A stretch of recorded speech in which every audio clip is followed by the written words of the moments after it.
In the quiet and serious atmosphere of the Awakening Square, a voice echoed across the space, clear and formal, announcing the start of the initiation ceremony. Everyone was called up in turn to approach the Awakening Steel and begin the ritual to unlock their destined profession.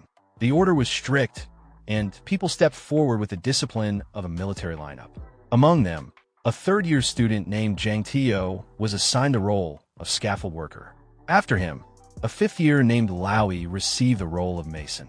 These were not glamorous titles, but they were steady and respectable, essential support roles that kept things moving even if they didn't stand out. Standing nearby, Fun Yang watched the process with his arms crossed, clearly unimpressed. He carried himself like he was more important than everyone else there, his expression full of arrogance. As he looked around, it was obvious from the way he smirked that he considered these roles beneath him. In his mind, the awakening process only produced low-tier professions that didn't matter.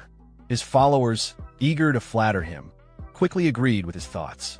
They pointed out that Fun Yang had awakened as a greatsword warrior, a rare and highly regarded combat class, and praised him as someone far above the others. They mocked the support professions as people only good for carrying his shoes. Just then, someone accidentally brushed against Fun Yang's shoulder while passing by. The movement seemed unintentional, but one of his lackeys immediately reacted as if deeply offended, shouting and demanding to know who dared bump into him. The person who had brushed past turned around calmly. His tone was polite, and he explained that he was in a bit of a rush. Fun Yang narrowed his eyes as he recognized him. His look changed. There was now a hint of interest, as though he had noticed something unusual. A small, cold smile appeared on his face, like he was planning something in his head. One of his followers leaned in and quietly pointed out how the guy didn't act like a regular student. He held himself like someone from an important family. There was suspicion in his voice. Maybe this person wasn't someone to take lightly. But Fun Yang clearly wasn't buying it. He scoffed at the idea and waved it off like it was a joke. Then, one of the gossipers around them loudly whispered something for everyone nearby to hear. He mentioned that the Lin clan had been destroyed a few years ago under mysterious circumstances, and no one knew the reason. Then came the reveal. The person who had bumped into Fun Yang was Lin Han, the last known heir of that clan. Hearing that, Fun Yang laughed out loud. His tone was sarcastic as he called it a tragedy. He brought up how Lin Han used to be one of the two top talents during primary school, and now he was reduced to this. Fun Yang made it clear that he thought it was ridiculous for someone like Lin Han to show up at the awakening ceremony, calling him a deluded fool who was just asking to be laughed at. The crowd started murmuring, watching how Lin Han would react. But he didn't seem affected. His only response was a small, calm smile. He stood straight, showing no signs of anger or embarrassment, while others whispered and judged him. Lin Han simply walked up to the steel, placed his hand on it, and spoke firmly, as if declaring that he was about to prove something. Suddenly, an overwhelming burst of energy surged out from the awakening steel. It was strong and unexpected. The space around them seemed to tremble slightly. People nearby froze in place, their faces stunned. No one had expected such a reaction. Even Fun Yang's followers were at a loss, one of them stumbling over his words in confusion as he turned to Fun Yang. Then came a brilliant flash of light. It was so intense that it hurt to look at directly. The crowd was silent, caught off guard by the display. Many had never seen anything like it during an awakening ceremony. As the light faded, the results slowly appeared on the awakening steel. The words were clear: profession, hidden grade 6, title, Beast Tamer. The square erupted with mixed reactions. Some people looked confused, others skeptical. While the profession was rare, its usefulness was questionable. Some in the crowd muttered, wondering if Lin Han was truly a genius or just someone who drew an odd profession. Fun Yang wasted no time reacting. He laughed again, now even louder, treating the whole situation like a joke. He dismissed the awakening result as meaningless, saying that without a powerful beast, the profession was useless. He pointed out how raising a strong beast would require huge amounts of money and resources. Then he mocked Lin Han directly, saying he should be smart and ask for help. Fun Yang even offered to throw him some spare change so he could buy a mad dog to form a contract with. At that moment, Lin Han responded with a smile that carried a different tone, part mocking, part playful. He made it clear he had no intention of accepting anything from Fun Yang. He joked that there was no need to buy a mad dog, especially when one was already standing right there barking at him. It was a sharp comeback, said casually, but with enough bite to hit its mark. Fun Yang's face turned red with anger. His frustration boiled over as he muttered insults under his breath. He couldn't hold it in anymore. With a loud roar, he lunged at Lin Han, swinging his fist, clearly intending to attack him and settle the insult physically. Just as Fun Yang charged at Lin Han in a fit of rage, a series of steady footsteps cut through the tension. A powerful kick landed cleanly on Fun Yang's face, stopping him in his tracks. Bai Bing had arrived, her presence sharp and commanding, like a veteran officer stepping onto a battlefield. She didn't hesitate. Her tone was cold and firm as she stared Fun Yang down. She made it clear he had no right to speak to her student like that. Either he left immediately, or she'd deal with him herself. Fun Yang backed off without another word. Even though he was angry, he swallowed it. He turned and barked at his group to leave, knowing that Bai Bing came from a clan he didn't dare provoke. He muttered under his breath that Lin Han got lucky this time, but warned that if he ever acted arrogant again, there'd be consequences. Bai Bing turned her eyes toward Lin Han. She looked at him with a bit more curiosity now. It wasn't every day someone awakened a hidden profession. She gave a small nod of approval. Lin Han scratched his head with an awkward grin, almost like a kid caught sneaking snacks. He joked that she was teasing him again. Her expression shifted slightly, the strictness still there, but now with a hint of exasperation. She reminded him, not for the first time, that outside of school, he was supposed to call her sister, not teacher. Then she called him out for sneaking off to the awakening ceremony on his own. In her words, he had guts bigger than a watermelon. Lin Han raised his hands in surrender, making a face like someone caught in trouble. He pleaded with her to go easy on him. Seeing his reaction, Bai Bing's sternness softened just a little. Still strict, but now with warmth behind her eyes, she pulled out a bank card from her coat and handed it to him.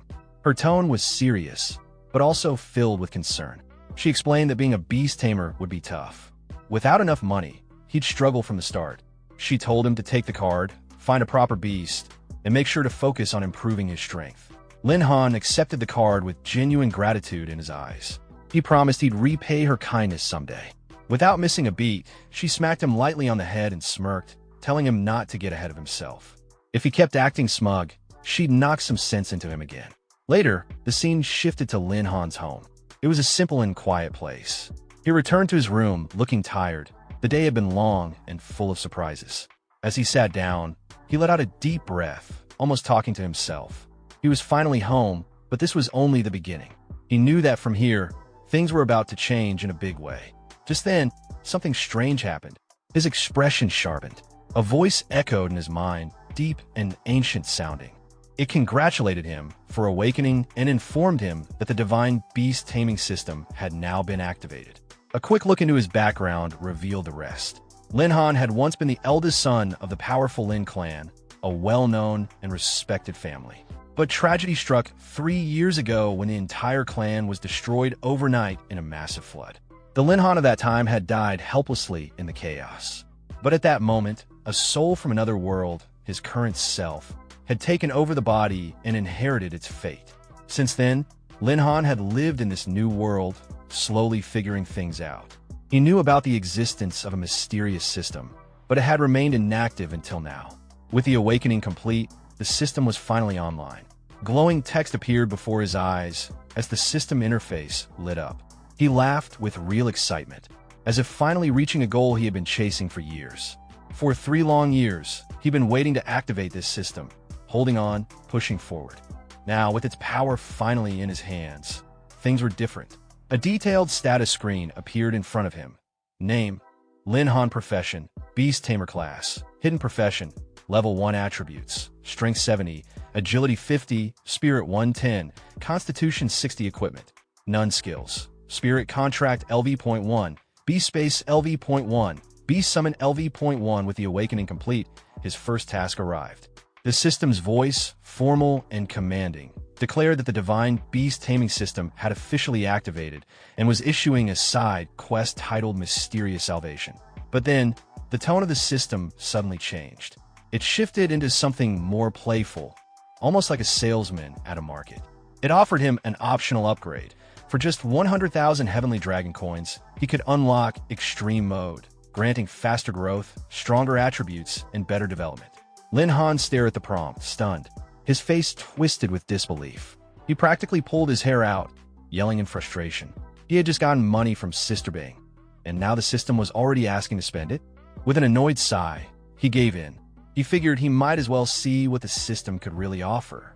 Suddenly, a brilliant beam of light erupted, filling the entire room with a brightness. The entire space around him had changed completely.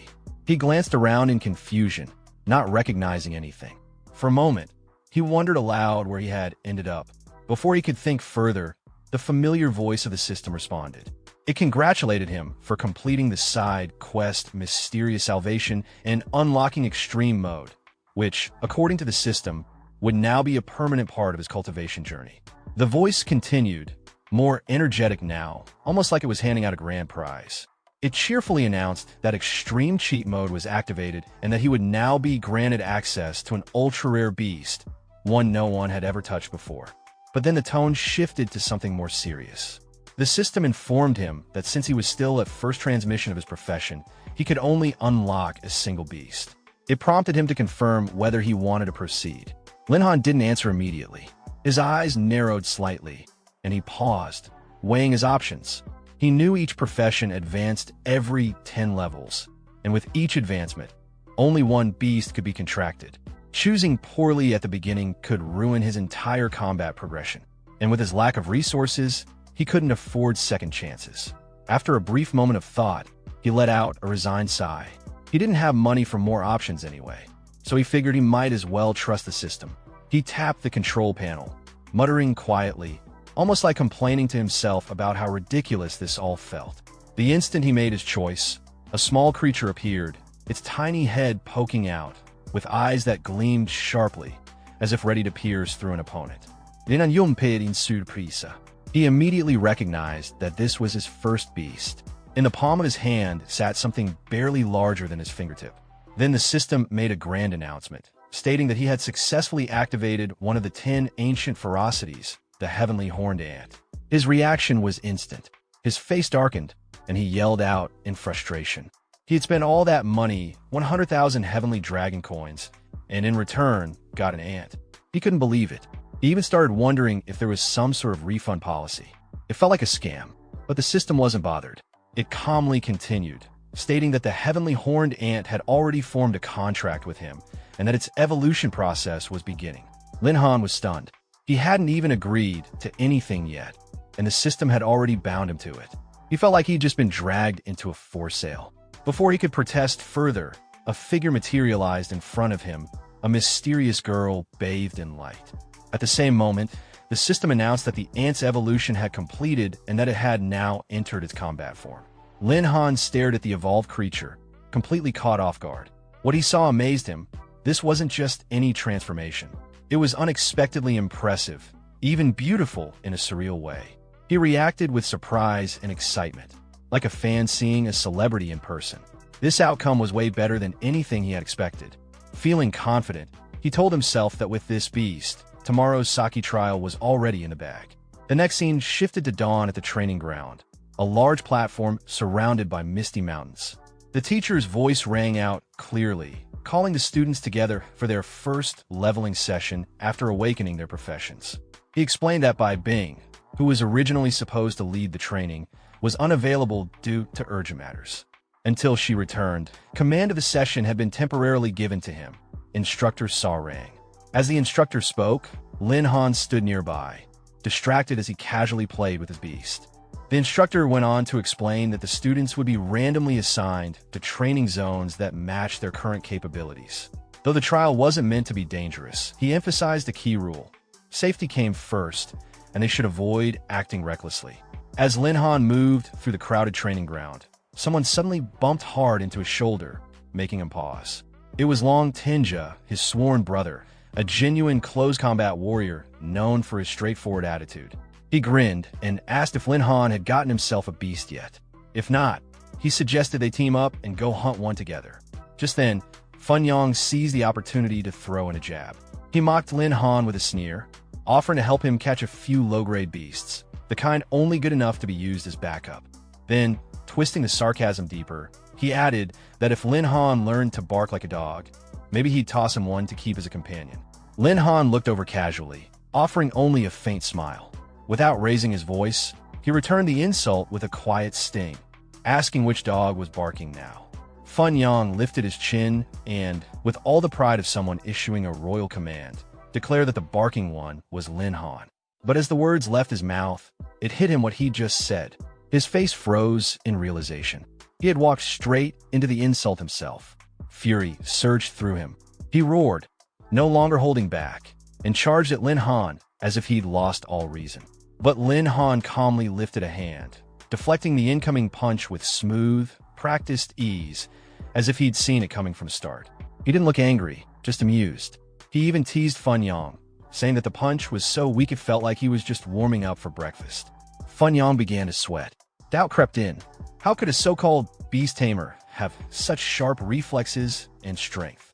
He started wondering if Bai Bing had secretly given Lin Han some special enhancement the previous day.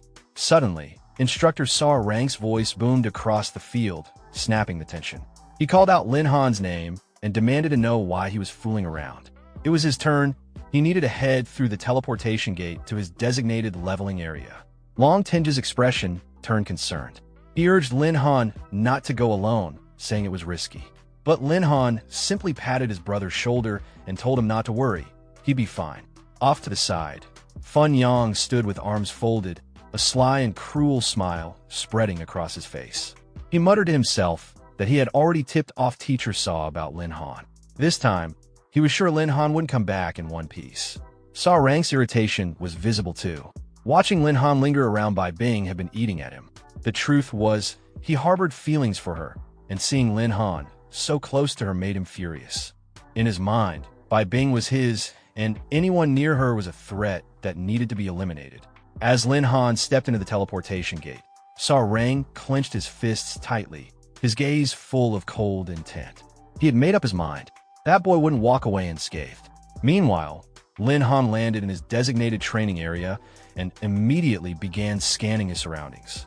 The terrain was rough, the territory of swift wind wolves, known for their incredible speed. This was a silver tier leveling zone, meant for students between levels 11 and 20. For someone in a supposedly weak profession like his, being sent here was clearly a trap. Sa Rang had done this on purpose. Then came a sharp, rhythmic sound behind him. A pack of swift wind wolves had already surrounded him without a sound, advancing quickly. Lin Han's expression tensed. His heart gave a small jolt. He cursed under his breath. Swift wind wolves, fast and deadly. But even facing them, he stayed composed. He called out confidently, joking that he was still alive and not going down that easily. Sa Rang would have to try harder if he wanted him gone. Almost on cue, his beast companion began to stir. Sensing its master's need, its spiritual energy awakened. In a flash of radiant light, the tiny form shifted, changing shape until, standing before Lin Han, was a woman of striking beauty.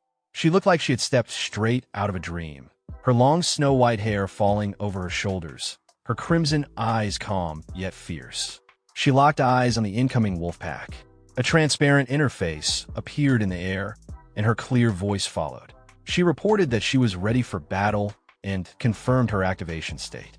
Her details were displayed. Race, one of the 10 ancient ferocities level, 10 total combat stats, strength, 800 agility, 700 spirit, 600 constitution, 900 core skills included. Coalescence. Increases all base stats by 30% titanic force. Boosts absolute strength by 50%. Lin Han gave a small nod of approval, his eyes focused. This was his first time seeing her in combat, and he was curious whether the 10 ancient ferocities truly lived up to their name. At the same time, his own profile appeared. Name: Lin Han. Primary profession: Beast Tamer. Transmission: First, hidden profession. Current level: unclear. Base stats: Strength 70, 80 agility, 50, 70 spirit, 110, 60 constitution, 60, 90 equipment. None skills: Spirit Contract LV.1, Beast Space LV.1, Beast Summon LV.1. Then came the next system prompt. It informed him that his first task had been issued: eliminate 10 ferocious beasts. Completing this mission would earn him 100 beast taming points. Without waiting for a signal, Ji dashed forward, her movements so fast it blurred, and landed a punch that sent a snarling wolf flying. Any wolf that dared to charge at her was swiftly taken down, each one dealt with decisively. In no time at all, the pack, once feared for their coordinated attacks, lay scattered and defeated. None were spared. The wolves gasped on the ground, completely overpowered. Lin Han stood a few steps away, arms crossed, one hand casually tucked into his pocket. He watched the entire scene with a calm, distant gaze, as if merely observing a routine performance. When the dust settled, Ji landed lightly on her feet, not a trace of dirt on her. She reported in an even tone that the enemies had been eliminated. Her expression showed no hint of the battle she had just fought. Her eyes were cool and composed, with a quiet pride, as she awaited Lin Han's next instruction. Lin Han was thoroughly impressed. Internally, he praised her, not just for her strength, but for how effortlessly she handled the situation. Beautiful and deadly, she had taken down 7 swift wind wolves in under a minute. Lin Han thought that if she ever reached full maturity, she'd have complete control over this area. Thanks to the victory, Lin Han's system level instantly jumped from 1 to 6. His stats, strength, agility, spirit, and constitution also rose sharply, fueled by the defeat of 7 out of 10 required targets. Ji remained still, standing quietly beside him. Her eyes stayed focused on Lin Han as she softly called out to him again. He laughed gently at her tone, half amused, half sincere, and replied that anyone who tried to compare their stats clearly didn't understand. As one of the 10 ancient ferocities, she had no equals among her kind. She truly was a remarkable sight. Despite her power, Ji was delicate and charming, about half a head shorter than Lin Han. Overcome by the contrast between her appearance and her strength, he couldn't help but pat her soft hair. In that moment, she looked less like a ferocious beast and more like a pure-hearted girl untouched by the world. A strange emotion stirred in him, and for a second, he even felt an urge to kiss her. But before the thought could go any further, Ji respectfully bowed and reassured him in a quiet voice that everything was under control.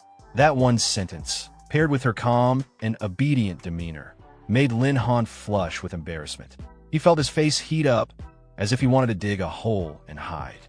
While Lin Han and Ji shared this brief exchange, 3 black-clad figures hidden in the treetops silently watched. They were part of a special task force sent by Sarang. The buzzcut leader whispered, noting that Sarang had claimed Lin Han was just a harmless student, yet here was a mysterious girl standing beside him. He asked if anyone knew who she was. One of the other men replied softly that he had no idea. But based on how she had taken down swift wind wolves with her bare hands, it was clear she wasn't someone to be taken lightly. Their eyes stayed locked on Ji. From her graceful stance to her elegant appearance, she seemed like a vision, something out of a dream. Wicked thoughts crept into their minds, and their gazes turned lecherous. One of them whispered that she was even more beautiful than Bai Bing, and that killing someone like her outright would be a waste. The other agreed, suggesting that they enjoy her first. The buzzcut leader, the only one with some sense, paused. He sensed something off. Beneath the girl's gentle look was a presence he couldn't ignore. He warned the others that she wasn't going to be easy prey, but if the 3 of them launched a surprise attack, they might succeed. He planned to take Lin Han out first. Just as he turned to issue the order, he was met with silence. Confused, he spun around and shouted angrily at the other 2, demanding to know what they were doing. What he saw stunned him. In the blink of an eye, Ji had already taken him down. One of them lay unconscious on the ground, completely out cold. The other was suspended midair, dangling helplessly in her grip like a chicken being held by the neck. It was a swift and fitting punishment for their vile intentions. The leader froze, shocked by her speed and raw power. He stammered in disbelief, asking how she had done it. She had closed the distance instantly, without a sound. His mind reeled. She wasn't normal. But he was no amateur. Years of experience kicked in. He didn't hesitate. Turning on his heel, he ran, prioritizing survival. Based on her strength, he estimated she had to be at least level 20. He had no intention of dying today. Lin Han and Ji didn't let him off that easily. As the man fled, Lin Han shouted, ordering Ji to chase him down. He told her not to let him escape. As the man ran for his life, a new wave of doubt and curiosity surged inside him. He kept asking himself, who was this kid? How could someone like him have such a powerful guardian? In his panic, he looked back to check how close they were, but failed to see what lay ahead. Without warning, a massive claw swung down in front of him, descending like a hammer from the heavens. He screamed, shouting out in desperation. B's strike crushed him on the spot, snapping his body like dry twigs. Just as the massive beast swung its enormous claw, Lin Han shouted out a warning, telling Ji to stop. She immediately halted and stepped in front of him. Lin Han stared at the creature, silently swearing. This wasn't some ordinary enemy. It had to be one of the 3 remaining beasts from his quest. But this one was far stronger than what you'd expect from a trial designed for early levels. Before them stood the swift-winged Wolf King, a towering gray beast radiating menace. Its level? 22. Every breath it took warped the air around it with eerie green ghost flames. It wasn't just any beast, it was the pack leader, here to avenge its fallen kin. Beneath the Wolf King's foot, the buzz-cut man who had tried to run moments earlier reached out weakly.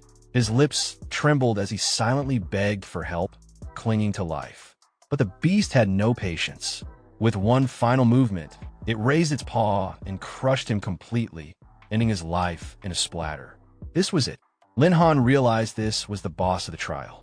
If he could defeat the swift-winged Wolf King, he'd finish the most dangerous part of the challenge and gain 200 beast taming points. The reward was tempting, but the risk? Immense. One mistake could mean instant death. Lin Han hesitated for a moment. As the saying goes, when all else fails, retreat. Concerned, he pulled Ji by the hand, suggesting they withdraw for now. But Ji gave a cold smile. Her usual gentle aura was gone. Her expression hardened, serious and determined. Lin Han felt both nervous and reassured.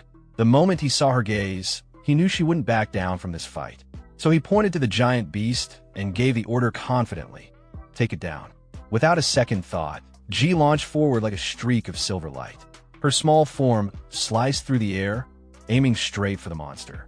The Wolf King saw her coming and let out a deafening roar, its mouth wide with a full set of deadly fangs, ready to strike. But Ji moved faster. Like a scene straight out of film, she leapt into the air and grabbed the beast's jaws, upper and lower, locking them in place. Her arms strained with effort, veins showing as she held the monstrous bite open.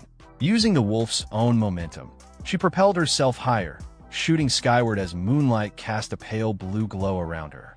Her silhouette floated briefly above the treetops, striking and surreal. But the Wolf King wasn't done. It followed her up, activating its signature skill, Swift Wind Blink. It vanished for an instant and reappeared midair, directly behind her. Before she could react, its claws slashed across her arm, leaving a deep wound. Her scream echoed through the forest, briefly halting even the rustle of leaves. The hit sent her flying down, slamming into the ground with crushing force. Lin Han stumbled backward, shocked by the sheer impact. The swift-winged Wolf King landed just behind her, not giving her a moment's rest. Its claws were already raised for another strike, eager to finish her off. Ji forced herself up, trying to block, but the wolf's strength and speed overwhelmed her. She struggled to defend, unable to land a solid counterattack. Lin Han could see the situation was bad. The power gap was obvious. This wasn't a fight she could win through sheer strength alone. Then, just as things reached their peak, another threat appeared. A hidden wolf lunged from the side, charging at Lin Han. He cursed under his breath. The fight was already uneven, and now the others were joining in. As he dodged the first wolf, 2 more flanked him, aiming to attack from behind. But Lin Han reacted quickly. He grabbed the tail of the wolf in front of him and twisted with all his strength. His eyes were sharp, and his voice dripped with contempt as he mocked them for being too inexperienced. He laughed, saying that since they were so eager to offer their heads, he might as well accept the gift. With a powerful spin, he hurled the wolf into the other 2, crashing them together in a clean, controlled strike. It was a precise move like something out of a textbook. That one moment alone took him closer to completing his quest, defeating 7 wolves and also unlocking 10% of Ji's hidden potential. Now, Lin Han was clearly in control. The fight was turning in his favor. There was no need to rely on Ji alone anymore. With new momentum, he rushed at another wolf. His eyes were cold, focused, and unforgiving. When he reached the beast, he copied the move Ji had used earlier, grabbing the lower jaw.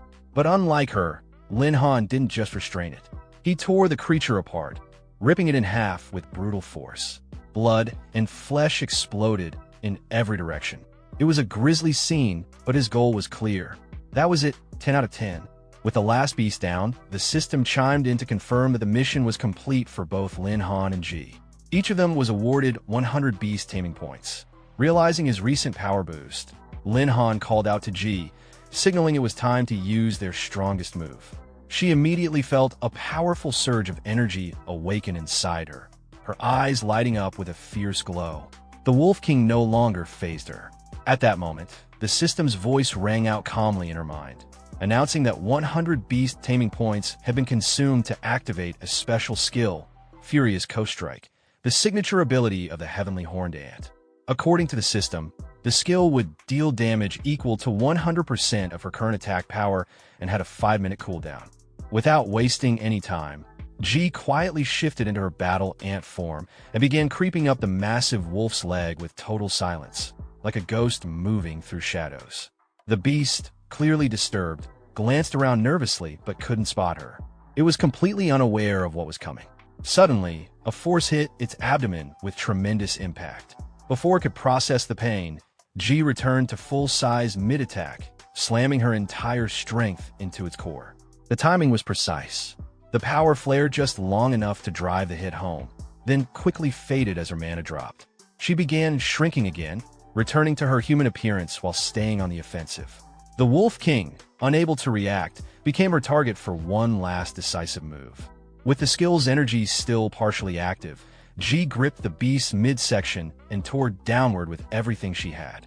Blood and flesh scattered in every direction as the giant creature was ripped apart. Then, she landed heavily on the ground with enough force to kick up a shockwave. Lin Han instinctively stepped back, raising his arm to block the dust and force. As G steadied herself, the system chimed in, boss-level quest complete. The elimination of the Swift-Wind Wolf King had earned them 200 beast taming points and 1.5 experience points. But Lin Han barely registered the notification. His focus was locked on G, still shocked by what she just pulled off. A level 22 monster taken down so cleanly, it was impressive and slightly unnerving. G turned and gave him a confident smile that made his skin prickle. This was her real nature, one of the 10 ancient ferocities, the beast hidden behind the pretty face. The system wasn't done. Another announcement rolled in. The Wolf King and one of the other slain beasts had dropped weapons. Lin Han's inventory updated. At the same time, G crouched down again, looking ready to pounce, though her expression was now cheerful and innocent again, as if she'd never just torn apart a monster. She ran toward Lin Han and wrapped her arms around him tightly, calling out to him like a happy child. She even bragged about how she had crushed all those wolves, asking why he was trying to dodge her hug. Lin Han stood frozen. This was the first time a girl had hugged him like that, and with her pressed against him, he wasn't sure where to look or how to react. His cheeks turned red, flustered and dazed, but his mind still echoed with the image of her tearing the Wolf King in two. Could G really be this powerful? She looked up at him with sleepy eyes, whispering that she was tired, and just like that, she passed out in his arms. The battle had clearly drained her, and she had nothing left. Despite everything, Lin Han couldn't help but feel relieved. The fierce fighter had returned to her soft, adorable self. He gently patted her head and spoke to her softly, telling her she did well and could rest now. Even half asleep, G responded with a happy little grin, saying she understood. Lin Han sat down beside her, leaning back against a tree to recover. The system displayed a message. Energy-saving mode was now active, and his physical recovery had begun. He looked over the interface and chuckled to himself. It was just like one of the online games from his past life, fighting monsters, collecting loot, and cashing in. He quickly tapped the screen, curious about the drops. When he saw the list, his eyes widened with excitement. There it was, his special weapon. He couldn't believe his luck. He held the weapon in his hands. It was the Wolf Fong's Malice, a sleek silver sword that gave off a sinister aura. It required level 22 to equip, but offered plus 50 attack and plus 80 agility. Even better, it came with the Furious Coast Strike passive. When a user was injured, all stats increased by 5%, making it ideal for prolonged battles. A magical staff, the Ice Scepter. Usable at level 10, it increased magic power by 50 and had a 30% chance to freeze enemies for 1 second on hit. In the hands of a spellcaster, it could be a serious game changer. Lin Han grinned, satisfied with the outcome. This was exactly the kind of progress he needed. Lin Han checked his stats eagerly, excited to see where all the XP gains and battle rewards had landed him. He had leveled up fast, scored some powerful new weapons, and maybe even had a shot at earning some good money. "Let's see, what level am I now?" he muttered, pulling up the interface. But instead of celebration, a warning blinked across the screen. Current level, 10. Max level reached for first transmission Beast Tamer. Requirement: advanced profession to continue leveling. He blinked, a bit surprised. Didn't expect one Wolf King kill to boost my XP this much. That boss was worth a truckload, he thought. Surveying the battlefield, still littered with defeated wolves, Lin Han realized that grinding more monsters here wasn't necessary anymore. His eyes then moved to the two black-clad agents G had knocked out earlier, still unconscious under a tree. A sly grin formed at the corner of his mouth. "Before I leave, I'll squeeze some answers out of those two." Someone had to be pulling their strings. The moon above cast a quiet, frosty light across the scene. Time passed quietly, the tension now simmering beneath the surface. Hours later, at the teleportation gate, Instructor Saw Rang stood with a group of medics. His voice cut through the early morning air. "Prepare. Trainees are returning." Trying to keep up the appearance of professionalism, he barked orders. "Ready the health scanners. Prioritize treating the heavily injured."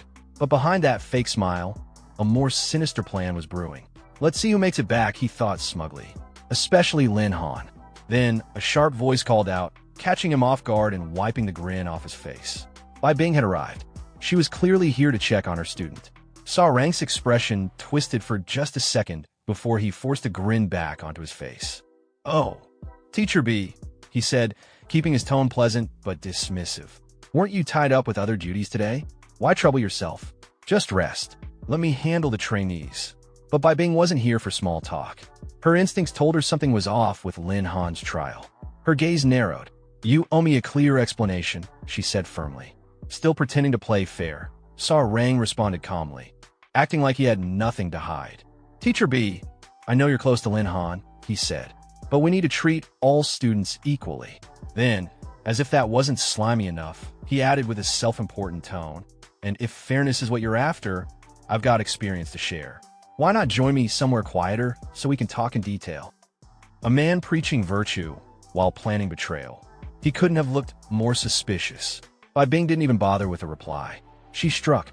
Her palm moved like a winter gust, sharp and controlled, straight for his face. Before he could even react, a thin blade of frost pressed against his throat.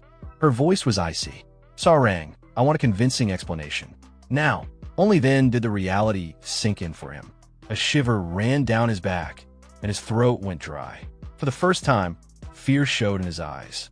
He stammered, "Teacher B, I'm not sure what you mean." But Bing didn't let him play dumb. "Lin Han just awakened," she said, voice cutting like glass. "He's a rookie, a beast tamer, and you threw him into a silver tier zone? He wouldn't even have had a beast to rely on yet. How's he supposed to defend himself?" The blade stayed exactly where it was, just one push away from ending the conversation for good. "You think because he's an orphan with no background you can do whatever you want?" she continued, her voice now a low, angry hiss. "Pick on him just to flex your authority?" Saw Rang reached up slowly, carefully pushing the blade aside while trying to keep a nervous smile on his face. "You're misunderstanding me," he said quickly. "I had good reasons. Lin Han needs pressure to grow. He just awakened, right? Trials make him stronger. And I didn't leave him alone," he added hastily. "I even assigned 3 assistants to follow and protect him." Bai Bing didn't say anything for a moment. She slowly retracted the blade, her eyes never leaving his face. "You'd better pray Lin Han returns safely, because if he's hurt even a little, I'll carve the same wound onto your body." Saw Rang gave a stiff nod, rubbing his head awkwardly and putting on a forced grin. But deep inside, he was already scheming again. "Act all high and mighty now," he thought bitterly. "Let's see how smug you are when you see Lin Han broken and beaten." A sudden loud sound cut through the tense moment between Bane and Saw Rang. The overseers had announced the return of the trainees. The first to step out was Lang Ling Shuer from Class 6, a rare storm mage and one of First High's 2 top geniuses. She walked out calm and composed, like the trial had been nothing more than a formality. The crowd immediately stirred.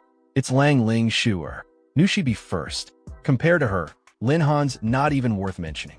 Right behind her was Fun Yang, quick to flatter. As expected, you're the school's top student, even faster than me. When she didn't respond, he kept talking. Ling Shuer, we're First High's brightest stars. We should stick closer in the future. But Lang Ling Shuer simply stepped to the side, avoiding his hand like brushing past a breeze. Her response was cool and clear. If it was the old Lin Han, I might consider you pass. Fun Yang's expression twisted slightly, struggling to maintain his smile as the sting of humiliation sank in. Another student emerged from the trial gate. Lin Jia came running, breathless, his face full of urgency. Little Lin. As he returned, Fun Yang scoffed, not holding back. Didn't expect a tub like you to survive. Quite the luck. But your dear friend Lin Han? Probably dead in the secret realm. Lin Jia clenched his fists, his teeth grinding in anger. His eyes were blazing. Say that again if you dare. Fun Yang looked him up and down with mockery. Fiends. Lin Han's dead. A beast tamer like him? How long could he possibly last? Before things could escalate further, Rang barked out, all of you shut it. Then he turned on Lin Jia, snapping, back in line. Fun Yang smirked, and Long Tin added mockingly, what? Is Lin Han your dad? Stop dreaming and work on yourself. Rang motioned with his hand. Move aside. Don't block the returning trainees. Knowing the instructors were all on the same side, Lin Jia swallowed his frustration. He took a deep breath, telling himself Lin Han would be back. He just needed a little more time. Time passed slowly. About an hour later, Fun Yang was lounging on a rock, acting like a king. His lackey was massaging his shoulders. Brother Fun, rough few days, huh? Brother Fun, is this pressure okay?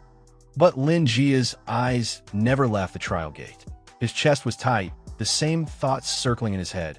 Why is everyone back but no sign of Lin Han? One of Fun Yang's lackeys snorted. Still waiting? He's long gone. A beast tamer, torn apart by beasts, he died the way he lived. Before Lin Jia could respond, something flew in from the distance with a piercing whistle.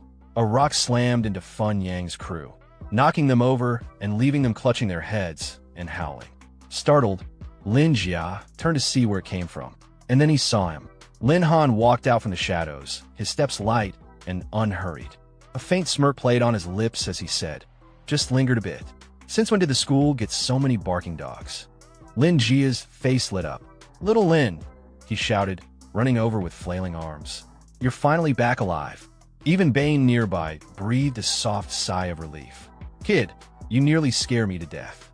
But not everyone shared that feeling. Rang's face stiffened. Ow! I sent 3 men to eliminate him. How's he back in one piece? Still, he kept his smile on the outside. Inside, he was already spinning more plans. You got lucky, Lin Han. But this isn't over. Fun Yang stepped forward, smirking. Can't believe you actually passed the trial. He sneered. A beast tamer without a beast. What did you do? Hide in a corner and wait it out. But Lin Jiao wasn't having it. You brain dead? If everyone was as useless as you, we'd all be dead. Always pampered from A to Z. Lin Han let out a light laugh. Protected? Let's see what's real and what's not. Lin Han remained unbothered and stopped Lin Jia from reacting. Calmly, he asked Fun Yang to repeat himself. Then, in a voice loud enough to quiet the entire courtyard, he asked if Fun Yang was done barking. With a slight smirk, he added that someone with Fun Yang's skills wasn't even qualified to carry his pet sandals. Fun Yang's face turned red, though he tried to stay composed. In response, he threw out a challenge. He proposed they compare levels, and if Lin Han won, he'd pay 100,000 Heavenly Dragon coins. But if he lost, Lin Han would have to kneel and call him Grandpa. Without hesitation, Lin Han agreed. He calmly said he'd make sure Fun Yang's face hit the dirt. Lin Jiao panicked, trying to stop him and reminding him that the instructor was still present. Lin Han simply turned to teacher Rang and explained that this was a personal matter, asking him not to intervene. Rang, feigning neutrality, nodded and agreed to let the bet play out. He made a statement about honor and integrity, reminding everyone that First High valued these traits. Inwardly, though, he was pleased. He thought Lin Han had walked into a trap and expected to win without lifting a finger. Standing off to the side, Bai Bang said nothing, but her eyes showed a mix of pride and suspicion. She recognized something familiar in Lin Han's demeanor, something sharp and calculated. Ready to proceed, Rang officially announced that the match would begin. Lin Jia stepped forward, clearly nervous. He clarified he wasn't part of the bet, but couldn't stand by as Lin Han's brother. The system displayed his class and level. Frenzy Warrior, level 2. Fun Yang scoffed at the reveal, mocking Lin Jia for acting bold at such a low level. He then revealed his own stats. Great Sword Warrior, level 3. With his chest puffed out, he claimed this was the mark of true talent. His lackeys cheered, excited to see their leader's superiority. They praised him loudly, calling him the best and admiring his rare profession. Lin Jia felt crushed, as if doused with cold water. Inwardly, he cursed. He hadn't expected Fun Yang to already reach level 3. The situation felt grim. Riding high on his confidence, Fun Yang turned to Lin Han, taunting him next. He brought up another student who hadn't passed level 2 yet, claiming Lin Han couldn't possibly be better. He even suggested they both kneel and admit defeat to save time. Lin Jia was fuming and was about to retort when Lin Han stopped him again. He told him to calm down. Someone like Fun Yang wasn't worth his time. Then, without warning, Lin Han released his aura. A powerful force swept through the courtyard like a gust of wind, shaking the very air.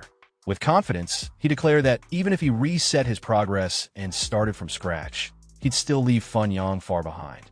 The system displayed his actual level, Beast Tamer, level 10. The crowd reacted instantly. Shock and disbelief filled the space. People stared, jaws dropped, unable to process what they saw. A level 10? It felt unreal. The blonde-haired boy stared at the protagonist in utter shock. He couldn't believe what he was seeing. The person he had dismissed as a worthless beast tamer had somehow grown far stronger than he could have imagined in a ridiculously short amount of time. His disbelief turned to outrage as he pointed an accusatory finger, shouting in protest. He couldn't comprehend how even Lung Lingxue, the academy's top student, hadn't achieved something like this. To him, the only explanation was foul play. There was no way this was possible without cheating, and in his frustration, he latched onto that assumption as fact. The protagonist, however, was unbothered. With a calm but mocking tone, he threw the boy's words right back at him. He questioned the boy's mindset. Just because someone like him couldn't accomplish something, did it mean no one else could? His remark highlighted how narrow and self-centered the boy's thinking was. Then, almost as a subtle reveal, he hinted at the true source of his strength, a hidden class. It was a quiet flex, meant to shut down all accusations without needing further explanation. Turning toward his sister Bing and instructor Chao, the protagonist regained his composure and spoke with firm confidence. He reminded the instructor of the bet they had made and emphasized that he had now won. His tone was serious. He wanted to ensure that Feng Yong would be held to his end of the deal and not be allowed to slip out of the consequences. Then, with a smirk and a trace of sarcasm, he looked again at the instructor and delivered another line, one laced with deeper meaning. He credited his rapid progress to a group of teaching assistants who, under the pretense of protecting him, had actually been sent to sabotage him. He made it sound like a genuine thank you, but it was clearly a dig meant to expose the instructor's involvement without outright confrontation.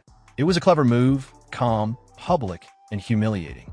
Instructor Chao, hearing this, immediately grew tense.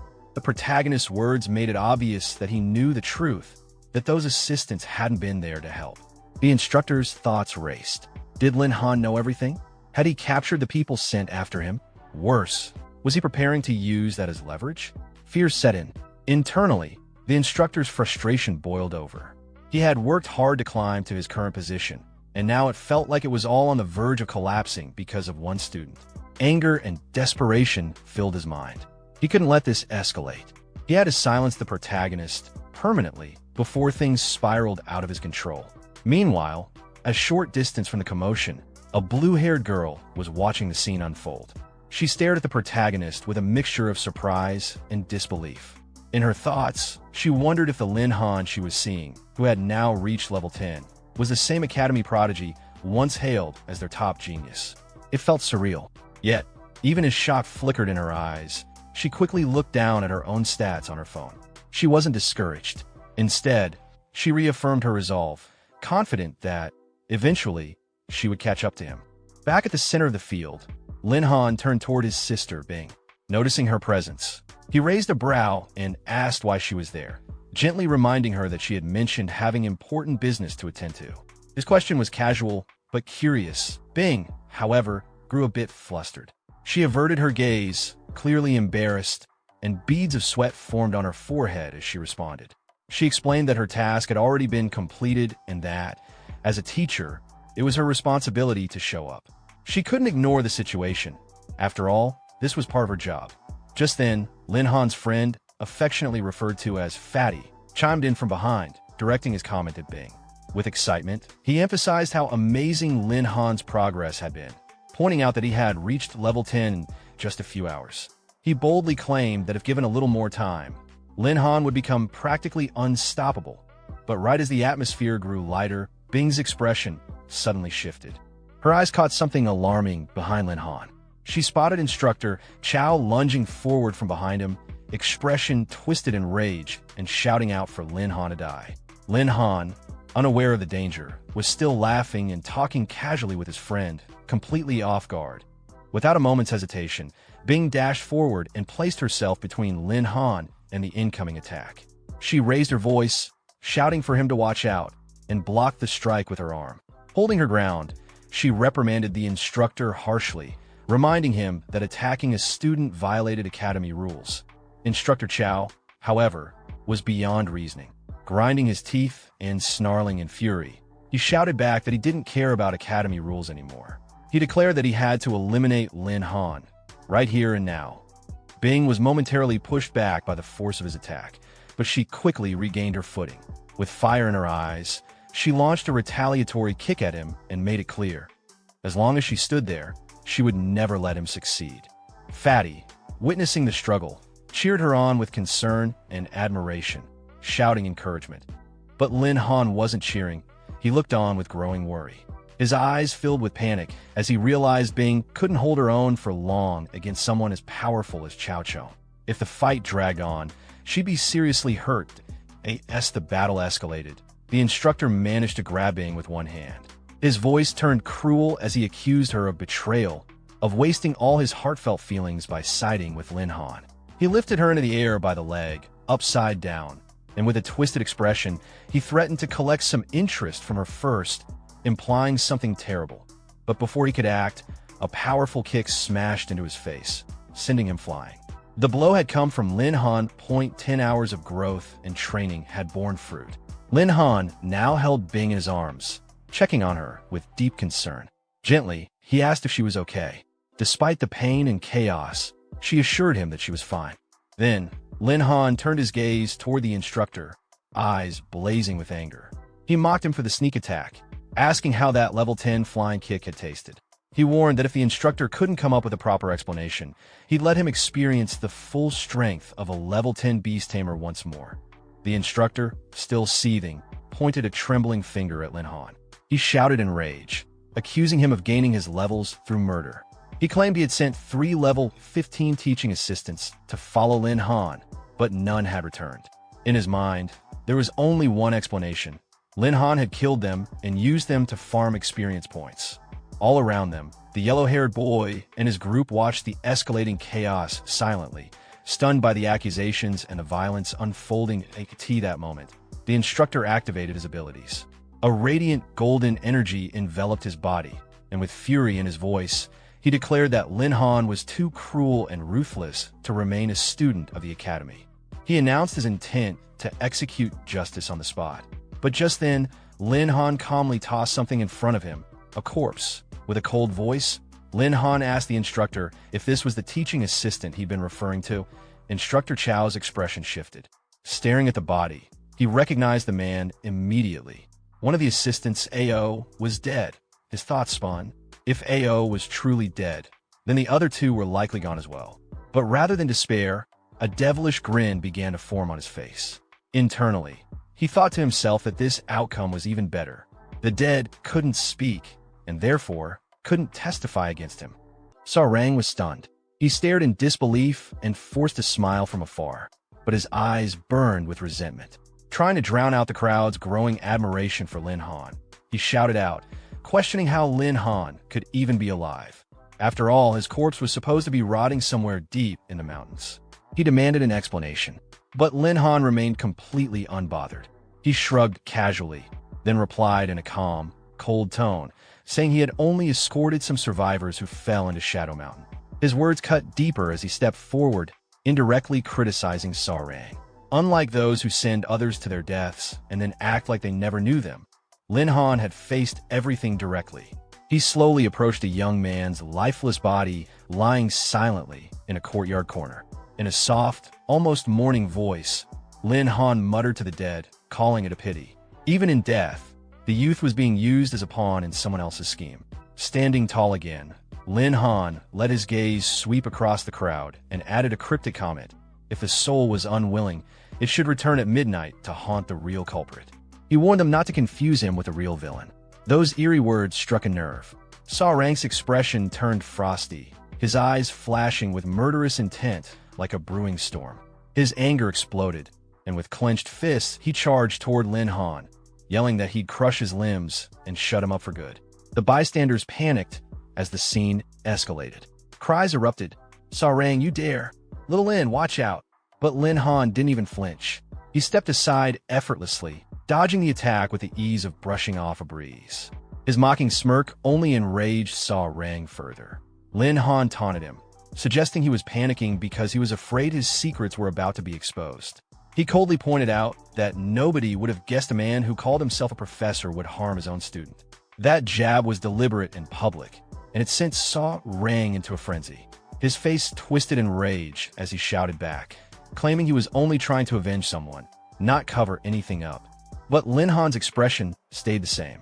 His voice, quiet and sharp as a blade, questioned whether Sarang truly believed in his heart that he was avenging someone or if he was just trying to silence witnesses. Meanwhile, Fun Yang and his group cheered for Sarang, encouraging him to beat Lin Han and teach him a lesson. Their mockery fueled the tension. Sarang's fury only intensified. His eyes bloodshot and fists roaring with strength, he unleashed a flurry of attacks. But even as the punches rained down, a troubling thought echoed in his mind. How was this failure dodging every move? Not even trained level 20 fighters could keep up like this. Something was clearly off. Lin Han kept calm, narrowly avoiding every blow. But he also realized something important. Sarang's brute strength was far superior.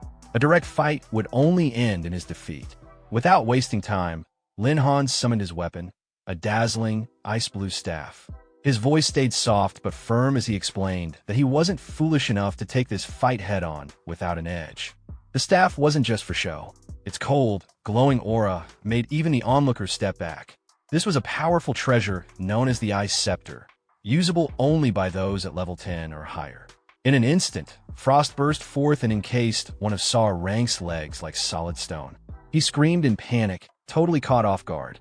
Seizing that perfect opening, Lin Han moved in like a flash of lightning. His body blurred with speed as he closed the gap, then launched a heavy kick straight at Sarang, snarling a cold command for him to get lost. The impact sent Sarang flying like a withered leaf in the wind. Lin Han's lips curled into a small smile. He was clearly satisfied, not just because of the physical hit, but because his increased strength and magic had allowed him to finally overpower his opponent. The staff had been crucial, giving him the control needed to turn the tide. Without it, exploiting that one moment of weakness would have been impossible. Though Sarang might still have had the advantage in stats, Lin Han now had an A-grade item that allowed him to tip the balance. He didn't need to win in brute force anymore. He could win through tactics, and that brought him a quiet confidence. The ant with the heavenly horn beside her simply sighed, acknowledging that Sarang deserved the beating he was getting. Ji's own stats were formidable. She had a level 13 class and impressive attributes. Strength at 1,700, agility at 1,600, spirit at 1,500, and constitution at 1,800. Her skills added even more power. One gave a 60% boost to all base stats, and another added 60% extra strength. As Sarang tried to recover from Lin Han's blow, he suddenly saw Ji charging toward him. He gasped in shock, but there was no time to react. After all, her master had just been attacked. She wasn't going to let that slide. Sarang's face twisted again, his frustration and panic visible. He couldn't even rely on his profession anymore. He was completely overwhelmed. Ji stepped up and delivered a punch. From the sidelines, Lin Sha burst into laughter, shouting with amusement at how Lin Han had been hiding such a fierce warrior by his side. But not everyone was laughing. Bing stood quietly in another corner, her gaze distant and filled with curiosity. She wondered to herself, who exactly was this girl? Even Fun Yang's lackeys were stunned into silence. One muttered in disbelief that teacher Saw had been sent flying. None of it made sense to them. Ji looked ready to go on a rampage, itching to keep beating Saw Rang until her fury was spent. But Lin Han saw the situation escalating too far and raised his voice sharply, telling her to fall back. The moment she heard his command, Ji calmed instantly. Her wild aura faded, and she returned to Lin Han like a gentle kitten, obedient and composed. Her true identity as an ancient beast was dangerous to reveal. If too many people found out too early, it could bring serious consequences. So retreating was the wisest choice. She moved closer to him, pouting a little and playfully asking if she had done well. Lin Han's demeanor softened, and he praised her, but also gently reminded her to return to her human form. That made her beam with joy, nodding sweetly as she responded like a child eager to please. Sarang, however, was far from done. Roaring with rage, he shouted accusations that Lin Han had killed an assistant just to gain levels, and had even joined forces with an outsider to frame him. He demanded to know where the girl was, though his fury and the veins bulging on his face betrayed his desperation more than anything else. Sarang stood trembling, his eyes blazing and teeth grinding in fury. He shouted with rage, claiming Lin Han was a corrupt and immoral student who needed to be punished severely. His chest heaved from the intensity, but just before he could make a move, a foot gently pressed against his shoulder, halting him in place. A calm, commanding voice followed, "Hold it." A man approached with his hands clasped behind his back, speaking with authority. He reminded Sarang that the situation was still unclear and warned him not to pass judgment so hastily. That man was none other than Sikong Chun, First High's Dean. Pinned to the ground and taken aback, Sarang looked up, startled. "Why are you here?" he asked. Around them, whispers erupted in disbelief. The silver-haired man standing before them was truly Sikong Chun, a level 56 master and a legendary figure known for his deep mastery of magic. Sarang, unwilling to back down, immediately accused Lin Han of killing an assistant just to level up. He demanded that Lin Han be punished legally and harshly. His face was twisted in rage, and he insisted that there were witnesses and evidence to support his claims. While Sarang fumed, Lin Han stood quietly with arms folded, speaking evenly and with control.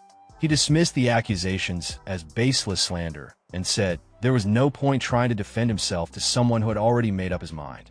Dean Sikong's voice grew serious as he addressed Lin Han directly, asking if he had anything to say in response to the claims. Lin Han didn't hesitate. He suggested they investigate the assistant's cause of death first.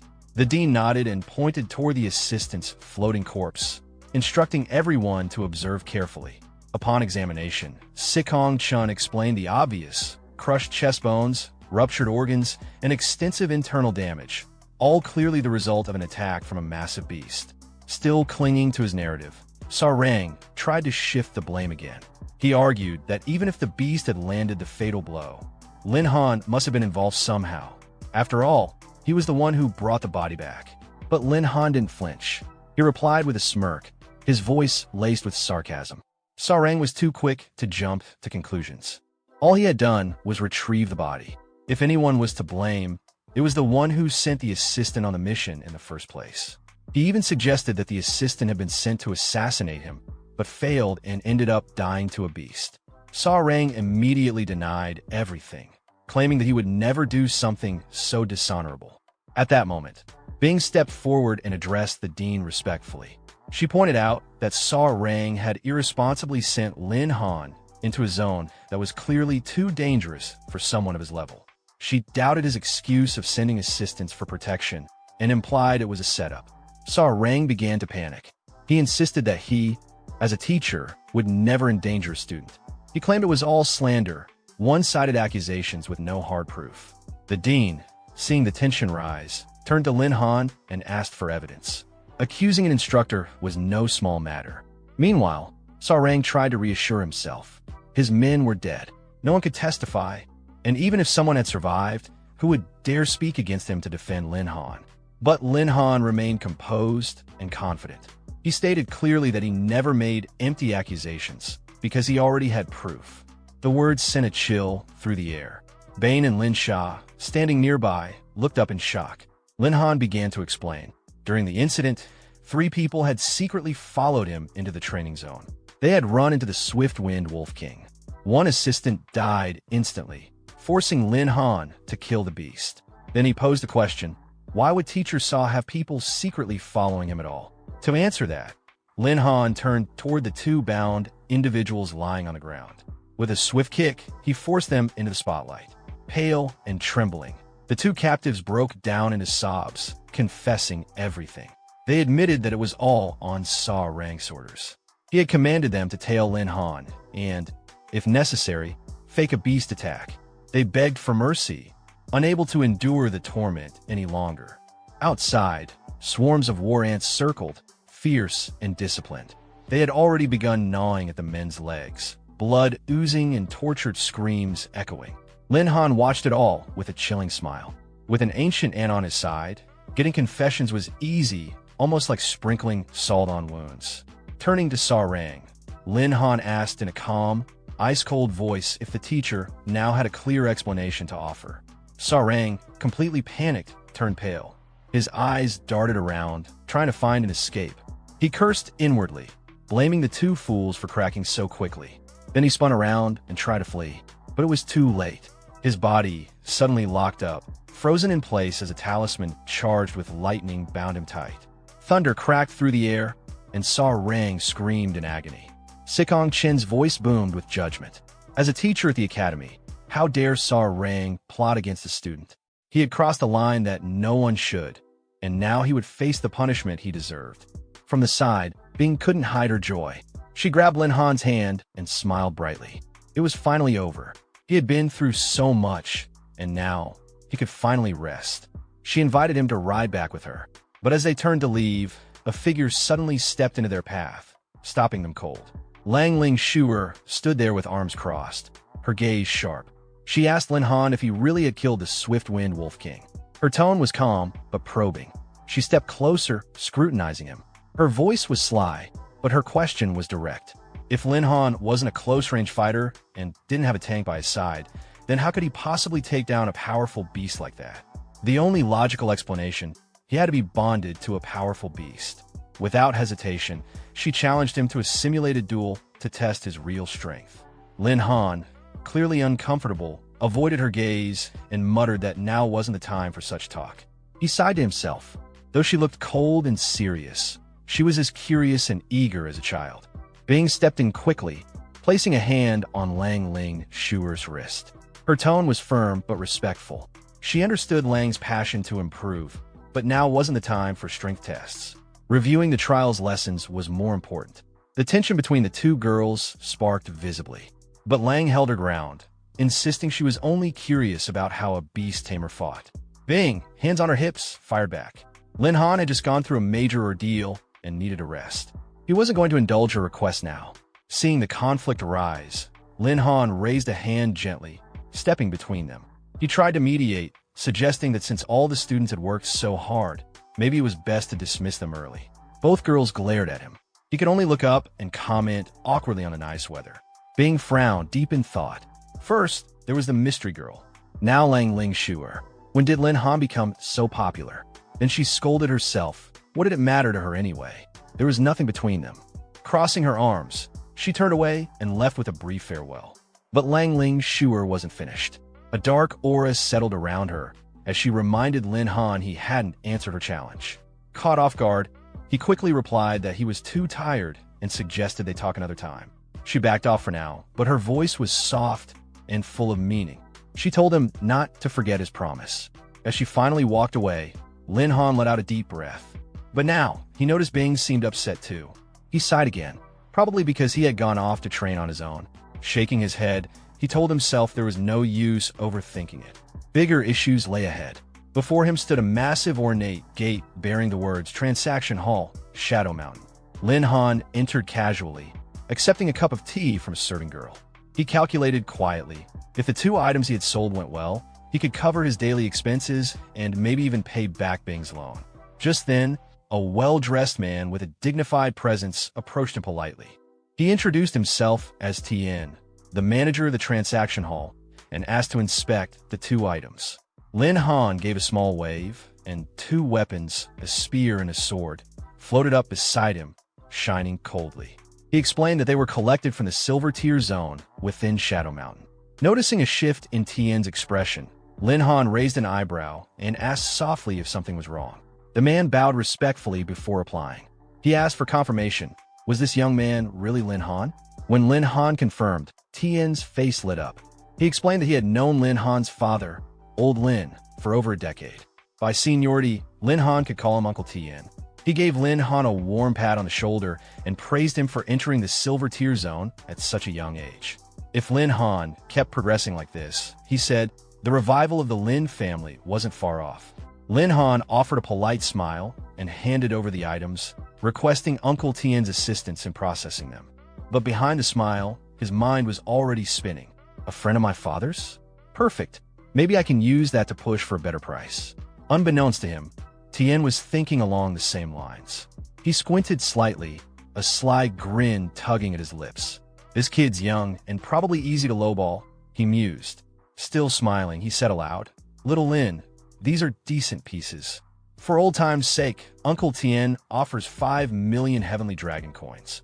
He extended a hand in good faith, his voice measured and seemingly thoughtful. But Lin Han didn't flinch, calm and steady. He raised a finger and responded firmly.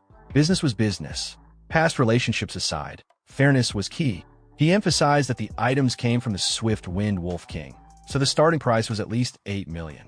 Tien's expression shifted slightly, turning more nostalgic. He tried to appeal to sentiment again, reminding Lin Han how close he had been with his father. Then he pushed the offer up 5.5 million. Lin Han kept his composure. With a confident smile, he tossed out a dramatic counter. His father always trusted luck, so let's go with a lucky number, 17.88 million. Tien laughed out loud, raising his hands as if calling it a draw. He came back with his own lucky number, 6.66 million. Satisfied, Lin Han nodded, a slight curve of victory on his lips. Deal, 6.6 million. Only because it's you, Uncle Tien. Internally, he grinned. This went better than expected. A huge win. Tien shook Lin Han's hand with a broad smile, but a nagging feeling lingered in his chest. As the handshake ended, he realized he may have just been outplayed in record time. He gestured toward a wooden tray held by a girl nearby. Little Lin, the funds are split across these two cards, he said. One was a sleek black VIP card, offering up to 3 million coins in overdraft privileges. Patting Lin Han on the shoulder warmly, Tien told him to come back for any future sales or needs. Lin Han accepted the cards with a slight bow and thanked him respectfully. Then, figuring he was already there, he decided to browse some magic scrolls. As he watched Lin Han stroll toward the shelves, Tien silently reflected on how much potential the boy showed.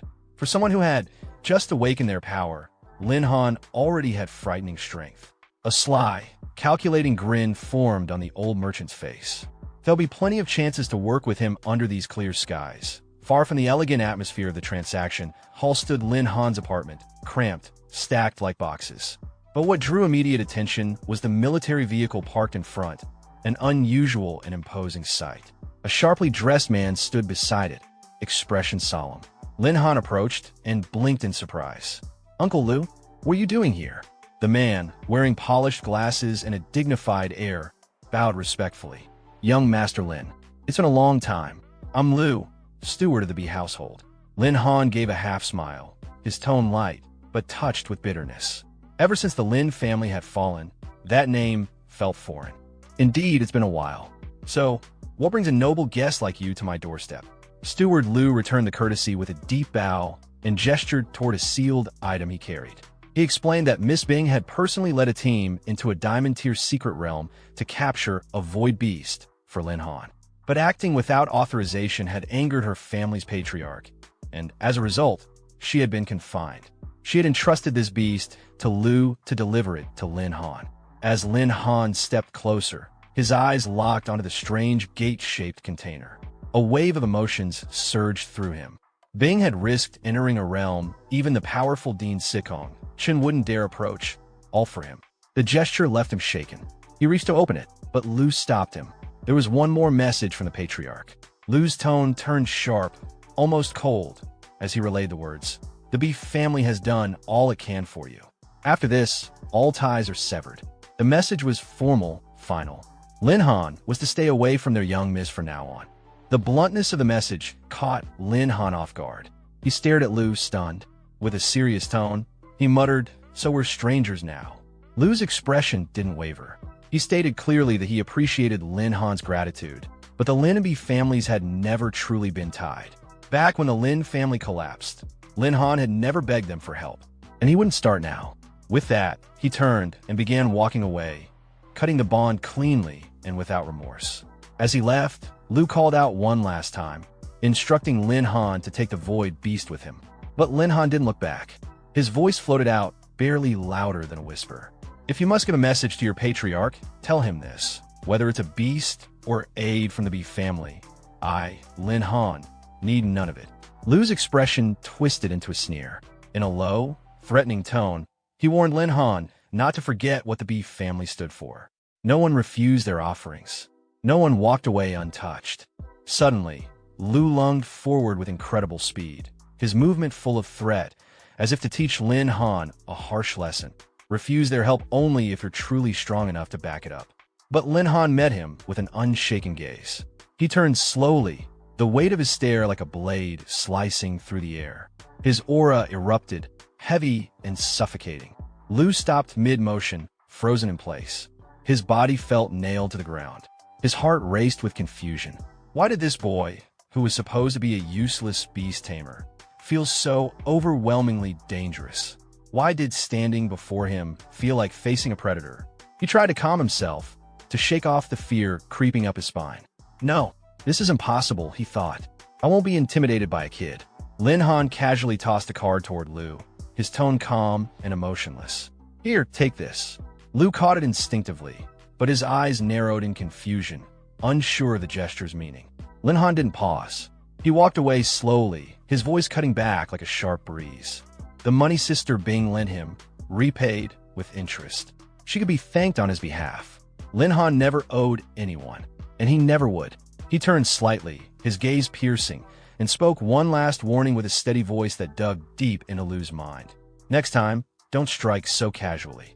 If he did, he shouldn't blame Lin Han for erasing all ties between the Lin and Beef families. Lu stood frozen on the spot, mind reeling. Was this really the same Lin Han from before, the castaway of a fallen household? Yet now, he radiated a terrifying aura, a presence that commanded attention. Meanwhile, Lin Han returned silently to his rundown home. Once a place of warmth and memories, it had now become a fragile echo of past glory. He collapsed on his bed, drained, his lips curled in a bitter smile. Dragons visiting chickens never mean well, he muttered, referring to the Beef family's empty show of generosity. But no matter how cynical he tried to be, Bing's face floated in his mind. It made him pause. I kept my distance, so she wouldn't get dragged into my mess. But this time, she risked everything for me. She did far too much. He turned over, trying to settle his thoughts. Forget it. Sleep. How about the profession advancement tomorrow? The little ant perched on his shoulder twitched gently, almost like it wanted to say something. It stirred and blew a soft breeze into his ear, like a secret shared only between a loyal companion and its master. Then, without warning, a blue light ignited from deep within his subconscious. The little ant shimmered, transforming in a flash. Before him stood a beautiful girl, as she leaned into him and embraced him gently, whispering, "Master." Her presence brought comfort. Her warm tone soothed the turmoil in his heart. "You've worked hard." The next morning, Lin Han arrived at the temple for profession advancement. A staff member greeted him with warmth and professionalism. "Young Lin, welcome. Your room has already been assigned by the system. Please proceed directly." As he made his way in, the temple buzzed with whispers. The crowd was abuzz with curiosity and gossip. His name was spreading fast. "Did you hear? First High's got a new awakened beast tamer. For real? That's such a rare class. No one chooses it. Not just that, he hit level 10 fast and beat Teacher Ring. His strength is insane. Totally busted." Think he's here to advance his profession? Hearing the chatter, Lin Han frowned in irritation. Fame travels too fast. Better keep a low profile. He reached the room and gently pushed open the door. At the center, a luminous green crystal floated silently, pulsing with life. He recalled the receptionist's instructions. All he had to do was touch the crystal to receive his quest. Lin Han muttered under his breath. Hopefully the human tier quest won't be too brutal. The moment he placed his hand on the surface, the system verified his identity and presented the challenge. Quest name: Thunder of the Fallen Kingdom quest level. Objective: slay the Thunder Beast at the ancient ruins. Collect at least 7 energy stones. Location: shattered ruins outside. The temple's massive screen lit up with the announcement. A 5-star advancement quest had been triggered. The crowd burst into an uproar. Whoa, a 5-star quest. Who the hell triggered that? That's legendary level hell difficulty. Without a strong guild backing you, it's suicide.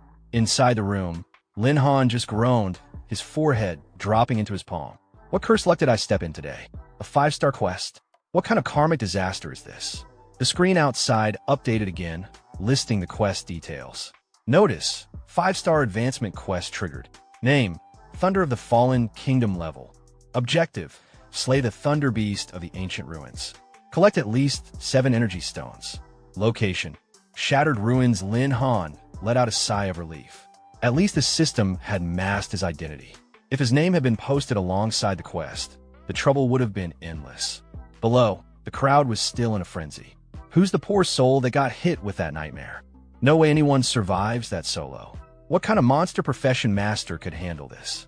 Back in the room, Lin Han stretched his arms and took a breath, grateful for one thing, that the crowd didn't know it was him. Lucky they only posted the quest, not the name. Otherwise, I'd be buried in drama. The green crystal cast a mesmerizing light, bathing his face in a calm radiance. But his mind had already shifted into battle mode. The quest was fixed. No time to delay. Far away at the edge of the world lay the shattered ruins, remnants of a once mighty kingdom, now reduced to crumbling stone and silent echoes. Dust-covered relics stood like bones of a dead empire. Not far from the ruins, a fortified camp stood watch over the cursed land, waiting for its next visitor. Disciplined soldiers moved in orderly formation, patrolling the mercenary hub filled with bustling activity. Among them sat a bulky man with a gleaming bald head, dressed in a grease-stained black tank top. A toothpick hung from the corner of his mouth as he grumbled, "No one's taking quests lately. What a cursed month. I'm living on cold water again." Just as he muttered, his eyes flicked to the side and froze. Lin Han walked by. His demeanor was casual, but something about him was impossible to ignore. The bald man straightened instantly, as if jolted by electricity. And he wasn't the only one. Other mercenaries paused what they were doing, their eyes drawn to Lin Han's figure. Suspicion lingered in the air. Some whispered under their breath, "Look at that outfit. Some rich young master got lost. Must be here to try quest. Easy prey. Big fish just walked into the net. Careful," someone warned. "That fish might be your boss someday." A deep voice cut through the murmurs and brought Lin Han to a halt. "Kid, you here for quest?" The bald man stepped forward and thumped his chest. "I'm the captain of Black Wind Mercenaries. Need a reliable crew? We got a solid rep since you're new. I'll even give you a 20% discount." Lin Han remained unbothered. Hands in his coat pockets, voice lazy, he replied, "No need." But the bald man wasn't ready to back off. "All right, how about this? We do it for free, just to make friends." Lin Han's demeanor changed instantly. He grabbed the man's arm, fingers tightening until veins bulged. His voice was cold, sharp as a blade. "I said, no need." With a flick, Lin Han shoved him aside effortlessly like brushing off lint. He stared down at him with disdain. "Free help for a stranger? What kind of fool do you think I am? Mercenaries like you either rob or kill your clients." The man staggered, clutching his aching arm, rage boiling in his chest. "Damn it, I'll crush this arrogant brat." He lunged, but before he could strike, a small knife appeared in front of his face, twirling between slender fingers. "Baldy, hold it." The voice was playful, but laced with venom. A red-haired girl sat nearby, grinning as she stabbed the knife into the table. Her eyes, deep green and filled with malice, locked onto Lin Han. The boss didn't answer her question, but she already knew his thoughts. This is a safe zone. No need to rush. Let him leave first. Then the fun begins. Meanwhile, Lin Han arrived at the entrance of a crumbling ruin. Calmly taking in the surroundings, he noted the atmosphere. This place, Shattered Ruins, was clearly different from Shadow Mountain. It existed in its own separate space. Responding to his call, G stirred and appeared. Lin Han's voice turned serious. "Come out, AI. Time to move." G beamed and hugged his arm cheerfully, full of energy. "Master, I'm ready." Lin Han gently tapped her forehead with a smile. "Good girl. You'll have plenty of chances to fight today." But just then, a new system notification flashed in front of him. He sighed. "Another system quest? Damn. Congratulations, host." Lord Tier quest triggered. Quest name: Heart of Thunder Objective. Hunt the Thunder Envoy. Collect the Heart of Thunder. Reading through it, Lin Han's eyes lit up. 300 Beast Taming points? Nice. That's a major boost for AI. He pulled out his phone, mind racing. But no clues on where this Thunder Envoy is. I'll need to contact Uncle Tien for some intel. For now, he focused. AI, let's handle the profession advancement quest first. You'll get your beast taming points soon enough. Okay. From the distance, a wild howl pierced the air. A pack of thunder beasts appeared from the sandy hills, their movements swift and sharp like wind-carved blades. These were level 15 monsters known for their ambush tactics and pack attacks. Without hesitation, G slammed her fist into the ground. The impact was explosive. The earth shook violently, and several thunder beasts were blasted high into the air, their bodies tumbling like broken sandbags. The survivors dodged and immediately shifted their target, charging straight at Lin Han. But he didn't flinch. He stepped forward as if out for a stroll, eyes calm. Hovering above him was a fiery magic scroll. His voice was dripping with mockery. "If you can't beat AI, don't even dream of facing me." With a flick, the scroll fired a massive fireball. "Thunder beasts," he teased. "Try some roasted meat. Smells good already." The beasts barely had time to react. Their eyes widened in panic as the fireball closed in. "We're done for. Barbecue time." The scroll unleashed an endless barrage of flames, raining down like meteors. The entire pack was consumed in fire. The survivors scattered, running for their lives like panicked insects. Warning: you've reached your first transmission level cap. Complete profession advancement to unlock further experience gain. 3 more magic scrolls floated around Lin Han. Fireball technique, Heavenly Flame technique, and Flaming Missile. He frowned. "You're running already? My scrolls say otherwise." With a wave of his hand, more fireballs chased after the retreating beasts like fiery shooting stars. He turned to AI with a grin. "Wrap it up, will you?" "Got it," she replied, eyes burning with ruthless excitement.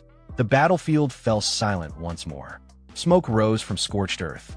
Lin Han casually spun one of the energy stones in his hand, satisfied. "Not bad. Got enough in no time." These pricey scrolls really paid off. The system displayed updated information. Beast Companion. Heavenly Horned Ant-type. Ancient Ferocity level. 15. Lin Han glanced at the stats and shook his head. Still no advancement. Wasted all that experience. Although I didn't level up again, jumping from 13 to 15 was still decent progress. Lin Han pulled out his phone, his expression turning serious. He stared at the screen, expecting that the exchange had already sent the coordinates for the Thunder Envoy. Soon, a familiar voice came through the speaker. "Little Lin, I've located the Thunder Envoy. Sending the data now." A red blinking dot appeared on the screen. The location was clearly marked, but the voice added a warning. "Be careful. The Thunder Envoy isn't easy prey. If you're not at second transmission or above level 15, don't go alone." Lin Han didn't respond. Instead, he turned to IE, his tone firm but calm. "More beast taming points up ahead." IE gave a bright nod, eyes shining with energy. "Yes, master." Together, they walked off toward the marked coordinates, unaware that they were being watched. Behind a jagged rock, the red-haired girl crouched, her lips curled in a cunning smirk. She'd been observing everything, watching Lin Han casually toss around magic scrolls worth tens of thousands. "Quite the big spender," she muttered, eyes locked on him with greedy intent. "This time we'll hit the jackpot." Her bald companion stepped up behind her, a low grin tugging at his face. "Boss, should we strike now?" She raised her hand calmly. "No rush. Let him gather more energy stones. That girl next to him isn't ordinary. Once they're tired out, we move." "Boss is brilliant," the bald man whispered in admiration. Meanwhile, Lin Han and IE walked arm in arm like a couple, heading toward the coordinates where their target, the Thunder Envoy, awaited.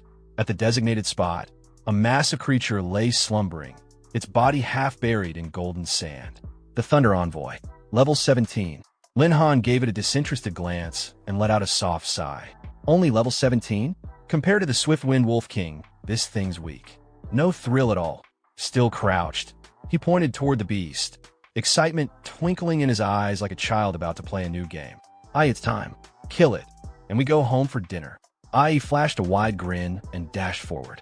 Her sudden charge startled the Thunder Envoy from its rest.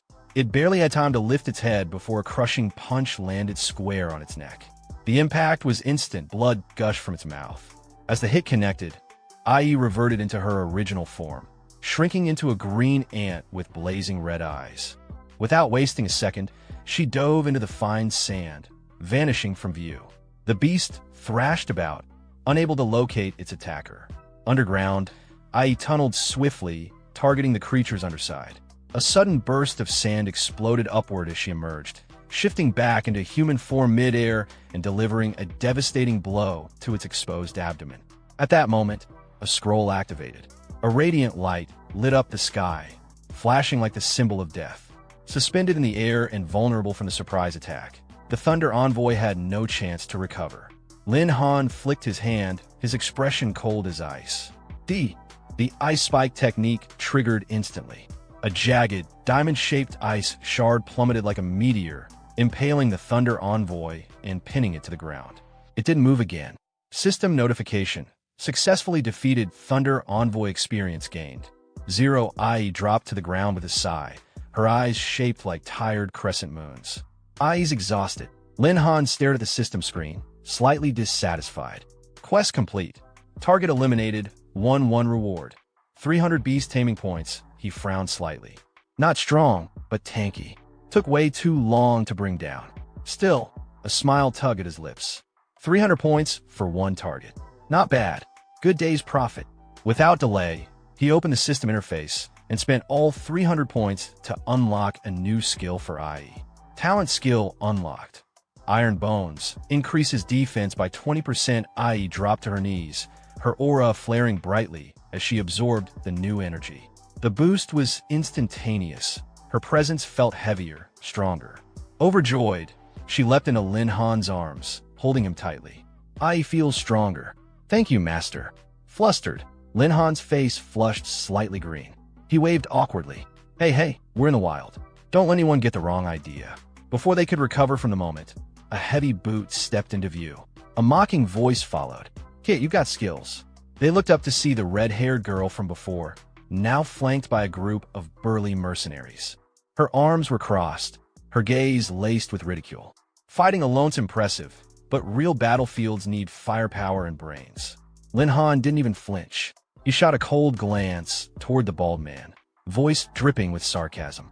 Baldy, didn't you offer your free service? What happened? Changed your mind and decided to give your grandpa a foot massage instead. Behind him, IE narrowed her eyes, a low growl of irritation building. These intruders had picked the worst possible time. The bald man, still stinging from earlier humiliation, clenched his fists and bellowed. Rejecting our mercenary offer has a price. Hand over your loot, or you're not leaving here alive. Lin Han stood firm, eyes sharp and unwavering. He confronted the group boldly, questioning whether they weren't afraid of the security team catching them for robbing people so openly. But the red-haired woman only laughed, her confidence unshaken. She explained smugly that the shattered ruins were divided into safe and unsafe zones, and they were currently deep in the latter, far beyond the patrols of any security forces. The bald mercenary beside her chuckled as well, his grin as crooked as his morals. With a chilling calm, she told Lin Han that if he died here, it would be blamed on a beast attack. He had only himself to blame for offending the wrong people. Her wicked smile widened as she assured him she'd take good care of him. Her subordinates eagerly joined in, splitting the roles. One of them claimed the girl beside Lin Han for himself. The redhead approved with a twisted smirk, as if granting them a reward. But just as they prepared to strike, a panicked mercenary shouted in alarm. IE was gone. The group repeated it in confusion. In that moment of hesitation, a silent figure rose behind the red-haired girl. It was Ai. Her eyes were narrowed with deadly focus, her expression emotionless yet terrifying. In a blur, she sees the nearest two men, her movements swift and surgical. Without show or warning, she spun them effortlessly and hurled them into the others like battering rams, knocking the mercenaries over like ragdolls. The red-haired woman stood frozen in disbelief, her voice breaking into a high-pitched scream. She couldn't comprehend what kind of monster they were facing. Before she could regain composure, Ai flung her aside like discarded trash. Tan Ning's remaining mercenaries snapped into action, weapons raised. They opened fire in desperation, hoping to end the threat quickly. Although some lamented the waste of such rare talent, survival was more important. Bullets rained down on the protagonist's beast, but she immediately activated her skill, Iron Bones, which boosted her defense by 20%. Seeing this, the mercenary leader was taken aback, realizing they had underestimated her strength, and quickly decided it was best to retreat. However, before he could act, the protagonist appeared right in front of him, cutting off his escape, and made it clear that running was no longer an option. He then activated a scroll, unleashing its power, which instantly overwhelmed all the mercenaries except for two who managed to survive. One of them, a bald man, panicked as he called the woman a monster and questioned why the boy with her kept using so many different magic scrolls. The red-haired woman, assessing the situation, concluded that the beast-like woman only seemed to obey the boy, and since he had likely exhausted most of his scrolls while fighting, they could still have a chance to turn things around by targeting him. Hearing this, the bald man grew excited, clenched his fist, and declared his intention to fight the boy, claiming he was nothing but a weakling who relied on scrolls. The protagonist, however, calmly responded, questioning whether he still wanted to fight back. Holding a large number of scrolls in his hand, he smiled and admitted that while he did have ambition, he was indeed just a weakling with money to spend. Then, with arrogance, he demanded they hand over all their equipment, energy stones, and skill books. Seeing the scrolls in his possession, both survivors grew terrified. With a mocking smile, the protagonist added that he might consider letting them go if they complied, but if not, he would make them understand the meaning behind the phrase that all fear stems from insufficient firepower. Frustrated at the situation, the red-haired woman muttered to herself, questioning who the real robber here was. The scene then shifted to the job change temple. A receptionist sat at her desk, recalling that the person who had activated the 5-star mission earlier that morning was named Lin Han. She found him rather handsome, but pitied him, thinking his luck was unfortunate, as such a difficult mission would normally take at least 10 days to half a month to complete. Just then, the protagonist appeared before her, greeting her politely and informing her that he had already completed the job change mission and returned to hand it in. The receptionist was stunned, her face breaking into a nervous sweat as she wondered if she had misheard him. A 5-star mission was incredibly difficult, so the idea of it being completed so quickly seemed impossible. Still in disbelief, she shuffled through his documents and awkwardly asked if he wanted to inquire about job change mission information, advising him to wait. The protagonist, however, clarified firmly that he had really completed the mission and was here to change his job. Her expression froze in shock. She could barely believe her ears and asked again if he had truly completed the mission. When he confirmed casually, saying it had been easy, her disbelief only deepened. Flustered and still sweating, she hurriedly told him to wait while she prepared a room for him immediately. Room 996 had just become vacant, and the operation process would be the same as when he had accepted the mission. After finishing the formalities, the protagonist casually waved his hand, thanked the receptionist, and left. The receptionist, still watching him walk away, couldn't help but question in her mind if he had truly completed the mission in just a few hours or if he was simply boasting. Before she could sort out her thoughts, an official announcement suddenly rang out across the temple. It declared that the 5-star mission known as Thunder of the Fallen Kingdom had been completed. Hearing this, the receptionist froze in shock, realizing it was actually true. The nearby onlookers, just as surprised, began murmuring to each other, wondering when someone capable of completing such a high-level mission had appeared. At the same time, the protagonist received a system notification congratulating him on completing the job mission and successfully advancing to his second job. His new title was revealed as Beast Tamer. Excited, he realized that he had now undergone a second career change, and the feeling was exhilarating.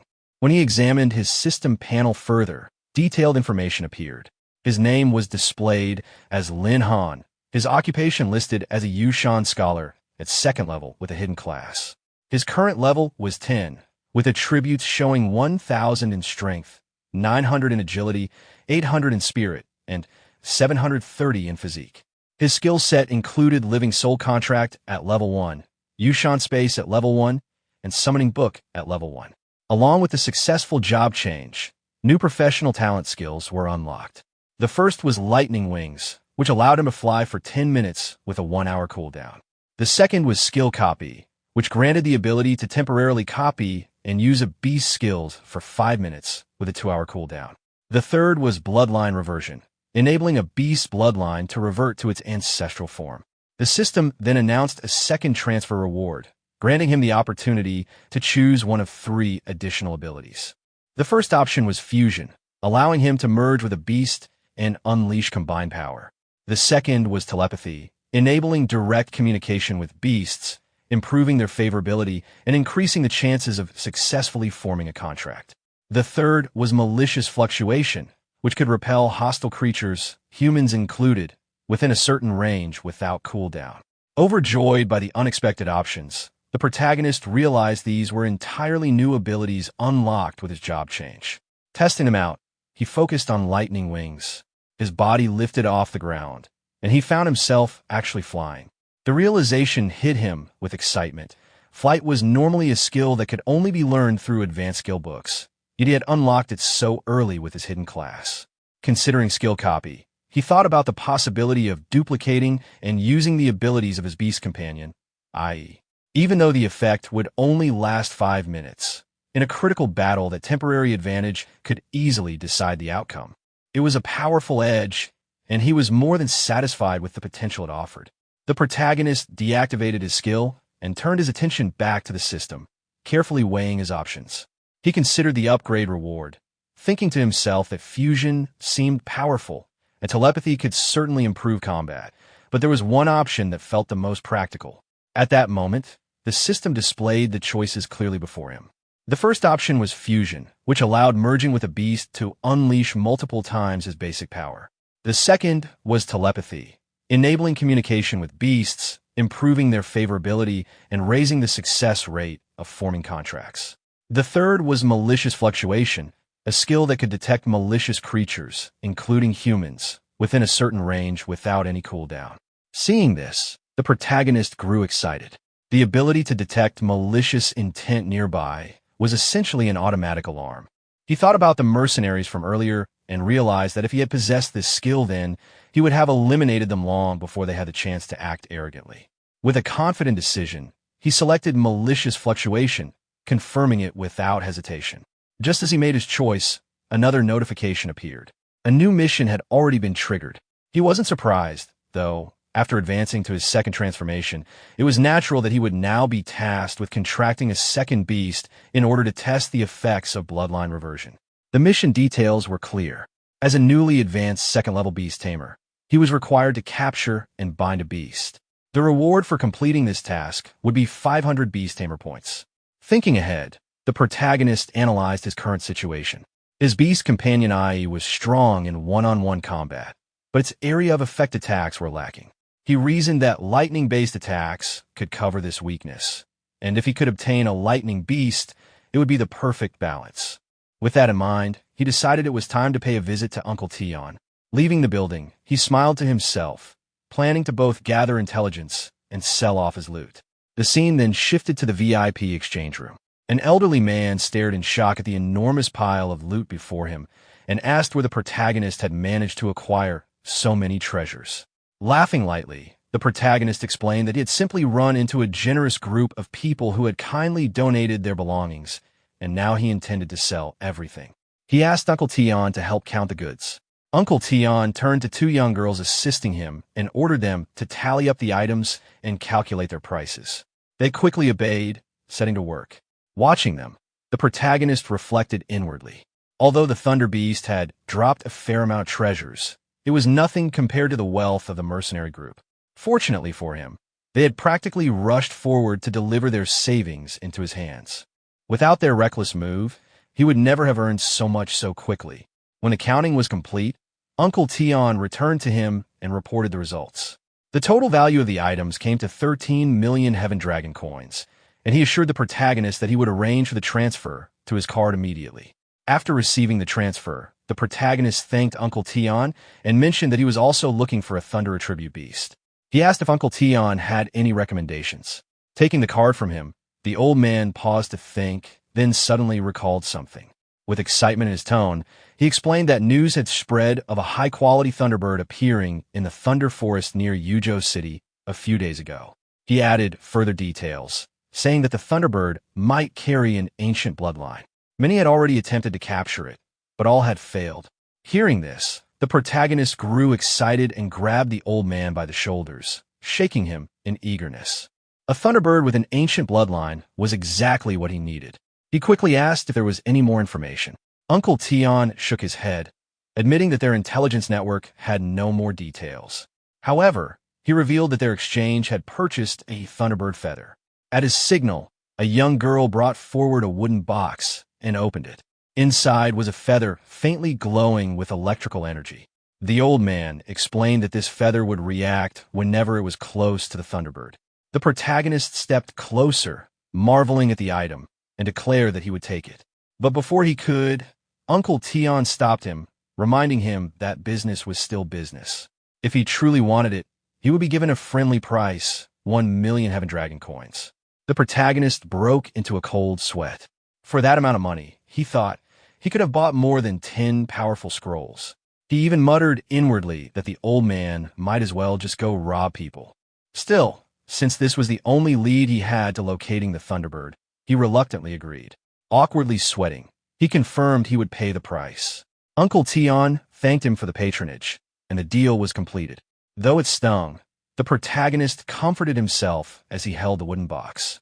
As long as the feather could make finding the Thunderbird more efficient, then 1 million was worth it.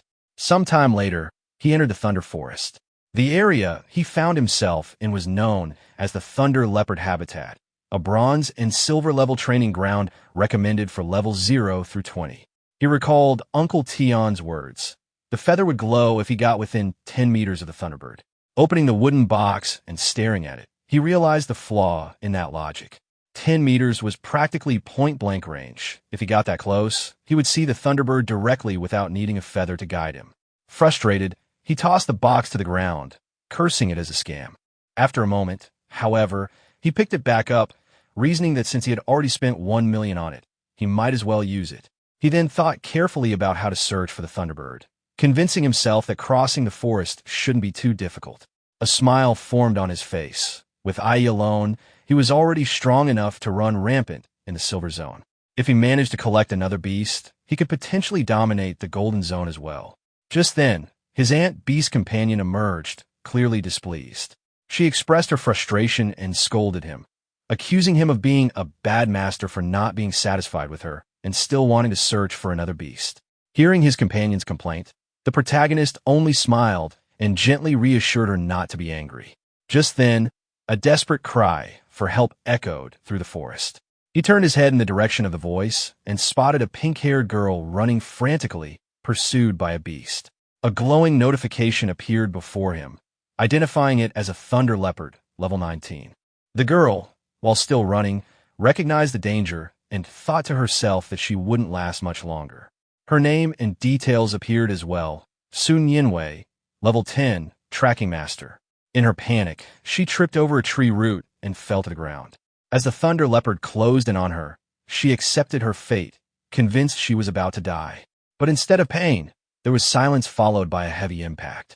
Opening her eyes slightly in disbelief, she realized she was still alive. The sound she had heard was the beast being kicked away. The protagonist had intervened, standing between her and the danger. He quickly asked if she was all right. She managed to say she was fine, though in her thoughts she was stunned. This man had sent a Thunder Leopard flying with a single strike. Who could he be? Still shocked, she warned him that Thunder Leopards weren't so easily dealt with, urging him to run. But the protagonist only smiled with confidence, dismissing the threat. He hinted that the beast wouldn't be his problem to handle, as someone else would deal with it. True to his words, his ant beast appeared and clashed with the thunder leopard.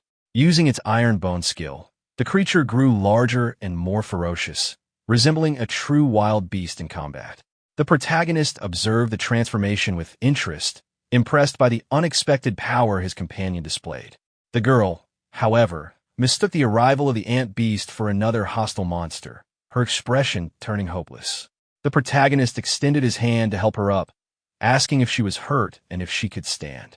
Instead of answering, she panicked and pulled him away, insisting that any creature capable of suppressing a thunder leopard had to be at least level 20. She believed escape was the only option before it noticed them. At that moment, the ant beast defeated the thunder leopard and stood triumphantly atop its corpse, glaring at the girl with hostility for trying to drag its master away. The beast chirped angrily in protest. The girl began to explain herself, but the protagonist calmly reassured his companion instead, praising her for a job well done. He patted the ant beast affectionately and promised her a reward once they returned home. Witnessing this scene, Sun Yinwei was dumbfounded. None of it made sense to her. The protagonist then asked for her introduction. The ant beast shrank back down to its smaller form and perched on his shoulder. Turning to face her, he introduced himself as Lin Han, a beast tamer, and clarified that the ant beast was his contracted companion, nothing she needed to fear. Recognizing his identity, the girl exclaimed in excitement. She recalled rumors spreading in a nearby city about the awakening of a hidden class, beast tamer. Now it was clear to her that the rumors were true. Lin Han, however, calmly denied it, saying it wasn't a legend at all. As the girl approached, she smiled and remarked with curiosity. Beast tamers were known for relying on their contracted creatures, yet this one could fight so strongly with just his fists. She also asked what kind of ant he had. It was astonishing that it had been able to bite a thunder leopard to death. Before she could say more, the ant beast smacked her across the face. Shocked, she cried out. The protagonist quickly calmed his companion, telling her not to lose her temper. Still, the ant beast chirped angrily, warning the girl not to get too close to its master. The protagonist then turned back to the girl, asking why someone who didn't seem very strong would come to such a dangerous place. She introduced herself as Sun Yinwei and explained that she was here on a second-level mission. Unfortunately, her bad luck had landed her with a 4-star task, which had put her in this predicament. Out of curiosity, she asked why he was here. He thought for a moment before replying that his goal was the Thunderbird rumored to be in this forest. Hearing this, her eyes lit up with excitement. She said it was perfect because as a tracking master, she could help him find it as thanks for saving her life. The protagonist considered this in his mind. Though the tracking masterclass lacked combat ability, it excelled at locating targets. That could be very useful that he agreed to rely on her for this mission. They shook hands, both agreeing without hesitation. Still, Sun Yinwei cautioned him with a gentle smile. Her abilities were limited, and tracking would work better if they had an item tied to the Thunderbird. The protagonist took out the wooden box and revealed the feather. He asked her if it would work. She was immediately surprised. It was a Thunderbird feather, the very same kind that had been sold at an enormous price on the black market. Examining it carefully, she confirmed that the feather was perfectly preserved, which meant she could indeed lock onto the Thunderbird's location. But she warned that using her skill might damage the feather, so if he planned to sell it for money, it could be a waste. He only smiled and reassured her. To him, the feather was useless unless it served its purpose. If it broke, that was his responsibility. Sun Yinwei accepted his decision and began channeling her ability. Activating her tracking skill, object tracking, she focused on the feather. A streak of lightning burst forth from it, darting ahead like a guide. With excitement, she announced that she had found the Thunderbird's trail. As long as they followed the light, it would lead them to their target. Seeing this, the protagonist's own excitement rose. Without hesitation, he agreed, urging them to get moving. As they moved side by side through the forest, the protagonist suddenly halted, sensing danger ahead. He warned that a group of ferocious beasts was blocking their path. The girl, startled, asked what she should do. Nervously, she suggested they take a detour, even pressing closer to him as she did so. This irritated IE slightly, but before the tension grew, the protagonist decided there was no need to avoid the beasts. He summoned IE, who immediately launched herself at the monsters. In moments, the enemies were annihilated. The system acknowledged the kill, rewarding him with experience, but instead of focusing on the numbers, the protagonist smiled, impressed by Ai's eagerness. Internally, he noted how she could overwhelm entire groups on her own, fully living up to his expectations. Yet, he also wondered why she seemed unusually irritable that day. When the battle ended, Ai proudly looked back at him, as if declaring the job done and awaiting his approval. The protagonist felt her excitement clearly, recognizing how much she sought his acknowledgement. They continued walking, and the girl looked at the remains in shock. She questioned if all the beasts had truly been slain by such a small ant. The protagonist confirmed calmly, remarking that the creature could easily handle such threats. Inside, he was pleased to realize he had advanced to level 11. His attributes had increased significantly, and he had gained additional points he could allocate as he wished. Just then, Ai shifted into her human form and abruptly pushed the girl away from her master. The protagonist laughed awkwardly at her behavior, lightly scolding her playfulness and telling her to return to her original form. Ai instantly obeyed her master's order and returned to her original size. From the ground, Sun Yinwei, the pink-haired girl, wiped the sweat from her face. At first, she thought they were being attacked by another ferocious beast, but upon seeing the protagonist calmly speaking with the ant girl, she realized it was just his companion. Dusting off her legs, she muttered to herself that she had been frightened for nothing. The protagonist then instructed Ai to stay in her smaller form, so she could move around more easily. Sun Yinwei, however, couldn't shake the awkward feeling that the little ant was deliberately targeting her. Meanwhile, Ai's eyes were full of hostility. In her mind, she swore that if this girl tried to seduce her master, she would rip her apart, though she promised herself not to kill her outright. Sun Yinwei, completely oblivious to the hostility, interpreted the look differently. To her, the ant seemed harmless and even adorable. Convinced it was her imagination, she grew excited and reached out to poke the small creature, eager to play with it. Inside, Ai was fuming. She found the girl unbearably annoying, but she restrained herself, knowing the other wouldn't survive a real attack. In desperation, she mentally cried out for her master to save her. The protagonist gave an awkward smile and reminded Sun Yinwei not to overdo it, warning her that Ai would lose her temper if provoked further. To redirect the situation, he pointed toward the forest, instructing Ai to clear the path ahead since more beasts were approaching. With that command, Ai rushed forward.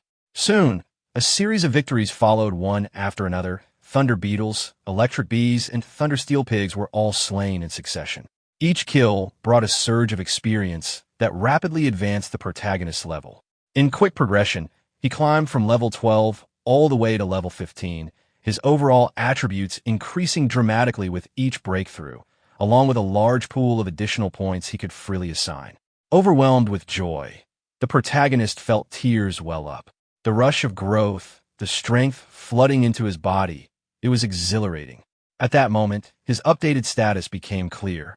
His name, Lin Han, was displayed with his occupation listed as a beast tamer who had already undergone a second awakening into a hidden job. He had reached level 15, with greatly boosted strength, agility, spirit, and physique. Although he carried no equipment, his arsenal of skills included the living soul contract, beast taming space, summoning beast taming, malice wave, lightning wings, and skill copy, all at their first level.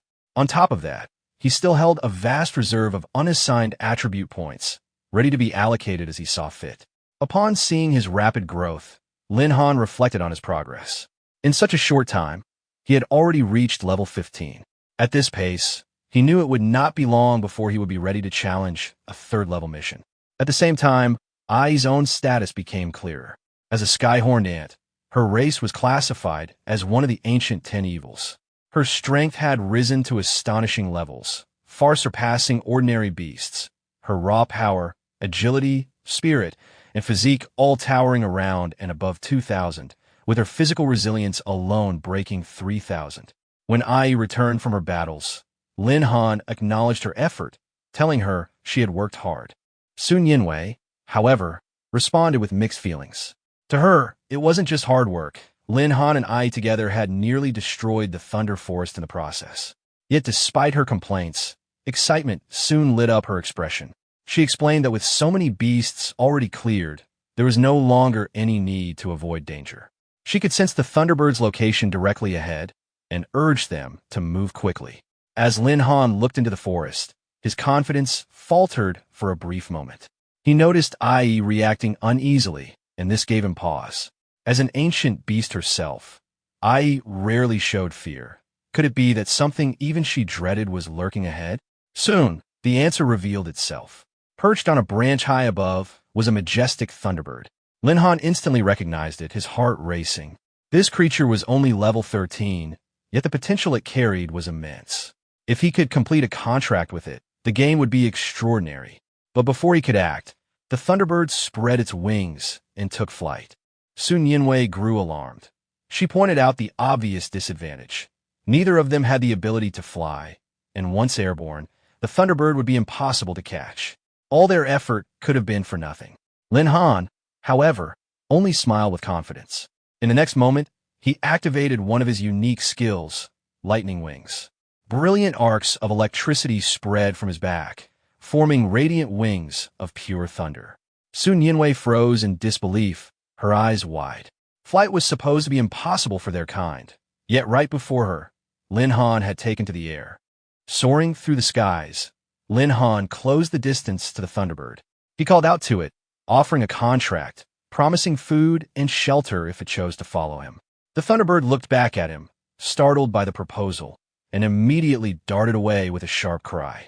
Lin Han sighed, a little thrown off by its reaction, but quickly gave chase. Rather than seeing it as an obstacle, he found the creature's defiance amusing. He shouted down to Sun Yinwei, telling her to wait below, and she agreed, watching anxiously from the ground. Closing in again, Lin Han extended his hand toward the bird. He tried to coax it, insisting that following him would only bring benefits. Yet the Thunderbird, unwilling to submit so easily, accelerated once more, slipping from his grasp. Annoyed, Lin Han pushed harder, but then the Thunderbird suddenly released its power, surrounding itself with a surge of violent thunder. Rather than being discouraged, Lin Han's excitement grew. He recognized its resolve. Unable to flee, it had chosen to face him head-on. That courage, he thought, was admirable. In response, Lin Han unleashed his own strength, colliding with the Thunderbird in a fierce clash of speed and lightning. With precision and force, he overpowered it and finally caught it by the neck, suppressing its resistance. The contract was sealed. Immediately, details about his new beast companion became clear to him. The Thunderbird belonged to the Blue Thunderbird branch at level 13. Its attributes were impressive for its rank, over 500 in strength, more than 700 in agility, and balanced spiritual and physical power as well. Lin Han couldn't help but smile. The capture had been difficult, but the reward was more than worth it. As Lin Han studied the Thunderbird's attributes, he quickly realized that despite its rarity, its level 13 stats were far inferior to those of the Skyhorned Ant. Just as he was about to dismiss the thought, the system presented him with a choice, whether to revert the Thunderbird to its ancestral form. A wave of realization struck him. He had almost forgotten the system's unique feature. With it, evolution wasn't a dream. Strength could be attained at will. Without hesitation, he chose to revert the Thunderbird 10 generations back. The transformation was immediate. The majestic bird shimmered with radiant lightning, reshaping itself into a humanoid form. At the same time, Lin Han became aware of its new state. It had successfully evolved into the Thunder Emperor, one of the ancient 10 evils, now at level 18. Its attributes had skyrocketed, agility alone surpassing 3,000. It had even gained devastating new skills, one that could call down unpredictable lightning strikes within a kilometer, and another that greatly enhanced its speed. Lin Han's lips curled into a confident smile. As expected of a true Thunder Beast, it had leapt 5 levels in one transformation. The Thunderstorm skill, in particular, was nothing short of a weapon of mass destruction. The Thunderbird, now in her humanoid form, approached him respectfully, addressing him as her master. But Lin Han's eyes were caught on something else. Her new form was striking, more developed even than Ai's, which left him momentarily shocked. This comparison instantly stirred tension.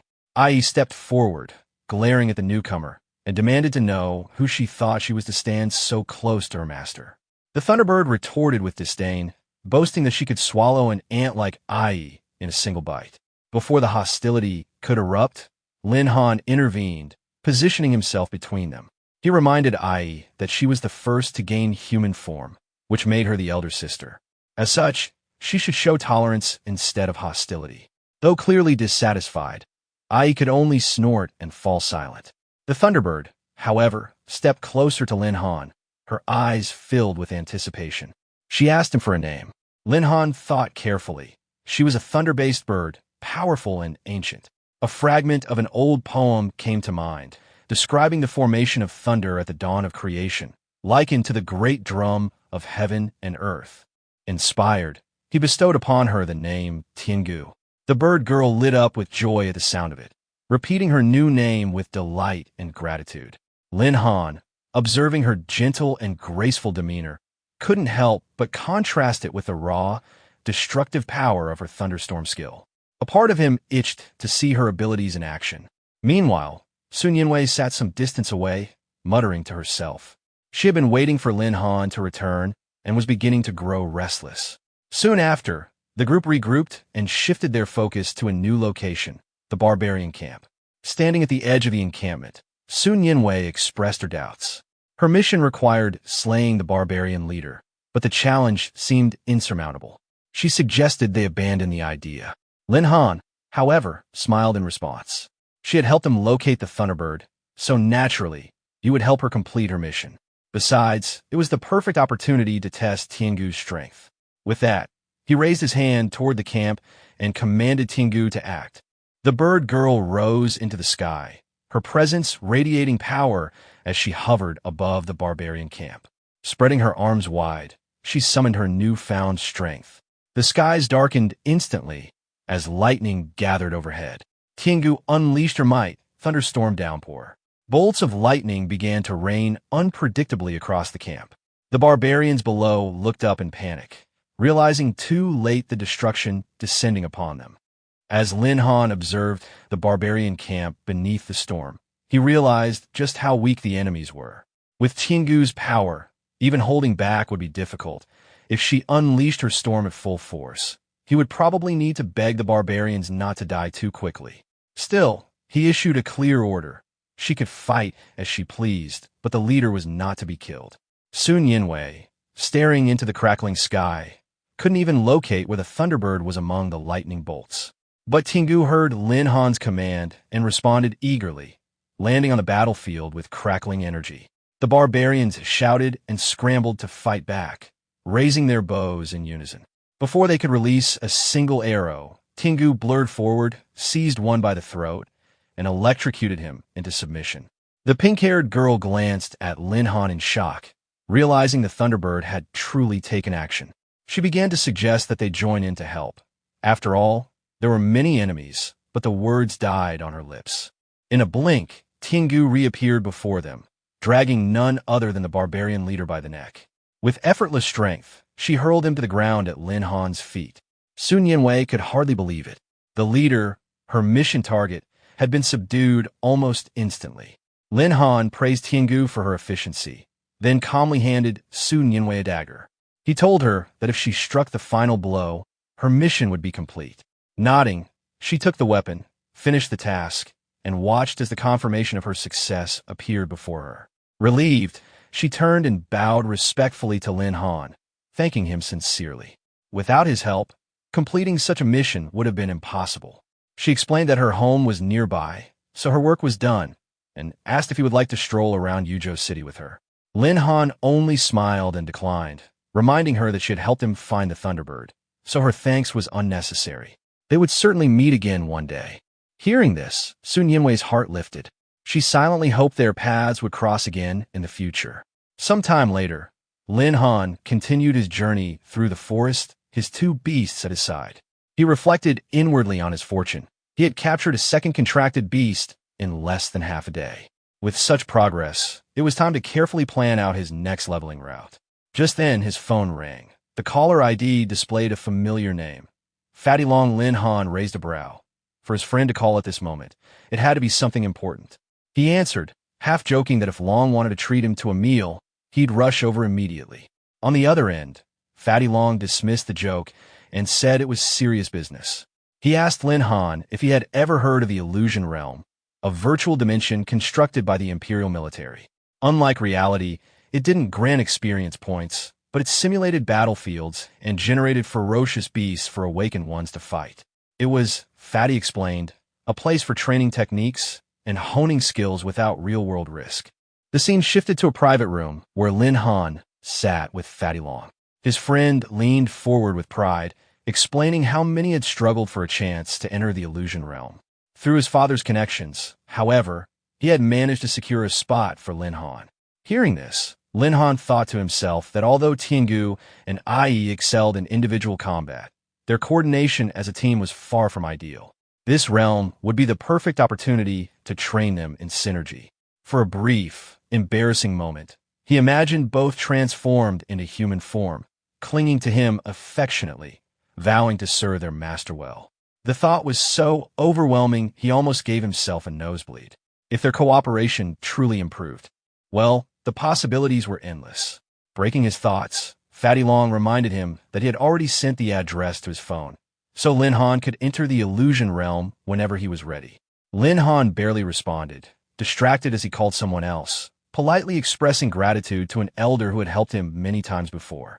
Fatty waved the thanks away, saying that brothers never needed to stand on ceremony. Just remember brotherhood when success arrived. Lin Han simply chuckled and agreed. The scene then shifted again to Lin Han's bedroom. When he awoke, Ai, in her human form, lay draped across his chest, greeting him cheerfully and asking if he had slept well. Lin Han groaned, overwhelmed so early in the morning, only for Tiangu to suddenly hug him tightly as well, insisting he return to sleep. Their combined weight nearly smothered him, and he wondered whether this was what people meant by sweet trouble. The moment soured as Ai protested angrily that the master couldn't breathe under Tiangu's embrace. Tiangu retorted with teasing cruelty, suggesting that the master could breathe just fine with Ai since she was so small. Offended, Ai snapped back that Lin Han himself had acknowledged her as the elder sister. Tiangu only laughed, mocking her intelligence instead. Lin Han watched with disappointment. Despite their mature appearances, they were as childish as squabbling sisters. He realized he would have to prioritize training their cooperation sooner rather than later. Later, the scene moved to the Illusion Realm Experience Center. A staff member led Lin Han through the facility, confirming his identity and explaining the process. He was directed toward a sleek hibernation capsule where he would access the virtual world. The staff further explained that inside, he could select challenges of varying difficulty based on his personal level, and records set within the simulations would yield corresponding rewards. Lin Han considered the explanation he'd just received. Since this entire setup was backed by the military, he reasoned the rewards wouldn't be anything ordinary. Stepping into one of the sleek capsules, he lay down as the attendant wished him a pleasant experience. Inside, his consciousness was scanned. A sequence of checks confirmed his identity, name, occupation, and current level, before suggesting a dungeon suited for someone of his ability. The system recommended the silver difficulty level. Without hesitation, Lin Han mentally chose it, calling out to Ai and Tiangu. Both of his contracted beasts responded eagerly in their own ways, brimming with anticipation. The virtual interface displayed a loading sequence, percentages ticking upward until finally reaching completion. In the next instant, Lin Han found himself standing in the illusionary realms arena. 3 wolves materialized before him. With a wry smile, he recognized them as familiar low-level opponents he had faced before. Before he could act, Ai leapt forward, determined to prove herself. Declaring her intent to outshine Tiangu, she crushed all 3 wolves in an instant. After the easy victory, she turned toward the Thunderbird with a smug expression, clearly taunting her. But more enemies appeared behind Tiangu, an entire pack of wolves of the same level. Without even looking back, the bird girl dismissed Ai's arrogance as childish and unleashed her thunderous power. Lightning exploded outward, annihilating the wolves in one devastating strike. She then coldly remarked that this was what true strength looked like. Lin Han sighed and tried to calm them, reminding both that they were one family and should support each other. But Ai pouted and said she couldn't get along with that stinky bird, while Tiangu retorted that they were too different to get along anyway. As they bickered, more wolves spawned, some even appearing above Lin Han himself. Irritated, he smashed one aside with his bare fist, muttering in frustration that even the dungeon monsters seemed to be picking on him. His sudden act shocked both companions. They rushed to his side, panicked, asking if he was hurt. Ai blamed herself for not protecting him better, while Tiangu admitted fault as well, guilt washing over both for letting jealousy distract them from their duty. Silently, they vowed to take the battle seriously from this point onward. Before they could regain their composure, a new warning spread across the arena. The third wave of beasts was on its way, this time composed of monsters edging toward level 20. The system emphasized that while no real harm would come to his physical body, the simulation transmitted pain directly, urging him to abandon the trial if it became unbearable. Lin Han, however, only smiled with confidence. He thought to himself that even many rare frontline professions would struggle at this level of difficulty, but for him, it was the perfect challenge. One of the wolves lunged straight at Lin Han. In that instant, he reminded himself of a core truth. The greatest weakness of a beast tamer was his limited personal combat strength.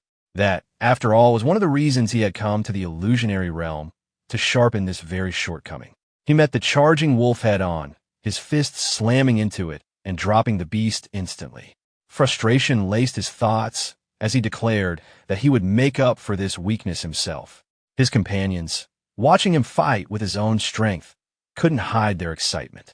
Lin Han, enjoying that moment of raw power, admitted inwardly that putting all his free attribute points in his strength had been worth it. More wolves began to gather, howling toward the sky as though to summon reinforcements. Lin Han narrowed his eyes, knowing the true battle was only just beginning. Without hesitation, he commanded his beasts. Ai was ordered to unleash her berserk state, while Tiangu was told to activate her swift movement ability. Though reluctant, Ai accepted the order, muttering that she would set aside her dislike for the Thunderbird for the sake of her master. Tiangu, in turn, assured Lin Han that she too would not be a burden. Lin Han's confidence grew as he watched them prepare. He smirked, curious to see whether the so-called Wind Wolf Kings could withstand Ai's strength or Tiangu's speed. The outcome, he believed, was inevitable. The enemy would be crushed. Outside the Illusionary Realm Experience Center, the scene shifted. Feng, Lin Han's longtime rival, exited with his entourage. His companions praised his performance, marveling at how his giant sword had crushed entire groups of beasts in one sweep. One of them regretted that Su Ting hadn't been there to witness it. Another eagerly suggested teaming up with her in the future. Su Ting, the aloof black-haired girl among them, coldly declined the offer, insisting she preferred to fight alone. Feng, watching her, sneered inwardly. To him, she was like a flower set apart from others, untouchable and aloof, but he was determined to pluck her one day.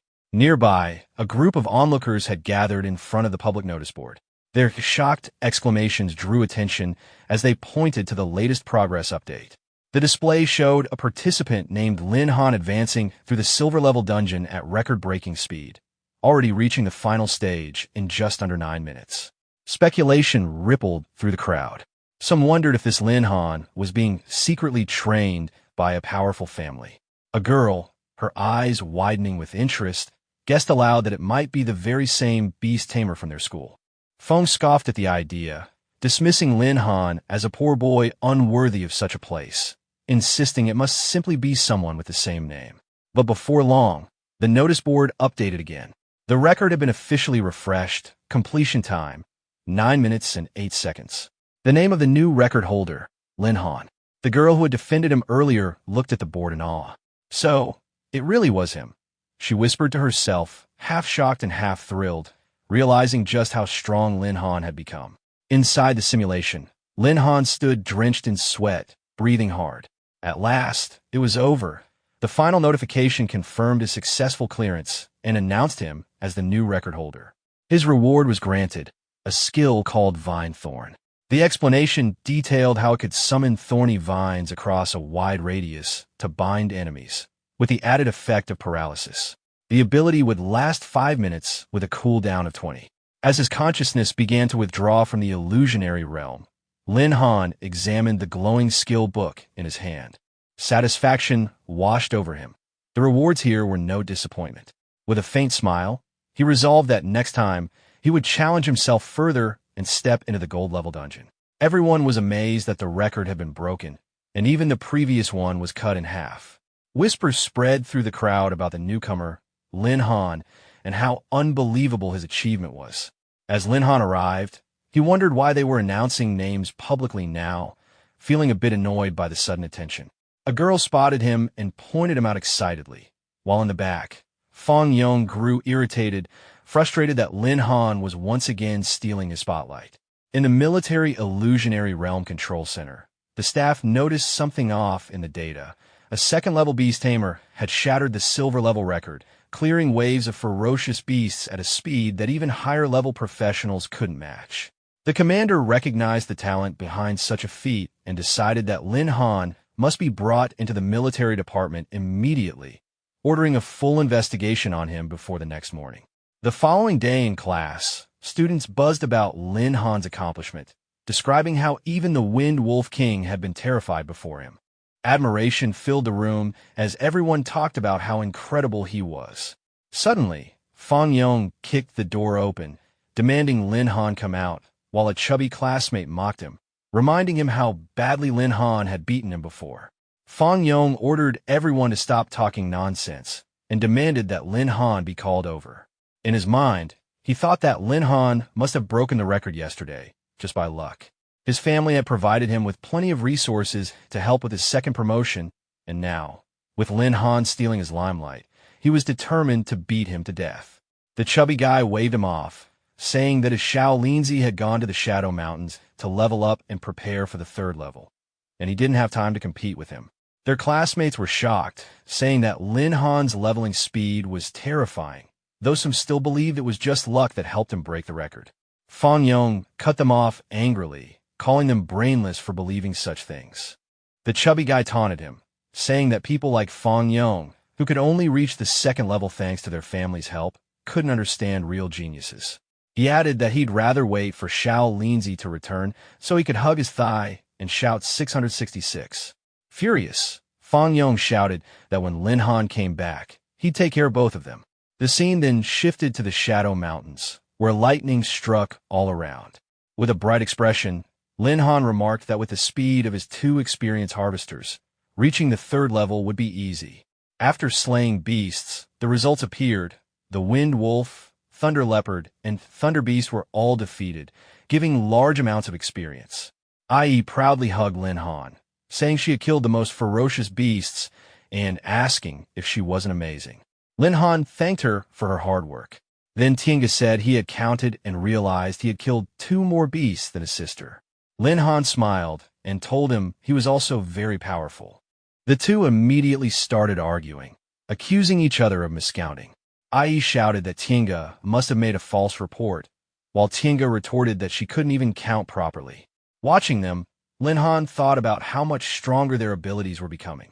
The beasts in the Silver Zone were no longer enough for them to even warm up, let alone grow stronger.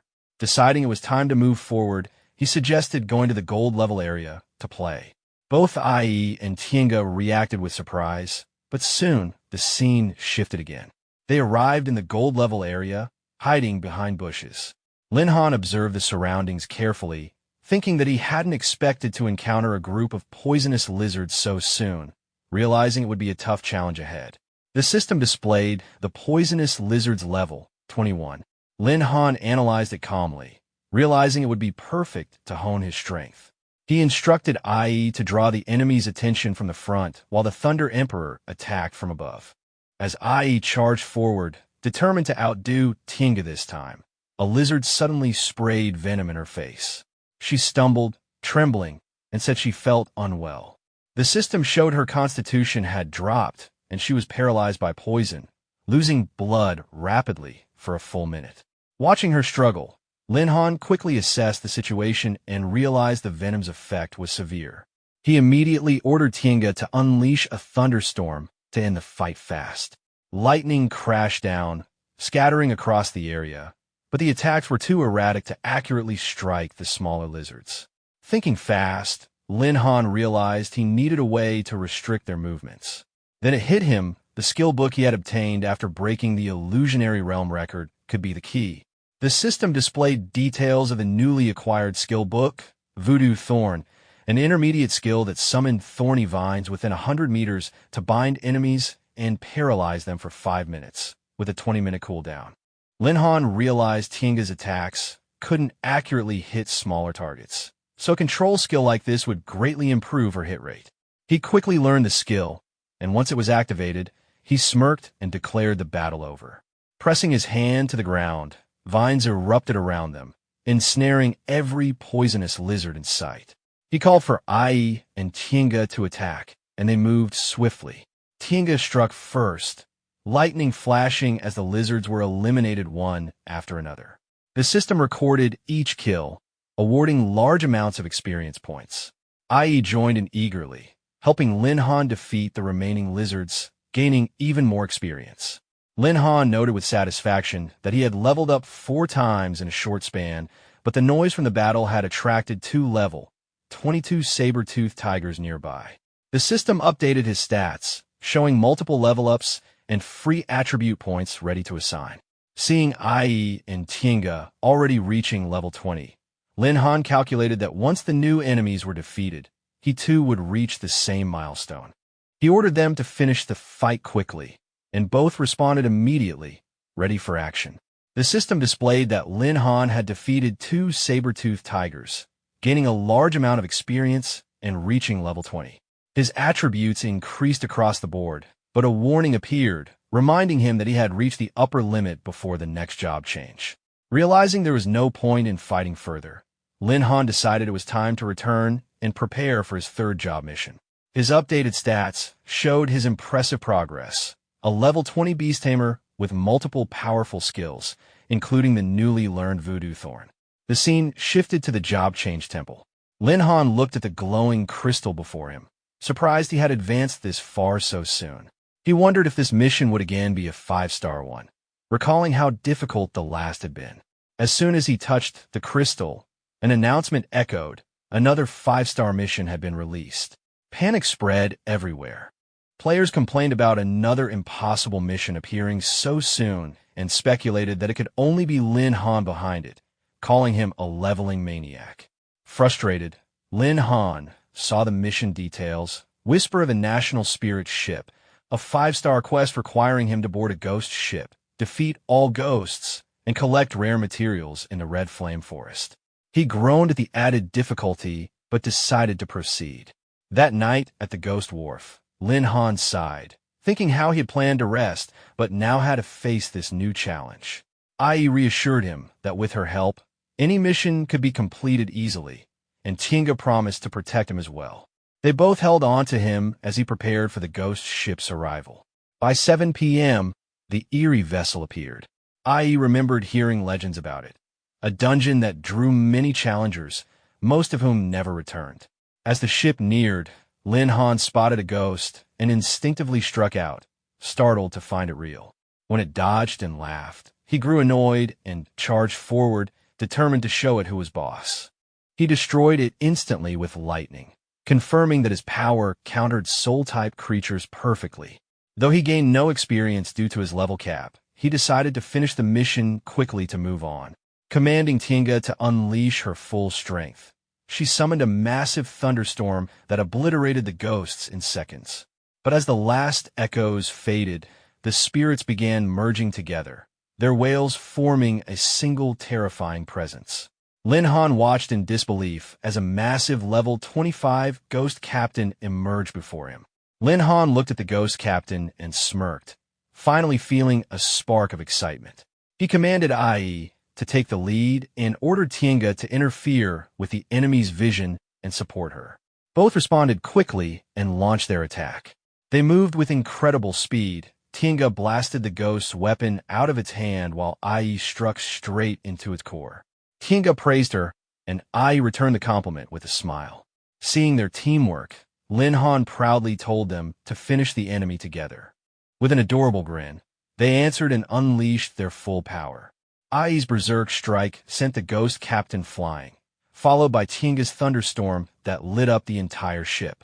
Lin Han coughed lightly, thinking the display was a bit excessive. When the storm cleared, the ghost captain was gone. IE waved proudly, calling out that she had defeated the enemy. Lin Han noted how well the two worked together. Their combined strength was far greater than the sum of their individual power. With the ghost ship now cleared, he turned his attention to the next task. The mission panel updated, showing that the first objective was complete. Now he needed to gather the 3 rare materials: Fire Dragon Flame, Grass Essence, and Eye of Wind, deep within the Red Flame Forest. The scene shifted to Red Flame Forest. Lin Han observed the surroundings carefully, murmuring to himself that he didn't expect to find the second target material so quickly. Tinga pointed toward a flower swaying gently in the breeze and said that it should be the Eye of the Wind. He suggested using his old trick to fly over and retrieve it, but Lin Han immediately refused, noting that the branches ahead were too dense for flight. IE, with her usual cheerful tone, volunteered eagerly, saying she could help too. Lin Han recalled that the first target material had been brought back by Tinga not long ago. 10 minutes earlier, Tinga had returned holding the grass spirit. Lin Han had praised him for the successful retrieval, while IE pouted slightly, saying she also wanted to go and be praised by her master. Lin Han allowed her, and she enthusiastically agreed before beginning to dig. Tinga tried to warn her, but Lin Han calmly explained that IE's true form was an ant, and for her, digging was not a skill but an instinct. As IE searched underground, Tinga commented lightheartedly that the little ant seemed quite capable and that the Eye of the Wind would soon be theirs. However, Lin Han reminded them not to be too optimistic and to remain cautious until the mission was complete. His expression suddenly changed as he sensed danger. He exclaimed that something was about to happen. The moment IE touched the roots near the flower, several wind lizards appeared, surrounding her. IE clicked her tongue in annoyance, shouting that these winds were so irritating and that she had been discovered. Refusing to back down, she challenged them fearlessly. Lin Han realized these creatures weren't ordinary, feeling the intense wind pressure spreading across the area. Just as the lizards lunged at IE, Tinga appeared above them. Tinga caught IE just in time and brought her back to Lin Han. After saving her, he told her that the master had asked him to save her. Then he turned to Lin Han and said that he had brought his sister IE back. Lin Han replied very good. With a strangely creepy smile forming on his face, he told them that next, they needed to speed up and hurry to escape. Both Tinga and IE responded adorably with a loud yes. The scene then shifted to the Red Flame Forest. All 3 of them were sprinting through the trees, chased by a wave of lizards. Lin Han shouted in frustration, saying, "Damn, he had just taken a flower from them. Was it really necessary for the lizards to chase them for this long?" The system displayed Lin Han's status. Naming, Lin Han pulled up the system chart. He muttered that at their current speed, it was still a bit difficult to shake off these crawlers. Deciding quickly, he allocated all of his free attribute points into IE, still panting, asked if the master had become faster. While running, Lin Han answered and told both IE and Tinga to keep going. They would be fine once they reached the front. IE wondered what lay ahead, and Tinga added that what the master meant was. The scene shifted into the depths of the Red Flame Forest, where poisonous lizards filled the entire area. Lin Han's group kept running through the high-temperature zone. Tinga suddenly noticed something and called out in excitement that the big reptiles were gone. He asked if the master had come here on purpose. Lin Han confirmed it. He explained that the fire lizards gathered deeper inside were the true overlords, and even if the wind lizards and grass lizards joined forces, they would never go against them. With a calm smile, he said their third target, Fire Dragon Flame, grew among the fire lizards. He told them to continue toward the high-temperature area, where they would soon find salamanders. After the mission, they could return home and rest. Both Tinga and IE replied sharply with a yes. Ahead in the lava, 3 large shapes moved lazily. IE spotted them bathing in lava and shouted to the master. Lin Han immediately activated his ability to scan the surroundings and located the Fire Dragon Flame. The terrain here was wide open, perfect for Tinga to use his speed. A new mission appeared. Wake up the sleeping fire lizard leader and kill him. with a reward of 1,000 beast taming points. Lin Han found the timing surprising. The mission mentioned a fire lizard leader, meaning there was an extremely powerful one nearby. The reward was tempting, but being surrounded could be troublesome. He decided they should first complete the job change mission before thinking about the leader. He ordered Tienga to retrieve the fire dragon flame. Tienga replied at once, and from behind, Ai chimed in, saying the stinky bird got it. Tienga returned shortly, reporting that he had obtained the leaf. Lin Han noted that the mission wasn't difficult at all and said they now needed to consider how to deal with the fire lizard leader. A sudden threat came from behind. Lin Han sensed the attack and dodged. The attacker stepped forward, saying the boy was lucky and telling him to hand over the fire dragon flame, so he could die quickly. Lin Han demanded to know who he was and questioned what right he had to ask for his things. The attacker raised his chin and claimed he was from the Magic Association, insisting his future was limitless. His identity appeared as Lei Dong, LV-18 Thunder Mage, Magic Association member. Lin Han recalled the association's reputation, absorbing awakened individuals from various professions, collecting protection fees, and acting more like a local criminal gang than an organization. Lei Dong told him to hand over the fire dragon flame, and he might let him go. One of his men interrupted, telling the boss to look at the girl behind Lin Han. Ai and Tienga reacted with a startled sound. Lei Dong's expression twisted as he changed his demand. He wanted the girl too, and told Lin Han to hand her over so his men could enjoy themselves. Lin Han faced the group with calm disdain, thinking they were nothing but garbage. In his mind, garbage shouldn't be allowed to wander freely.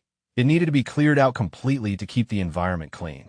Lei Dong reacted with confusion and irritation, unable to understand what Lin Han was talking about. Since Lin Han didn't appreciate the so-called kindness he offered, Lei Dong declared that he would cut off his limbs and throw him into the group of lizards. One of Lei Dong's underlings immediately agreed, yelling that Brother Lei was doing him a favor by stealing his woman, and if Lin Han dared resist, things would become far worse than losing hands and feet. Before any of the men could move, Ai and Tienga rushed forward at the same time, launching their attacks. Both shouted their disbelief that anyone still dared to harm their master, and declared that anyone attempting such a thing must be looking for death. Lei Dong watched in shock as his underling was defeated instantly, unable to understand how those two women could be so strong. Standing with a smirk and both beasts at his side, Lin Han introduced himself calmly as a level 20 beast tamer scholar. He explained that the two girls beside him were his beasts, ancient beasts, fully capable of tearing someone like Lei Dong apart without effort. Lei Dong collapsed on the ground in fear, suddenly realized that beast tamers could fight by transforming their beasts in this way. Remembering that a beast would never casually leave its master, he panicked and thought his only chance was to seriously injure Lin Han and then escape. He launched an attack immediately. Tienga stepped forward without hesitation, declaring that no one would be allowed to touch her master while she was there. Ai followed with a heavy strike to Lei Dong's stomach, shouting that anyone who bullied her master deserved to be beaten to death. She continued stomping him into the ground, yelling that he was a bad guy while pressing him down. Seeing her crushing Lei Dong's stomach, Lin Han told her not to kill him since he still needed him. Once Lei Dong and his group were tied up, Lei Dong demanded to know what Lin Han planned to do, threatening that the Magician Association wouldn't let him go if he harmed him. Lin Han smirked again and told him there was no personal grudge, so hurting him made no sense. He added that he had another task to complete and needed Lei Dong's help. Soaked in sweat and fear, Lei Dong stammered as he asked what Lin Han intended to do. The scene shifted deep above the lava, where Lei Dong and his group were hanging upside down, suspended dangerously close to the heat because Tienga had carried them there. Their terrified screams echoed through the cavern as they begged for help. Tienga looked at them with slight annoyance and asked if they hadn't eaten yet, telling them to scream louder. Immediately, the men shrieked even harder, begging not to be dropped, insisting they were wrong, apologizing repeatedly, and screaming with every ounce of their voices. Lin Han watched Tienga maintain altitude with perfect control and was satisfied. Ai, curious, asked what he was planning, and Lin Han explained that since they needed to deal with the fire lizard leader, They needed bait if they wanted to fish. Although I didn't quite understand fishing or bait, Lin Han simply stated that the men were needed to make a bigger commotion. The moment one of the tied-up underlings fell into the swarm of lizards, he screamed in panic, begging them not to come closer. He shouted that Lei Dong's attack was useless against the lizards and begged again for help, insisting he didn't want to die. Lin Han then instructed Tiange to protect them just enough to keep them alive, calling them useless but still needed for now. Tiange acknowledged the order and unleashed thunderstorm, downpour, creating an even greater disturbance among the fire lizards. Lin Han approved of the increased chaos, saying it was exactly what they needed to draw attention. Soon, a level 28 fire lizard leader emerged. Seeing this, Lin Han acknowledged that they had hooked a big fish and ordered Tiange to act. She struck at once, successfully pulling the leader's attention toward their direction and confirming that they had drawn its aggro. Ai then asked what they should do with the four men. Lin Han answered without hesitation, saying they didn't need to worry. With their weak strength, they wouldn't last long before the fire lizard swarm killed them. Considering their behavior, killing people and stealing treasures, they were clearly habitual criminals, pests. If the lizards didn't finish them, Lin Han would handle it later. For now, completing the mission came first. Tiange responded immediately, ready to continue. Ai charged at the fire lizard leader with a rapid, violent barrage of strikes, shouting as she attacked. Lin Han encouraged her to keep suppressing it and test its power, then told Tiange to increase the pressure and not give the monster any chance to rest. Tiange joined the assault instantly. Lin Han watched proudly, thinking that even though the lizard leader was many levels higher, the teamwork between Ai and Tiange allowed them to wear it down as long as they didn't let up. The lizard suddenly released an extremely loud roar, forcing Lin Han to cover his ears in confusion. When he realized something was wrong, he shouted for both to move. Ai and Tiange reacted quickly, avoiding the blast and landing safely. Lin Han asked immediately if Tiange was unharmed, and Ai checked on him too. Considering the situation, Lin Han realized the danger clearly. Both were only level 20, 8 levels lower than the enemy, and pushing any further could get one of them hurt. The mission mattered, but losing either would be a huge loss. Even so, Tiange insisted she could continue. Lin Han hesitated, but Tiange added that what the master was doing must be important and retreating now would only lead to being chased down. Energized, Ai agreed fully, declaring that the master's business was her business, and both reaffirmed they would finish the mission no matter what. Seeing them fight with such determination, Lin Han felt an unexpected sense of loyalty between them.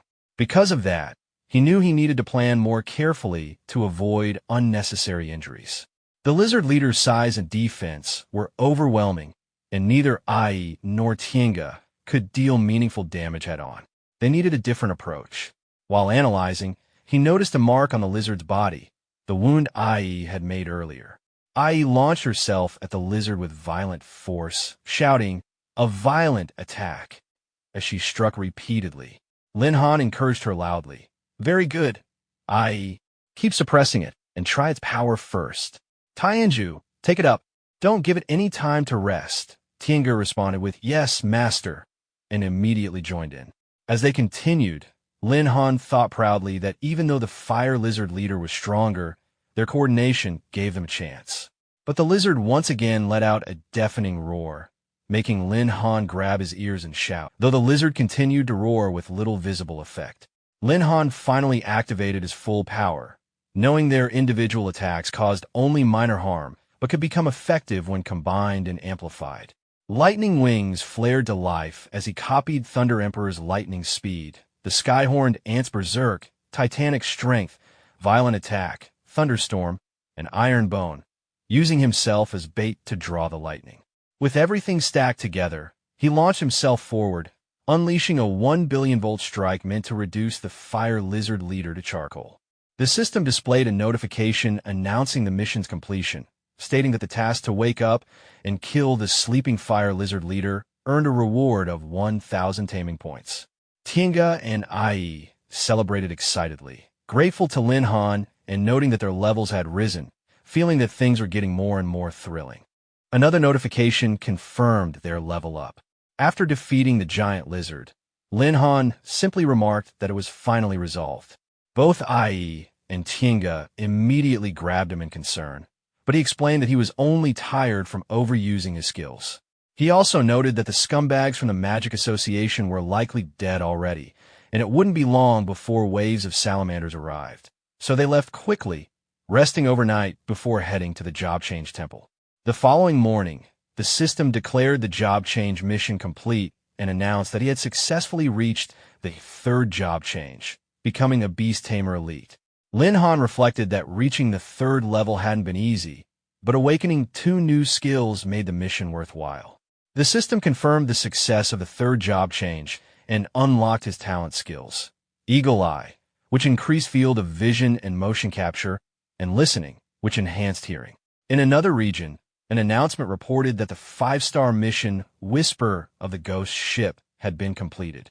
People expressed disbelief that such a task released only 2 days prior could be completed so quickly, questioning whether this was truly something humans could accomplish. A woman replied that they simply hadn't seen enough of the world, explaining that ever since witnessing young Master Lin's abnormal leveling speed, nothing surprised her anymore. The scene returned to Lin Han, who asked IE and Tinga how much stronger they had become.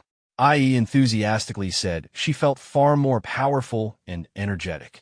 The system revealed her updated stats as Sky-Horned Ant, Race Ancient 10 Evils, level 21, with Strength 3640. Tinga noted that the upgrade felt pretty good and had unlocked new combat forms. His stats showed Thunder Emperor, Race Ancient 10 Evils, level 21, with Strength 2800. Seeing their stats, Lin Han dramatically lamented that they must be cheating, since despite being only 1 level apart, their values far surpassed his. But he quickly accepted it, reminding himself that the stronger they became, the better it was for him. He commanded the system to use all taming points to strengthen their skills. The system confirmed the use of 1,000 taming points to upgrade Sky-Horned Ant's Iron Bone to level 20, Thunder Emperor's Thunderstorm to level 20, and Thunder Emperor's Speed to level 20. The remaining taming points dropped to 0. While reviewing his chart, Lin Han noted the third-level rewards he hadn't examined earlier. Each skill looked useful, leaving him to decide which one to choose. After triggering his third turn, Lin Han focused on a new set of rewards that included Fusion, Telepathy, and Perception Shielding. Fusion immediately drew attention, since combining the strength of the Sky-Horned Ant with the agility of the Thunder Emperor Beast would give him far more practical power than copying skills alone. He realized choosing Fusion would prevent future embarrassment in battles like the one he had against the Fire Lizard leader. Deciding to keep things straightforward, he selected Fusion, with plans to test it soon. A new mission appeared requiring him to contract a third beast, offering 1,500 beast points upon completion. Lin Han saw it as guaranteed profit and considered it part of his progression rather than something to stress over. His current priority remained leveling up, especially with upcoming events he needed to prepare for. Several days later, Wuzhou No. 1 Middle School held its entrance exam. Colleges arrived to recruit, and Lin Han was relieved he remembered the exam despite focusing on leveling. Missing it would have caused serious trouble for him. IE and Tinga stayed hidden inside the Beast Tamer space since the event was formal and bringing them out would be inappropriate, though the cramped space was uncomfortable for them. At the ceremony, major universities from the Tianlong Empire attended, including directors from Baitian College and Qingshan College, schools that rarely recruited from smaller regions. The presence of the military academy drew even more attention due to its higher status among the institutions. During the entrance exam gathering, a student approached Lin Han, curious about his progress and expecting him to have reached level 15 with enough strength to hunt enemies. Lin Han acknowledged the student's improvements as well, noting how much stronger he had become recently. The student reminded him that he had mentioned advancing to the third shift earlier. Feng Yong suddenly cut into their conversation, dismissing Lin Han's claims as empty boasting and mocking the student for believing him. He insisted that Lin Han should admit his weakness rather than bluff. The student pushed back, annoyed by Feng Yong constantly appearing to provoke them. But Lin Han calmly diffused the tension and brought up the unresolved bet of 100,000 Heaven Dragon coins, suggesting they settle the debt immediately. Feng Yong brushed it off with confidence, insisting that Lin Han wouldn't be his match. As the confrontation stalled, the entrance exam officially began. The event consisted of two main sections, a level test followed by a practical combat assessment. The level test helps students evaluate their own abilities and choose teammates, while the combat stage focused on teamwork, battlefield adaptability, and overall performance. The top 3 teams would earn special resource packages and priority selection. Cheating through outside assistance was strictly prohibited, ensuring teams relied only on their own members. Admissions would be based on individual results and comprehensive scoring. Students lined up by class as the test crystal ball began detecting levels between 10 and 20. Early results included Tian Kuan at level 10 as a chicken farmer and Kai Duo at level 11 as a blacksmith. Bing watched the proceedings while wondering how prepared Lin Han was for the Beast Tamer assessment, knowing how much the results would shape his future. Despite her earlier efforts capturing a void beast for him, she reminded herself not to worry. Feng Yong confronted her about her concern for Lin Han, questioning why she bothered with someone he considered a failure. She warned him not to insult her students again, making it clear she would not tolerate further disrespect. Feng Yong mocked Bing with confidence, insisting he was far stronger than Lin Han. As he stepped forward and placed his hand on the testing globe, he claimed he would prove what true talent looked like. The results appeared. Class 4's Feng Yong, Great Sword Elite, level 16. The surrounding students whispered among themselves, impressed that his opening score was the highest so far and predicting that college representatives would compete to recruit him. Proud of his result, Feng Yong declared himself the strongest in number 1 middle school and told Lin Han to observe the gap between them. Lin Han replied calmly that being the strongest in the school was not guaranteed, especially since Feng Yong's score had already been surpassed. Confused, Feng Yong hesitated as new results appeared. Class 5's Lung Lingxue, Storm Grandmaster, level 17. Students murmured again, noting her status as one of China's 2 standout prodigies. The principal praised Lung Lingxue's academic and combat talent, while representatives from Baitian and Qingxin colleges openly discussed recruiting her. Tai Ching joined the conversation and asked if Lin Han, the beast tamer known as one of the twin heroes alongside Lung, was present. The principal hesitated just before the test announcement called Class SXS Lin Han forward. Tai Ching recalled Lin Han as the student who had broken the Illusion Realm record and wondered what new accomplishments he might show. Feng Yong took the opportunity to taunt him, confident that the test would expose weakness. Bing, frustrated, muttered that Lin Han deserved a beating. Lin Han stated that the only way to respond to a clown was to embarrass him completely and expressed his eagerness to begin, prompting Bing to give him approval. As Lin Han walked toward the crystal globe, he wondered how the device would react since it could only measure levels below 20 and he had already reached his 3rd advancement. He placed his hand on the surface, feeling an unusual surge of energy. Both he and Bing noticed the abnormal vibrations before the crystal suddenly shattered, shocking everyone nearby.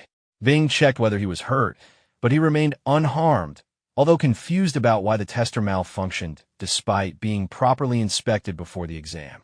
The thought crossed his mind that the issue might have come from his level being too high. Feng Yong mocked him, claiming the machine broke due to his weakness, while the red-haired invigilator supported the accusation and criticized him for damaging school property. Lin Han recognized him as Chao Xiang, Chao Chang's twin brother, someone holding a grudge against him. Bing confirmed this and warned him to be cautious.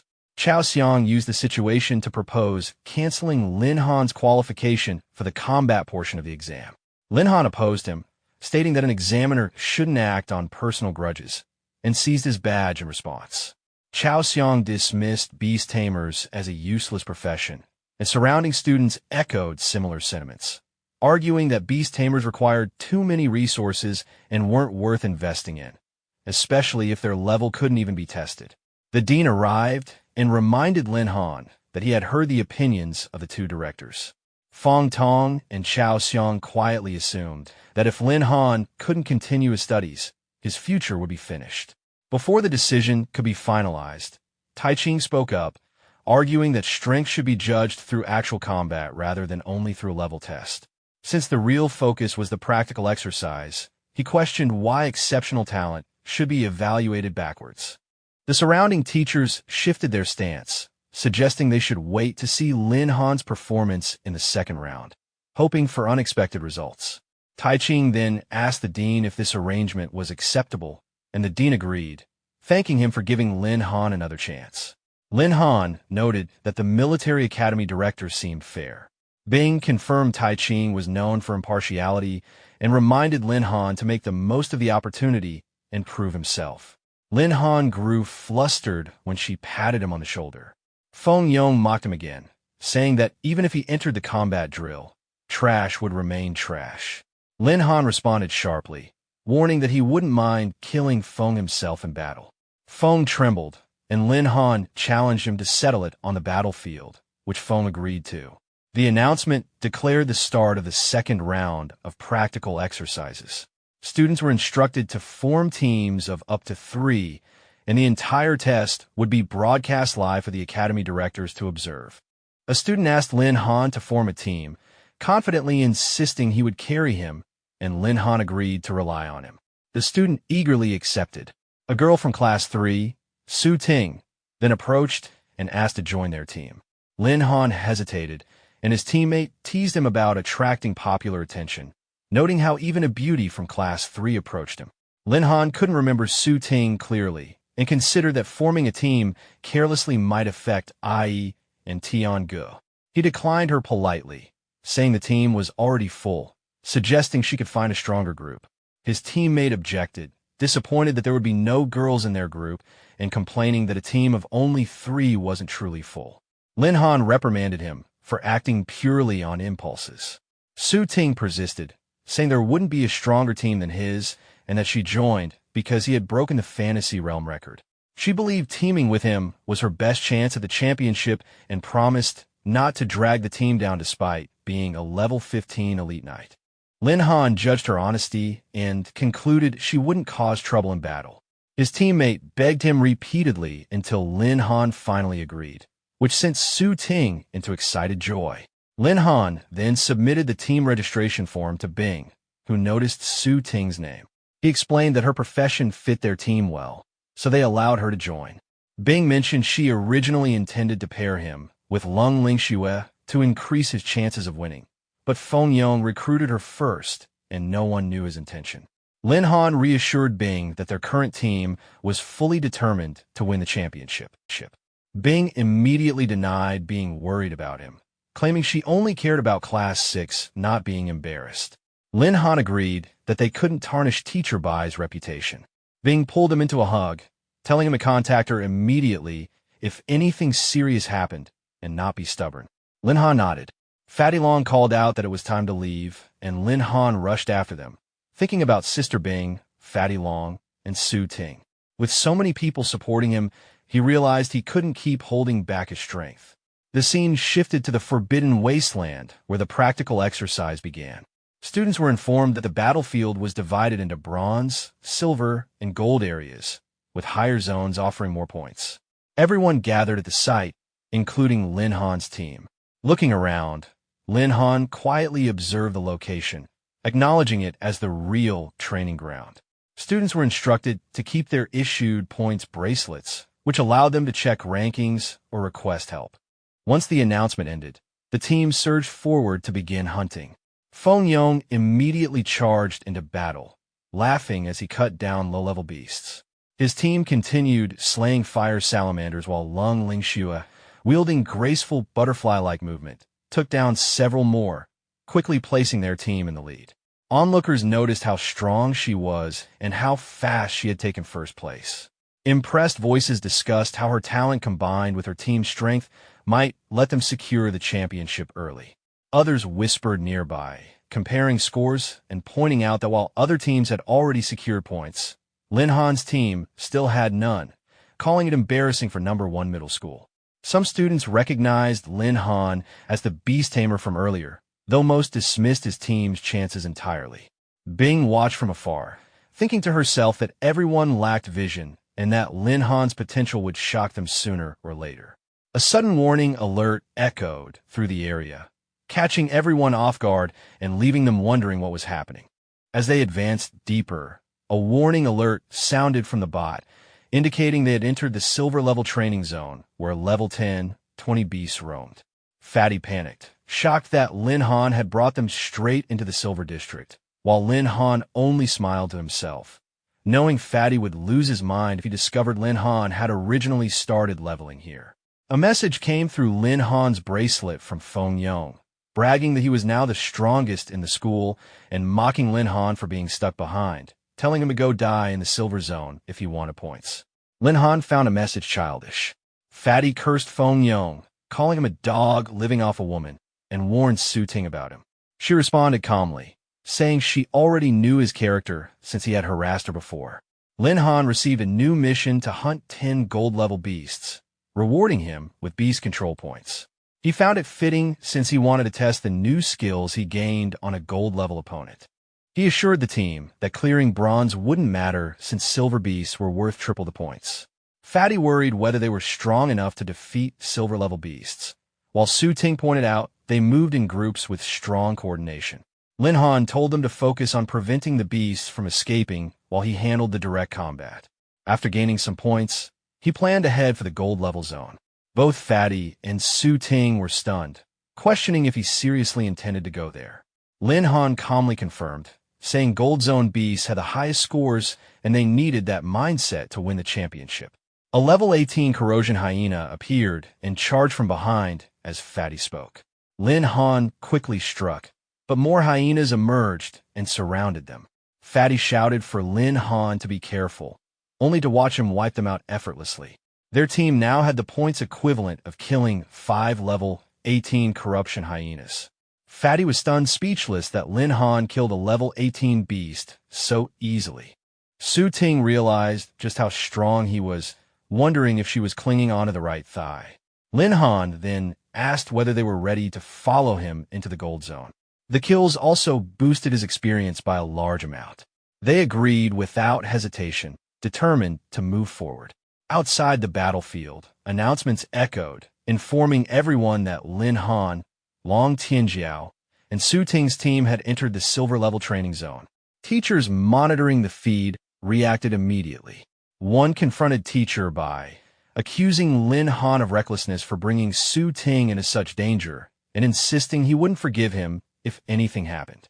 Bai remained calm, saying Lin Han wouldn't act without certainty. Another examiner mocked the situation, suggesting Lin Han had already given up on winning and was dragging his teammates to die. Bai rebuked her, questioning her professionalism for repeatedly belittling students. The examiner insisted she only feared inexperienced students would damage the school's reputation and claimed the Silver Zone was too dangerous for rookies. Others agreed, pitying Lin Han's teammates who were dragged along despite their higher potential. Suddenly, the observers noticed Lin Han's team points rise sharply after defeating 5 level 18 corruption hyenas, placing them on the ranking board. Taiching noticed the updated points first, surprised that Lin Han's team had scored. Their points continued rising rapidly, shocking Teacher Li by immediately requested surveillance footage of Lin Han's team. When the footage appeared, viewers were struck by the beasts fighting alongside him. Teacher Li was amazed by their strength, wondering if they were Lin Han's contracted beasts. Another teacher noted that the beasts seemed extraordinary and could be Lin Han's hidden trump card. The examiner remained dismissive, arguing that even rare beasts wouldn't be enough against the massive numbers of silver-level monsters. However, Lin Han continued clearing groups of beasts, thunder beasts, swift wolves, thunder leopards, while his 2 beasts swept the silver zone like point-collecting machines. The examiner began sweating, realizing that at this pace, it wasn't impossible for Lin Han's team to take first place. Bai questioned whether the critics still believed Lin Han was putting Su Ting in danger. Teacher Li quickly changed tone, claiming he had only been joking. Bai internally realized this must be why Lin Han rejected the Void Beast. He had even stronger beasts already. As more points updated, the crowd shouted as the team climbed from 10th place to 7th. Lin Han struck down another beast with a sharp exhale. His team's points rose again, pushing them into the top 5. The fat guy celebrated the ranking, only for the girl to correct him. It had already climbed to 3rd. Lin Han told them the area was cleared and they needed to move on. The fat guy hesitated, questioning if Lin Han truly awakened at the same time as them, saying his growth made Lung Lingxue look normal. The girl agreed, saying no one at their age could match his power at the 2nd level. Lin Han casually hinted he was not 2nd level. Both of them were shocked, jumping to the conclusion that he might already be 3rd level, accusing him of leveling impossibly fast. He brushed it off and said they were heading to the gold zone next, taking the lead. As they traveled, the fat guy followed without hesitation, joking about clinging to his golden thighs. Teachers monitoring the feed reacted quickly when they noticed the team heading toward the gold zone. Bai grew worried but stayed composed, wondering if Lin Han could really handle it.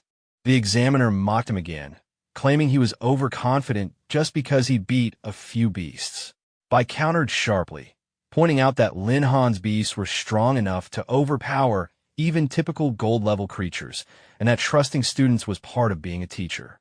Humiliated, the examiner stewed in silence, blaming Lin Han for his brother's imprisonment, deciding to team up with Feng Yong.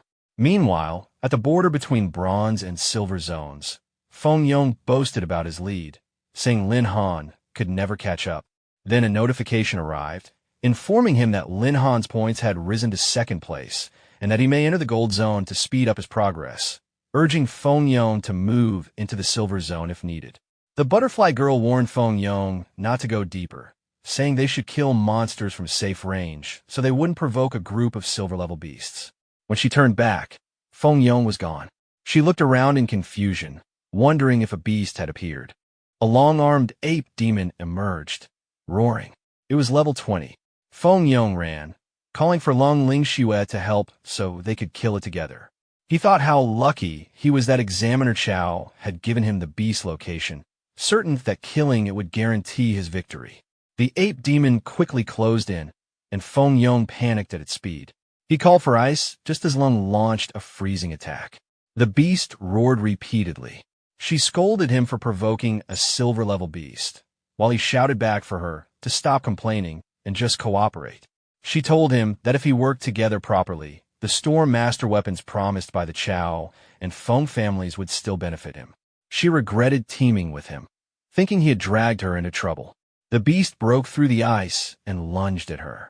She attacked again with Ice Cone, but the ape demon deflected it with another roar. She was shocked that her attack was ignored. The beast leapt toward her, and she realized she was in danger. Suddenly, Ai appeared and intercepted the attack with a roar of his own. Lung widened her eyes in surprise, recognizing Lin Han. Lin Han arrived and asked how they had ended up there. The long-armed ape demon roared repeatedly, while Ai continued attacking, releasing rapid strikes until the beast was killed instantly. Lung watched in shock, realizing that a level 20 long-armed ape demon had been defeated effortlessly, and began wondering if Lin Han's beast control was truly that strong. Lin Han questioned the pair, confused about why they would provoke such a beast with their current strength, and wondering who gave him the confidence to attempt it. Lung called out to him, while Lin Han reflected that he had sensed a malicious energy moments earlier and noticed a beast attacking students nearby. He regretted intervening so quickly once he realized Feng Yong was involved. Feng saw the corpse of the beast and reacted angrily, confronting Lin Han and grabbing his collar, determined not to forgive him for stealing the kill. Lung stopped Feng and reminded him that without Lin Han's help, he would have already been beaten to a pulp. Feng pushed her aside, claiming Lin Han only wanted to steal points and insisting that the two of them could have defeated the beast without assistance. Lung responded by slapping him and reminding him of their agreement. If she helped him obtain first place, he would provide her with level 20 exclusive equipment. Their cooperation was only a transaction, not a partnership, and she warned him that acting without restraint would only cause his downfall. Feng was left speechless. Lin Han considered the situation nothing more than entertainment and chose to leave, stating that he had no interest in wasting time and needed to return to his team. As he left, Feng internally vowed that this would be the last time Lin Han acted so arrogantly and planned to make him pay once he entered the gold level zone. The scene shifted to the edge of the golden leveling zone.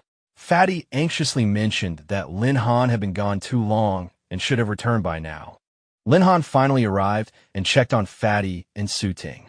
Fatty rushed to him emotionally, worried for their safety and pointing out that any beast in this zone could devour them.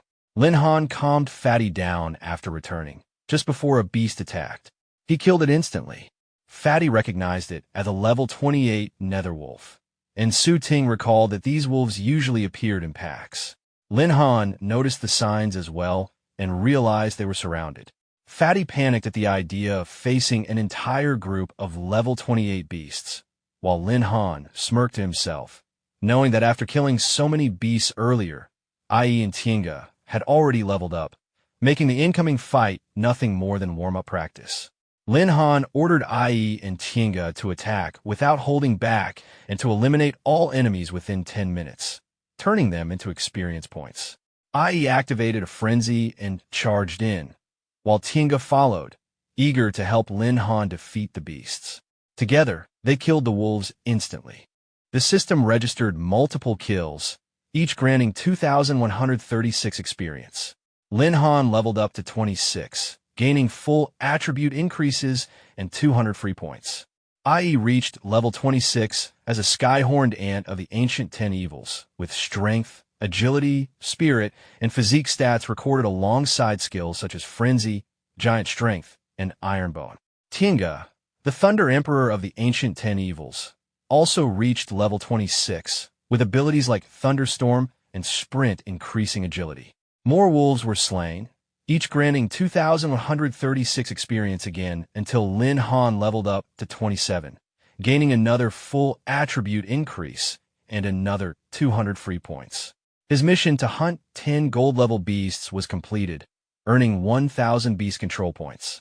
His updated status showed him at level 27, a Beast Tamer elite with hidden transformation occupation and recorded stats for strength, agility, spirit, and constitution, along with his full list of skills and 1,400 free attribute points remaining. Watching the results, Lin Han reflected that leveling up so quickly from killing wolves was beneficial. But encountering the Netherwolf pack immediately after entering the golden leveling zone felt unusual. He opened his system panel, using 1,400 free points to strengthen his physical power, raising his strength to 6,160. He considered what might come next, and decided it was best to enhance his strength in preparation. IE pounced on Lin Han, excited that the big dog had been defeated. Lin Han told her to calm down and get off, but she clung to him playfully, claiming his scent smelled too good and made her want to pin him down. Lin Han suddenly noticed bloodstains on her. Tienga grew jealous, reminding her they agreed not to monopolize their master. Lin Han tried to calm both of them down, saying they still needed to continue killing monsters. Su-Ting watched awkwardly, surprised that Lin Han's strength and beast control were so overwhelming that he could even keep such ferocious beasts as pets, which conflicted with her previous understanding of beast tamers. Fatty told her to get used to it. Lin Han then told the two that since they had followed him all the way, he wouldn't let them leave empty-handed, and allowed them to finish off 2 netherwolves to gain experience points. Both of them responded with crazed excitement, thanking him while their eyes gleamed red.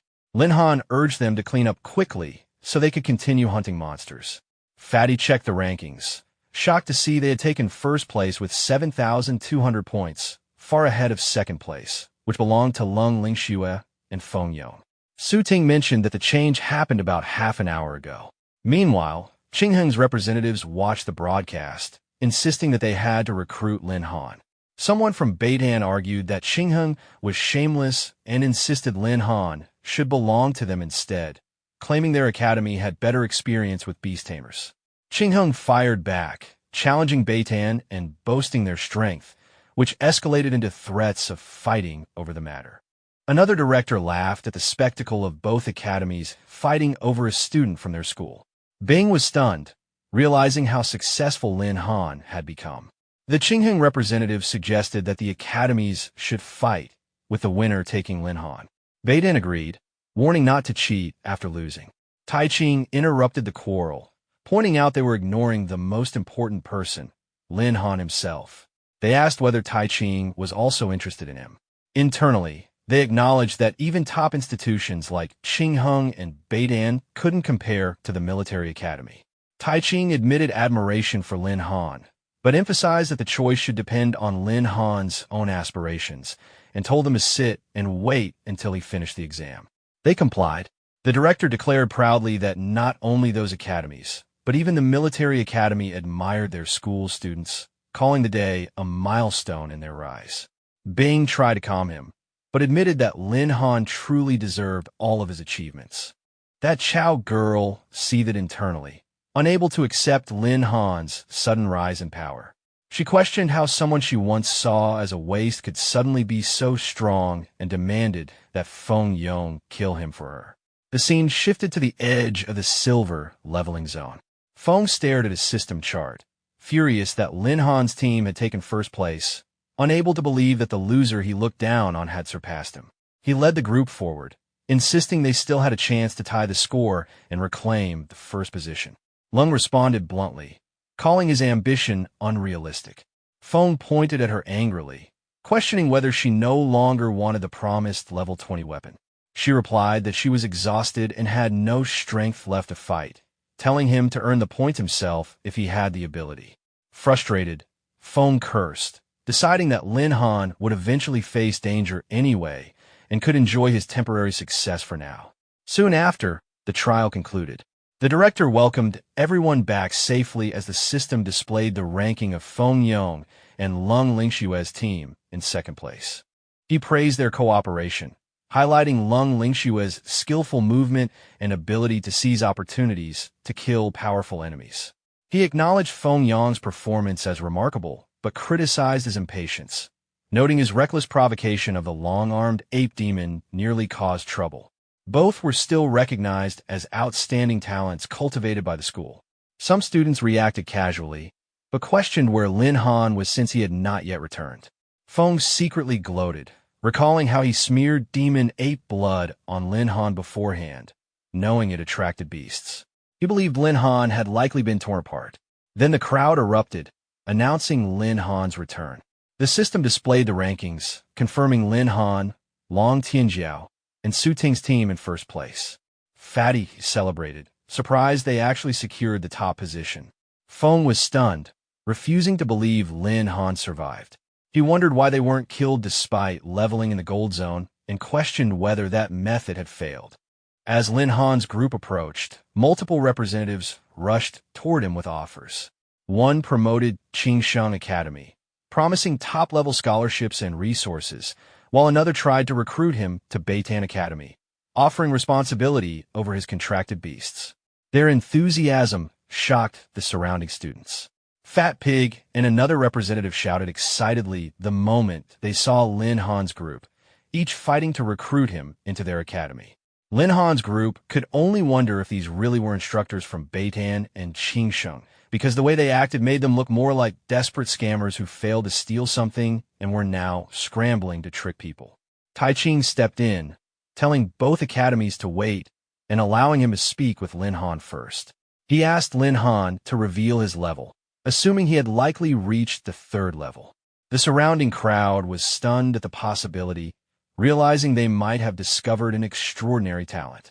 Teacher Li grabbed Bing's hand in disbelief, accusing her of already knowing Lin Han reached his third job change and scolding her for keeping silent. Bing only laughed, claiming she didn't know anything, though internally she was furious that Lin Han had kept it from her and swore to punish him later. Feng Yong clenched his teeth, refusing to believe Lin Han could be third level, insisting that he should be the top genius of number 1 middle school. Unable to hold back, he publicly accused Lin Han of cheating, saying it was impossible for someone who awakened only days ago to reach such strength. Both Tai Ching and Lin Han glanced at him with obvious disdain, almost as if they had forgotten he existed. Lin Han noted internally that Manager Yi had likely noticed Feng Yong's attempt to sabotage him earlier and was giving him the chance to reveal it publicly, so he could not waste the moment. He confronted Feng Yong, telling him to look clearly at his level. He displayed his system stats, revealing himself as a level 27 Beast Tamer elite. Feng Yong froze in disbelief, unable to comprehend how Lin Han, formerly a worthless student in his eyes, had reached such a high level, surpassing even Lung Lingxue, who had not yet reached level 20. Lin Han calmly questioned whether Feng Yong had been so confident in his death because of the demon ape blood deliberately smeared onto him. Feng panicked and denied everything, claiming he had no idea what Lin Han was talking about. Bing then stepped forward, placing her hand firmly on Lin Han's shoulder, stating that there was no point in denying anything since the entire drill had been recorded by surveillance cameras and the truth would be revealed once the footage was reviewed. Lin Han noticed something off about Feng Yong's behavior and grew suspicious. Feng Yong asked Examiner Chow to display his monitoring footage, claiming it would prove his innocence. Lin Han realized too late that Feng Yong had already handed the surveillance device to Chow Xiang, which immediately raised concern. Chow stated that the surveillance drone had been damaged during the battle and could not replay any footage. Bing seized the drone to inspect it herself, while Chow internally mocked them, confident that all evidence had already been erased before Feng Yong exited the battlefield. With the camera destroyed, no direct proof remained despite their intentions being clear. Tai Ching then revealed that the military had placed additional surveillance cameras across the exam area to ensure accurate performance evaluations and presented the footage from these hidden devices.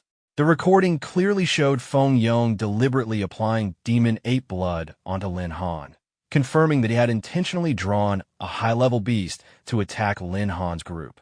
Tai Ching explained that demon ape blood, despite coming from a silver-level beast, had hypnotic effects on higher-level creatures, proving Feng Yong's intent to lure a gold-level beast and have Lin Han killed.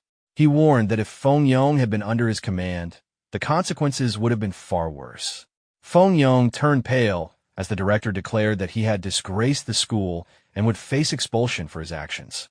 Lin Han pointed out that Feng Yong was only acting as someone else's pawn.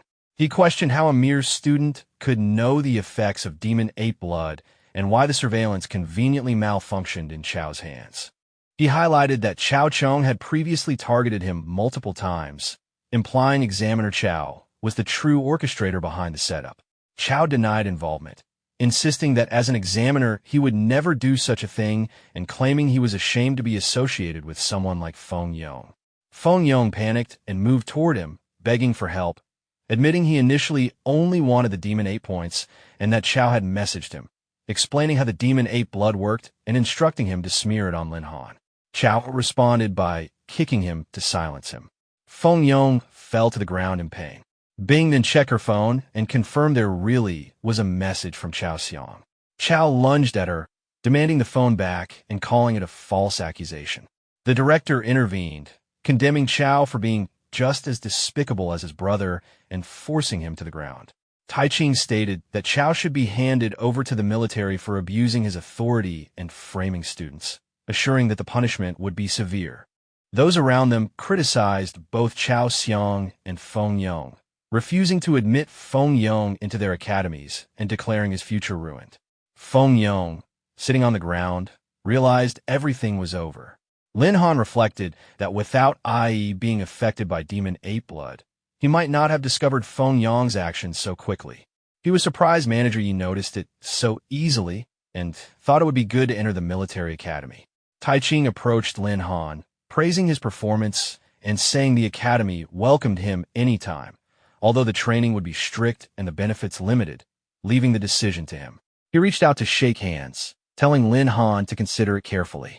Before a decision could be made, the other two academy representatives rushed in and urged Lin Han not to decide yet, insisting their academy had the strongest faculty. Lin Han replied that he would think about it. The director observed the situation, noting it was the first time in years that multiple major academies and even a military school competed so fiercely over one student, and felt obliged to support Lin Han as a student of No. 1 middle school. The director announced the end of the exams and the start of the award ceremony. Third place was awarded to Du Haonan and Tian Kun Yuanbo, second place to Feng Yong and Lung Ningxue, and first place to Lin Han, Long Tianjiao, and Su Ting. Based on Lin Han's performance, he received his rewards: a villa in the city center, an advanced skill book titled Heavenly Fist, and a gold-level amplification necklace that boosted overall attributes by 20% for 3 minutes, though it could only be used 3 times. As Lin Han stepped up to receive the award, he expressed gratitude to the dean for his guidance, the school for nurturing him, and Wuzhou City. Internally, he was thrilled, especially about receiving a villa, thinking about hugging Ai and Tiangu and sleeping with them every day. The director told him not to express gratitude yet, and to save it for when he succeeded and returned to his old school. For now, Bai Bing would show him the villa. Later, riding in the car together, Bing asked if he had decided which academy to choose. Lin Han said he wasn't sure and asked her opinion. Bing explained that Qingbei was the best choice for a stable future, while the military academy was ideal for those seeking greater goals and intense training. Lin Han thought that without the system, Qingbei and its resources would be the ideal option, but now, having the system and the ability to regress, he needed beast taming points more than resources, meaning he had to sharpen himself through battles. He told Bing there was no need to think further and that he would choose the military academy. Bing said he was full of surprises and told him to seek her out if he needed help after joining. Lin Han thought that even for the Bai family, entering the military academy wasn't easy, and she likely said that to ease his pressure. He didn't feel much pressure himself. Left hand Ai, right hand Tiangu, but admitted that there was still pressure. The driver suddenly turned the car, causing Lin Han's head to fall onto Bing's lap. Bing asked him if he was short of a beast and whether he had a target, offering to help him catch one. Lin Han asked if good fire-attributed beasts existed, and Bing said there was a flame forest in the neighboring Shanxi city where a platinum-level firebird lived, suitable for his current level and useful once he joined the military academy. Lin Han questioned the firebird, and Bing explained that since his level was close to the 4th rank, he could use that dungeon to reach the required level. While his head rested on her lap, Bing asked if he had enjoyed enough, and he blushed, responding that it was enough. Bing then said they would head to the flame forest. The scene shifted to the flame forest. As they walked, Bing said she hoped the information was correct and that if no firebird appeared, she would help him find a similar one. She told him to upgrade and prepare for the 4th job, and he thanked her. A fire lion-type beast attacked them. Lin Han welcomed the challenge, while Bing told him to hide behind her if he was scared. She then showed her power and instantly killed the beast. Lin Han was surprised that she could suppress a fire-type beast despite using ice-aligned abilities, nearly killing it in one strike while keeping its health low. He asked what her greatest strength was, and she told him she would explain later and told him to harvest since he was close to the 4th level. Lin Han began slaughtering beasts and quickly leveled up. System messages: successfully killed the fire lion. Experience plus 2,258. You've reached level 28, and all your attributes have increased by 20 points. You've also gained an additional 240 points of free attributes. Successfully killed the fire tiger. Verification value plus 228. You upgrade to LV29 and Ollie. Attributes increase by 210 points. Change. Being asked how things were going and whether his level was high enough, Lin Han replied that he'd reached the level limit. Bing took his hand and said they should keep going since the Firebird's location was further ahead. Scene shifts. Flame Forest interior. They arrived at a large tree. Bing, standing behind him, confirmed that the information was correct and the Firebird was indeed there. Lin Han prepared himself, saying it was his turn, and leapt forward. Bing wondered when he had learned to fly. Lin Han thought it was time to show off in front of her. He called out to Ai, activating massive force, and unleashed a barrage of attacks. After defeating the beast, he initiated a contract. System shows: Blazing Fire Bird Species, Crimson Flame Blazing Fire Bird Branch Level, 35 Strength, 2966 Agility, 2564 Spirit, 2100 Const, 2350. Lin Han noted that despite its far higher level than Ai, its stats were barely half, making him feel he still needed to rely on ancestral atavism. Bing acknowledged his capability and felt she could leave with peace of mind. Lin Han asked if she was leaving because of work or something else. She stepped forward, explaining she would be leaving Wuzhou City in a few days and it might be a long time before they saw each other again. She believed in his future and told him to come find her and surprise her. Lin Han promised he would. After she departed, Lin Han prepared the ancestral awakening and called for it to begin. Trimstrad reverted to its ancestral form, transforming into a true phoenix belonging to the race of the 10 ancient evils, now at level 35. Its stats included high strength, agility, spirit, and constitution, along with powerful flame-based abilities capable of unleashing sky-descending fire and underground surging flames. She hugged him affectionately, calling for a master hug. Lin Han celebrated gaining another member of the ancient 10 evils and set off to start the job transfer quest. At the Job Change Temple, he received a 5-star mission requiring the extermination of 50 lizard turtles in Bitterwater Swamp to improve local ecology. He glanced over the mission details, unfazed, knowing he was no longer the person he once was. News spread that his job change level reached 5 stars, and people around him began whispering in disbelief, confused as to why so many 5-star quests were appearing at once. Some wondered if a single person was responsible for all of them. Lin Han and his team prepared themselves, and he announced that it was time to tackle the 4th job mission, heading straight for Bitterwater Swamp. When they arrived, he observed the murky landscape, noting that it didn't seem very dangerous. A beast slithered out from the swamp waters, and Lin Han told Xiaojin to handle the snakes. She confidently promised to satisfy him and unleashed a burst of flames, burning them to ashes while shouting for the creatures to get out of this world. Lin Han wondered why only snakes were appearing and why there were no lizard turtles. Xiaojin spotted one ahead, earning a thumbs up from Lin Han as he urged the group to move forward without delay. Soon, they reached a cluster of turtles filling the water. Lin Han cringed, saying there were too many and it triggered his trypophobia. Still, he was glad they wouldn't have to search for them one by one. He sent Ai and Tiangu ahead to handle the creatures, and they reassured him enthusiastically as they charged forward. Xiaojin then asked what her role was, and Lin Han told her to stay by his side and let the others level up. Ai and Tiangu annihilated the turtle beasts instantly, leaving Xiaojin enjoying the feeling of completing a mission just by lying around. After dozens of kills, progress rapidly increased as more lizard turtles fell. Suddenly, an enormous lizard turtle king emerged from the swamp, far larger than the rest. Lin Han stared up at the towering beast and exclaimed how big it was. The narrator added, "That's what she said." Lin Han thought to himself that anyone else would have run away after seeing a level 49 lizard turtle king, but he had his system to rely on. The mission objective was to defeat the Lizard Turtle King and earn 1,500 Beast Taming points. He commanded all 3 of his beasts to attack together, i.e. unleashing massive force, Tiangu striking with Thunderstorm, and Xiaojin delivering the final blow. Even after taking their combined, full-power attacks, the Lizard Turtle King survived. Lin Han acknowledged that its strength was worthy of its level, but he was ready to claim his reward. Just as he was thinking about it, the beast stole the points by devouring the remains, infuriating him. His reward disappeared, and the mission failed, but a new opportunity appeared. Defeating the Black Water Python King would grant 2,000 beast taming points. Angered, Lin Han shouted that if the creature dared to steal his prey, he would make it pay back with interest. This was the perfect chance to test the system's new ability.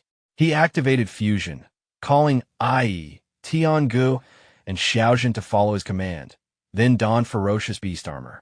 His combined stats skyrocketed to absurd levels, leaving him stunned by how exaggerated the numbers were. As he powered up, a new threat appeared, a level 39 Blackwater Python.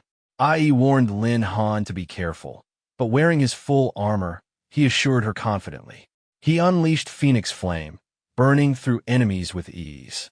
After clearing the smaller beast, he announced that it was time for the main target and followed up with Massive Force, Frenzy, and Phoenix Flame, finishing the creature gracefully. His companions admired his strength, calling him handsome.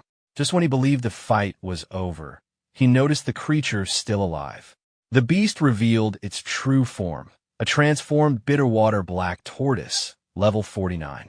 An urgent warning spread through the area, announcing the suspected appearance of the rare ferocious beast known as the Black Tortoise. Lin Han was shocked by the sudden evolution, wondering why such a creature had appeared out of nowhere. Xiaojun explained that it wasn't a true black tortoise, but a mimic fused from similar beasts. Lin Han questioned how it could mutate into something so large, though Xiaojun didn't know the full reason and urged him to stay cautious. A sudden attack struck, catching Lin Han off guard. Lin Han said he originally intended to spare the creature so he could study it, but after the sudden ambush he declared that, with the system's help, he could bind even the 10 fierce beasts regardless of its identity. Xiaojun unleashed Phoenix Flame and Thunderstorm, resulting in a massive blast. After the creature fell, Lin Han noted that the mission was finally complete and the reward was worthwhile. He decided it was time to head to the Job Change Temple, though a sudden weakness washed over him, forcing him to acknowledge that fusion still carried severe drawbacks and should only be used as a trump card moving forward. The scene shifted to the Job Change Temple. Lin Han successfully completed his 4th job change and unlocked new talent skills, including temporary invisibility and short-range teleportation. He reflected that such abilities defied logic, especially invisibility, which could easily save his life in critical moments. His attention shifted again as he received a choice of new skills.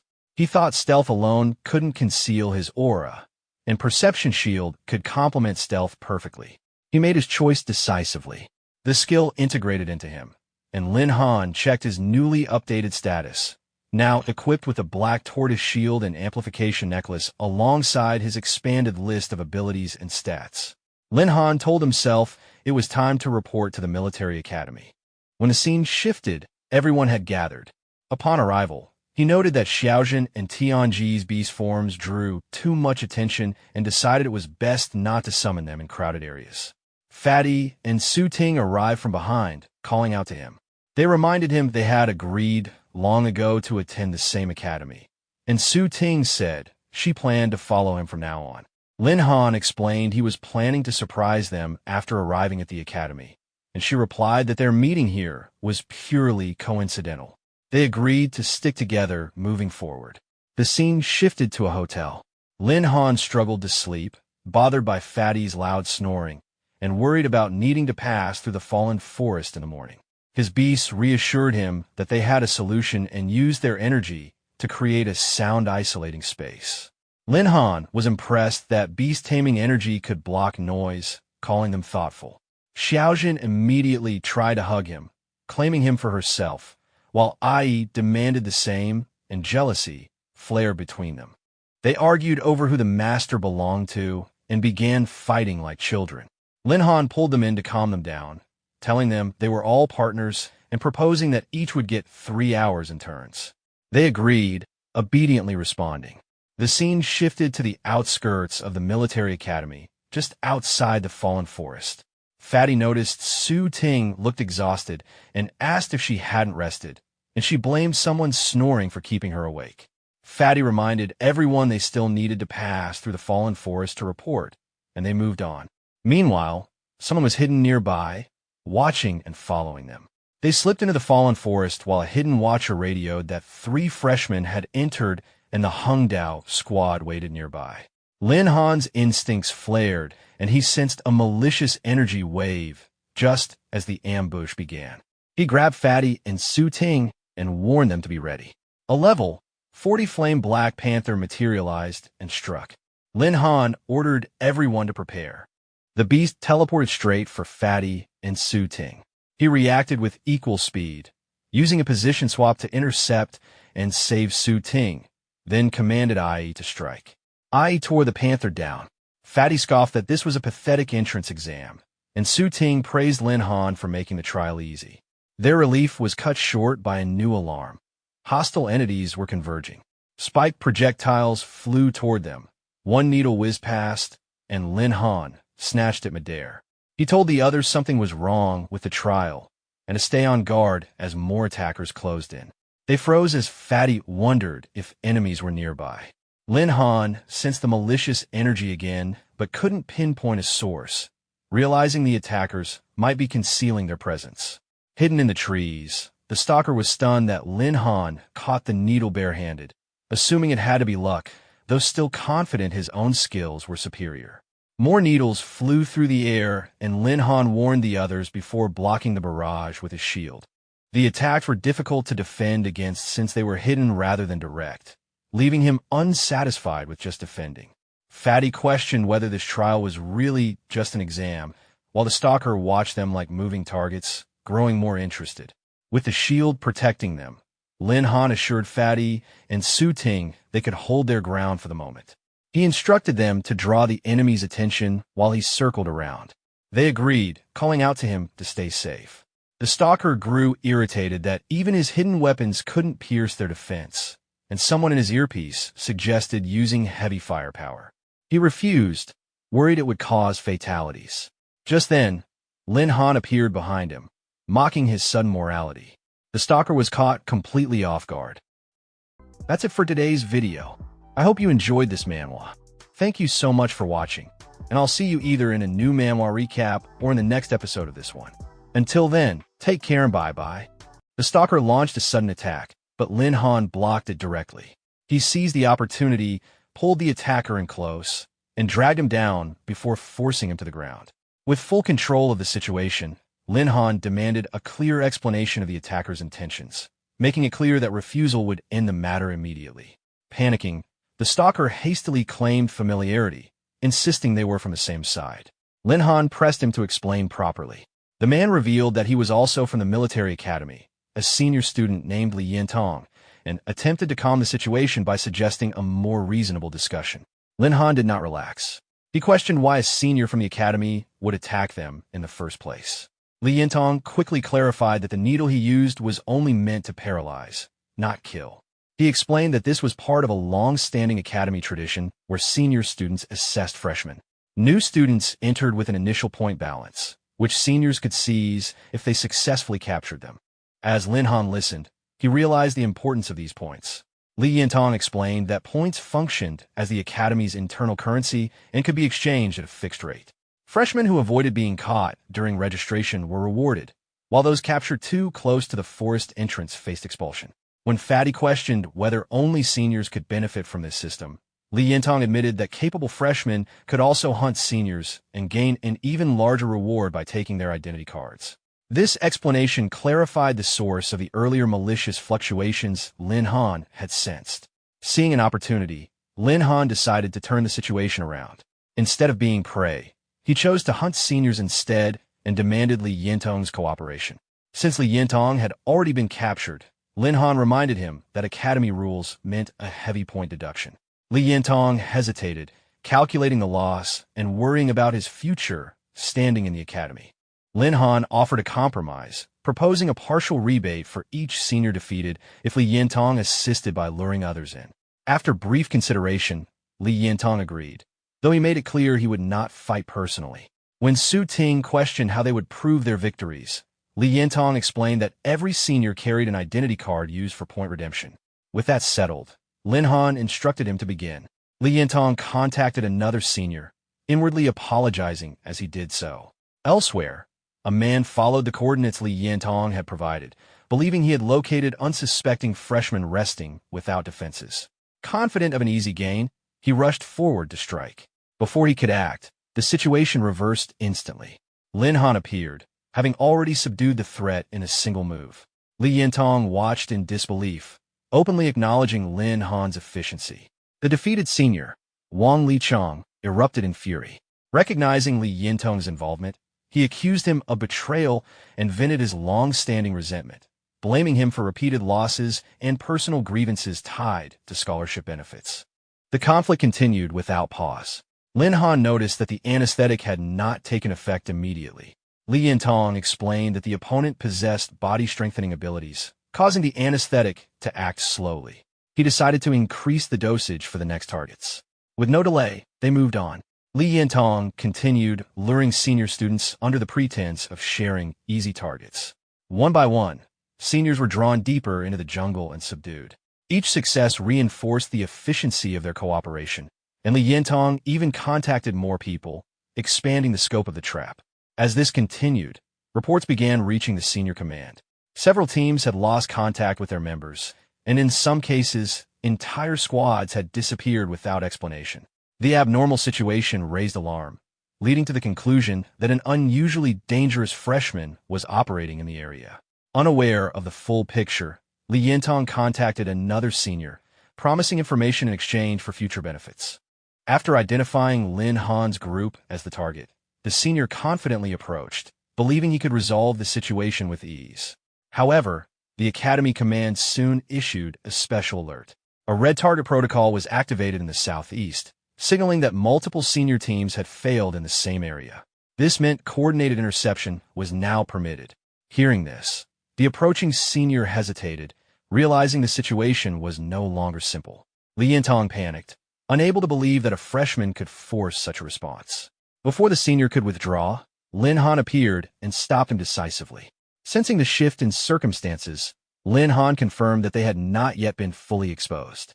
He instructed Li Yintong and the others to hide while he scouted the surrounding area, leaving Li Yintong responsible for disabling the restrained senior if necessary. Lin Han moved out alone. Elsewhere, a pink-haired girl questioned why what was supposed to be a symbolic interception had escalated into a large-scale operation. Before she could disengage, multiple people attempted to surround her, intending to capture her before she could report in. She attempted to resist, but a senior used specialized ammunition to blind and incapacitate her. Despite her struggle, another attack restrained her further, activating body-hardening techniques to force her into submission. At that moment, an explosion disrupted the ambush. Lin Han arrived and eliminated the immediate threat, pulling her out of danger. The girl suffered only minor injuries, though she soon lost consciousness due to lingering anesthetic effects. The surrounding seniors were shocked that a freshman could withstand their coordinated attack. Recognizing that concealment was no longer possible, Lin Han released his full presence and chose to act decisively, taking the initiative before the situation could escalate further. Lin Han clarified that the girl he had just rescued was someone he knew from before and that she was also a freshman reporting to the military academy. Fatty reacted casually, while the girl confirmed Lin Han's identity and realized he was the one who had saved her. She recalled their last meeting, remembering that Lin Han had been far weaker at the time, and questioned how he could have handled multiple senior students so easily. Lin Han explained that his strength had already reached a new stage. The realization left her stunned, while Fatty openly approved and Li Yintong silently acknowledged the gap between ordinary talent and true genius. Lin Han then proposed a change in approach. Instead of hiding, they would actively hunt senior students, seize their identity cards, and exchange them for points. He asked if she was willing to join. After briefly reflecting on how she had survived so far by avoiding direct confrontation, she decided to take part without hesitation, openly expressing her eagerness. Lin Han introduced his teammates and quickly outlined their coordination. With her abilities, senior positions could be locked down directly, allowing her to act as bait while Lin Han handled the decisive strikes from behind. She would also assist by gathering intelligence, with profits shared under the same arrangement as before. Li Yintong agreed without objection. Elsewhere, Senior Command detected signals from missing team members. Scouts were dispatched, and one senior was recovered unharmed but missing his identity token. After regaining consciousness, he reported that seniors and freshmen had cooperated in ambushes and identified Li Yintong as the betrayer. The captain ordered him to withdraw and rest, choosing to personally handle the situation. Rather than broadcasting the betrayal, the captain decided to use it as leverage. He ordered all nearby senior teams to converge, intending to turn the situation around and deal with the freshmen directly. At the academy, the abnormal situation was reported to Yi Tai-ching. Initially calm, he learned that the seniors were no longer hunting freshmen, but were instead being hunted themselves. As reports escalated, it became clear that dozens of seniors had already been taken down, with entire teams wiped out. The culprit was identified as Lin Han, the beast tamer personally recruited from Wuzhou City. Based on current estimates, the value of the points he had accumulated already reached an astonishing level. Though surprised by Lin Han's growth, Yi Tai-ching showed no intention of intervening. To him, this was precisely the purpose of the Academy's system, to provide a stage and let true talents rise naturally. Back in the forest, Lin Han's group continued operating smoothly. Their coordination grew more refined with each encounter, and the points they accumulated rapidly increased. Li Yintong watched the numbers climb, silently convinced that siding with Lin Han had been the correct decision. The hunt continued without slowing. Li Yintong realized that their activities had drawn attention and warned that Lin Han's information was no longer fully concealed. Lin Han remained calm, judging that although suspicion had spread, their precise location was still unknown. He concluded that senior students were likely setting ambushes ahead and decided to shift their approach to mobile, guerrilla-style movement. The group agreed and regrouped deeper within the jungle. Using her abilities, Sun Yinwei began scouting the area. She quickly detected a large concentration of hostile presences ahead and reported that nearly 50 people were lying in ambush. Lin Han confirmed that these were not the same seniors they had dealt with earlier. From this, he inferred that seniors who lost their identity cards were no longer qualified to participate in the hunt. He questioned whether the operation could continue if its commander lost eligibility. Li Yintong explained that, according to the rules, it should have ended already, though such a situation had never occurred before. Lin Han decided to escalate matters further. Elsewhere, a senior patrol encountered an ordinary freshman and moved to subdue him after confirming he was not a primary target. Before the attack could be completed, Lin Han intervened, incapacitated the senior, and rescued the freshman. After briefly explaining the situation, Lin Han invited him to assist in their operation. Grateful for being saved, the freshman agreed without hesitation. As time passed with no response from the downed senior, the captain attempted to make contact. Lin Han intercepted the communication, calmly informing him that the senior would not be waking up anytime soon. The captain attempted to pressure Lin Han into surrendering by claiming the area was surrounded. Lin Han dismissed the threat, refusing to believe empty promises, and ended the call after making it clear they would meet again. Furious, the senior command worked to pinpoint Lin Han's position through signal tracking. Though aware that Lin Han had deliberately exposed himself, they chose to publicize his location, confident that overwhelming force would be enough to crush any resistance. Soon after, Lin Han's group noticed the rapid spread of information. His name had become the center of attention, drawing hostility and interest alike from across the academy. Even Li Yintong was stunned by how quickly Lin Han had become widely known. Rather than retreat, Lin Han welcomed the attention. With the situation fully exposed, he resolved to confront the seniors directly and seize every remaining identity card. The scene shifted to the academy director's office. The director sat calmly in his chair, scrolling through his phone as he reviewed the situation. Lin Han had chosen to act first despite being outnumbered by more than 10 opponents, and the director noted the boldness of the younger generation. Beside him, the large display showed the battlefield layout. The green indicators representing new students were completely surrounded by red markers belonging to old students. An additional orange signal had appeared nearby, indicating that the old student captain, Chi Tian, was now close to Lin Han. The director observed this development with interest, curious to see how much strength Lin Han truly possessed. The scene then shifted into the forest. Xiaojin sensed a large number of old students moving toward their location, the pressure in the area steadily increasing. At the same time, intense hostile fluctuations spread across the surroundings, confirming that strong malicious intent was converging on the protagonist's position. The protagonist quietly observed the situation through the display, understanding that the enemy had taken the bait. The success of the plan now depended on Su Ting and the others holding their positions long enough. Xiaojin expressed concern about whether the trap would succeed if the senior student managed to escape, but the protagonist remained confident. As long as the enemy was delayed, he would be able to confront the third-year commander and bring the pursuit to an end. The protagonist activated stealth and carefully watched from the tree branch as movement appeared below. Someone was approaching. The group of seniors advanced toward Fatty, clearly confident in their numbers. As they drew closer, the protagonist observed them carefully and reflected on the disguise. Senior Li's tool for altering appearances had worked well, and the responsibility of impersonating Lin Han weighed heavily on him. With everyone depending on his performance, failure was not an option. Among the approaching seniors, one identified the disguised figure based on Wang Lichang's description, while another prepared to discipline him for his attitude. From a distance, Stalker quietly pointed out that the two leading figures were the commander and the communications officer of the operation. The protagonist acknowledged this information and decided to wait a little longer. At that moment, the protagonist leapt down from the tree and slammed into the ground with immense force, unleashing his giant force skill. The impact sent shockwaves through the area, violently knocking down the seniors who were charging toward his companions and shattering their formation.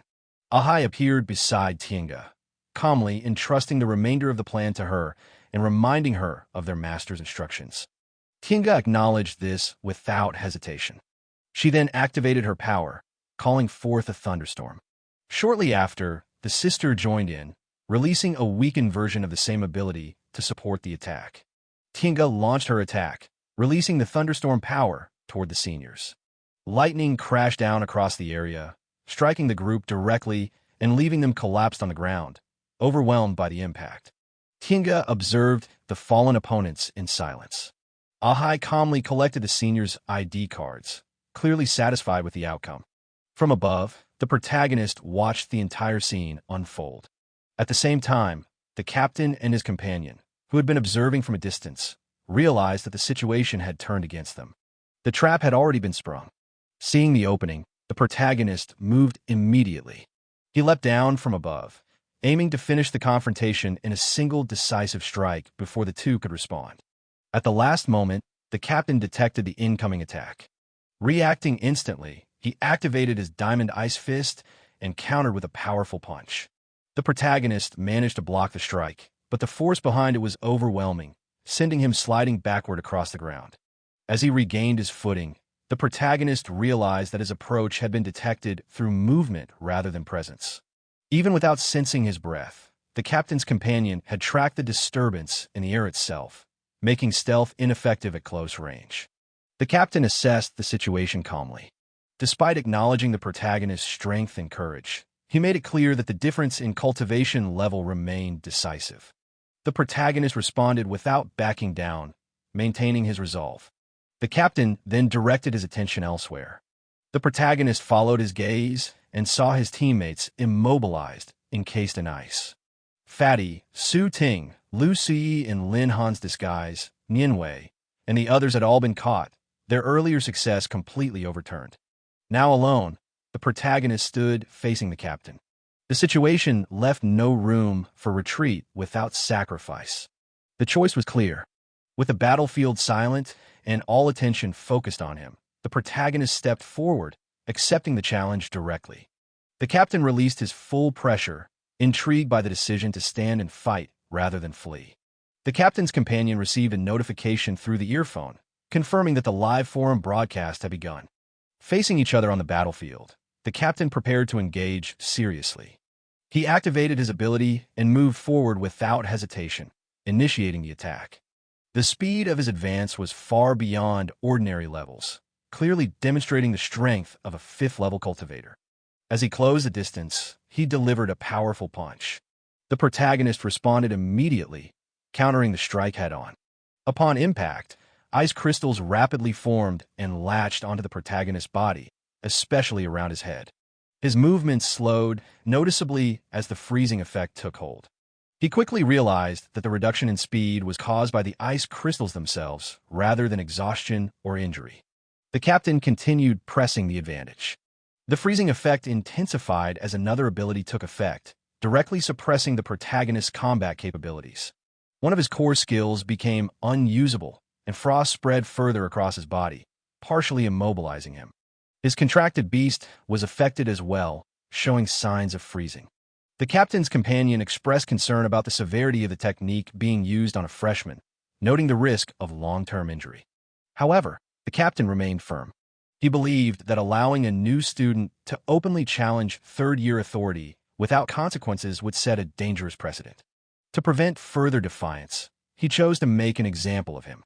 With the protagonist nearly frozen in place, the captain approached and offered a conditional resolution. If the protagonist publicly admitted fault and accepted punishment, the skill would be withdrawn and the situation would end there.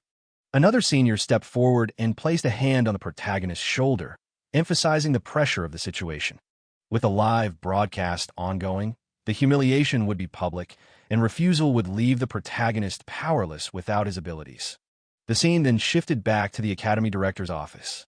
The secretary reported that the situation appeared to be reaching its conclusion, noting that Chi Tian had already revealed his strongest hand. From her perspective, the outcome seemed inevitable. The director, however, was not fully convinced. The secretary explained her reasoning, pointing out the clear gap in cultivation levels. With Chi Tian already at the 5th level and Lin Han only around the 3rd at best, she believed that the battle could end at any moment if Chi Tian chose to do so.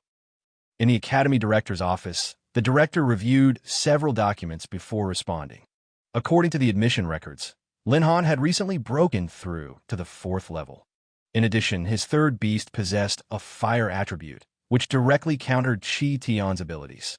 This revelation caught the secretary off guard, as reaching the 4th level at such a young age was highly unusual. The director remained composed, noting that the situation was only just beginning to unfold. The scene shifted back to the forest. Suddenly, flames surged around the protagonist as he released his fire ability, breaking free from the ice that had restrained him. The sudden reversal left the captain momentarily stunned. The protagonist immediately advanced and launched a powerful punch. The captain narrowly avoided it by leaping into the air, still struggling to comprehend how his suppressive technique had been overcome. After landing, he attempted to reassess the situation, unable to understand how his ability had failed. At that moment, the protagonist activated another technique. Fire gathered rapidly in his hand, condensing into a blazing sphere. Without hesitation, he launched multiple flaming attacks toward the captain. In response, the captain formed an ice wall to block the incoming assault. However, the flames struck with overwhelming force, shattering the barrier on impact. The broken ice scattered across the ground as the attack continued through it. Despite being hit, the captain forced himself upright and pressed forward once more, refusing to retreat. He charged in and unleashed his diamond ice fist, but the protagonist evaded the strike with ease. The captain continued attacking, yet every blow was avoided cleanly, his frustration growing with each failed attempt. Seizing the opening, the protagonist counterattacked. He gathered flames into his fist and delivered a decisive strike infused with fire. The punch landed directly, sending the captain flying backward before crashing heavily to the ground. The protagonist stepped forward and placed his foot against the captain's chest, flames still radiating from his body. With the outcome decided, the battlefield fell silent, the result unmistakable. The companions of the captain stood frozen in shock as they took in the scene before them.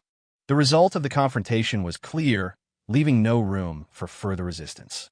After a brief exchange, the seniors acknowledged the outcome of the hunting competition. They handed over their ID cards and requested that their captain be released. The protagonist accepted the cards, lifted the captain, and tossed him back toward his companions. Without lingering, the group gathered their fallen leader and withdrew from the area. With the battlefield finally quiet, the protagonist exhaled lightly, a sense of completion settling in as the conflict came to an end. The scene shifted back to the academy director's office. The secretary expressed amazement at Lin Han's personal combat strength. She noted that a beast tamer's true power depended heavily on the beast they commanded, and that Lin Han's beast possessed an extraordinary bloodline. Its form strongly resembled the legendary phoenix, making it far from ordinary. The director acknowledged Lin Han's strength without hesitation. Even among the academy's top students, few could rival him. The secretary added that recruiting such a talent early might prove invaluable, suggesting that Lin Han could one day become the academy's ace. The director reflected on how long it had been since such a powerful beast tamer had appeared within the Heavenly Dragon Empire. He quietly considered whether Lin Han might be the next figure to stand at that level. After a moment, he instructed the secretary to begin observing him alongside the other candidates. The scene shifted once more. At the military academy's main gate, inside the new student registration area, the protagonist moved forward with his companions. As they proceeded, a concealment effect remained active, preventing outsiders from perceiving the true forms or voices of the beings accompanying him. From the outside, everything appeared ordinary. Only the protagonist was aware of the full extent of the concealment. The scene then transitioned briefly into the past. After defeating the captain and his companions, the protagonist reviewed the gains from the encounter. The newly acquired ability allowed a cognitive interference aura to be generated, altering how beasts appeared to unbound observers while blocking the transmission of conversations. In addition, a steady form of experience growth had been obtained, granting gradual progress over time. Satisfied with the results, the protagonist accepted the outcome. The rewards were subtle but meaningful, and with consistent accumulation, even small gains would steadily strengthen him moving forward. As the protagonist observed his beasts, he became aware that the cognitive interference effect meant they no longer needed to conceal themselves as carefully as before. He then reviewed the details of the ability and finalized his choice, confirming the selection without hesitation. Back in the present, the report process was completed smoothly. With everything settled, the protagonist prepared to move on. As he walked through the academy grounds, his presence began drawing attention from nearby students. Quiet discussions spread among them, focusing on his identity and the recent events surrounding the hunting competition. Curiosity and competitive intent gradually surfaced, especially among senior students who seemed eager to test him. Sensing the situation becoming increasingly troublesome, the protagonist was advised to head directly to the dormitory before too many people gathered.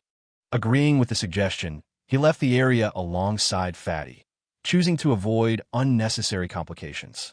The scene shifted to the dormitory. Inside, the group moved through the hallway and entered their assigned room. With the earlier chaos outside drawing attention elsewhere, their entry was smooth and uninterrupted. Once inside, they introduced themselves to their new roommate. The protagonist identified himself as Lin Han, a beast tamer.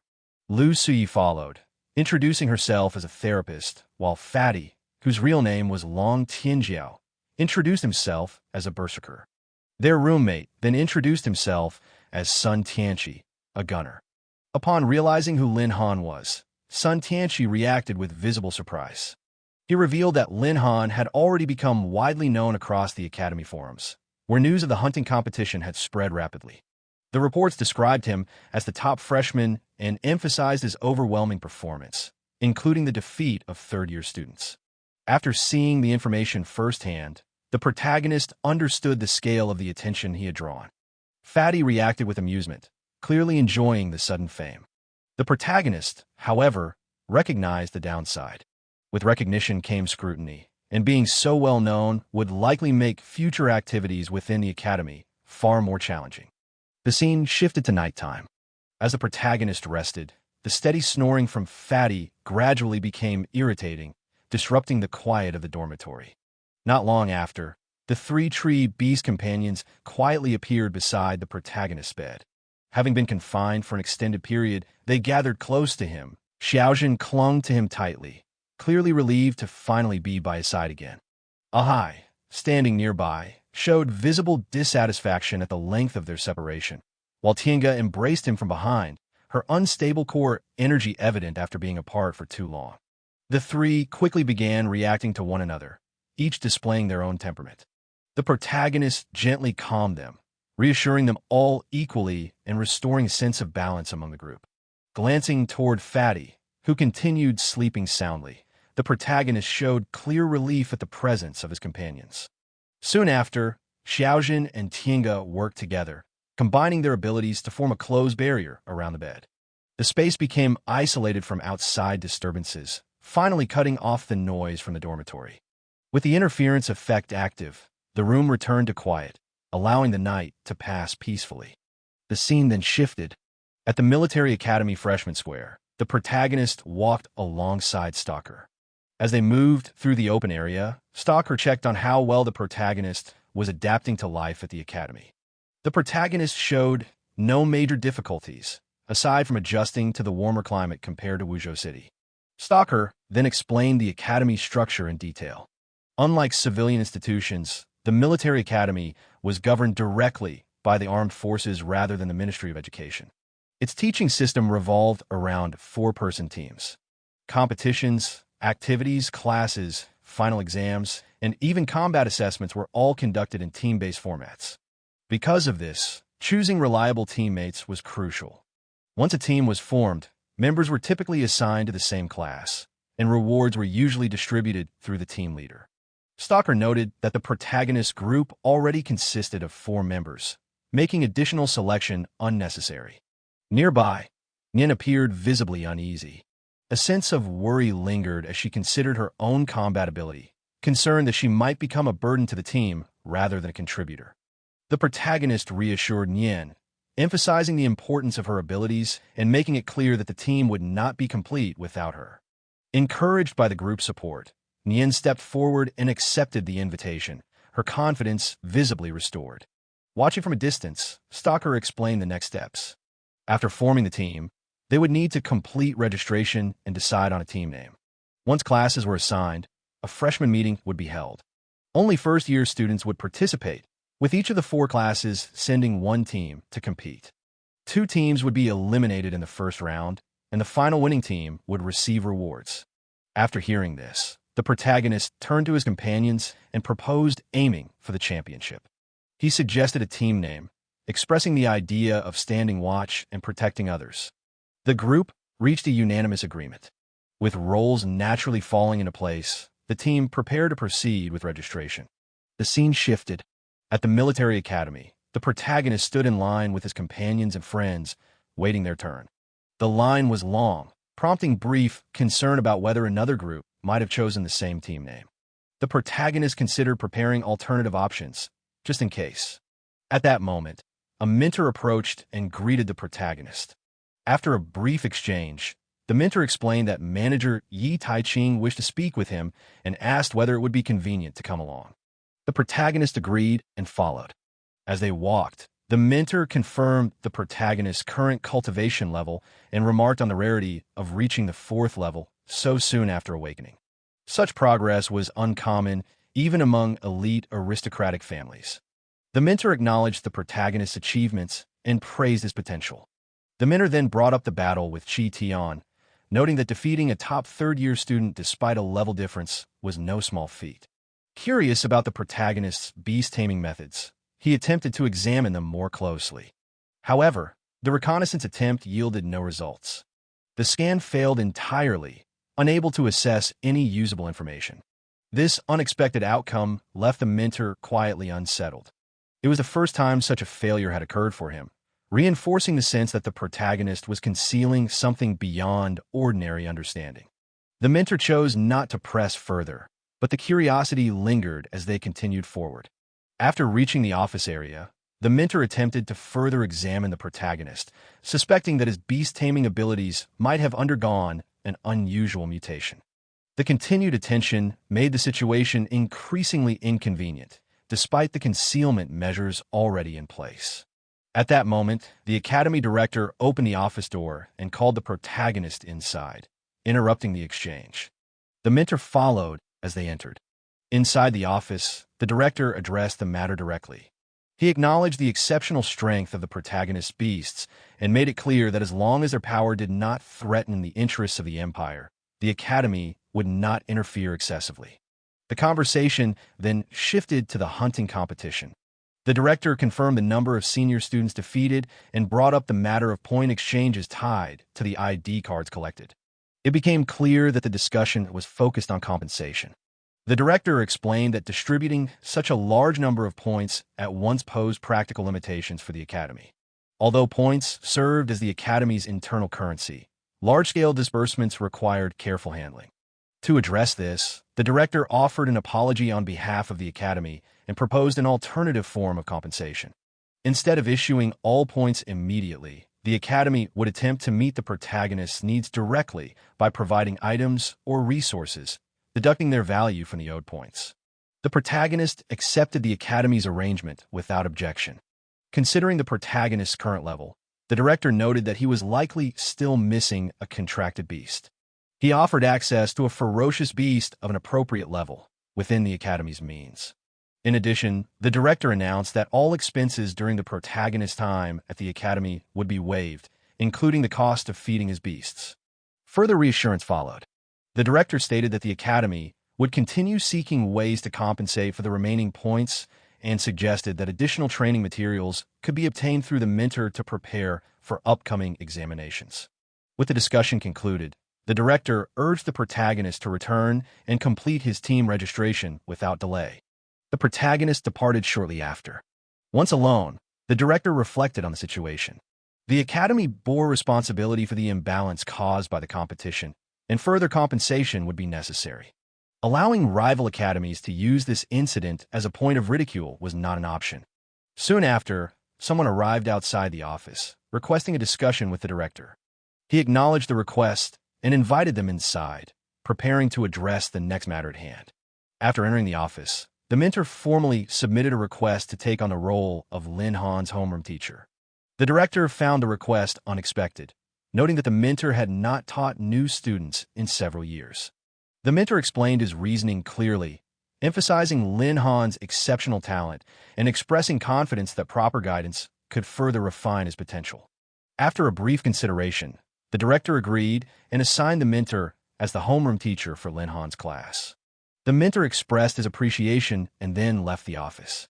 Once outside, the mentor's attention remained firmly fixed on Lin Han, his interest deepening rather than fading. The scene shifted. Fatty hurried over to the protagonist, proudly holding the newly issued squad badge. The Night Watch team had officially been registered under Class 4. Shortly after, Fatty showed that he had already joined the class communication group, where activity was rapidly increasing. Nian reminded the protagonist that all students were required to introduce themselves in the group channel. The protagonist completed the introduction without delay. Almost immediately, the class group became active. Discussions spread quickly as students realized they were in the same class as Lin Han.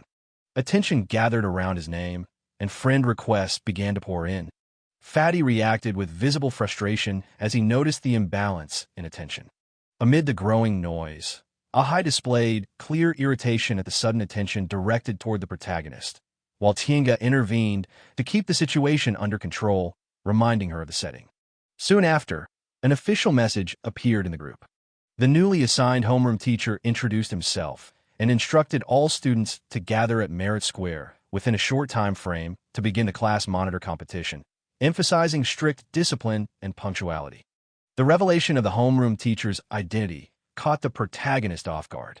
The scene shifted again. At the military academy's Merit Square, the students assembled in formation alongside their teammates. Standing before them, the mentor took command of the situation with efficiency and authority. The protagonist, now fully aware that this mentor was also his homeroom teacher, understood that future actions would require greater caution. The mentor immediately issued formation instructions, leaving no time for hesitation. Once order was established, the mentor explained the purpose of the gathering. The position of class monitor was to be decided through direct competition. The role carried responsibility for managing class affairs and reporting directly to the mentor. Strength and capability would determine the outcome, with the top performer earning the position for Class 4. The stakes were raised further with the announcement of monthly rewards tied to the position. The promise of consistent benefits instantly heightened the competitive atmosphere among the students. Excitement spread quickly, while others grew hesitant, already aware of the gap between themselves and Lin Han's demonstrated strength. Lin Han silently regretted the attention his fame had brought. As the formation was set, surrounding students advanced almost instinctively toward him, clearly deciding to remove the biggest obstacle first. Multiple attacks converged at once, but Lin Han reflected the force head-on, the collision sending shockwaves across the ground. Recognizing the situation, Lin Han instructed his teammates to pull back while he dealt with the rest alone. Fatty complied without hesitation. More students rushed forward, convinced that sheer numbers would eventually wear Lin Han down. Elemental attacks followed in quick succession, yet Lin Han blocked them effortlessly, forcing the attackers to crash backward. The onlookers were visibly shaken. Lin Han then shifted from defense to offense, releasing a single overwhelming strike that lifted the remaining challengers off the ground at once. Panic spread immediately. Some students surrendered on the spot, realizing the gap between them was insurmountable. From a distance, Qinghai observed in silence. Lin Han had subdued the entire group without relying on his beasts, a result that exceeded even his expectations. Once the dust settled, the outcome was clear. Lin Han's team was declared the winner. Fatty openly expressed his support for Lin Han to take the role of class monitor, and Lin Han accepted without hesitation. Qinghai warned that holding such a position would not be easy, especially with the upcoming freshman convention. Lin Han calmly accepted the responsibility and assured that the task would be handled. Qinghai also reminded them of the damage caused during the match, noting that repairs would still need to be paid for. Lin Han showed no concern, prepared to settle it through his accumulated resources. As they left, Qinghai reflected that true battles were never won alone and looked forward to seeing whether Lin Han could lead an entire class effectively. The scene shifted to the academy playground. Lin Han walked alongside his companions as the crowd thickened. Fatty joked about the number of people present, while Su Ting teased Lin Han about attending the freshman convention alone. Lin Han allowed his companions to appear openly, relying on concealment to avoid drawing attention. Xiaojin eagerly expressed her desire to fight as well, and Lin Han reassured her that her turn would come later. Soon, a strong sense of hostility approached from ahead. Lin Han quickly realized it was coming from another freshman group. Fatty commented on their presence, while Lin Han questioned how someone of the same year could harbor such hostility toward him. One of the approaching students stepped forward, openly provoking Lin Han and boasting of his background. Lin Han responded calmly, dismissing the arrogance without giving ground. Internally, he had no intention of tolerating pointless provocation. The student declared that his class would take first place in the upcoming competition and openly challenged Lin Han, revealing himself as a tamer. Lin Han recognized the profession and briefly assessed the situation, concluding that the confidence was misplaced. The provocation escalated into open taunts. Lin Han remained unmoved. Fatty and the others stepped forward in support, defending Lin Han's reputation and class record. Xiaojin nearly lost control, restrained only by Tiange's reminder of the consequences. Lin Han stopped them himself, making it clear he would handle the matter personally. He accepted the challenge directly and asked for the terms. The opponent proposed a wager tied to the outcome of the freshman competition, with humiliating consequences for the loser. The confrontation was set, marking the beginning of a new rivalry that would soon play out on a much larger stage. As they were leaving, Lin Han casually accepted the wager, turning the provocation back on his opponent. Privately, he planned to draw the other side into acting first in order to gauge his strength. The boy reacted exactly as expected, losing his composure and charging forward in anger.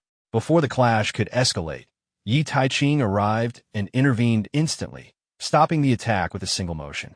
He reprimanded both sides, ordering Lin Han to withdraw his power. Lin Han complied immediately, though inwardly he regretted losing the chance to test his opponent further. Yi Taiqing then instructed the teachers to maintain order and prevent further disturbances, while Qinghai sent the students of Class 4 back into formation. As they dispersed, Zhao Feng silently resolved to settle the matter during the upcoming competition, convinced that Lin Han would eventually be crushed. Lin Han, meanwhile, sensed the lingering hostility and recognized that Zhao Feng's resentment would not fade easily. Qinghai observed the scene with lingering caution, aware that if the intervention had come even a moment later, the outcome might have been far more severe.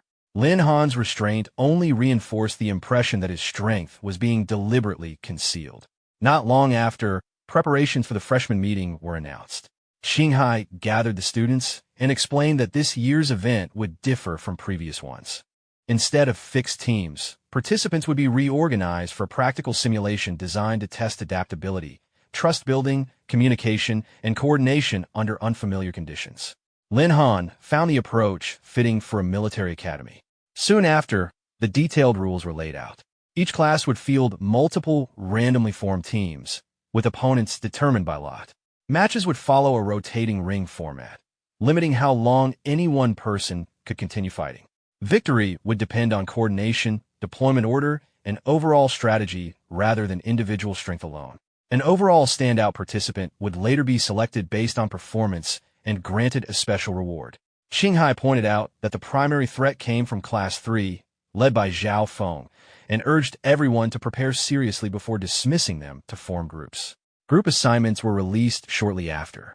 Lin Han reviewed his team and found the composition acceptable. 2 classmates approached to greet him, revealing their respective roles as a defensive knight and a healer. When the freshman meeting officially began, the class matchups were announced. Class 4 was paired against Class 1, while Class 2 faced Class 3. Reactions rippled through the students, with surprise and anticipation spreading quickly. Zhao Feng, though unable to confront Lin Han immediately, remained confident that their paths would cross before the event concluded. With the opening declaration made, the scene shifted to the indoor arena. The first match was announced, calling representatives from Class 1 and Class 4 to the ring. A seasoned opponent stepped forward confidently, introducing himself as an elite warrior. Lin Han prepared to step in first, intent on securing an early advantage, but Fatty stopped him and volunteered to test the opponent instead. Trusting his teammate, Lin Han stepped back and allowed Fatty to take the opening match. Inside the ring, Fatty stood facing his opponent with confidence, sword in hand. The opposing warrior showed no urgency, reacting with little more than amusement as the match began. The warrior launched the first heavy strike, but Fatty avoided it cleanly, choosing mobility over force. Lin Han observed closely, noting that while both were warriors, the opponent clearly held the advantage in raw strength. Fatty needed to avoid a direct clash. Fatty pressed forward and attempted a direct exchange, only for his blade to be blocked effortlessly by the opponent's hammer. The strength gap became obvious. Realizing brute force would not work, Fatty immediately changed tactics, switching to range pressure by throwing his blades. The warrior evaded with ease, remaining composed. Lin Han sensed the danger. Fatty could win by dragging the fight out, but the opponent clearly had not revealed his full hand yet. That moment came quickly. Chains shot out and wrapped around Fatty, yanking him off balance and slamming him into the ground. The sudden reversal shocked the onlookers. In close combat, the elite savage warrior held a clear advantage. Before Fatty could recover, another heavy blow struck his chest, sending him flying. The impact left him struggling to stand, blood spilling as he forced himself upright. Concern spread among his teammates, and the situation grew tense. Despite the damage, Fatty refused to yield. Lin Han recognized something different in his eyes. This was not recklessness, it was intention. Fatty had endured the beating on purpose. As the opponent closed in again, confident the fight was already decided, Fatty finally moved. His posture shifted, his presence changing completely. He surged forward with explosive speed and power, landing a devastating punch that sent the warrior crashing across the ring. Shock spread instantly. The warrior struggled to rise, unable to understand the sudden reversal. Fatty pressed the advantage, each strike heavier than the last, overwhelming his opponent completely. Sword in hand, once more, Fatty advanced, now fully in control. The warrior panicked, realizing too late that the situation had turned against him. One final charge ended the fight decisively. At the last moment, Fatty stopped short. He lowered his weapon, standing over his fallen opponent. The outcome was already clear. The match was over. The defeated warrior acknowledged the outcome, and Fatty accepted it without ceremony. The referee confirmed the result, marking the first victory for Class 4. From the sidelines, Zhao Feng's group reacted with visible surprise, though Zhao Feng himself dismissed it as chance. Lin Han calmly evaluated the fight, noting that while Fatty's approach had been risky, the execution had been effective. Lu and Zhun expressed their excitement openly, while Fatty, visibly drained, struggled to steady himself after the intense exchange.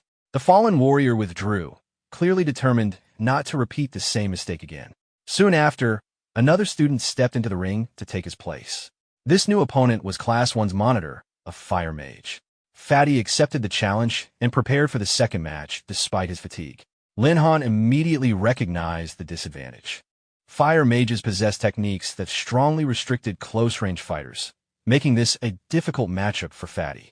As the match began, Fatty pushed forward aggressively, aware that his remaining strength would not allow for a prolonged battle. The fire mage responded calmly, using a defensive technique that neutralized Fatty's charge and reflected the force back at him. The collision sent Fatty flying, crashing hard onto the arena floor. Lin Han's concern deepened. With limited stamina and most of his throwing weapons already spent, Fatty was now struggling to close the distance. Though he managed to stand again, the gap between them had widened significantly. The fire mage pressed the advantage, confident in his control of the fight. Fatty wiped the blood from his face and forced himself upright, refusing to concede despite the clear disadvantage. The tension in the arena rose as the second round continued, with the balance now firmly shifting against him. Fatty barely managed to counter the incoming attack with his sword, but the strain was obvious. Lin Han could tell that Fatty was nearing his limit. Without sustaining his burst state, Dodging the next attack would be impossible, yet continuing would only accelerate his exhaustion. Even so, Fatty held on, determined to at least drain his opponent's strength for the team. The fire mage gathered heat above him, condensing it into a massive fireball before hurling it forward. The pressure alone made it clear this attack was far more dangerous than the previous ones. Fatty braced himself, realizing too late how severe the situation had become. Spectators from Class 1 spoke coldly, already predicting that Fatty would be hospitalized for weeks.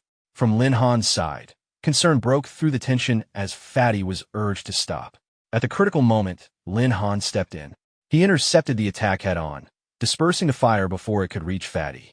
Completely spent, Fatty looked at Lin Han with frustration, but Lin Han reassured him calmly and took over without hesitation. Liu quickly pulled Fatty out of the ring to prevent further injury. Lin Han then faced the fire mage directly. The opponent, already familiar with Lin Han's previous battles, showed no hesitation. Lin Han urged him to move quickly, uninterested in drawn-out exchanges. The fire mage prepared for combat in earnest, confident that Lin Han's choice to fight without defensive support would prove costly.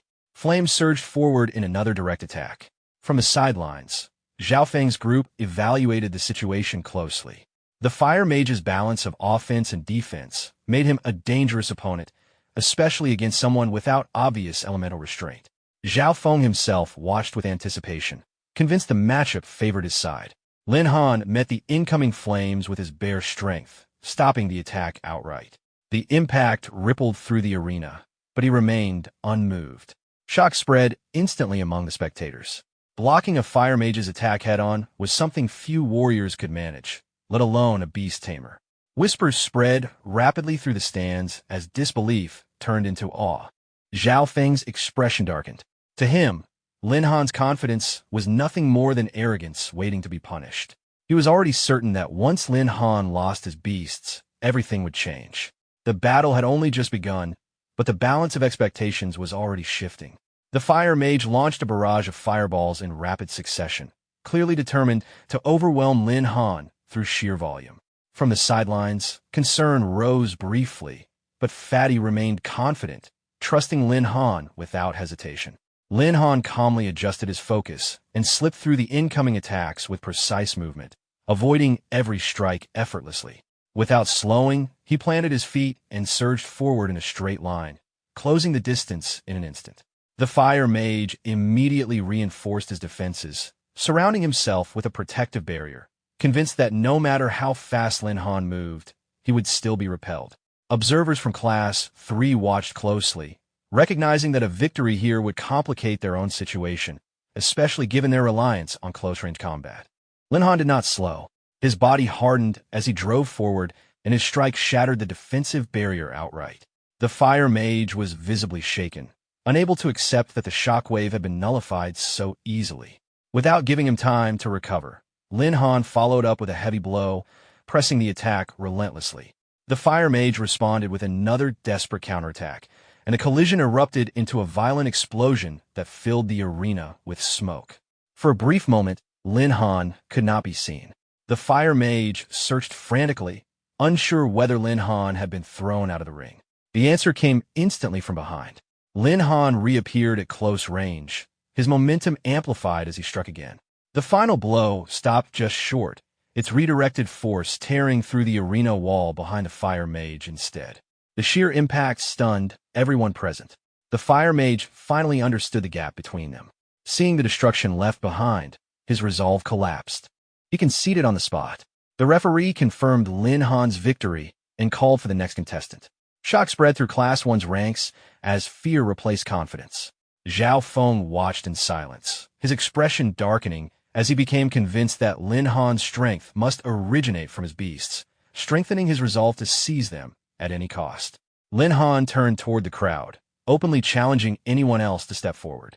At the same time, he remained wary, sensing that Zhao Feng was already plotting something dangerous. Another challenger entered the ring, attempting to salvage Class 1's standing. Lin Han cut off the attempt immediately, releasing his pressure without restraint. Lightning spread outward, forcing panic through the arena. Before the challenger could even reach him, his courage broke. He dropped his weapon and surrendered outright. The sudden surge of power sent shockwaves through the surrounding crowd, scattering students in all directions. Even Zhao Feng and those beside him were caught off guard, struck by the residual force as the match ended in overwhelming fashion. Zhao Feng immediately objected to the outcome, accusing Lin Han of deliberately causing harm and demanding disqualification. Lin Han responded calmly, showing no concern. The referee instead acknowledged the Academy's oversight, admitting that the arena's defenses had failed to withstand a freshman's strength. Lin Han's victory stood, though the match was temporarily halted to repair the field. Zhao Feng continued protesting, insisting that something was wrong with the competition. The referee warned him to stop interfering and made it clear that further disruption would lead to his own disqualification. With no choice, Zhao Feng withdrew, though his resentment only deepened. When the competition resumed, Lin Han noted the limitation that prevented any one person from fighting more than twice. Lu volunteered to step in next, recognizing that the final remaining opponent from Class 1 was also a support-type fighter. Fatty commented that such a matchup might drag on, but Lin Han remained unconvinced. As expected, the duel unfolded in an unorthodox and brutal manner. The two support fighters clashed directly, abandoning restraint. Lu's opponent relied on mobility and raw force, breaking through Lu's defenses and sending her flying with visible injuries. The situation looked grim, but Lin Han recognized that Lu still had a plan. As the opponent's strength dwindled, Lu recovered, healed her injuries, and reversed the momentum. Exploiting her opponent's exhaustion, she countered decisively, ending the match in a single strike. The referee declared Lu the winner, securing Class 4's advance. Soon after, Sun Yinwei returned with news that the remaining matches had gone smoothly. With Class 4's strongest fighters concentrated in Lin Han's match earlier, the rest of the opposition had fallen quickly. The referee announced the results. Class 4 had defeated Class 1, Class 2 had withdrawn, and Class 3 would face Class 4 in the finals the following day. While Lin Han's team celebrated, Zhao Feng watched silently from a distance, seething. His companions questioned whether to withdraw, but Zhao Feng refused. He stepped forward instead, clearly unwilling to let the matter rest. Lin Han remained unmoved as Zhao Feng confronted him again, blaming him for public humiliation. Lin Han dismissed the accusation, pointing out that the referee had already ruled on the incident. Zhao Feng ignored this and revealed his true leverage by summoning a powerful frost-aligned beast, drawing immediate attention. Li Yintong quietly warned Lin Han of the creature's strength. Lin Han assessed the situation, recognizing this as Zhao Feng's hidden card. Zhao Feng then issued further demands, backed by his family's influence, making it clear that he feared neither rules nor punishment. Fatty stepped forward without hesitation, drawing his weapon and positioning himself between Zhao Feng and Lin Han. To him, family backing meant nothing. If Zhao Feng intended to make a move, he would have to go through them first. Lin Han stopped Fatty before the situation escalated further and took responsibility himself. Zhao Feng mocked them openly, completely confident in his own strength and his high-level beast. Lin Han dismissed the provocation and instructed Fatty to stand aside, judging that Zhao Feng posed no real threat to him. Fatty hesitated but obeyed, remaining alert to Zhao Feng's hostile intent. Zhao Feng ordered his beast to attack, determined to establish dominance. At the same time, Lin Han sensed approaching footsteps and realized teachers were arriving. Qinghai appeared alongside Wei Jinbo, immediately halting the confrontation and reminding everyone that private fighting was strictly forbidden. Zhao Feng was forced to withdraw his beast. Seizing the opportunity, Zhao Feng twisted the situation, accusing Lin Han of deliberate harm during the competition and claiming he had been surrounded afterward. Lin Han was left momentarily speechless by the shamelessness of the accusation, especially knowing that surveillance damage had not yet been addressed. Zhao Feng continued pressing his claims, invoking family influence and external pressure. Wei Jinbo sided openly with Zhao Feng, praising his background and character while demanding punishment for Lin Han. Qinghai firmly opposed this, pointing out Lin Han's achievements and rejecting any attempt to expel him based on one-sided accusations. The dispute escalated as Zhao Feng demanded a so-called fair fight, insisting that the finals be moved to Grey Wind Plateau. Lin Han immediately sent something off.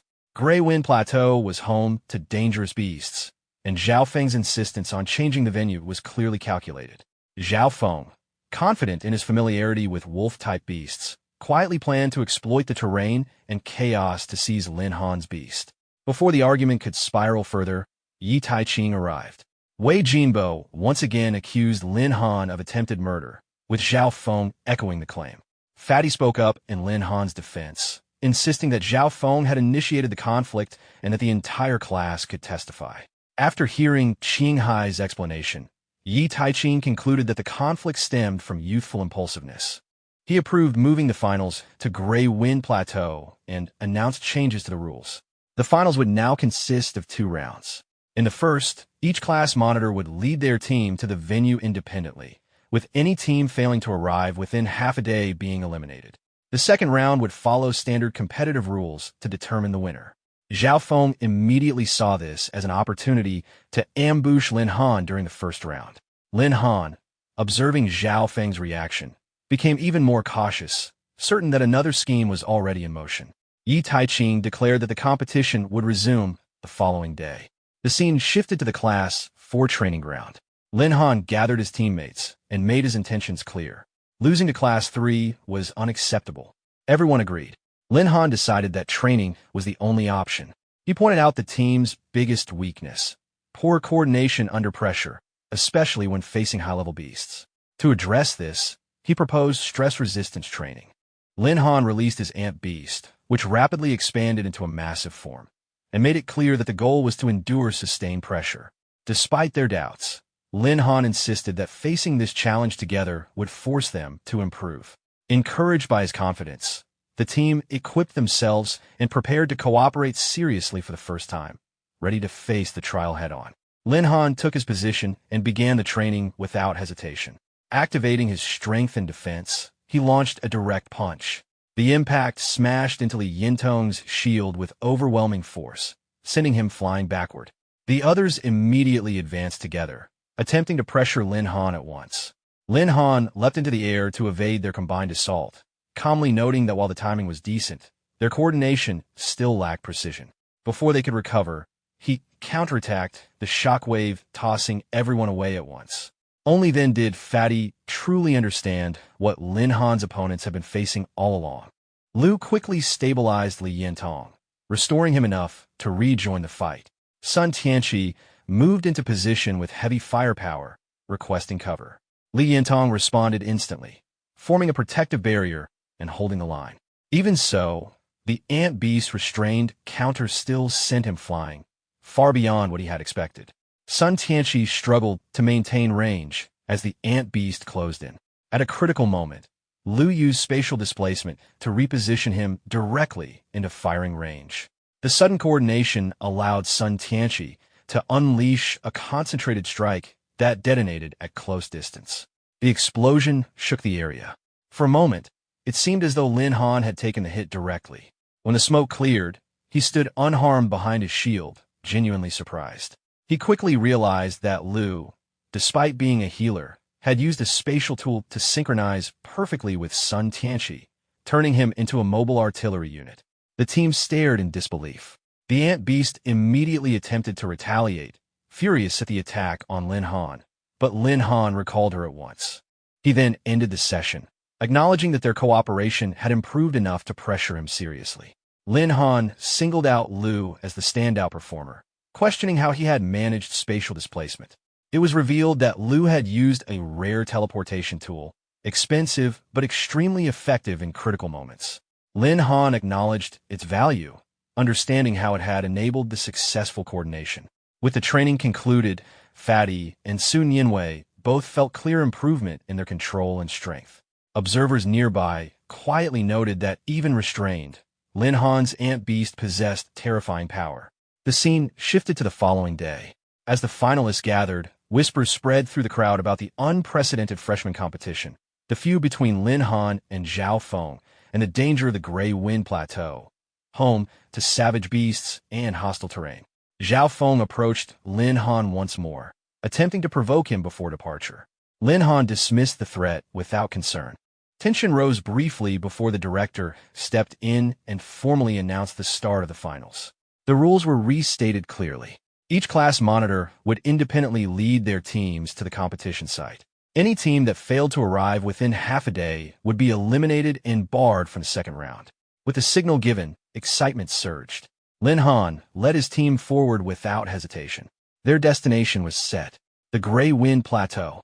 The scene shifted to the Grey Wind Plateau as both teams entered the valley through separate routes. The surroundings appeared calm, with no immediate signs of danger, which gave the illusion of safety. Lin Han quickly halted the team's advance, reminding them that the Academy would not choose this location without reason.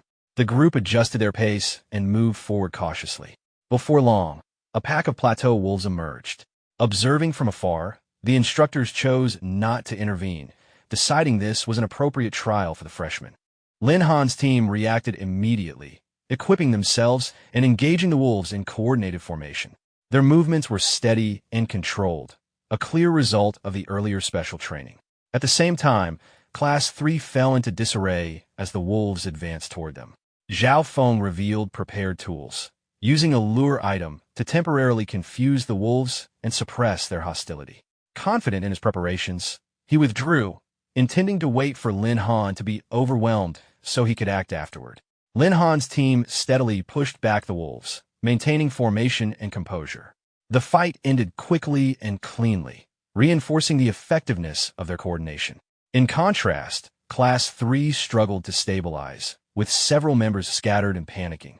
At that moment, a Class 3 archer stepped in, suppressing the wolves with precise long-range attacks and helping her teammates recover. Her strength stood out clearly, drawing Lin Han's attention. As the skirmish continued, the wolves Zhao Feng had pacified suddenly grew agitated. The atmosphere shifted when the Plateau Wolf King appeared. Lin Han immediately ordered his team to withdraw. Zhao Feng's control items failed under the Wolf King's pressure, forcing him into retreat as the beast rampaged forward. The archer attempted to hold her ground, but was quickly overwhelmed. Seeing the danger, Lin Han stepped in without hesitation.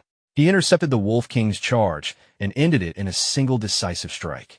With the leader fallen, the remaining wolves scattered, the pack collapsing instantly.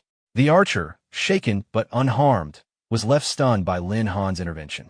Lin Han treated the situation calmly, making it clear that personal rivalries had no place in life-and-death situations. With the threat gone, the battlefield settled. From a distance, Zhao Feng watched in silence, his resentment deepening as his plan unraveled. One of the observing instructors noted Lin Han's actions coldly, choosing to interpret the rescue with suspicion rather than gratitude. The Grey Wind Plateau fell quiet once more as the teams regrouped and continued forward. As Lin Han walked back toward his team, he noticed a strange object on the ground. From its condition and location, he quickly realized it was the same item Zhao Feng had relied on earlier. The purpose of Zhao Feng's insistence on choosing Grey Wind Plateau became clear. Lin Han picked it up calmly, his expression darkening as he connected the dots. Rejoining his teammates, Lin Han confirmed that the danger zone had been cleared and urged everyone to continue moving forward. Outwardly calm, he was inwardly angered by Zhao Feng's willingness to endanger others for personal gain. At that moment, Lin Han resolved to stop holding back. Deeper within Grey Wind Plateau, both Class 3 and Class 4 successfully reached the next checkpoint. Lin Han's team was visibly relieved, while Zhao Feng struggled to contain his frustration. The director then announced the rules for the second round. The format remained unchanged. 4-person teams, individual ring battles, each participant allowed to defend twice at most. Each class would send 3 teams, and the class that secured 2 overall victories would win. Excitement surged through Lin Han's team. Fatty volunteered to go first, confident and eager. Lin Han agreed, reminding him to fight steadily and without forcing the outcome. Fatty stepped into the arena with high spirits, determined to secure the opening win.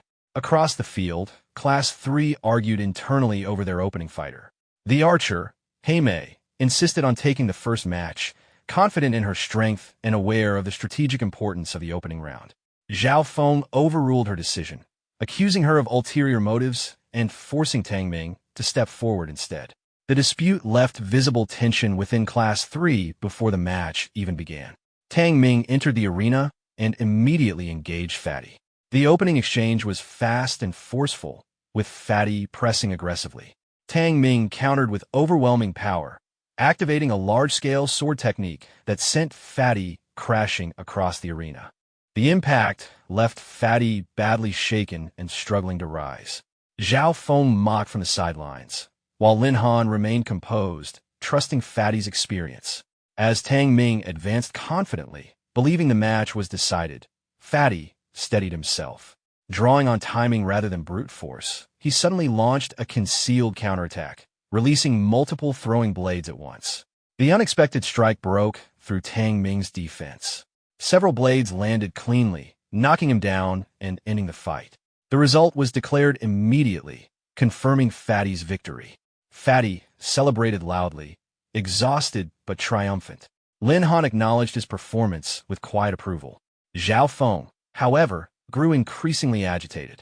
He knew that to secure victory, Tame would have to fight. Yet he also feared she would not go all out against Lin Han.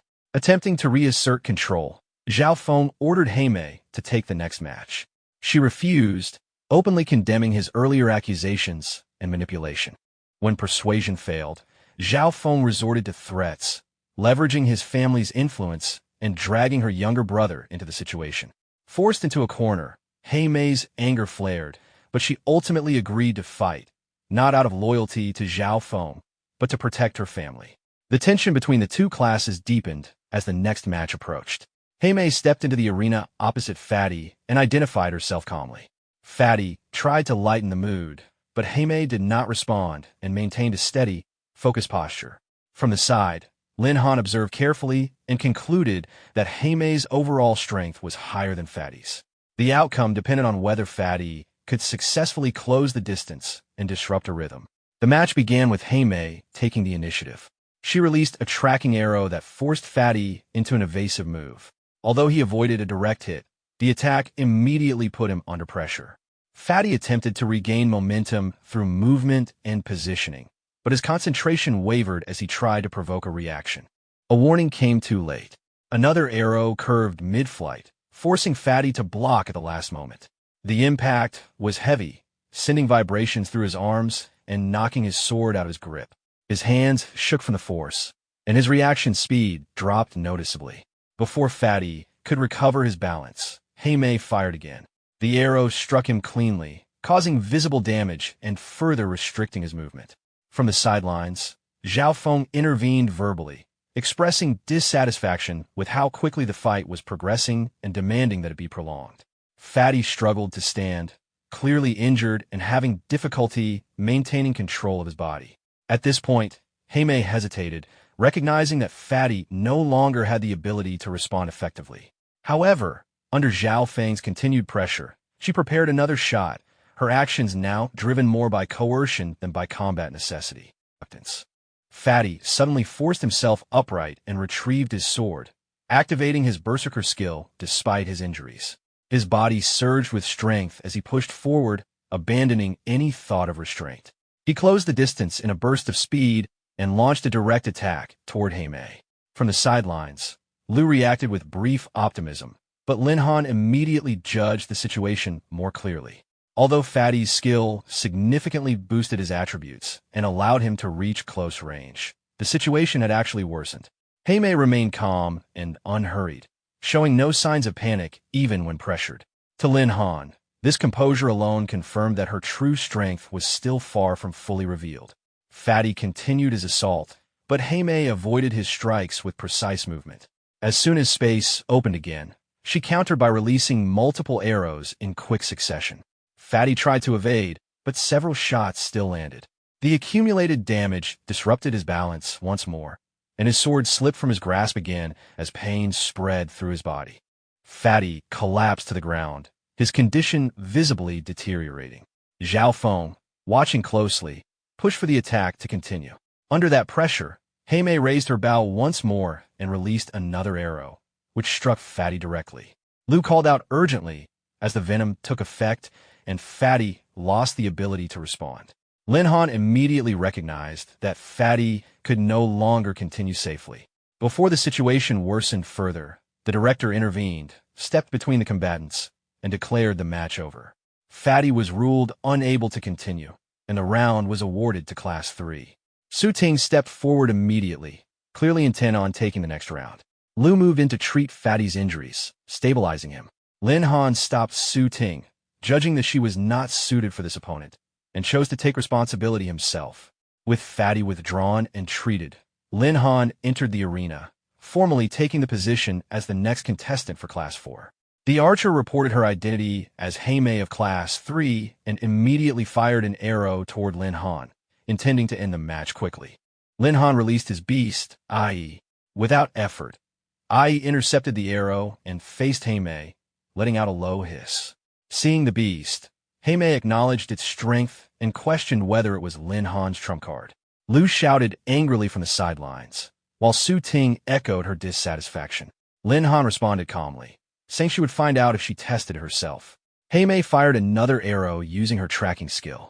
Ai blocked it again, clearly intent on protecting its master. Lin Han stopped Ai, judging that she would not withstand a direct hit, and moved forward himself. Activating his skills, he closed the distance instantly. As his punch was about to land, Tame realized how fast he was and believed the match was already decided. Lin Han halted his strike at the last moment. When Tame opened her eyes, she saw his fist stopped inches from her face. Lin Han then addressed the director, stating that such a blow would cause fatal or severe injury, and suggesting that the Academy would not want that outcome. The director agreed and awarded Lin Han a victory. Tame questioned why Lin Han had held back despite Fatty being injured earlier. Lin Han recalled Fatty's words from before, explaining that the arrows had only caused paralysis and superficial wounds. He concluded that she had restrained herself. Back in the present, Lin Han smiled and stated that Fatty had not truly been harmed. Tame admitted her reluctance to fight seriously. Lin Han acknowledged her situation and pointed out that the real problem was someone who used companions as tools and threats. He then turned his attention to the opposing team, openly calling out the Class 3 monitor for coercing his classmates. The crowd reacted as students began to realize the situation. Zhao Feng stepped into the arena and declared he would fight Lin Han himself. He requested permission to fight together with Li Wei, citing their twin frost wolves and their symbiotic contract. The audience reacted in disbelief, and objections followed. The Class 3 teacher supported Zhao Feng's request, explaining the contract and its effects. The director consulted Qinghai, who stated the request was unreasonable but wanted to hear Lin Han's stance.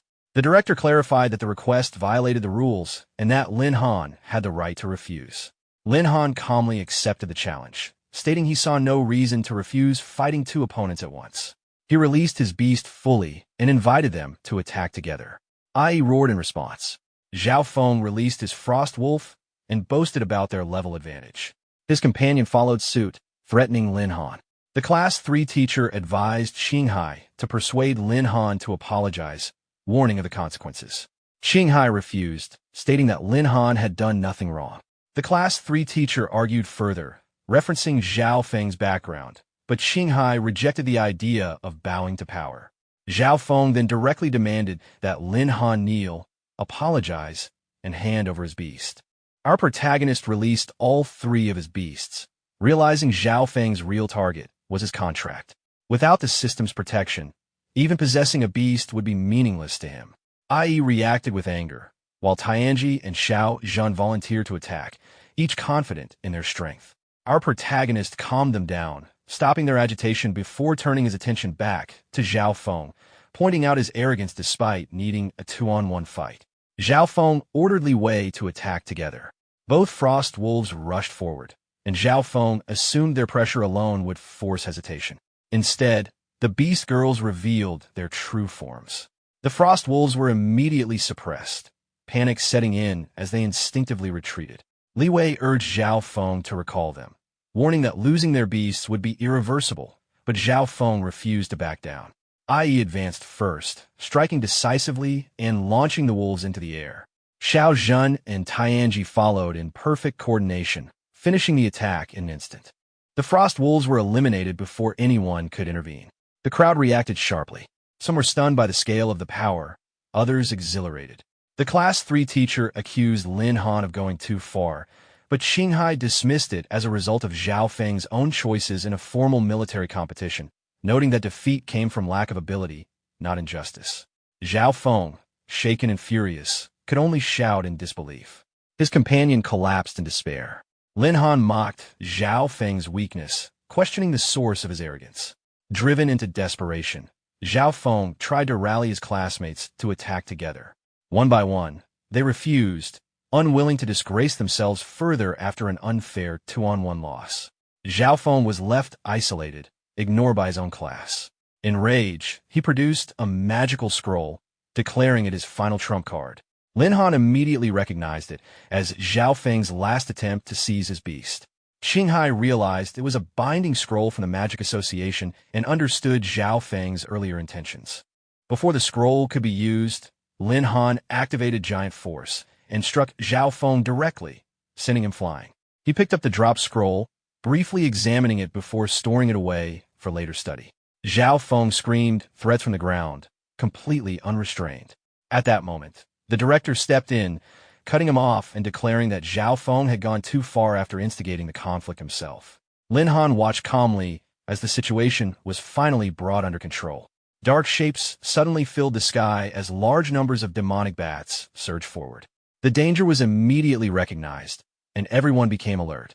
The director quickly identified the situation as a migration of wind blade bats and ordered all students to prepare for battle. Class 3 was instructed to pull Zhao Feng aside first, ensuring he was removed from immediate danger. At the same time, the mentor noticed an abnormal presence among the swarm and drew the director's attention toward the sky. Amid the bats, a powerful, demonic beast figure appeared. The director realized the possibility of the Queen of the Night, a rare, king-level existence born from countless wind blade bats. Even he acknowledged that facing such a being directly would be dangerous. Still, abandoning the students was not an option. A rescue signal was sent immediately, and the decision was made to rely on the Academy's 3-element defense formation to hold the line. As the formation was activated, a large defensive barrier enveloped the students. Lin Han was instructed to guard against any bats that slipped through while the teachers maintained the formation itself. He acknowledged the order and released his beasts. Fatty took the black tortoise shield and positioned himself to protect the others. Lin Han moved to the front and organized the group, keeping everyone close. Despite some frustration over how the situation had escalated, the team quickly entered a coordinated defensive stance. Su Ting, Fatty, Stalker, and Tianchi moved seamlessly into position. Attacks and cover were executed in rhythm, with each person holding their assigned role. The group's coordination was noticeably improved, a clear result of their earlier training. Lin Han observed calmly, realizing they could handle the ordinary bats without his direct intervention. That changed when an elite wind blade bat appeared. A powerful burst of wind disrupted the formation, forcing everyone to brace themselves. Lin Han immediately recognized the increased threat level. He directed Xiao Zhen and Tinga to act. The two responded instantly, unleashing their respective powers. Phoenix Flame and Thunderstorm tore through the air, erasing multiple elite bats almost instantly. Their attacks were precise and overwhelming, leaving no room for resistance. As the bodies of the defeated bats fell to the ground, the battlefield briefly stabilized. Heimei stared in disbelief at the aftermath, while Lu openly admired Lin Han's strength.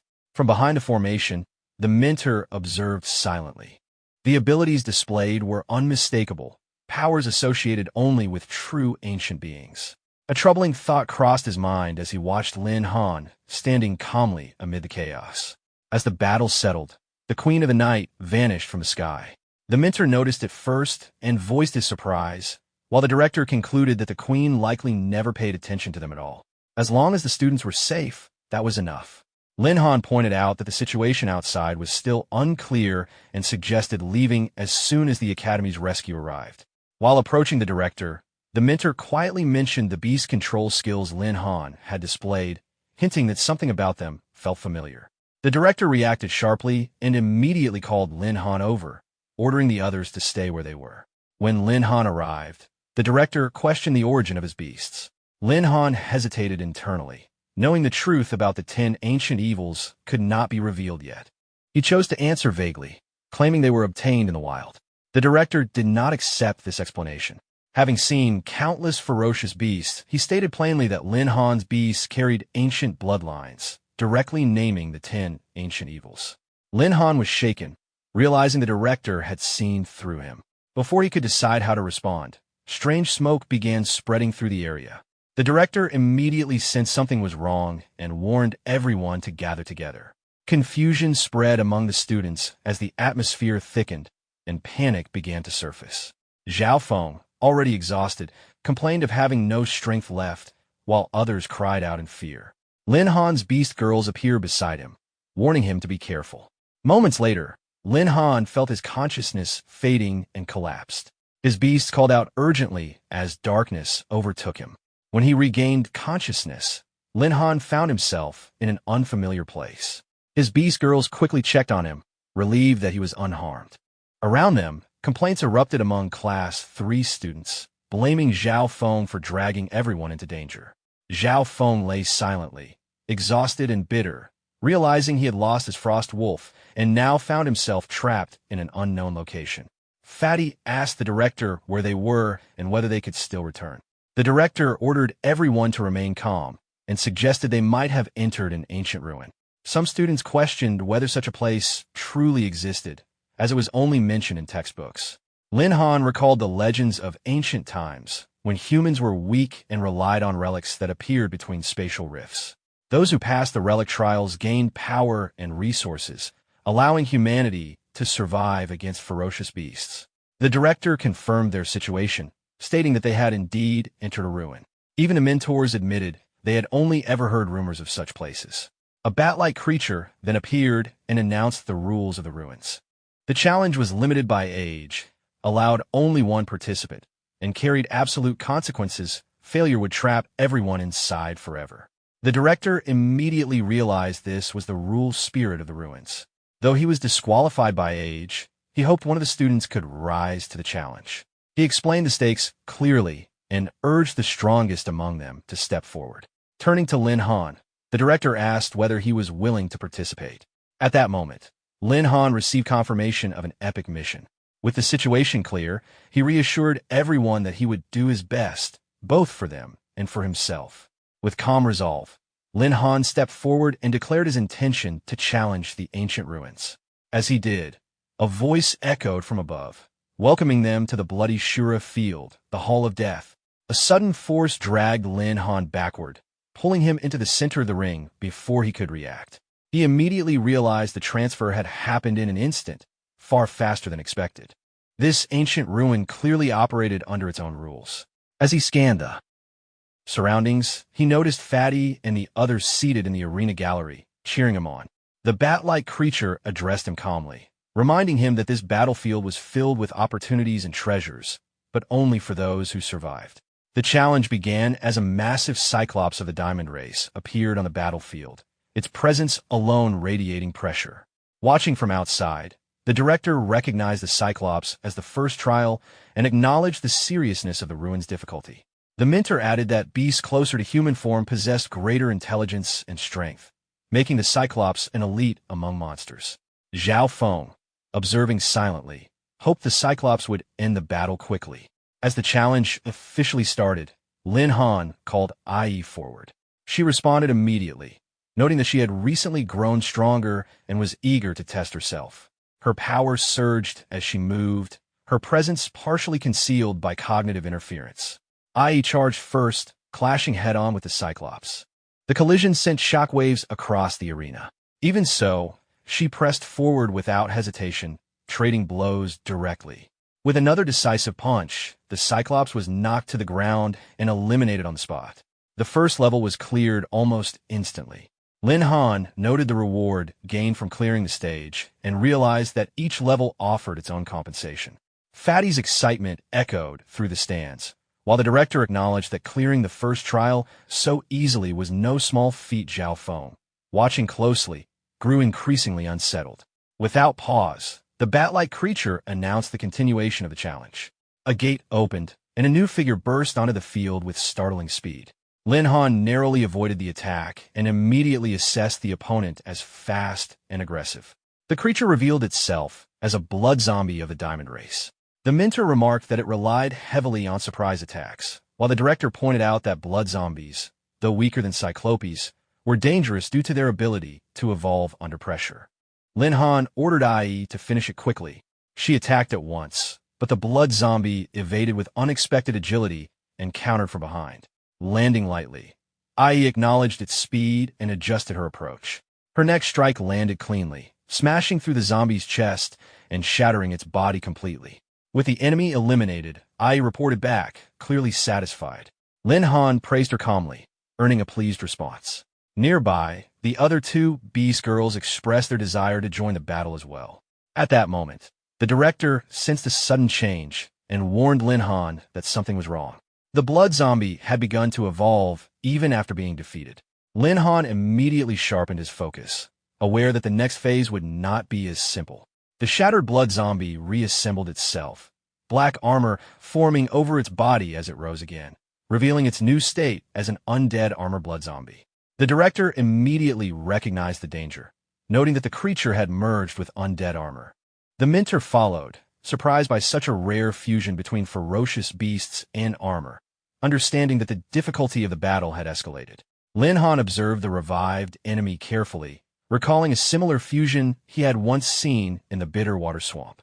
He made a mental note to investigate the principle behind such transformations later. For now, he ordered Ai to finish it. Ai charged forward and landed a direct hit on the zombie's chest, the impact exploding outward and shattering its head. Confident in the result, she relaxed briefly. However, the creature suddenly counterattacked, forcing Lin Han to warn her. Ai narrowly avoided the strike and realized the enemy had not been defeated. She struck again, only to watch the zombie restore itself once more.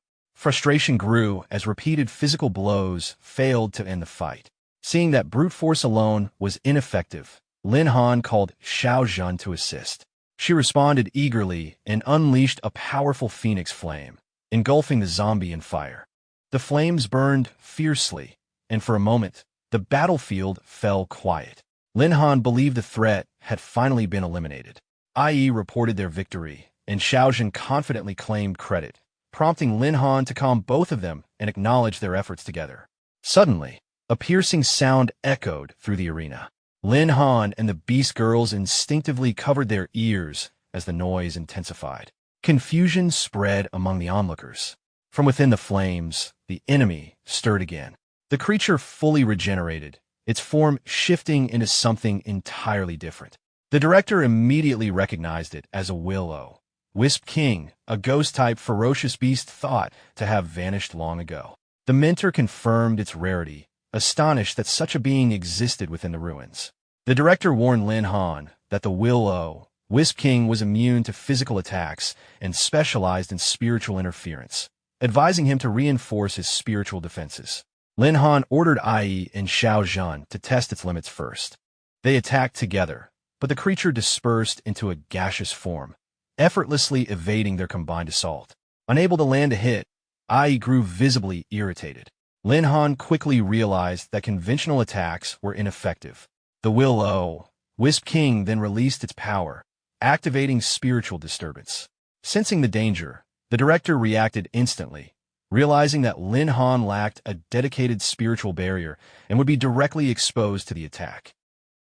The incoming attack strikes the protagonist directly. In an instant, the space around him fractures, and his consciousness is pulled into a void-like realm. Inside this empty space, he realizes he has lost control over his body, trapped by a powerful spiritual force. As he drifts in the darkness, memories of his companions surface in his mind. He senses that they are struggling to endure the same mental suppression and understands that they cannot hold on much longer. If nothing changes, they will eventually collapse under the pressure. Seeking a solution, he turns inward and makes a decisive choice, pouring all of his remaining strength into Tienga in a final attempt to break through the restraint. The surge of energy triggers a breakthrough, strengthening her enough to challenge the mental domination that binds them. Outside, his mentor anxiously urges the director to intervene, fearing for his safety. However, the director explains that the laws governing the ruins prevent external interference. At this point, only the protagonist himself can overcome the trial. Watching from a distance, Zhao Feng observes the fallen figure with dark anticipation, already calculating the benefits he might gain if the situation ends in tragedy.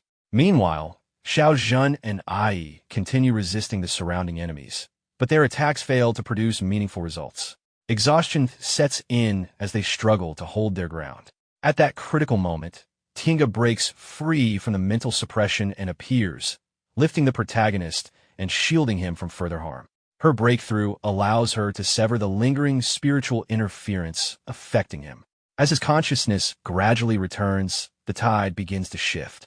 Regaining clarity, he immediately reorganizes their strategy, placing Tinga at the forefront while Xiao Zhan and Ai provide full support. Empowered by her newly awakened strength, Tinga unleashes a decisive, thunderous assault toward the source of the mental control, striking directly at its core and disrupting its dominance.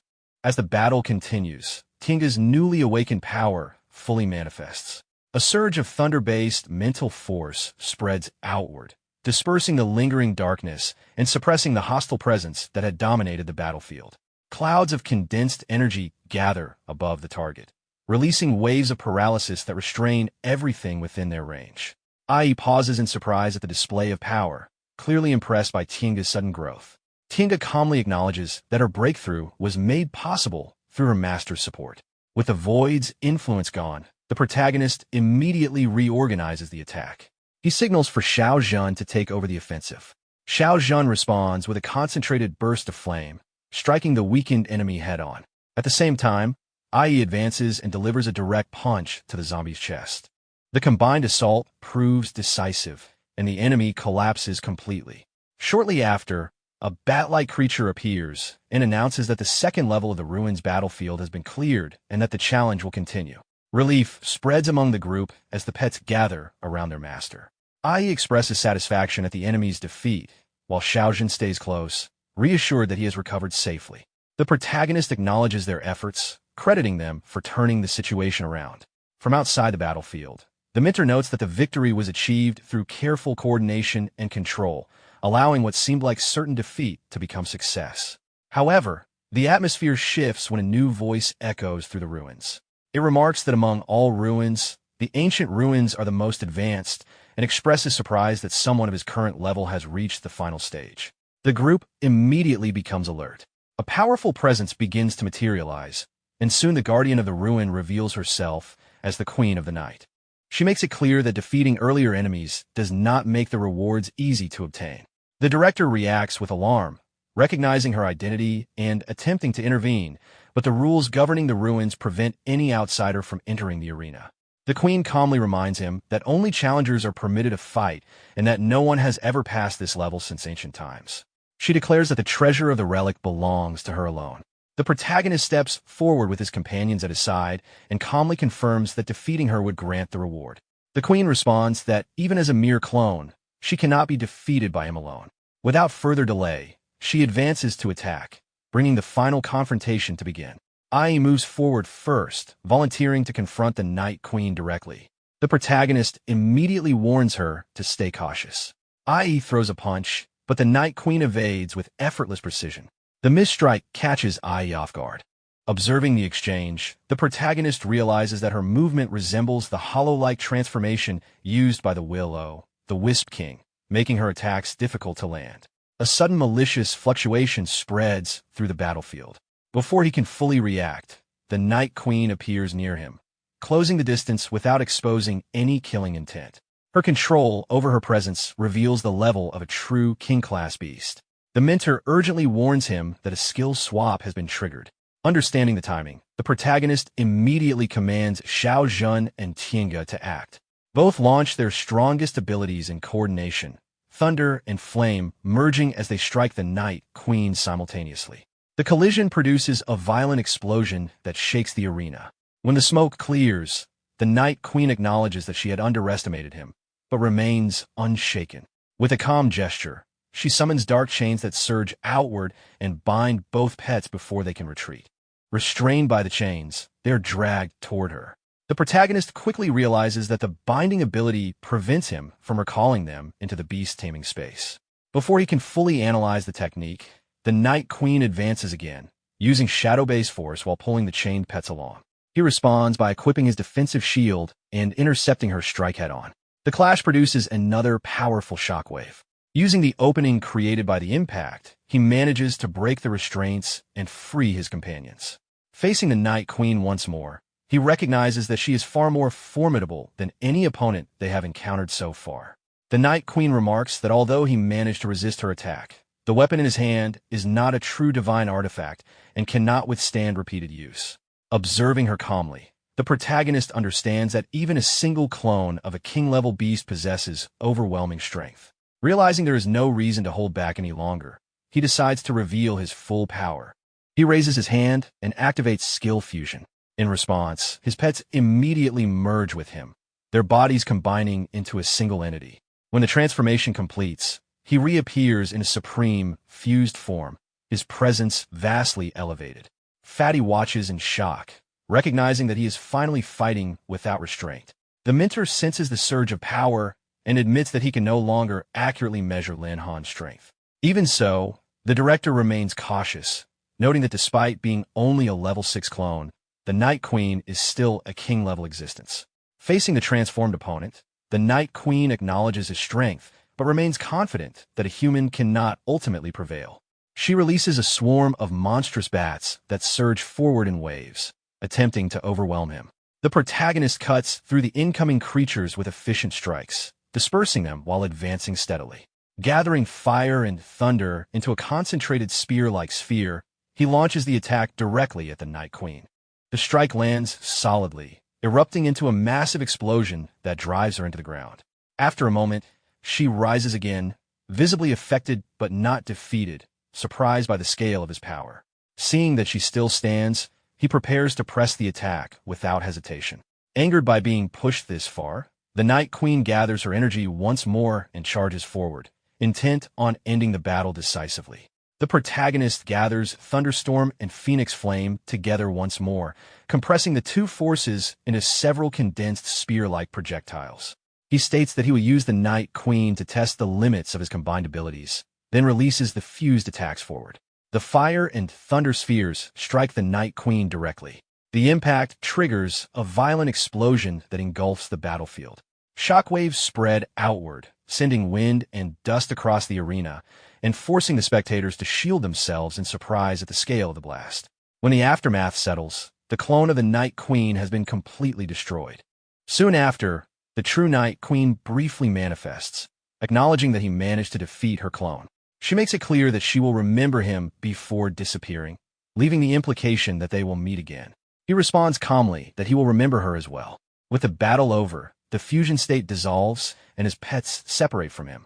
Ai expresses relief that the enemy has finally been defeated, while Xiaojin comments on the unique sensation of fighting as one with their master. Ai moves closer, concerned about the strain he endured. He reassures them and tells them to rest.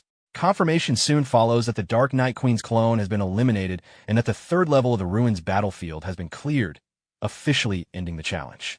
The crowd erupts in excitement. Fatty openly expresses his admiration, while the mentor credits Lin Han for leading them through the ruins.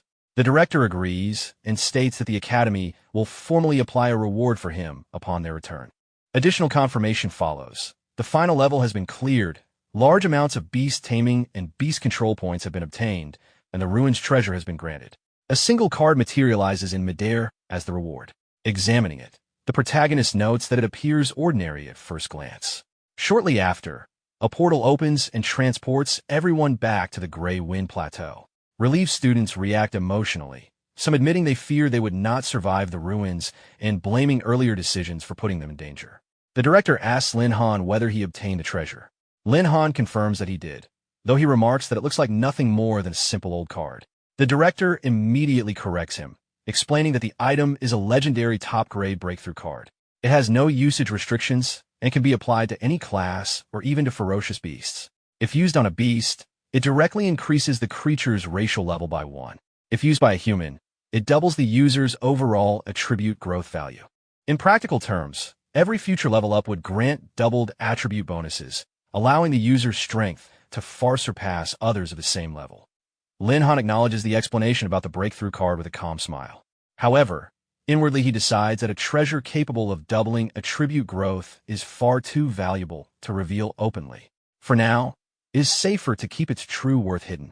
Nearby, Zhao Feng watches with undisguised jealousy, unable to accept that such a rare item ended up in Lin Han's hands. Fatty soon reminds Zhao Feng about the wager they had made earlier. Zhao Feng attempts to deny it, pretending not to remember. Lin Han calmly repeats the original agreement. Whoever lost would kneel and address the other as grandfather. Privately, Lin Han reflects that if not for Zhao Feng's reckless actions, they would never have gone to the Grey Wind Plateau or nearly lost their lives in the ruins. Allowing such behavior to continue unchecked would only invite more trouble in the future. Zhao Feng looks toward the teachers for support, but the director makes it clear that private agreements between students will not be interfered with. Lin Han's mentor reinforces the point, stating that since Zhao Feng proposed a bet, he must honor it. Even the teacher from Class 3 chooses to remain neutral, unwilling to oppose Lin Han after witnessing his recent performance. Several classmates openly blame Zhao Feng for the danger they faced, admitting they had long been dissatisfied with his attitude. Isolated and pressured from all sides, he finally realizes there is no way out. Reluctantly, he kneels and fulfills the bet, addressing Lin Han as required.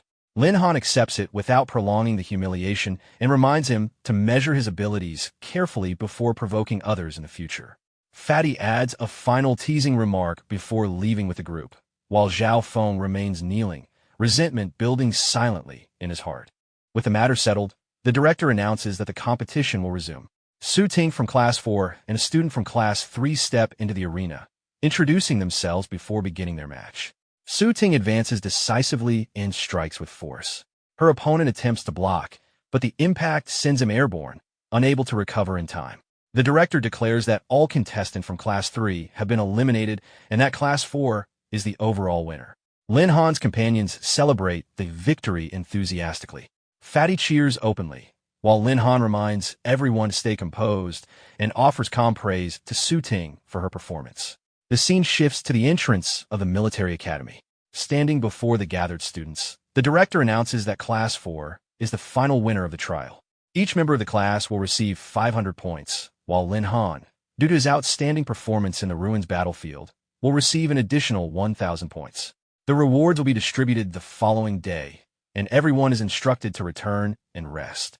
As his companions begin celebrating, the director calls Lin Han's name. Noticing the director's serious expression, Lin Han wonders whether his actions during the ruins battle, especially the parts he did not conceal, have drawn attention, and whether questions about his ferocious beast will follow. Before the director can continue, a familiar voice calls out to him. Lin Han turns and immediately recognizes it. Sister Bing approaches and grabs his ear, clearly displeased. She reprimands him for going to the dangerous Grey Wind Plateau and explains that she only learned about his rapid progress and recent actions through Dean Sikong-chun. Lin Han winces in pain and tries to explain himself. Su Ting and Su Nianwei watch in surprise, confused by how someone can treat him so familiarly. Fatty, amused, remarks that this is the only person who can truly keep Lin Han in check. Sister Bing silences Fatty before continuing to scold Lin Han, dragging him away by the ear despite his attempts to save face. The director watches them leave and reflects that there is always someone stronger. Deciding not to interrupt, he postpones his private conversation with Lin Han until the next day when the rewards are distributed. Inside the academy, Sister Bing finally loosens her grip but continues questioning him about the bet and the risks he took at the Grey Wind Plateau. Lin Han admits that he did not anticipate so many complications but reassures her that he is unharmed. He also shows her the breakthrough card he obtained from the ruins. Recognizing the item, Sister Bing immediately warns him not to display such a treasure carelessly. The temptation of a breakthrough card is immense, and it would inevitably attract unwanted attention from those with ill intentions. Lin Han agrees and assures her that he understands the risks. Then, shifting the topic, he gently holds her hands and asks how she has been, admitting that he missed her. Caught off guard, Sister Bing blushes and admits that she missed him as well. Lin Han notices the unusual softness in her response, surprised by the rare moment of tenderness. She steps closer and briefly hugs him, calling him an idiot just like before. After letting go, she explains that she only came to check on him and hopes that he stays safe. As she prepares to leave, Sister Bing reminds him once more of the principle that possessing a great treasure can invite danger. She tells him to keep the breakthrough card a secret, then adds playfully that he should remember her as well before walking away. The scene shifts to the director's office. The director asks Lin Han whether he has received the bonus points from winning the freshman competition. Lin Han confirms that the points arrived that morning. The director then explains that, In recognition of Lin Han's outstanding performance in clearing the ruins, the Academy's top management has decided to reward him with a level 40 ferocious beast. Lin Han is visibly surprised by the announcement and expresses his gratitude for the Academy's training and support. His mentor is equally pleased, commenting that such generosity is long overdue. When the gift box is opened, however, both Lin Han and his mentor are startled to find what appears to be nothing more than a piece of grass inside. Lin Han immediately senses that the director would not give something ordinary without reason. As they watch more closely, the plant begins to twist and move, radiating the aura of a ferocious beast. The mentor recognizes it as double-leaf cordyceps, a rare being with an extinct ancient bloodline. The director confirms that although it appears weak, it is extremely rare and possesses extraordinary potential. The mentor questions whether such a beast, with seemingly low offensive power, is truly suitable for strengthening Lin Han. The director calmly replies that, in his view, this is the most appropriate reward for him. Privately, the director reflects that since Lin Han already controls ancient ferocious beasts, this particular bloodline suits him perfectly. Lin Han then cautiously brings up the matter of his beast tamer abilities. The director reminds him of his earlier stance. As long as Lin Han does not harm the interests of the Empire, the Academy will not interfere with the type of beast he controls. Lin Han thanks him sincerely, though inwardly he wonders how much the director already knows. The scene shifts to the Academy's back mountain. Standing alone, Lin Han looks at the gift box and reflects that the director's choice was far from simple. Using his ancestral bloodline ability, he directly binds the fourth beast. Information about the creature surfaces. It belongs to an ancient giant tree lineage, nearing level 40, with balanced attributes but extraordinary constitution. The system prompts him to confirm the use of bloodline atavism. He accepts. Almost immediately, the box in his hands begins to shake violently. A surge of green energy bursts upward into the sky, forcing him backward from the impact. As the energy settles, the original form transforms. Before him appears a white-haired, humanoid beast radiating a powerful green aura. New information emerges.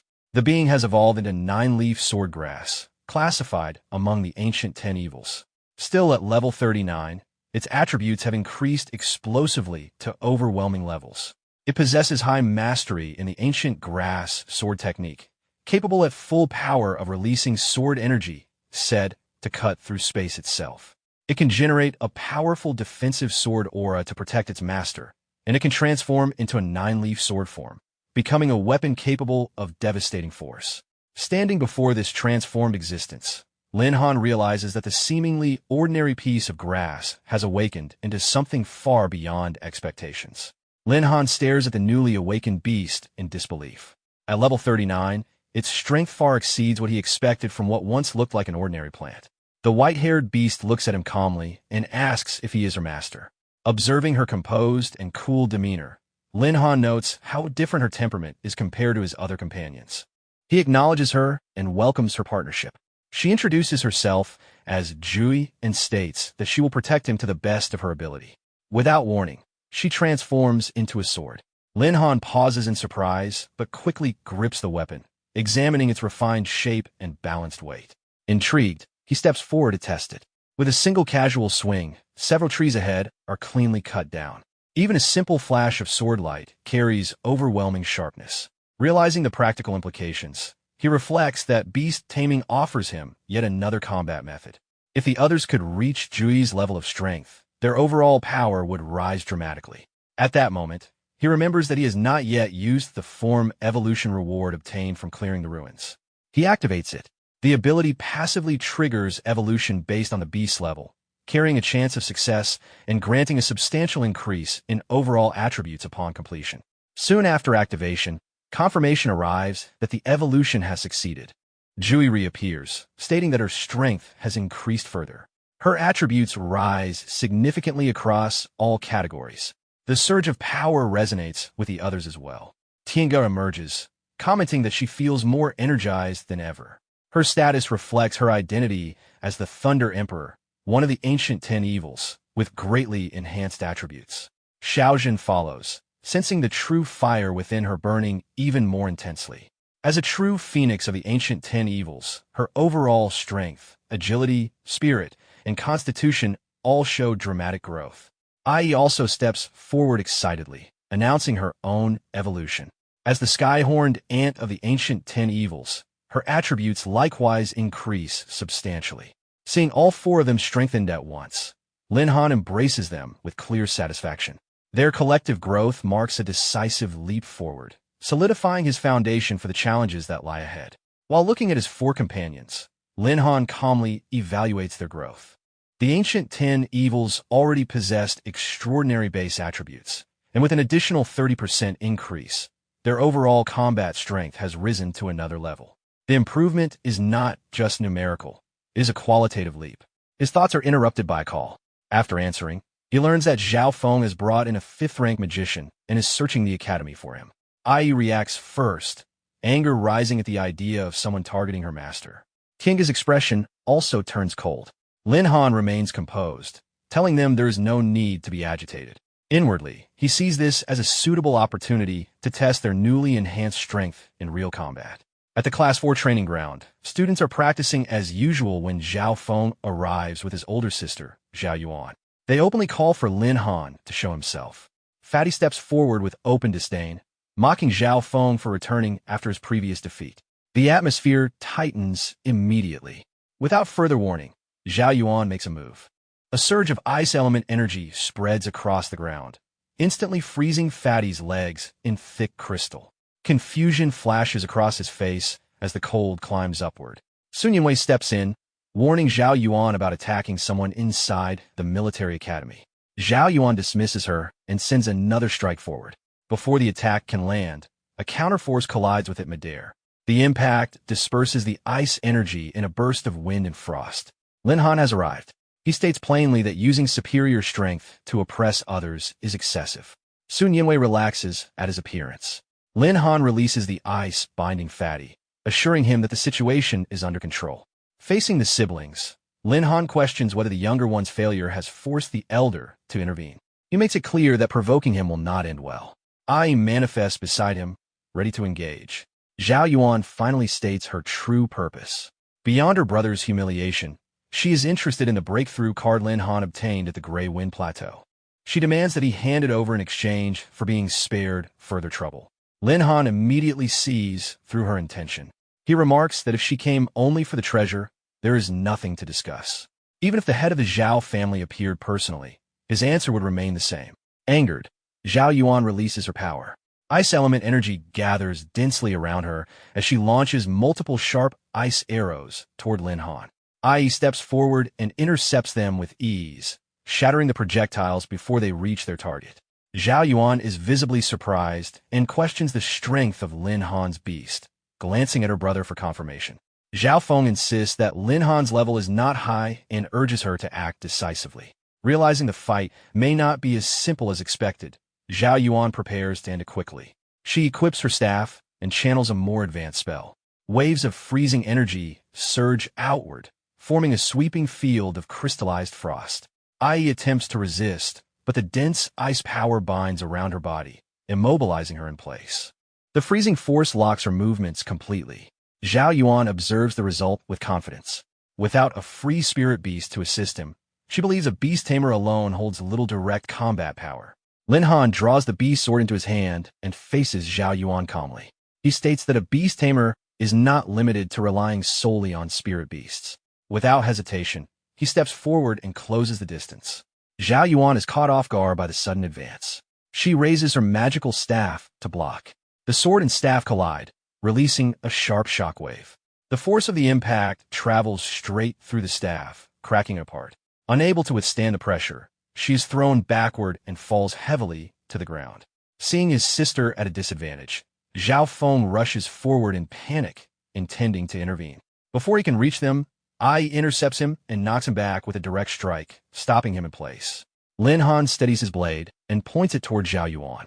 Lying on the ground, she warns him that harming her would mean facing the retaliation of both the Zhao family and the Magic Association. She reminds him that as a student, he would not be able to withstand the consequences of opposing such forces. Lin Han remains composed. He questions whether those forces would truly choose to make an enemy of a rising beast tamer over a personal dispute. His tone is measured, but the pressure from the sword in his hand does not lessen. He lifts the blade and swings downward to conclude the confrontation. At that moment, a commanding voice stops the strike. The director and Lin Han's mentor arrive at the training ground. Lin Han withdraws his sword. Inwardly, he notes that their arrival prevents the situation from escalating beyond control. The director surveys the scene and demands an explanation. Zhao Feng immediately claims that Lin Han attempted to kill them. Fatty steps forward and states that Zhao Feng brought outsiders into the academy to provoke trouble first. He points out that many students witnessed the incident and can confirm what happened. Sun Yinwei supports the statement. Su Ting adds that Lin Han acted only in response to being attacked. The training ground falls into tense silence as all eyes turn toward the director for judgment. Zhao Yuan steadies herself and insists that she only came to question Lin Han after hearing her brother had been bullied. She claims that Lin Han attacked first, broke her weapon, and forced her into a position where she could not defend herself. She portrays herself as powerless and argues that if the teachers had not arrived, the consequences would have been severe. Fatty immediately refutes her claim, pointing out that he was nearly frozen solid before Lin Han intervened. Lin Han remarks that the Zhao siblings are consistent in their ability to distort facts. The director turns to Lin Han and asks for a clear explanation of what happened. Meanwhile, Zhao Yuan calculates her position. She recalls that there is no surveillance in the training ground. If she maintains that Lin Han initiated the attack, the influence of the Zhao family and the Magic Association might pressure the academy into siding with her. Instead of continuing the argument verbally, Lin Han produces a small spherical device. He explains that words alone are insufficient and suggests reviewing the recorded footage stored inside his camera ball. He reflects that although the training ground lacks surveillance, he had prepared this portable recording tool in advance. The device can capture everything within a 10-meter radius and is easy to carry, though fragile. Realizing the risk, Zhao Yuan immediately launches an ice arrow and destroys the ball midair. The director reacts sharply, questioning her attempt to destroy potential evidence in front of him. She quickly claims that she acted out of suspicion, implying that the recording might have been altered. Without changing expression, Lin Han produces a second identical device, stating that he prepared more than one. The director silently approves of the foresight. Angered, but unable to stop him in time, Zhao Yuan watches as Lin Han activates the second camera ball. The recorded events replay clearly in the air, showing the sequence from her arrival to the initiation of the attack. As the footage concludes, the mentor states that the situation is obvious. Zhao Yuan and her brother came to cause trouble and then attempted to reverse the narrative. Zhao Yuan refuses to concede. She argues that regardless of the details, Lin Han's attitude provoked the conflict. She shifts the focus to her broken diamond-grade weapon and demands compensation. Escalating further, she urges the director to expel Lin Han, threatening that the Zhao family and the Magic Association will not overlook the matter otherwise. The director's expression hardens. He states firmly that the military academy does not answer to the Zhao family. Even the head of their household would not presume to dictate decisions within academy grounds. The director states firmly that Lin Han did nothing wrong. He adds that if a student does not know how to resist when being bullied, then they're not fit to remain at the military academy. Lin Han notes inwardly that Manager Yi is far more protective of his students than he expected. Zhao Yuan tries once more, reminding the director that she is a member of the Magic Association and questioning whether he intends to disregard its standing as well. The director smiles faintly and replies that the president of the Magic Association is an old acquaintance of his. His tone then turns serious. He points out that she is misusing the association's name to intimidate others and tarnish its reputation. He states clearly that he will contact the association's president to report her conduct. Zhao Yuan is visibly shaken. She realizes that the association strictly forbids causing trouble outside its jurisdiction, and such behavior could lead to expulsion. The director then turns to Zhao Feng, reprimanding him for bringing outsiders onto academy grounds to create conflict.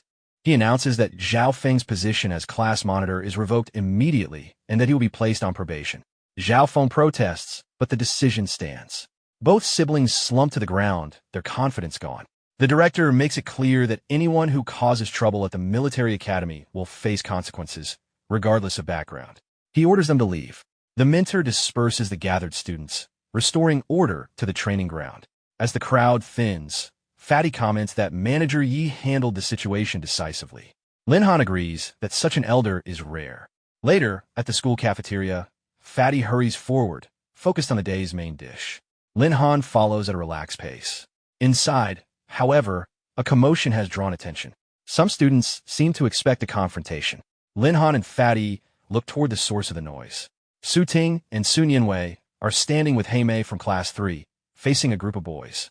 Heimei questions why the boys are forcibly occupying a recruitment spot that was officially assigned to the Heroines Club by the Academy. A green-haired boy argues that their hero club has hundreds of members and therefore deserves the most favorable recruitment location. Heimei counters that the Academy values strength, not numbers, and criticizes the hero club standards. The green-haired boy reacts angrily to her words. Heimei challenges him directly, showing no intention of backing down. Fatty instinctively moves forward, irritated by the situation, but Lin Han stops him. He observes that Heimei appears to be deliberately provoking the other side into striking first, which would shift responsibility if a fight breaks out. He also quietly wonders when Sun Yinwei and Su Ting became so closely associated with Heimei. The green-haired boy, losing patience, prepares to make a move.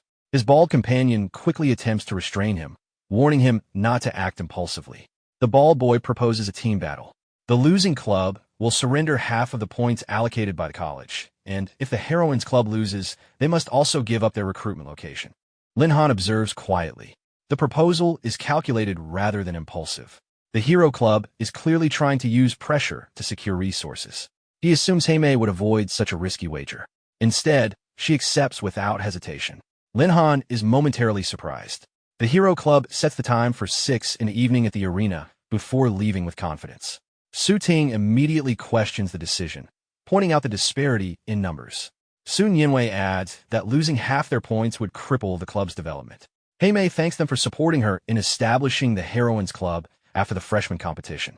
She remains composed, asking how they can assume defeat before the battle even begins. She admits that their current strength is limited and that they need powerful support. Then she calls out to Lin Han. He senses the direction of the situation immediately. Stepping away seems tempting, but Fatty notices and calls him out. Soon, Su Ting and Sun Yinwei approach him directly, explaining the situation and expressing their frustration with the Hero Club. Lin Han points out that this is internal club business and that he is technically an outsider. He also mentions that they never informed him about joining.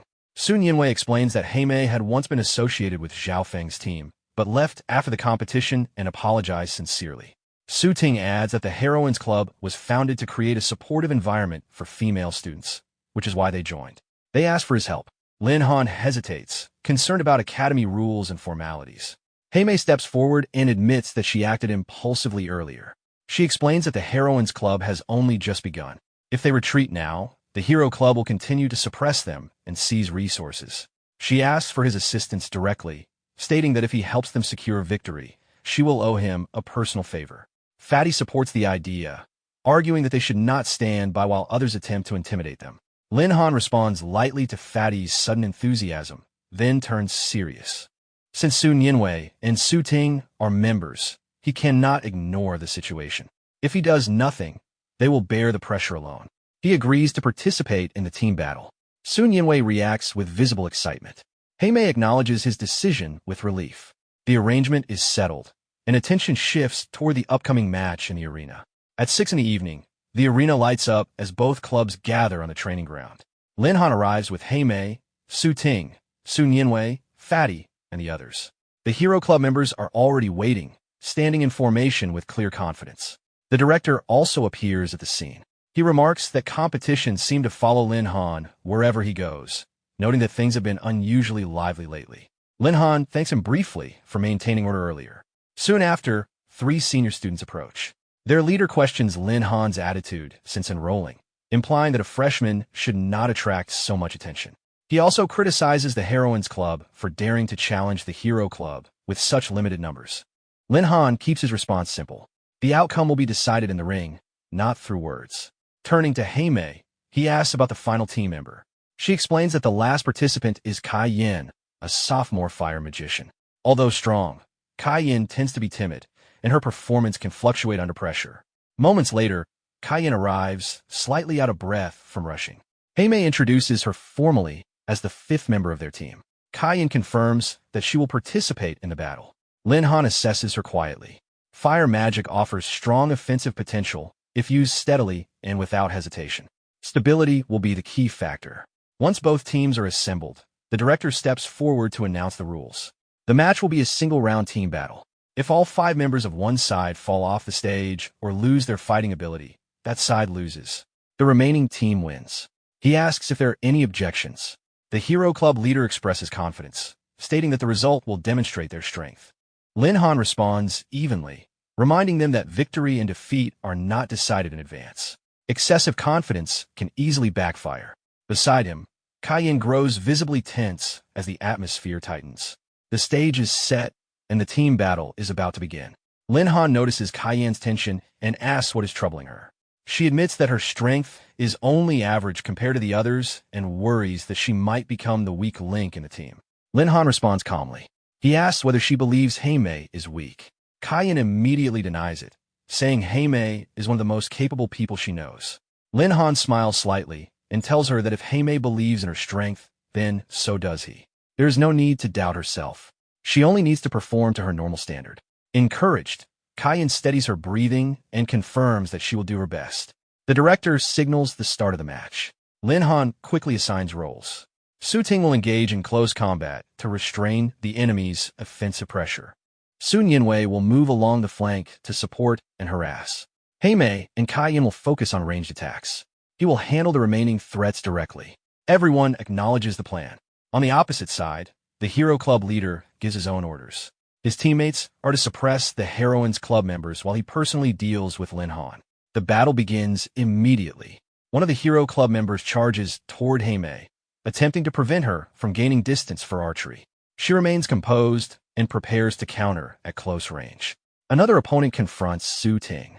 Elemental energy erupts as fire and ice techniques collide midfield, producing a shockwave that spreads across the arena. Near the flank, a green-haired member advances aggressively, only to be intercepted and stalled by defensive positioning and coordinated support. Lin Han observes briefly that, despite this being their first coordinated effort as a team, the Heroines Club members are performing steadily. At that moment, the Hero Club leader closes in on him and declares that Lin Han is his opponent. Lin Han summons the 9-leaf sword into his grasp and strikes decisively. The hero leader blocks with his own weapon, surprised that Lin Han has not summoned a separate beast. He questions whether Lin Han is underestimating him. Lin Han replies evenly, implying that the match has only just begun. Their blades clash again, the force lifting both of them slightly off the ground as energy disperses outward. Midair, the hero leader states that refusing to summon his strongest beast will be a mistake.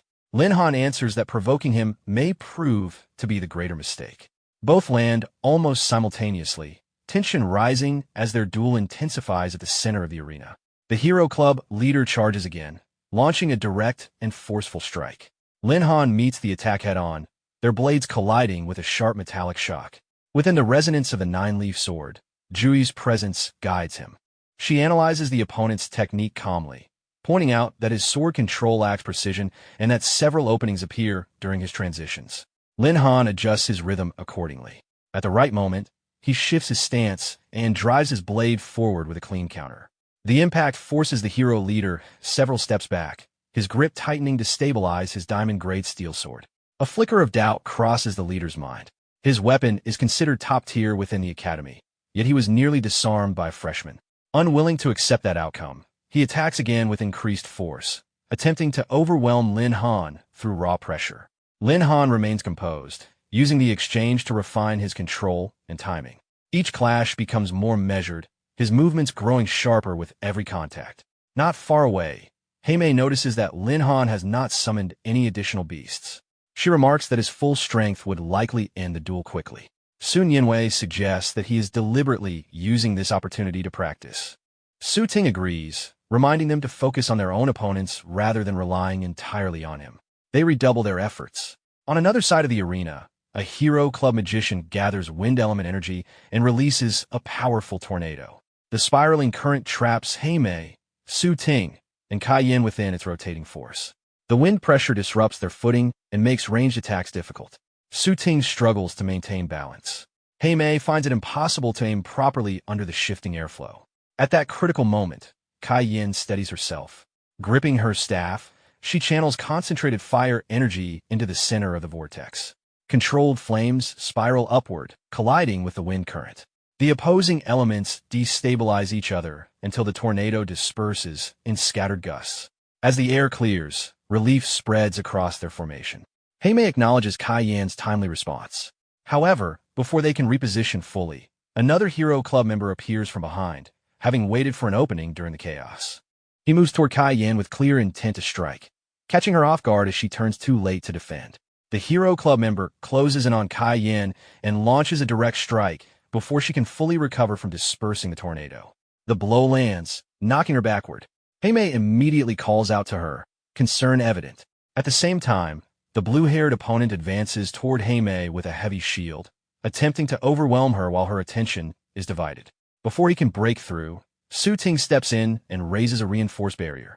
The impact between shield and defense releases a surge of air that ripples across the arena floor. 3 additional Hero Club members move in to press the advantage, coordinating their assault to exhaust the Heroines Club through numbers. The pressure on the girls increases rapidly. At the center of the arena, the Hero Club leader notices the shift and remarks that Lin Han's teammates are nearing their limits. Lin Han forces him back with a measured strike and glances briefly at the wider battlefield. The formation of the Heroines Club is beginning to strain under sustained attacks. He concludes that it is time to end the duel decisively. The hero leader senses the change in atmosphere and realizes that Lin Han may not have been fighting at full strength. Within the blade, Jui's power responds. Lin Han activates the grass sword technique. A vast surge of sword energy gathers above him, condensing into an enormous spectral blade formed from concentrated green light. The pressure radiating from it silences the immediate area. The hero leader's composure falters as he recognizes the scale of the technique. Before he can reposition, Lin Han brings the massive blade down in a single, controlled arc. The strike lands. The ground fractures outward from the point of impact, forming a deep crater across the arena floor. Dust and debris rise before slowly settling. On the sidelines, even the director and mentor register the magnitude of the force. When visibility clears, the Hero Club leader is on one knee at the center of shattered ground, his weapon broken and his stance unstable. The outcome is no longer in doubt. Lin Han keeps his sword lowered, ensuring the strike stops short of causing lasting harm. He has no intention of crossing disciplinary boundaries. Around the arena, the Hero Club members hesitate, their momentum gone. The Heroines Club regains balance. Sun Yinwei expresses open admiration. Su Ting nods, unsurprised by the result. Kai Yan looks at the crater in disbelief, fully aware of the gap in strength she just witnessed. Tame acknowledges quietly that without Lin Han's intervention, the battle could have turned against them. The arena falls into a brief silence as the decisive victory becomes clear. Realizing he is about to lose, the leader of the Hero Club struggles to accept the outcome. Frustration builds as he signals to his teammates. He then produces a prohibited body limit enhancement drug and consumes it without hesitation. Lin Han immediately senses the abnormal surge of energy. A violent red aura begins to radiate from the hero leader's body as his strength spikes unnaturally. The shift is sudden and unstable, clearly beyond normal limits. Lin Han quickly moves back toward his teammates, warning them that the opposing side has likely resorted to illegal enhancement methods and instructing everyone to remain cautious. From the sidelines, the director recognizes the signs of a berserker-type stimulant. Realizing the situation has escalated beyond a regulated duel, he steps forward and declares the match over, ordering both sides to stop immediately. However, the drug has already taken effect. The Hero Club leader refuses to withdraw. His judgment dulled by the stimulant, he rallies his team and redirects their focus toward what he perceives as the weakest link, Kai Yan. The remaining Hero Club members regroup and advance together. Kai Yan steadies herself and releases a ring of fire to create distance, attempting to hold them back. Flames spiral outward in a defensive perimeter. An opposing magician counters with rapid ice-based attacks. She blocks the first strike, but the follow-up assault presses harder, threatening to overwhelm her defenses. Seeing the danger, Lin Han acts instantly and calls for assistance. Ai responds at once. She appears between Kai Yan and the incoming attack just before impact. With precise timing, she intercepts the strike and disperses it with a single decisive blow, neutralizing the threat before it can land. The immediate danger is resolved, though the instability caused by the illegal enhancement still lingers across the battlefield. Ai moves again before the remaining opponents can reorganize. She closes the distance to one of them and ends the exchange with a single clean strike, sending him out of the fight. Kai steadies her breathing. The earlier attack had nearly broken through her defense, but the immediate threat has passed. She acknowledges Lin Han's timely support. He treats it as routine and shifts his attention back to the field. Recognizing that the opposing side has already violated the rules, Lin Han instructs his team to stop holding back and resolve the situation quickly. Tame adjusts her aim and releases a reinforced arrow. The projectile tears through the shield raised in defense and sends 3 opponents off balance, disrupting their formation entirely. Su Ting and Sun Yinwei seize the opening without hesitation. They move in from different angles, cutting off any escape route. The remaining Hero Club members attempt to retreat, but the coordination is precise. Each is struck once and rendered unable to continue. Within moments, the battlefield quiets. Only the enhanced leader remains standing. Seeing his teammates defeated, he becomes increasingly unstable. Frustration overrides restraint, and he directs all of his aggression toward Lin Han, blaming him for the collapse of the Hero Club's position. Lin Han does not respond emotionally. He steps forward and closes the gap. The exchange is brief. With a single controlled strike, he sends a Hero Club leader into the air. The impact forces him down hard onto the training ground. The residual force travels outward, cracking part of the arena wall and leaving visible damage in its wake. The surrounding students react to the scale of the power displayed. Murmurs quickly rise into open astonishment. As the dust settles, the outcome is undeniable. The director steps forward and formally announces the result. The Heroines Club wins the duel. In accordance with the prior agreement, half of the Hero Club's points and designated training venues for the year will transfer to the Heroines Club. The spectators respond with renewed energy, acknowledging the strength demonstrated by the winning team. On the field, Kai Yin and Sun Yinwei share a relieved embrace. The tension that had built throughout the battle finally releases. Kai Yin reflects on the decisive moments of the fight, aware that Lin Han's intervention secured their victory. The Hero Club leader struggles to rise from the shattered ground. Humiliation and resentment cloud his thoughts as he looks toward Lin Han, briefly considering a reckless move while the situation is unsettled. Before he can act, Lin Han allows a faint glimpse of his true strength to surface. For an instant, the presence of his 3 contracted beasts manifests behind him, vast, silent, and overwhelming. The air grows heavy with pressure. The Hero Club leader freezes. The earlier surge from the illegal stimulant is nothing compared to what he senses now. Fear replaces anger. Without another word, he turns and runs. His remaining teammates, still injured, call out weakly as he retreats. Before he can reach the edge of the training ground, the director steps directly into his path. The director formally announces the violations committed during the duel. The use of Berserker-type enhancement drugs, the refusal to obey a stop order, and the attempt to escalate the conflict are all cited as serious breaches of Academy regulations. The judgment is immediate. The Hero Club is disbanded on the spot. Its members are barred from joining any other club for 1 year. As for the leader, his deliberate misconduct and reckless endangerment result in expulsion from the Academy. Shock spreads across the defeated group. The leader stands motionless, fully aware that his ambitions within the Academy have ended. Lin Han watches the scene quietly. The outcome is decisive, but to him it represents only a single step forward. With this victory, the Heroines Club gains recognition and standing within the Academy. However, he understands that greater trials will follow as their reputation grows. Tame approaches and expresses her gratitude for his role in securing the win. She suggests celebrating the achievement properly. Sun Yinwei immediately agrees, enthusiastic at the idea. Kai Yin lightly teases Heime's enthusiasm. Lin Han does not object. With morale high, the team leaves the training ground together. 2 hours later, outside a restaurant, the atmosphere is relaxed. Heime, slightly unsteady after drinking, reflects on the satisfaction of the victory and the new respect the Heroines Club has earned. As the group prepares to leave, Lin Han senses something unusual behind them. He turns, his expression shifting from relaxed to alert. Lin Han tells the girls to take Heime back and says he will walk around alone for a while. Sun Yinwei agrees without suspicion. Instead of heading toward the busier streets, Lin Han turns into a quieter area lined with trees. The surroundings grow still as he walks deeper in. Without slowing down, he speaks calmly, stating that whoever has been following him should step out. He makes it clear that once he returns to the academy, there will be no opportunity left. A brown-haired young man emerges from the shadows behind him. His presence is controlled, his breathing steady. He admits he intended to wait until Lin Han lowered his guard completely before acting. Lin Han asks whether this is a personal grudge or an assignment taken for someone else. The man does not answer. He closes the distance abruptly and attacks with lethal intent. Ai manifests instantly to intercept.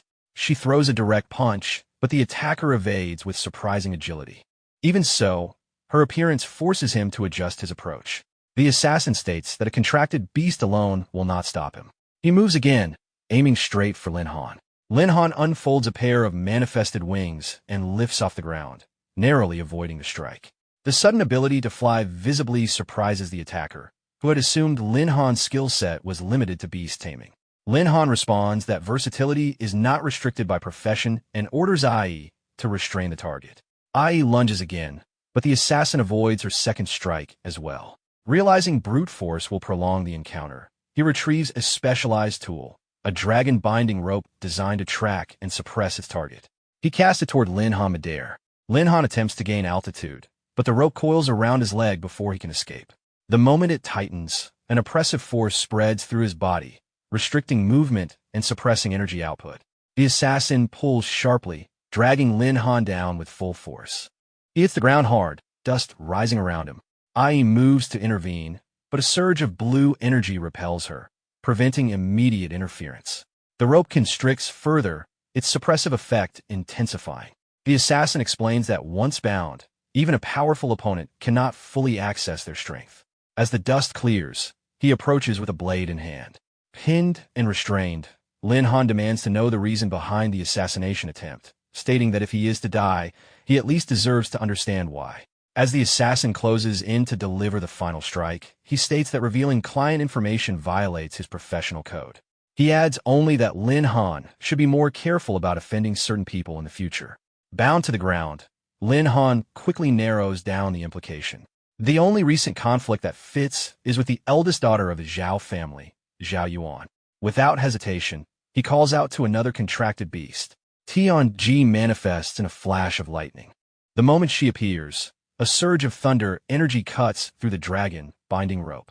The suppressive force collapses instantly, the restraints snapping apart under the impact. The assassin freezes in shock. Tianji steps forward, lightning crackling along her form, placing herself between Lin Han and the attacker. Ai reappears at his side, ready to strike again. Lin Han states calmly that his contracted beasts are far beyond the limitations of ordinary tools. Items designed to restrain conventional opponents are ineffective against them. The assassin reassesses the situation. He realizes that Lin Han may have deliberately allowed the earlier suppression to gather information about his methods. Tianji advances first, lightning surging outward in controlled arcs. Ai follows from another angle, forcing the assassin into a defensive retreat. Under the combined pressure, his composure begins to crack. Recognizing that prolonged engagement means certain defeat, he abruptly gathers energy into his palm and releases a condensed sphere of lightning toward Lin Han as a diversion. Before Lin Han can react, another figure rushes into the path of the attack. Kaiyan intercepts the strike. The lightning sphere hits her directly, discharging across her body before dissipating. Lin Han's expression shifts sharply as he calls out her name. Using the distraction, the assassin attempts to escape. However, Ai intercepts him mid-withdrawal, landing a heavy blow that stops his momentum. Tianji follows with a decisive strike. Under the combined assault, the assassin collapses, fully subdued. Moments later, Tame arrives with the others. They had grown uneasy when Kaiyan separated from them earlier and followed her trail, only to encounter the aftermath of the ambush. Tame kneels beside Kaiyan, shaken but relieved to see her conscious. Lin Han confirms that he is unharmed, though Kaiyan absorbed the attack meant for him. Kaiyan insists that she is fine, attempting to downplay the injury. Lin Han does not accept that at face value. He moves to support her, stating firmly that she will receive proper medical evaluation immediately. Even as she tries to reassure them, the faint residual sparks along her clothing reveal that the impact was real, and the situation is far from something to ignore. Lin Han looks at the crystal in Kaiyan's hand. She explains that it is her family's heirloom, the 10,000-year stone. It can block a fatal elemental attack once, but after activation it loses its power permanently. Lin Han understands immediately what that means. If she had not stepped in front of him, the lightning strike would have landed directly. He tells her that she should not have had to sacrifice something so valuable for his sake and assures her that the matter will not end there. The scene shifts to the Zhao family residence. News arrives abruptly. Military personnel have come with orders concerning the young lady of the house. Zhao An, head of the Zhao family, meets Director Yi in the main hall. He questions the reason for such direct action against his household. Director Yi states plainly that Zhao Yuan is suspected of hiring an assassin to murder Academy student Lin Han, and that she will be transferred to military court for investigation. Zhao Yuan immediately denies the accusation. Zhao An supports her, arguing that the Zhao family would not resort to such methods, and that there is no substantial proof. Lin Han steps forward, no longer willing to remain silent. He states that influence and reputation do not place anyone above accountability. Zhao An dismisses him and orders the guards to remove him from the hall. Before they can act, Director Yi intervenes, reminding Zhao An that obstructing military enforcement carries serious consequences. Zhao An replies that the Zhao family will not accept an arrest without clear evidence and is prepared to defend its position legally if necessary. Lin Han raises his hand and opens a spatial portal. A figure drops out onto the floor of the hall, the captured brown-haired assassin. Panic spreads across his face as he finds himself surrounded. Lin Han offers him a choice: tell the truth and retain a chance at survival, or face indefinite consequences under the supervision of his contracted beasts. Under pressure, the assassin breaks. He points directly at Zhao Yuan and states that she was the one who contacted his organization and paid for the assassination. Silence falls over the hall. Director Yi declares that the testimony, combined with the apprehension of the hired killer, is sufficient to proceed. Zhao Yuan will receive formal summons from the military court. Zhao An raises his voice to halt the escalation. Zhao Yuan retreats behind him, frightened, pleading for protection.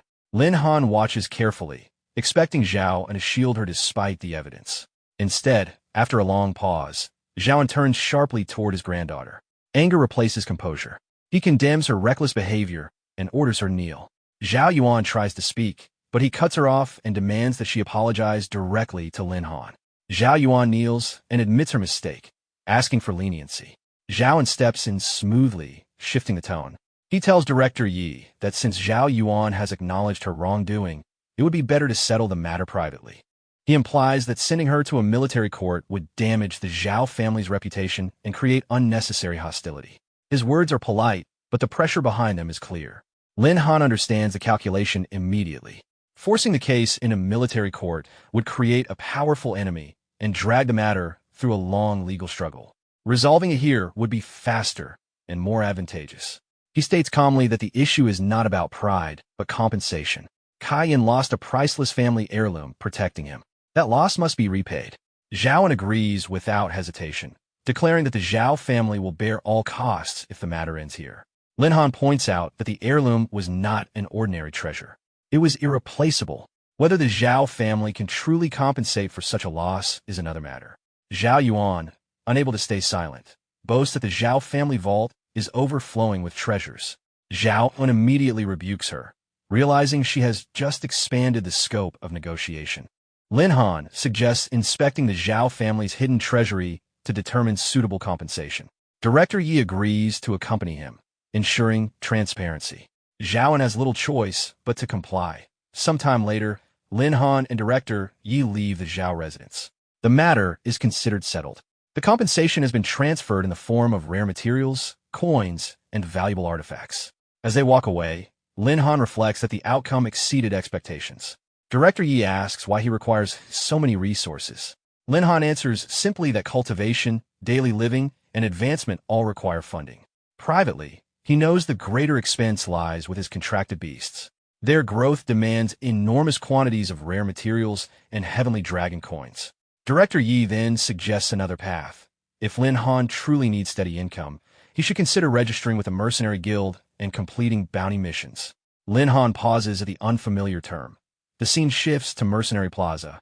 The area is crowded and energetic. Adventurers, mercenaries, and cultivators move between counters and mission boards. Voices overlap as assignments are accepted and rewards negotiated. Lin Han surveys the environment, recognizing immediately that this is a hub of opportunity. He recalls Director Ye's explanation. The mercenary guild posts bounty missions of varying difficulty. Once registered, a mercenary can complete tasks and exchange results for corresponding rewards. Standing in the center of the bustling plaza, Lin Han begins considering his next move. Lin Han studies the introduction letter in his hand. Director Yi had mentioned that the Mercenary Guild was one of the fastest ways to accumulate resources through bounty missions.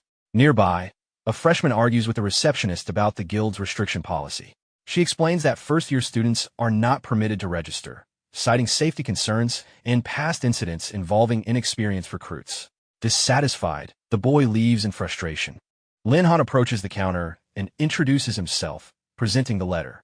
The receptionist initially repeats the rule, but when she reads the signature, Yi Taiqing, director of the military academy, her attitude shifts. She immediately begins processing his registration. Lin Han notes privately that without the recommendation, the trip would likely have ended the same way as the other freshmen's. Before the paperwork is completed, Fatty and the others arrive. They explain that they intend to register as well. Working as a team would allow them to gain combat experience while sharing risks and rewards. Sun Yinwei emphasizes cooperation, and Su Ting reinforces the idea that they should move forward together rather than separately. The group reaffirms their team identity as the Night Watch Squad. The receptionist observes their enthusiasm with visible skepticism. She questions whether inexperienced students truly understand the danger involved in mercenary work. Fatty responds confidently that strength is not determined by seniority alone. The exchange becomes heated when he addresses her too casually. She reacts sharply and moves to discipline him, but Lin Han intercepts her hand before it lands. She pauses, surprised by his reflexes and control. Reassessing the group, she proposes a condition. If they can prove their strength in a match, she will personally approve the registration of the entire team. If they fail, they must leave without further argument, including Lin Han despite his letter of introduction. Fatty asks for clarification on the consequences. She repeats the terms firmly. Lin Han considers the situation. A formal registration backed by demonstrated ability would prevent future complications and silence doubts. He accepts the challenge on behalf of the Night Watch Squad. The group moves to the mercenary arena. A crowd quickly gathers. Word spreads that several freshmen are challenging Lina, the guild's registrar, who is known for her strength and strict standards. Lina steps into the arena and tells them that since they are all first years, they may attack together. That way, no one can accuse her of overpowering them unfairly. Fatty reacts immediately, but Lin Han stops him. Even if they win 4 against 1, it would not establish the reputation they want.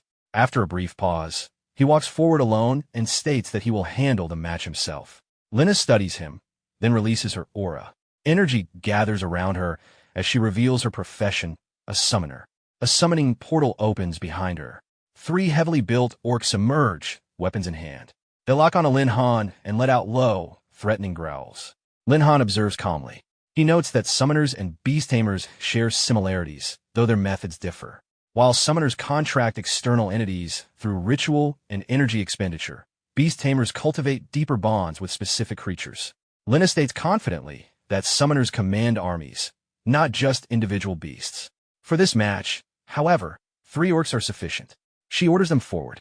The orcs charge simultaneously, coordinating their approach to box Lin Han in. Lin Han responds by summoning Ai. Ai materializes in front of him and moves without hesitation.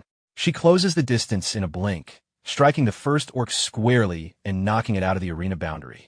Before the second can adjust, she pivots and disables it with a precise blow to the torso. The third attempts a heavy overhead attack, but she intercepts it and ends the exchange with a single decisive strike. Within moments, all 3 orcs lie defeated. The arena falls briefly silent as the crowd reassesses the situation. After the final strike, Ai relaxes her stance, clearly unimpressed. The defeated orcs dissolve into light and return to the summoning space. Lina stares at the empty arena floor. Her half-orc summons were not weak by guild standards, yet they were eliminated almost instantly. She questions the origin and level of Lin Han's contracted beast. Fatty cheers loudly from the sidelines, unable to hide his satisfaction. Irritated and unwilling to concede so easily, Lina opens a larger portal. This time, a wave of orcs marches out in formation, far more than before. The atmosphere in the arena shifts as the crowd senses that she is no longer testing, but escalating. She orders the summoned creatures to overwhelm the opponent through numbers. The orcs charge. Lin Han no longer limits himself to a single summon. IE is joined by Tianji and Xiaozhan. The three Beast girls step forward in coordination. IE breaks the front line with raw force, scattering the first wave. Tianji releases controlled arcs of lightning that chain through multiple targets at once, disrupting their formation and dropping several instantly. Xiaozhan follows with sweeping bursts of flame, clearing the remaining cluster and forcing the rest into retreat before they can reorganize. Within moments, the arena floor is cleared again. The summoned army collapses and vanishes, unable to sustain itself under that level of suppression. Lina's expression tightens. The difference in strength is undeniable. Lin Han steps forward and manifests his beast sword, stopping just short of her throat. The gesture is controlled, not reckless, enough to demonstrate superiority without crossing a line. Faced with the outcome, Lina lowers her head and acknowledges defeat. The Night Watch squad gathers around Lin Han, visibly energized by the decisive victory. Lin Han withdraws his weapon and calmly asks whether the registration can now proceed. Lina regains her composure and agrees. However, she adds that standard mercenary guild missions are relatively low-level and offer modest rewards. With their demonstrated strength, she suggests that a different branch, one handling higher-tier commissions, would be more appropriate for them. The scene shifts to the interior of the mercenary tavern. The atmosphere is loud and unsettled. Drinks are being served across crowded tables. One mercenary complains impatiently about his order, threatening to overturn the table if it does not arrive soon. At another table, a man recounts a recent mission to the Death Swamp. His entire team was wiped out, and he survived alone. His companion questions why he accepted such a dangerous commission in the first place. Another mercenary remarks that high risk is simply part of their profession. Lin Han enters the tavern with the Night Watch squad and asks whether high-level mercenary missions can be accepted there. The noise softens slightly as the surrounding mercenaries turn to look at them. Their youth stands out in the rough environment. Fatty quietly questions whether this is truly the place Lina mentioned, noting the chaotic atmosphere and wondering if they were misled. A red-haired woman approaches them. She introduces herself as Mary, the owner of the mercenary tavern. Observing that they are still students, she questions their purpose in such a place.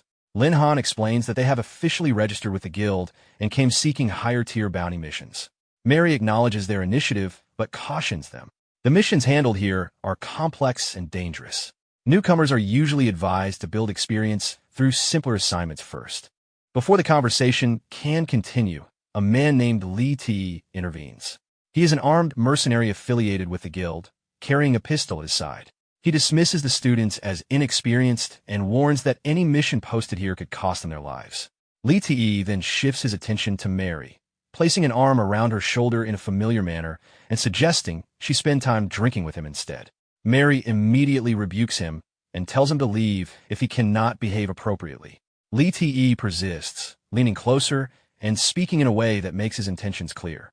Mary's patience runs out, and she orders him to leave the tavern.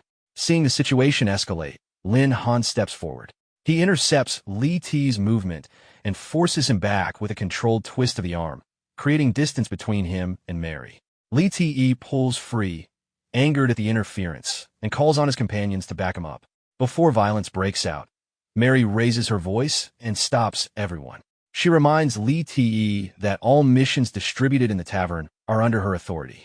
If he continues causing trouble, he will no longer be allowed to accept assignments there.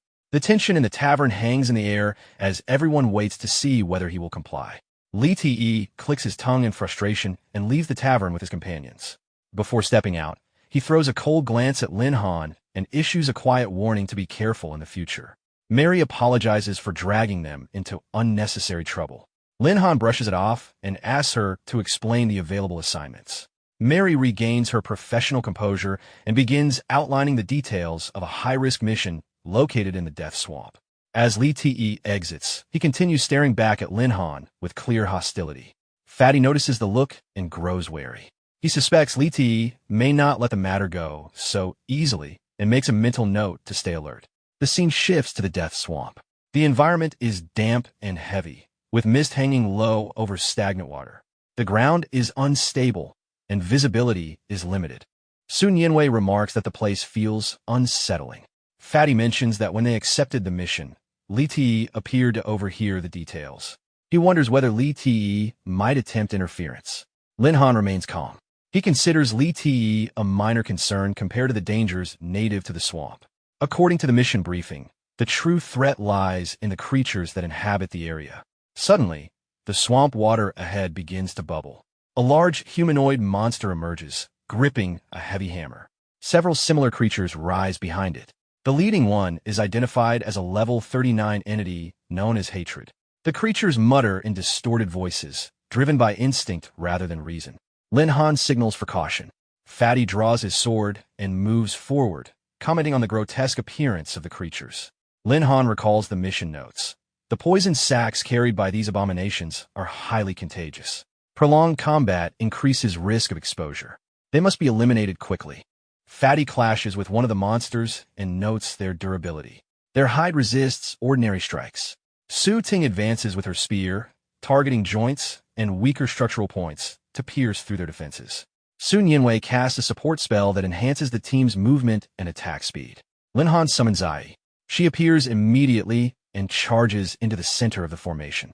With overwhelming physical force, she breaks through their defenses and tears apart the remaining monsters before they can regroup. The creatures collapse into the swamp, their bodies dissolving into dark residue.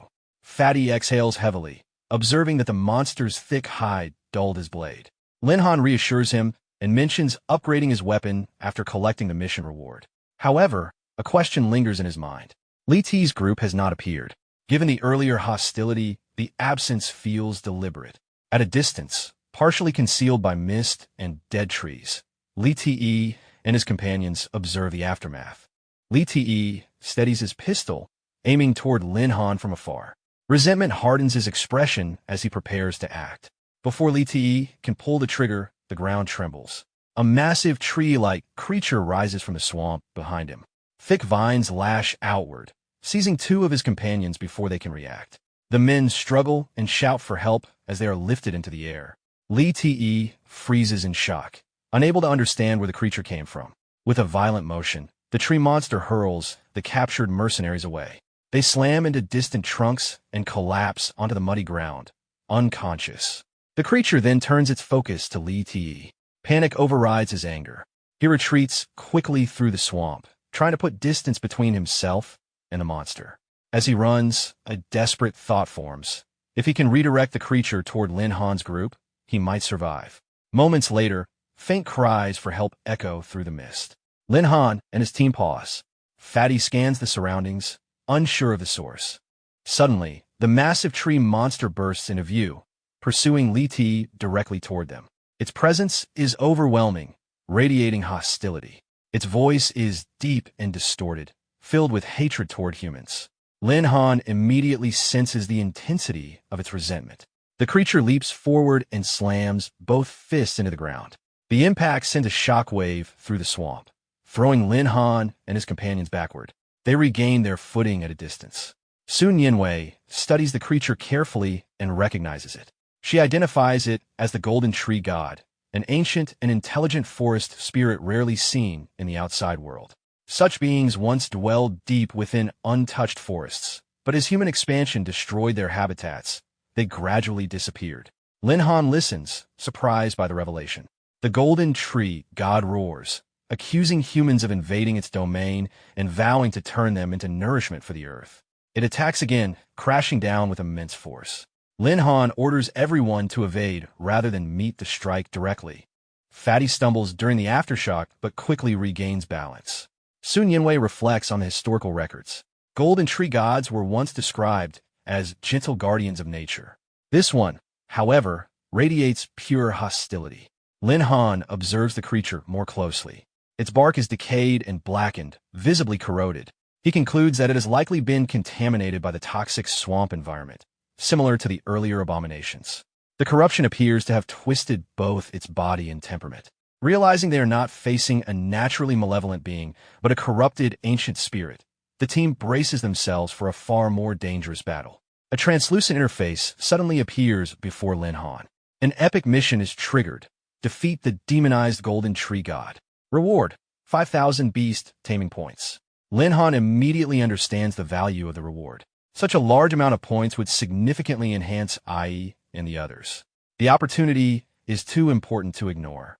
He orders Fatty and the rest of the team to withdraw to a safer distance. He intends to handle the Golden Tree God directly. Fatty hesitates, but ultimately agrees, preparing to retreat while staying ready to assist if necessary. Lin Han summons IE again.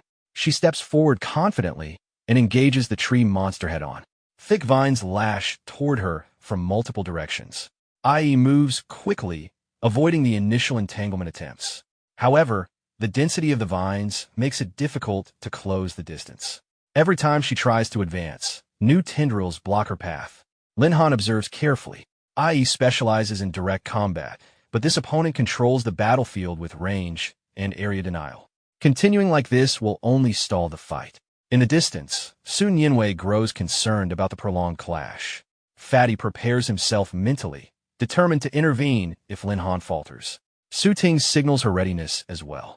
Without warning, additional vines erupt from beneath the swamp floor. They coil around Fatty, Su Ting, and Su Nianwei before they can react. The constricting force drains their strength and pins their weapons in place. Lin Han turns immediately at the sound of their struggle. The Golden Tree God's voice echoes with hostility as it tightens its grip, intending to crush them and absorb their life force. Lin Han draws his beast sword. With a concentrated slash, a sharp arc of energy cuts through the vines binding his teammates. The restraints split apart instantly, and the severed tendrils recoil. The tree monster emits a pained roar as several of its branches are cleaved. Freed from the entanglement, the team quickly retreats to create distance. Lin Han steps forward, placing himself between the Golden Tree God and his companions. His tone shifts from measured to resolute. The attack on his team has removed any hesitation. The corrupted tree spirit's anger intensifies. It declares its hatred for humanity and unleashes a powerful roar. The sound wave carries unnatural force, vibrating through the swamp and piercing the ears of everyone present. The team instinctively covers their ears as the oppressive resonance spreads through the area. The battle has entered a far more dangerous phase. Lin Han steadies himself after the roar fades. The sound carried a heavy mental pressure. If the fight drags on, the team's focus and stamina will continue to decline. The battle needs to end quickly. He tightens his grip on the beast sword and moves straight toward the Golden Tree God. Channeling his energy into the blade, he merges his combat skill with the sword's power and unleashes a concentrated series of strikes. Arcs of light cut through the air, severing layers of vines and forcing the massive tree spirit backward. The team watches closely, ready to intervene if necessary. Fatty warns him not to take a direct hit. The creature's raw strength is still overwhelming. Lin Han continues advancing, cutting through the remaining entangling branches. As more corrupted bark splits apart, the dark energy surrounding the Golden Tree God begins to weaken. With a final decisive slash, the last cluster of demonic vines is severed. The Golden Tree God lets out a heavy roar and collapses to one knee. The violent aura dissipates, replaced by a calmer presence. After a long pause, the tree spirit speaks in a lower, clearer tone. Its mind feels as though it has just awakened from a centuries-long nightmare. Lin Han realizes the corruption has been broken. He explains that the poisonous gas of the death swamp had eroded both its body and consciousness, driving it into madness. The Golden Tree God slowly recalls its past. Centuries ago, it retreated into the swamp to avoid human encroachment. Instead, prolonged exposure to the toxic environment corrupted it, trapping it in a distorted state. Now that the demonic influence has been cut away, its awareness has returned, but so has the damage. Its life force is nearly exhausted. The massive figure places a heavy wooden hand on Lin Han's shoulder. It expresses no regret, only acceptance. As gratitude for being freed from corruption, it offers the heartwood it will leave behind. Golden light begins to radiate from its body. The enormous trunk gradually disintegrates into particles of warm energy that scatter into the swamp. When the light fades, a single sword remains embedded in the ground. The system interface appears, identifying it as the Goldenwood Sword, a star-level weapon with what attributes and growth potential. Lin Han retrieves the sword and examines it briefly. Fatty immediately recognizes it as a rare reward. After a short consideration, Lin Han decides to give the weapon to Fatty. His own primary sword already suits his path, while Fatty's blade was damaged earlier in the fight. The Golden Wood Sword's growth attribute makes it especially suitable for long-term development. Fatty initially hesitates, but ultimately accepts it. As the team regroups, Lin Han scans the swamp. Li Te and his companions are nowhere to be seen. Given the earlier chaos, they likely retreated when the situation escalated beyond their control. With daylight fading, Lin Han suggests returning to the mercenary tavern to report completion of the mission. The team prepares to leave the death swamp. Far away, hidden behind dense foliage, Li Te watches them depart. His expression darkens. The outcome is not what he anticipated. Not only did they survive, they gained a valuable weapon. A new thought forms in his mind. If news of that sort spreads, it may attract attention far more dangerous than he originally intended. The scene shifts to the mercenary tavern.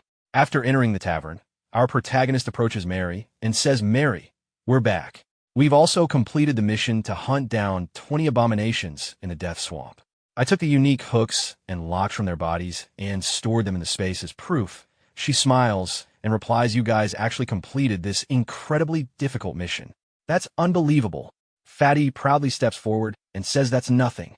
"We even defeated the Golden Wood Tree God, which was contaminated by poison gas, and obtained this divine weapon, the Golden Wood Sword.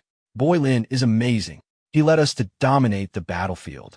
Our protagonist immediately signals Fatty to lower his voice and says it's better to keep a low profile. There are too many people and too much gossip in this kind of place. Be careful not to attract unwanted attention. Suddenly, a voice interrupts from nearby and says you only managed to complete 1 or 2 missions by sheer luck, and that's something to brag about? You're such an ignorant bumpkin. Our protagonist and Fatty turn toward the voice and react with surprise, huh? A mercenary squad walks into the tavern. Someone inside whispers that they are the armored demon hunter squad. Their leader, Wang Kai, walks toward the group and says a fledgling team, having managed to complete a minor gold-level mission by sheer luck, lost all sense of direction. Mary steps closer to our protagonist and quietly says ignore them. They are the armored demon hunter team, one of the top mercenary squads here, and they are used to being arrogant and domineering. Our protagonist observes Wang Kai and thinks that the man began provoking them immediately, as if he had deliberately targeted them. Wang Kai recalls a previous conversation with Li Te, who told him that Lin Han did not have the ability to complete a gold-level mission. Li Te claimed that he witnessed a tree monster appear and eliminate the abominations, and that the tree monster, nearing the end of its life, left behind a star-level Golden Wood Sword. Returning to the present, Wang Kai evaluates the group and concludes that, based on Li Te's description, they are not very capable, making the situation easier for him. Wang Kai then speaks loudly and says, "How can such a treasure as the Golden Wooden Sword be left to languish in your hands? My armored demon hunter corps issues a gladiator challenge to your duels. Do you dare to accept?" Our protagonist looks confused and says, "Gladiator challenge?" Mary explains the rules and says gladiator challenges are an unwritten rule among mercenaries. If a dispute arises between the two sides, a gladiator challenge can be initiated. The initiating party must pay an entry fee of 100,000 heavenly dragon coins, while the losing party must pay 5 times that amount in compensation and unconditionally fulfill one of the other party's requests. Our protagonist looks toward Wang Kai and says a 100,000 heavenly dragon coin entry fee? This guy didn't even blink. Looks like you're really rich. Wang Kai replies confidently, of course. But even if your amateur team never earns that much money in their entire lives, you probably won't. Wang Kai places a pouch filled with coins onto the table and says if you're afraid of losing, then obediently hand over the Golden Wooden Sword. Mary quickly turns toward our protagonist and says, "Lin Han, don't be impulsive." Although Wang Kai is arrogant, he does have some ability. Not to mention the 4 female guards around him. His impenetrable armor has never been breached. Our protagonist nods and says, "Thank you for reminding me. Mary, I understand now." Mary relaxes slightly and says it's good that you're willing to listen to my advice. Our protagonist then looks back at Wang Kai and says, "I accept your gladiator challenge." The scene shifts to the arena. It has been a long time since a gladiator challenge was issued, and the gathering draws considerable attention. Many spectators recognize Wang Kai of the armored demon hunter squad. His armor has a strong reputation, and few have ever managed to break through it. In contrast, Lin Han's team appears unfamiliar to most of the crowd.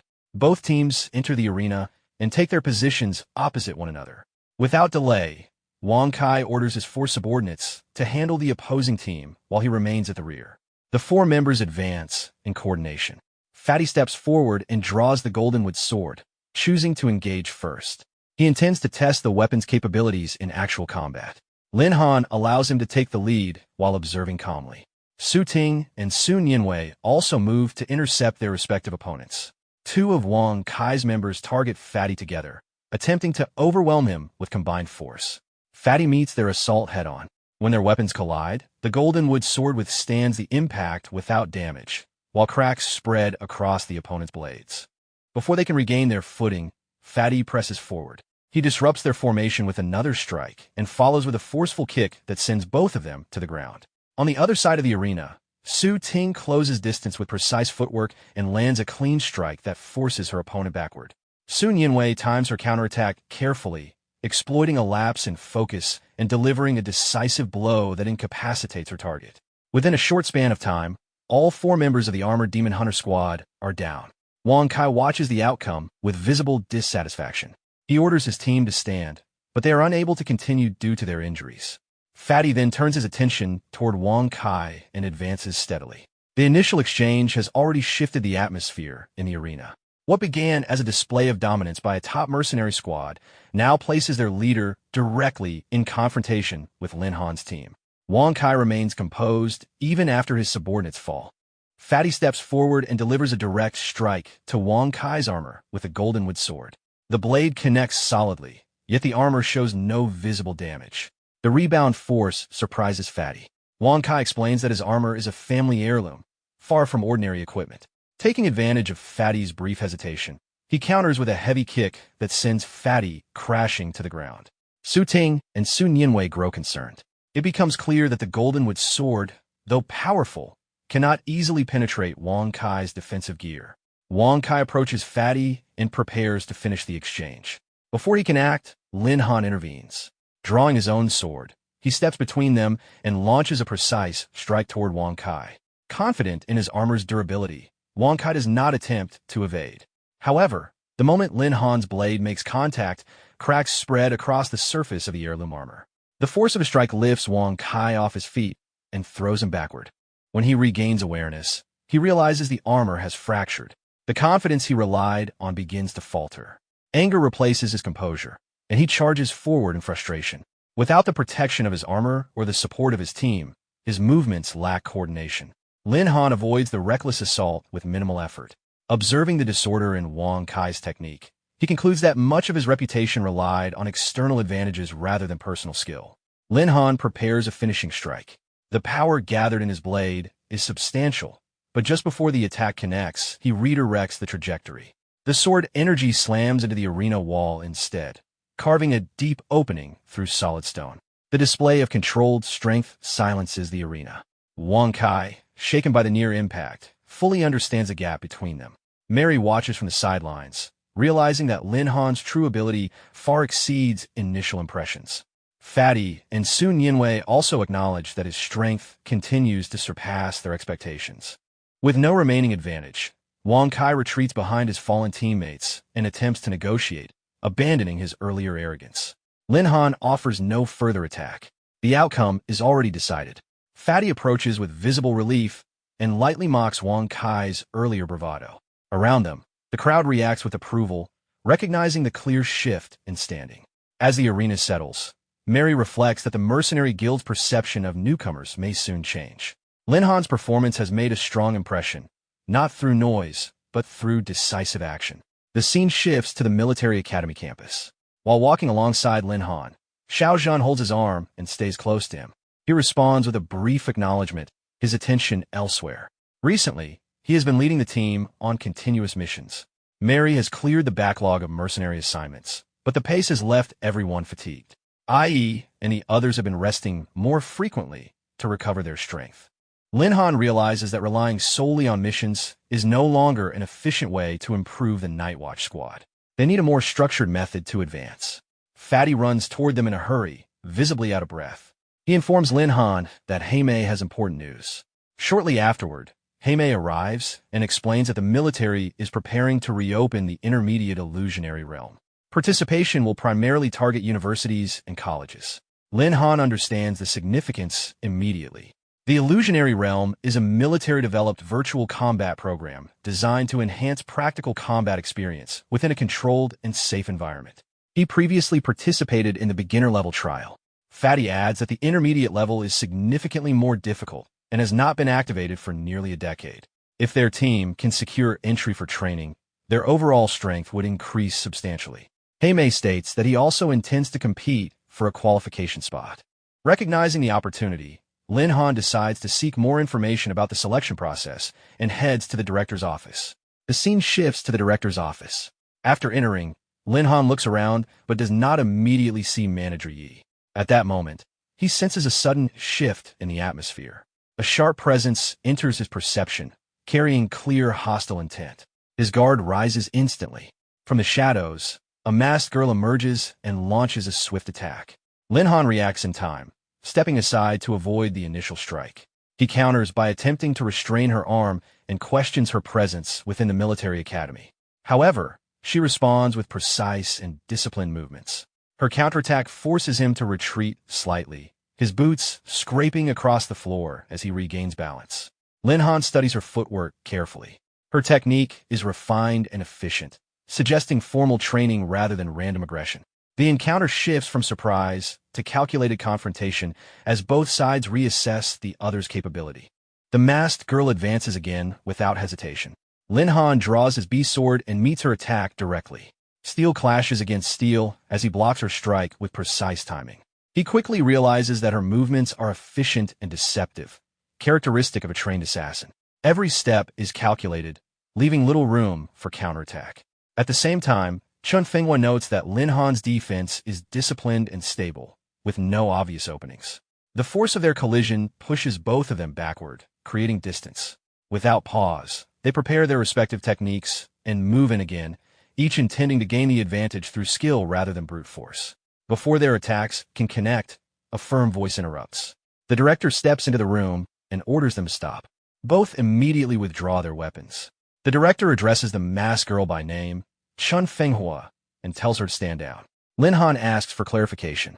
The director explains that Chun Fenghua is a senior student at the military academy and specializes as an assassin. Chun Fenghua studies Lin Han with interest and states that his performance is satisfactory. She considers him qualified to become the 5th member of her team for the intermediate Illusionary Realm trial. Lin Han looks to the director for an explanation. The director explains that the military has allocated 5 participation slots to each major university for the reopened Intermediate Illusionary Realm. He has already selected Chun Fenghua to lead a 4-person team. The final position was reserved for Lin Han. Chun Fenghua admits that she came to test him personally before confirming his inclusion. However, Lin Han calmly states that he has not agreed to join her team. Both Chun Fenghua and the director are surprised. The director reminds him that the Intermediate Illusionary Realm is not easily accessible and that the opportunity is rare. Chun Fenghua questions whether he intends to forfeit such a valuable chance. Lin Han explains his reasoning. If he is to enter the Illusionary Realm, he intends to do so with his own teammates. He does not wish to leave them behind while accepting individual advancement. Chun Fenghua responds firmly. She also refuses to abandon her team for the sake of convenience. For her, growth must be shared. Understanding that their goals conflict, she proposes resolving the matter through direct competition. Lin Han accepts the proposal without hesitation. Both draw their weapons once more. Chun Fenghua moves first, determined to secure the opportunity for her team through her own strength. Lin Han glances around the office and realizes the space is too confined for a full exchange. He leaps onto the window ledge and suggests continuing outside where movement will not be restricted. Without hesitation, he jumps down to the open ground below. Chun Fenghua follows immediately, landing lightly. The director also steps outside to observe. Standing at a distance, Lin Han reminds her that he will not hold back. He activates the Phoenix Flame ability. Waves of fire surge forward in rapid succession, spreading across the open space in controlled arcs. Chun Fenghua moves with exceptional agility, evading each strike with precise footwork. Her positioning avoids direct confrontation, minimizing unnecessary energy loss. The director watches closely, noting that Lin Han shows no hesitation in using high-output techniques. Realizing that straightforward attacks will not corner her, Lin Han shifts tactics. Lightning gathers along his blade, and a thunder-based strike cuts through the air, expanding his attack range.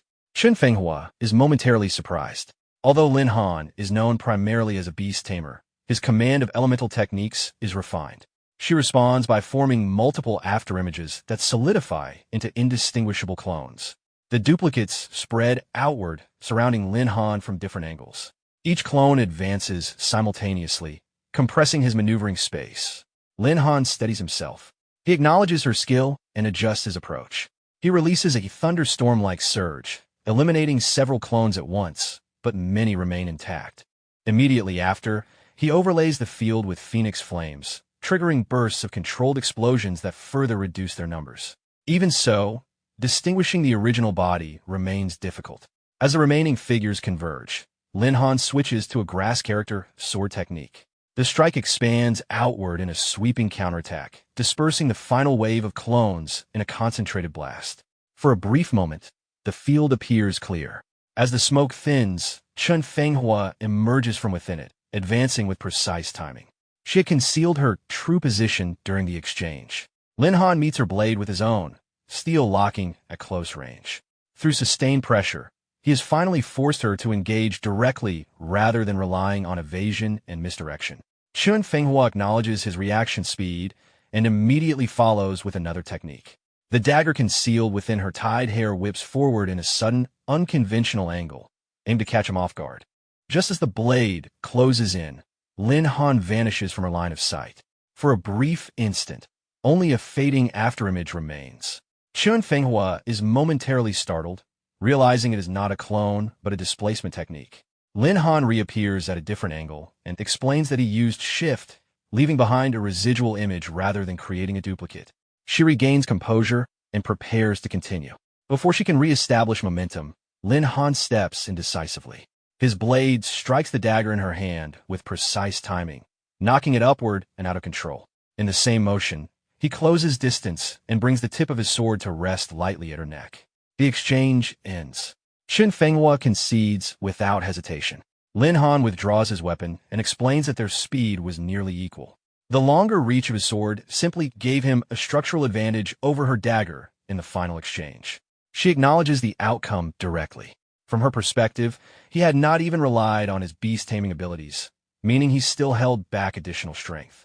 Lin Han reflects silently that some of his contracted beasts, such as 9 leaves, are not easily identifiable at a glance.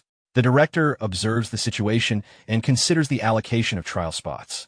With Chun Fenghua's 4-person team and Lin Han's Night Watch squad, the arrangement becomes complicated.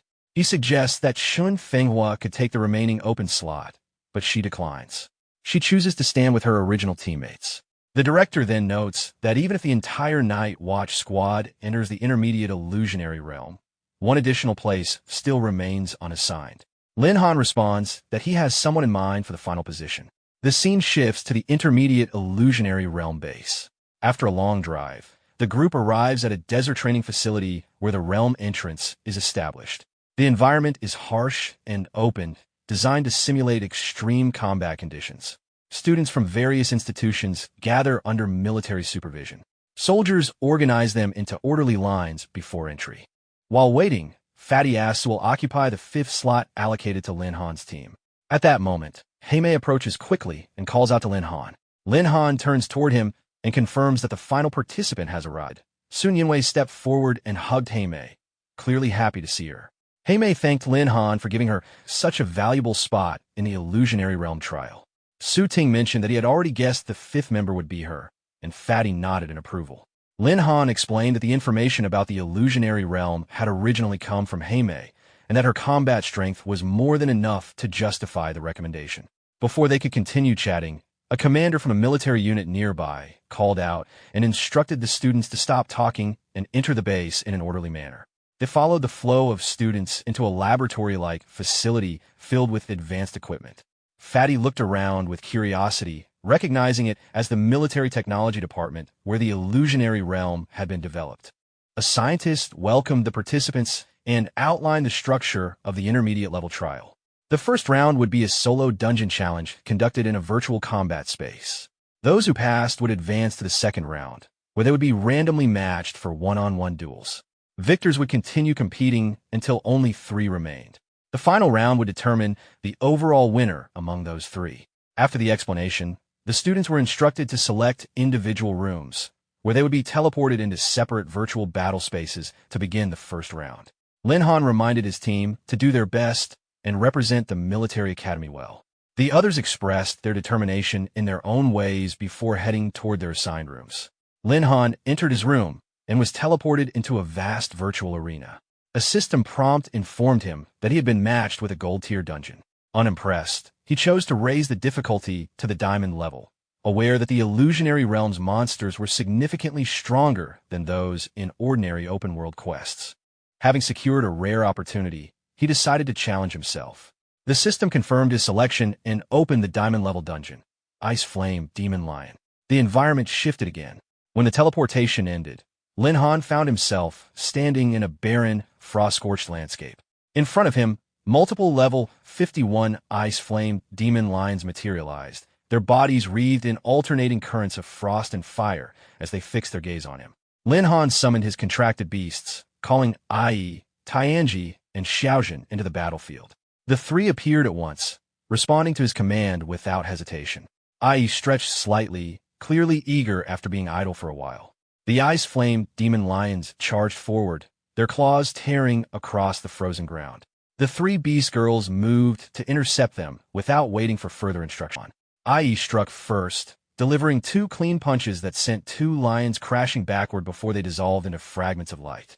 Tianji raised her hand and called down a concentrated burst of lightning, the thunderous strike cutting through another group. At the same time, Xiaojin released a wave of controlled fire that engulfed the remaining beasts. Under their coordinated assault, the lions were quickly eliminated. System notifications began appearing in succession as Lin Han's level increased. Watching the steady rise in experience, he understood why the intermediate illusionary realm was so valuable. The efficiency of gaining experience here far surpassed ordinary hunting grounds, and reaching the 5th advancement no longer seemed distant. Ai seemed pleased with the brief fight, while Tianji calmly noted that the opponents had posed little threat. Xiaojin glanced toward Lin Han, seeking confirmation that her performance had met expectations. He gave a simple nod of approval. As the last traces of the lions' bodies faded, Lin Han observed that even the diamond-level dungeon had not posed much difficulty so far. A warning prompt suddenly echoed through the space, announcing that the final stage of the trial was about to begin and cautioning non-combat classes to proceed carefully. Almost immediately, the atmosphere shifted. The Ice Flame Lion King, level 61, a high-level rare ferocious beast, emerged at the center of the field. Around it, additional demon lions materialized, their presence amplifying the pressure in the area. Lin Han assessed the situation and assigned targets calmly. He would handle the Lion King himself, leaving the remaining beasts to Ai, Tianji, and Xiaojin. The 3 acknowledged and moved to intercept the lesser lions. Lin Han drew his sword and advanced toward the Lion King. The beast reacted instantly, closing the distance in a blur and slashing with its massive forepaw. Lin Han sidestepped the strike, noting the difference in aura between this king and the earlier lions. The Lion King opened its jaws and unleashed a combined stream of fire and ice. The opposing elements twisted together in a violent surge. Lin Han evaded again, recognizing the complexity of the attack pattern. Behind him, the 3 beast girls methodically eliminated the remaining lions. Once the battlefield was cleared, they paused, watching the ongoing duel. None of them appeared overly concerned. Lin Han tightened his grip on his sword and stepped forward decisively. Gathering his strength, he launched a direct strike toward the Ice Flame Lion King, aiming to end the fight with a single, concentrated blow. As Lin Han descended with his sword raised, the Ice Flame Lion King reacted instantly. It gathered violent currents of fire and ice within its jaws, compressing them into a dense sphere before launching the attack upward. Midair, Lin Han adjusted his stance and brought down the 9-leaf sword in a direct counter. The blade met the incoming sphere head-on. The clash of opposing forces triggered a powerful explosion that swept across the battlefield. When the flames and frost dispersed, Lin Han remained standing. In the same motion, he completed a clean, precise strike that split the Lion King in 2. The massive body dissolved into fragments of light. A system notification followed, confirming the successful completion of the diamond level trial.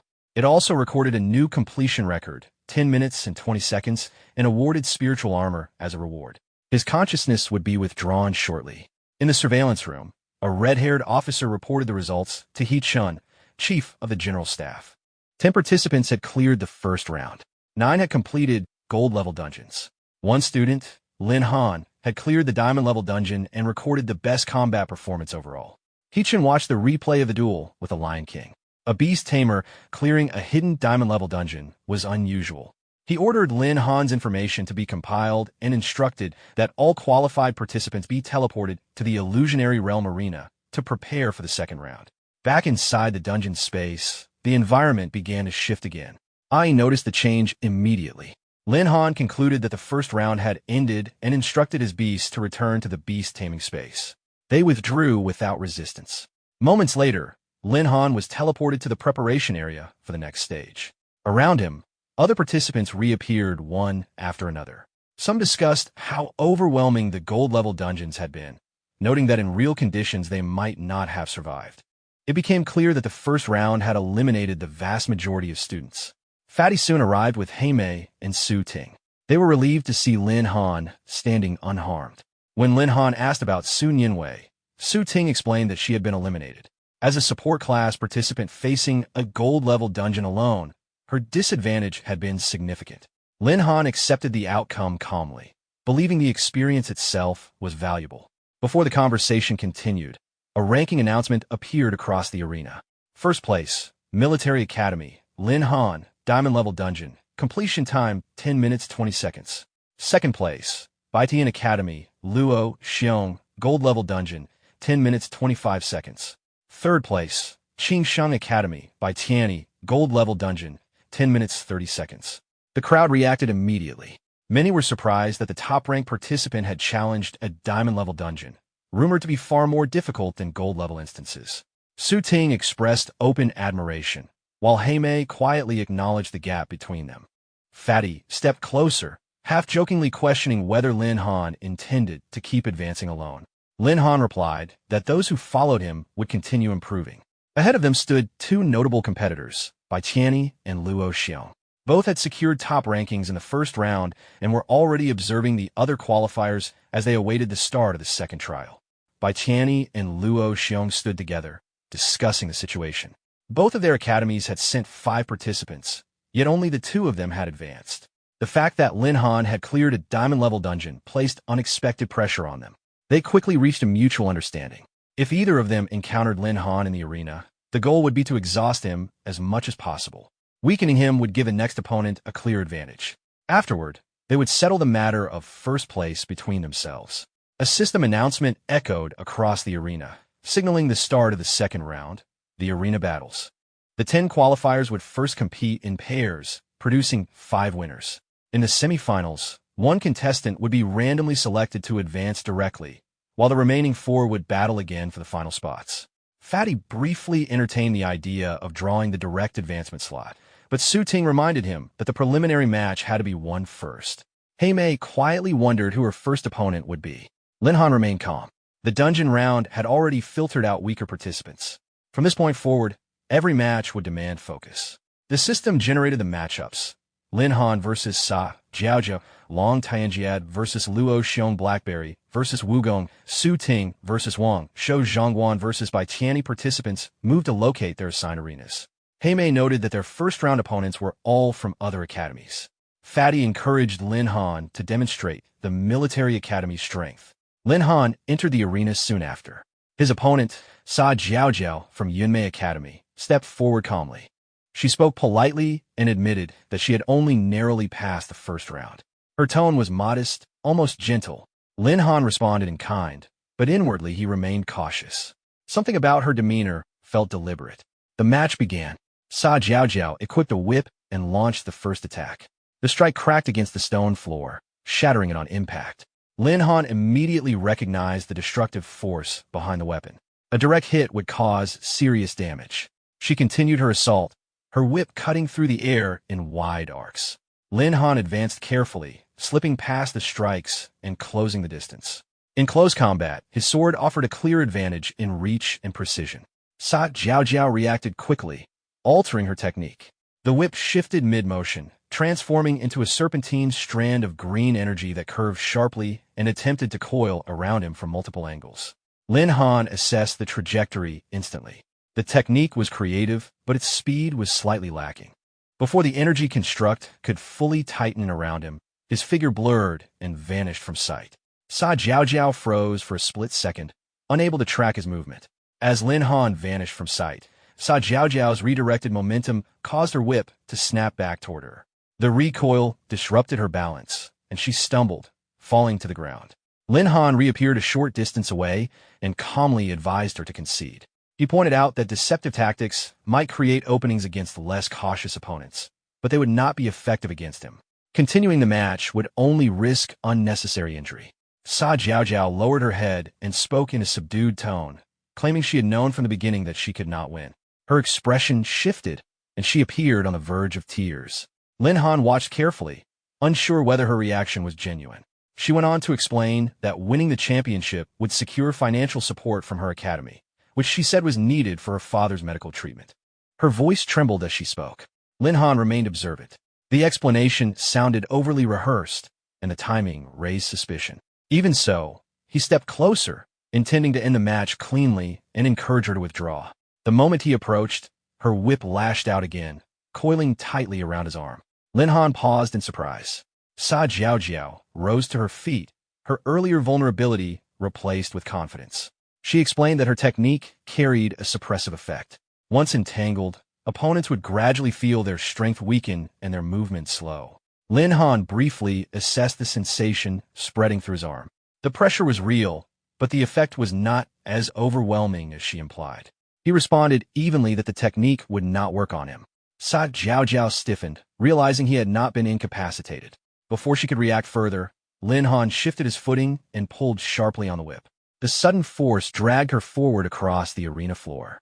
She attempted to stabilize herself and insisted that her whip technique was one of the strongest in her academy. Lin Han increased the pull, drawing her directly toward him. Momentum carried her into him, and she instinctively reached out to steady herself. Lin Han immediately stepped back to create distance, causing her to lose balance and fall once more. Sa Jiao looked up at him with frustration, recognizing that her tactics, both emotional and technical, had failed to produce the intended result. Lin Han remained unmoved by Sa Jiao's final attempt to provoke him. He made it clear that her tactics would not influence the outcome of the match. Sensing his intent to finish the fight, Ai and Jui manifested beside him. Ai stepped forward first, clearly displeased by the earlier deception. Jui followed, her expression cold and resolute. Faced with two powerful beast girls at close range, Sa Jiao's composure faltered. The exchange was brief. Overwhelmed by their coordinated pressure, Sa Jiao was quickly subdued. Ai ended it decisively, sending her sliding across the arena floor and out of combat range. Moments later, the announcement confirmed the result. Lin Han of the military academy had won Arena 1. With his match concluded, Lin Han turned his attention to the other battlefields. In another arena, Su Ting executed a precise counterstrike that knocked her opponent's weapon into the air. The duel ended immediately afterward, and her victory was announced. At the same time, Tame maintained steady pressure with a barrage of arrows, forcing her opponent into surrender. Arena 3 was declared in her favor. The three regrouped briefly, acknowledging one another's performances. Both Su Ting and Tame had advanced smoothly. Their attention then shifted to the remaining battlefield.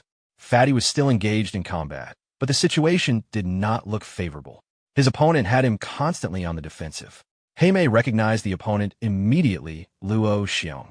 Luo Xiong moved with sharp, efficient footwork, easily evading Fatty's heavy strikes. Each of Fatty's attacks lacked refinement, leaving openings that Luo Xiong exploited without hesitation. In one swift motion, Luo Xiong repositioned behind Fatty and delivered a clean, concentrated blow to his back. The impact lifted Fatty off his feet and sent him crashing down hard onto the arena floor. His cry of pain echoed across the battleground as the momentum of the fight clearly shifted in Luo Xiong's favor. Luo Xiong did not allow Fatty a moment to recover. He stepped forward again the instant Fatty struggled upright, closing the distance before Fatty could steady his footing. A heavy punch drove into Fatty's abdomen. The impact folded him over, the force clearly overwhelming his defenses. Watching from the sidelines, Lin Han immediately understood the intent. This was no longer just a match. Luo Xiong was deliberately prolonging the fight, using Fatty to provoke him. Su Ting called out for Fatty to surrender before the damage escalated further. Tame noticed that Luo Xiong had intentionally avoided delivering a clean finishing blow earlier, choosing instead to keep Fatty barely standing. Fatty's vision blurred as he tried to regain balance. Luo Xiong observed him with cold satisfaction. Then Luo Xiong gathered energy once more. He made it clear that weak teammates only dragged others down and prepared a final strike. Lin Han instinctively shouted for him to stop. The energy attack was released regardless. It struck Fatty directly, lifting him into the air. Blood spilled from his mouth as he was slammed back into the arena floor with violent force. The system immediately registered the defeat. Su Ting and Heimei rushed forward as Fatty's body began to fade, signaling imminent teleportation. Although the illusionary realm prevented permanent physical harm, the pain experienced within it remained real. Gasping, Fatty managed to look toward Lin Han before disappearing from the arena. His request was simple. Lin Han's expression hardened. He gave a quiet assurance that the matter would not end there. The announcement for the preliminary results followed shortly after. The 5 advancing participants were listed: Military Academy, Lin Han, Su Ting, Heimei; Baidian Academy, Luo Xiong; Qingsheng Academy, Bai Tianyi. The system then randomly selected one contestant to advance directly to the finals without competing in the semifinals. The result appeared almost immediately. Lin Han had been chosen. For a brief moment, the arena fell quiet. Lin Han had no opportunity to confront Luo Xiong in the semifinals. The next match would instead be Su Ting versus Luo Xiong, while Heimei would face Bai Tianyi. Lin Han exhaled slowly. The timing frustrated him, but he understood the structure of the competition. If Luo Xiong advanced, they would meet in the finals. The announcer declared the first semifinal match: Su Ting of the Military Academy versus Luo Xiong of Baitian Academy. The two stepped into the arena and faced each other. Luo Xiong appeared relaxed, almost bored. Su Ting, however, immediately understood the gap in pressure he created. She knew that if she allowed him to control the pace, the fight would slip from her hands. Her only option was to attack aggressively from the start and attempt to disrupt his rhythm. She advanced first, launching a rapid series of precise strikes. Her attacks were sharp and well-structured, but Luo Xiong moved with efficient footwork, evading each one with minimal effort. From the sidelines, Heimei grew tense as Su Ting's offense failed to connect. Lin Han observed quietly. Su Ting's technique was refined, but Luo Xiong's reaction speed and combat awareness neutralized her advantage. Luo Xiong gathered energy and countered decisively. A concentrated blast struck Su Ting before she could reposition.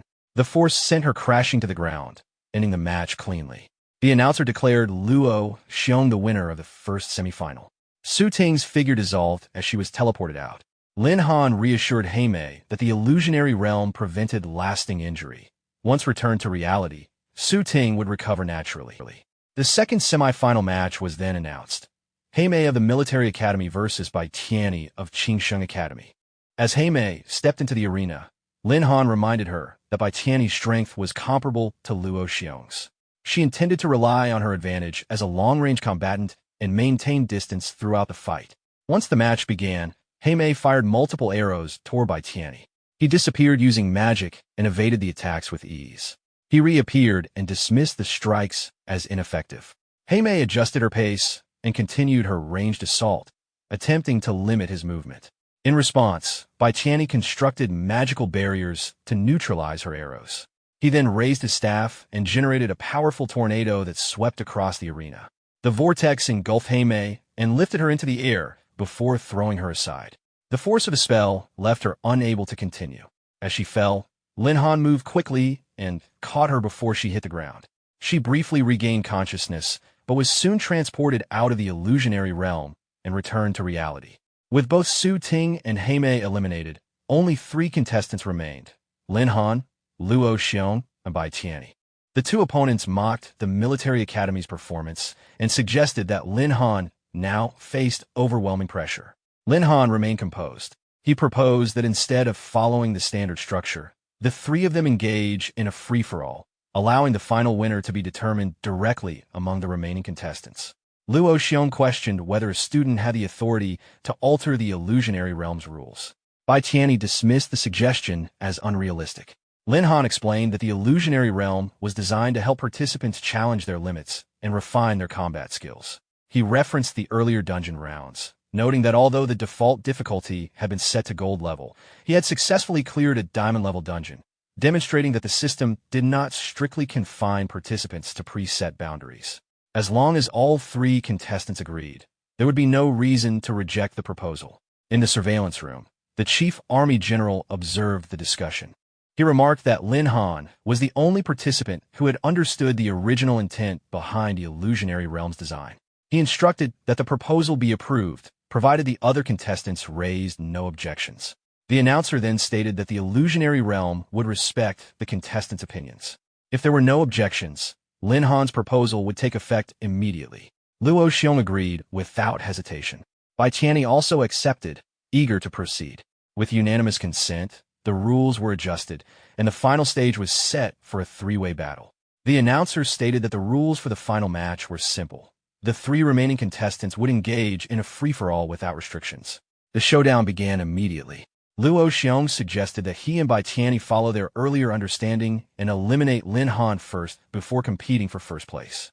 Bai Tianyi agreed without hesitation, eager to confront Lin Han. Luo Xiong gathered his energy and advanced toward Lin Han at high speed, preparing a direct assault. Lin Han remained calm and chose not to intervene personally. Instead, he summoned his beast, Ai. Ai appeared instantly between them, blocking Luo Xiong's path. Luo Xiong was visibly surprised by the sudden presence of the ferocious beast. He proceeded with his high water punch, driving forward with concentrated force. Ai met the attack head-on with a powerful counterpunch. The collision produced a strong shockwave that rippled across the arena. Luo Xiong was thrown backward and struck the ground. After regaining his footing, Luo Xiong was unsettled. He had not expected a summoned beast to withstand his Qigong fist so directly. Bai Tianyi attempted to regain control of the situation. He argued that a beast tamer without a powerful beast would pose little threat. Raising his staff, he released multiple wind blades toward Ai. The wind blade struck, but Ai countered with a single decisive blow, dispersing the attack effortlessly. The force of Ai's follow-up punch sent Bai Tianyi crashing to the ground. Observing the exchange, Luo Xiong realized that if Ai's attention was occupied, he might still have an opportunity to target Lin Han directly. Believing Lin Han to be vulnerable without his beast protection, he launched another charge. Lin Han activated his giant force ability and stepped forward to meet him. The two closed the distance rapidly. Lin Han struck with a clean, concentrated blow. The impact lifted Luo Xiong off the ground and sent him airborne. Suspended midair, he was stunned by the overwhelming strength behind the strike, unable to comprehend how the attack had surpassed his expectations so completely. The force of Lin Han's punch drove Luo Xiong backward across the ground before he finally stabilized himself. After regaining his composure, Luo Xiong questioned how a beast tamer could possess such overwhelming physical strength. He could not understand why his own power had failed to move Lin Han even slightly. Meanwhile, Bai Tianyi attempted to reposition, but Ai intercepted him and blocked his path. Realizing the pressure they were under, Bai Tianyi called for Luo Xiong to assist him in restraining the beast so he could prepare a decisive attack against Lin Han. Assessing the situation, Luo Xiong understood that prolonging the fight would only worsen their disadvantage. He activated a transformation technique, enlarging his body and significantly increasing his physical strength. He then charged toward Ai and drove a heavy punch infused with inner energy into her. At the same time, Bai Tianyi gripped his staff tightly and began channeling a large amount of magical power. The technique he was preparing had originally been reserved for a final confrontation, but he chose to use it now. Rising into the air, he condensed the surrounding wind into the shape of a towering wind giant. Seeing the massive construct take form, Lin Han immediately sensed the danger and ordered Ai to retreat. Ai turned, but before she could fully disengage, the wind giant closed in from behind. Its enormous hands clamped around her body, restraining her movements. The construct then lifted her toward its mouth, attempting to crush and consume her within its swirling vortex. Inside the dense currents of compressed wind, visibility dropped to nothing. Ai struggled to defend herself as the pressure tightened around her. Realizing the urgency of the situation, Lin Han activated his lightning wings and summoned the beast sword, preparing to intervene before the wind giant could complete its attack. Before the wind giant could fully close its mouth, Lin Han accelerated forward and entered through the opening. He landed inside the massive construct, surrounded by violently compressed wind currents. Without hesitation, he activated the grass character sword technique. Channeling his strength into the beast sword, he delivered a decisive strike. The blade's energy tore through the core of the wind giant. The entire structure destabilized and collapsed instantly. The tornado dispersed, and the giant form disintegrated into scattered currents of air. Bai Tianyi fell from midair, shocked by the sudden reversal. The surrounding winds gradually faded, and the arena returned to stability. Luo Xiong, witnessing the destruction of such a powerful spell in a single strike, could no longer conceal his fear. In the surveillance room, the chief army general observed that the force of the attack had significantly disturbed the illusionary realm structure. The red-haired officer beside him was equally astonished by the extent of Lin Han's strength. As the last of the wind currents disappeared, Lin Han descended to the ground, holding Ai securely. He checked her condition. Ai confirmed that she was unharmed. Lin Han remained calm, noting that she appeared stable despite the ordeal. Not far away, Bai Tianyi knelt on the ground, unable to recover from the shock of defeat. The announcer officially declared that the winner of the Intermediate Illusionary Realm Trial was Lin Han of the Military Academy. With the match concluded, Lin Han instructed Ai to return to her beast taming space and rest. She complied, and shortly afterward, he was transported back to reality. Once outside the illusionary realm, he exhaled in relief as the trial finally came to an end. Fatty approached first to congratulate him on winning the championship, followed by Tame, who offered her congratulations as well. Soon after, the scientist responsible for overseeing the trial stepped forward and presented the rewards. The first item was a spatial ring capable of storing an unlimited quantity of objects. The second was a rare skill book containing the art of invisibility. Lin Han examined the spatial ring carefully, recognizing its value. With expanded storage capacity, future hunts and equipment collection would become far more efficient. The scientist then handed him an additional item, an invitation letter from He Chun, the chief of the general staff at the military headquarters and the individual overseeing the illusionary realm.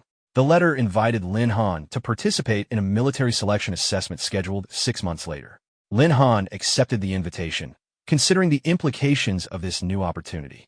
After receiving the invitation letter, Lin Han considered the military selection process. He decided that once he returned, he would ask Supervisor Yi for more detailed information. Fatty congratulated him again on winning the championship. Su Ting pointed out that the most significant gain was the military invitation itself. Tame agreed, noting that opportunities to connect directly with the military were rare. Lin Han then noticed that Nianwei seemed quieter than usual and asked if something was bothering her. She admitted that she felt disappointed with her performance, having been eliminated in the first round. Lin Han reassured her calmly. He reminded her that everyone had done their best and that the most important outcome of the trial was the combat experience they had gained. After a brief pause, he handed her the skill book on invisibility. Nianwei was surprised. She pointed out that it was his reward for winning first place and questioned whether it was appropriate for her to accept it. Lin Han explained that enhancing her stealth abilities would significantly improve her effectiveness in combat, especially in creating opportunities for surprise attacks. He believed the skill suited her role more than anyone else's. Rather than dwelling on the past match, she should focus on strengthening her support capabilities for the team. Encouraged by his words, Nianwei accepted the book and expressed her determination to work harder and keep pace with everyone. The following day, Lin Han went to Director Ye's office. As he entered, he overheard Director Ye speaking firmly over the phone, refusing to let Lin Han transfer to another academy regardless of the resources offered in exchange. Surprised, Lin Han asked what was happening. Director Yi ended the call and explained with a smile that the battle footage of Lin Han and the Night Watch Squad during the Illusionary Realm trial had spread widely online. As a result, Lin Han had gained considerable attention. He further revealed that more than a dozen universities had already reached out, hoping to recruit him and offering substantial resources in return. Lin Han responded lightly, asking whether he was about to be traded for a high price. Director Yi observed that Lin Han did not seem particularly pleased about the sudden fame. Lin Han admitted that he preferred to focus on studying and improving his abilities steadily, without drawing excessive public attention. Director Yi smiled and asked whether Lin Han's reluctance toward fame was due to concern that others might target his 10 ancient ferocious beasts.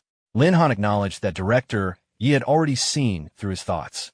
Director Yi advised him that since he was already in the public eye, there was little point in holding back. If his strength could no longer be concealed, then he should display it openly and make it clear that he was not someone to be provoked. Lin Han reflected on those words. Avoiding attention would not solve the problem. Strengthening himself was the only reliable way to ensure that even those who coveted his beasts would hesitate to approach. He expressed that he understood the advice. Director Yi responded with approval. Later that night, in the forest of the military academy, Lin Han walked alone beneath the trees. He considered the path ahead and resolved to adjust his mindset. Rather than worrying about potential threats, he would focus on improving his abilities and preparing for greater challenges. At that moment, he sensed a strong malicious fluctuation in the area. A shadowy presence emerged from the darkness. A man wrapped in bandages stepped forward and addressed him directly, confirming his identity and stating that he had watched the battle footage from the illusionary realm with interest. Lin Han observed the man's unusual appearance and concluded that he had not come for casual reasons. The stranger introduced himself as Gugger, a lone individual with no affiliation to any organization. He declared that his class was Necromancer. With a wave of his staff, Gugger opened a green magical portal. From within it, numerous skeleton soldiers marched out and surrounded the clearing. Gugger ordered them to attack. As the skeletal figures advanced, Lin Han evaded the first strike and immediately assessed the situation. Necromancers, practitioners of dark magic who commanded the dead, had long been feared for their abilities. However, he remained calm and decided to test Gugger's true capabilities. He summoned Ai. Ai appeared and moved forward to intercept the skeleton army. She struck one of the undead soldiers directly, shattering it with ease. Observing their structure and movement, she quickly determined that the skeletons relied more on numbers than individual strength. Without hesitation, she accelerated and eliminated the remaining skeleton soldiers in rapid succession, clearing the area within moments. After Ai eliminated the skeleton soldiers, Lin Han remarked calmly that if this was the extent of a necromancer's ability, it was underwhelming. Gugger's expression darkened. Enraged, he raised his staff and released another surge of dark energy. The scattered bones on the ground trembled, reassembled, and stood up once more. Lin Han observed the resurrected skeletons with mild surprise. The undead army had been restored completely. Ai watched as the skeletons reformed and realized that they would not fall through ordinary physical destruction alone.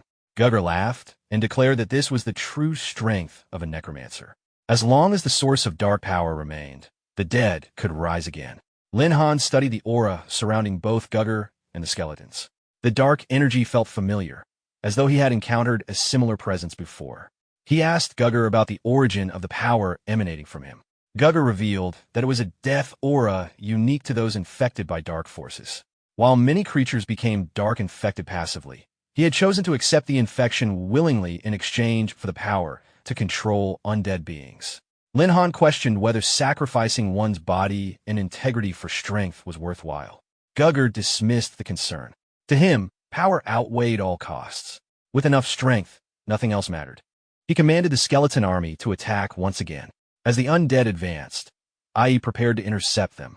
Lin Han stopped her and quickly assessed the situation. Against undead creatures sustained by dark energy, physical force alone would be inefficient. Fire would be far more effective in purifying and preventing their resurrection. He summoned Xiaojin. Xiaojin appeared at his side, ready to act. Seeing the approaching skeleton army, she immediately gathered flames in her hands and prepared to incinerate the undead forces at their source. Xiaojin released a high-level flame attack. Intense fire swept across the battlefield, reducing the skeleton army to ashes in moments. This time, the flames burned so thoroughly that no trace of dark energy remained to restore them. Gugger stared at the scene in disbelief. He realized that Lin Han commanded not just one, but 2 of the 10 ancient beasts simultaneously, and began to question who Lin Han truly was. Lin Han answered calmly that defeating someone like Gugger did not require reliance on dark power. Enraged, Gugger activated a deeper reserve of his corrupted energy. He declared that once he seized the ancient beasts and converted them into undead creatures, the situation would be reversed. Determined to escalate, he opened another green portal and began a summoning ritual. He called upon a dark tyrant to descend, offering half of his soul in exchange for assistance. A violent vortex formed within the portal. A massive silhouette emerged, radiating oppressive pressure. A level 60 Hell Minotaur stepped forward and roared, its presence shaking the surrounding forest. Ai felt uncertain at the sight of the creature, while Xiaojun sensed the overwhelming aura emanating from it. Recognizing the danger, Lin Han ordered Xiaojun to engage first. She activated her Phoenix Flame ability and launched a concentrated attack at the Hell Minotaur. However, the flames failed to inflict meaningful damage. The creature countered with a single swing of its weapon, dispersing the attack effortlessly. The Hell Minotaur then hurled a chain upward, binding Xiaojun midair. With a forceful pull, it dragged her downward. Lin Han immediately ordered Ai to assist. Ai charged forward and attempted to strike the monster, demanding that it release Xiaojun. The Hell Minotaur responded with another heavy swing, striking Ai directly and knocking her to the ground. The impact forced her back, and she struggled to regain her footing. Seeing both of his beasts repelled, Lin Han's expression hardened. Without hesitation, he summoned another of his beast companions. Tiangu appeared instantly. She advanced and unleashed a powerful thunderstorm attack, sending concentrated lightning crashing down onto the Hell Minotaur.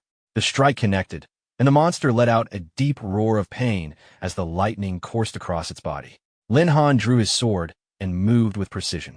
With a clean strike, he severed the chains binding Xiaojun and ordered her to withdraw from the immediate danger zone. She retreated without hesitation. Without pausing, Lin Han advanced toward the Hell Minotaur. Activating the grass character sword technique, he delivered a focused slash that struck the monster directly. The force of the blow lifted the massive creature off the ground and sent it crashing backward. Gugger watched in disbelief. Before he could react, the airborne Hell Minotaur fell heavily and landed on top of him. Gugger cried out as he was pinned beneath the impact. The Hell Minotaur rose slowly. Gugger, struggling beneath it, suggested retreating. However, the creature refused. It declared that as an envoy of Hell, it would not accept defeat at the hands of a human. Without warning, the Hell Minotaur seized Gugger by the throat. Gugger demanded to know what it intended to do. The monster responded that the initial offering had been insufficient. If Gugger wished to survive, he would have to surrender the remainder of his soul. Before Gugger could resist, the Hell Minotaur began absorbing his life force. Gugger's pleas quickly faded. Once the transfer was complete, the monster discarded his lifeless body onto the ground. Dark energy surged violently from the Hell Minotaur's body. The surrounding forest trembled under the pressure of the expanding aura. Lin Han sensed the sudden increase in power and understood that the creature had grown significantly stronger after absorbing Gugger's soul. Ai asked how they should proceed. Recognizing that a prolonged battle would only worsen their situation, Lin Han made a decisive choice. He ordered all of his beast companions to combine their strength. They responded immediately, preparing to synchronize their powers for the confrontation ahead.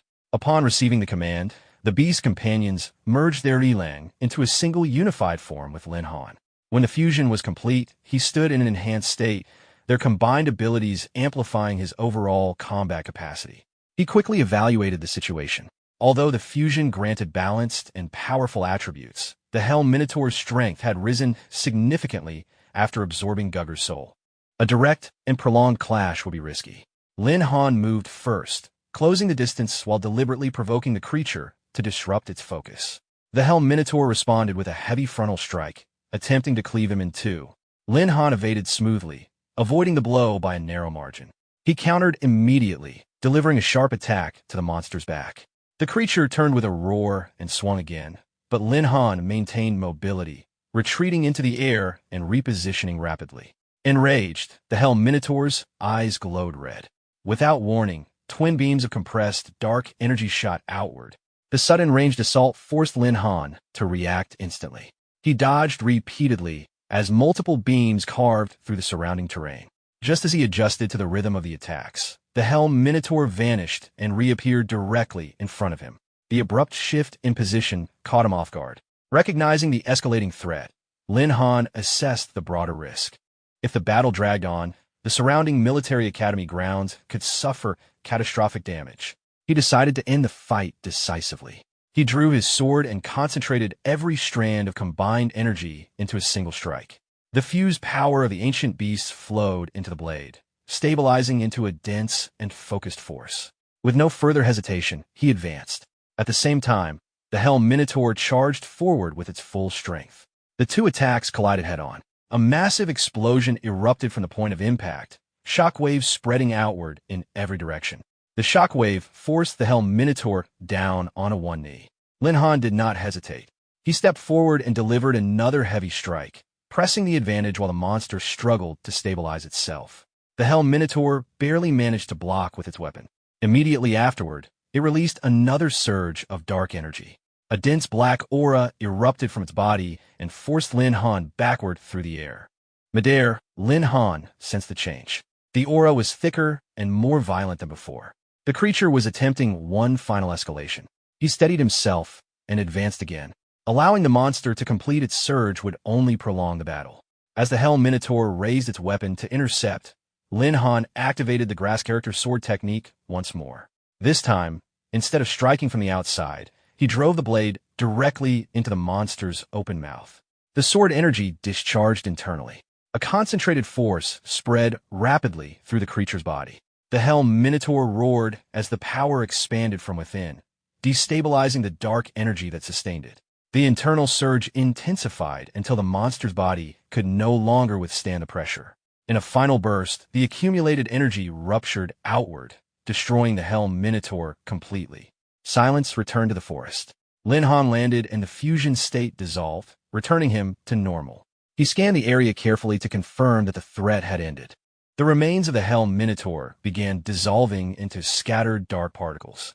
As the last traces faded, a single card materialized and dropped to the ground.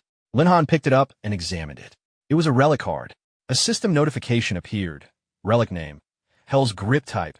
Relic activation card level. Epic function: activates access to a relic. Entry must occur within 3 days of activation, or the portal will close automatically. Entry is restricted to solo participants. Difficulty is high. Before he could process further, a voice called out from nearby. Director Yi arrived with 4 fully armed soldiers.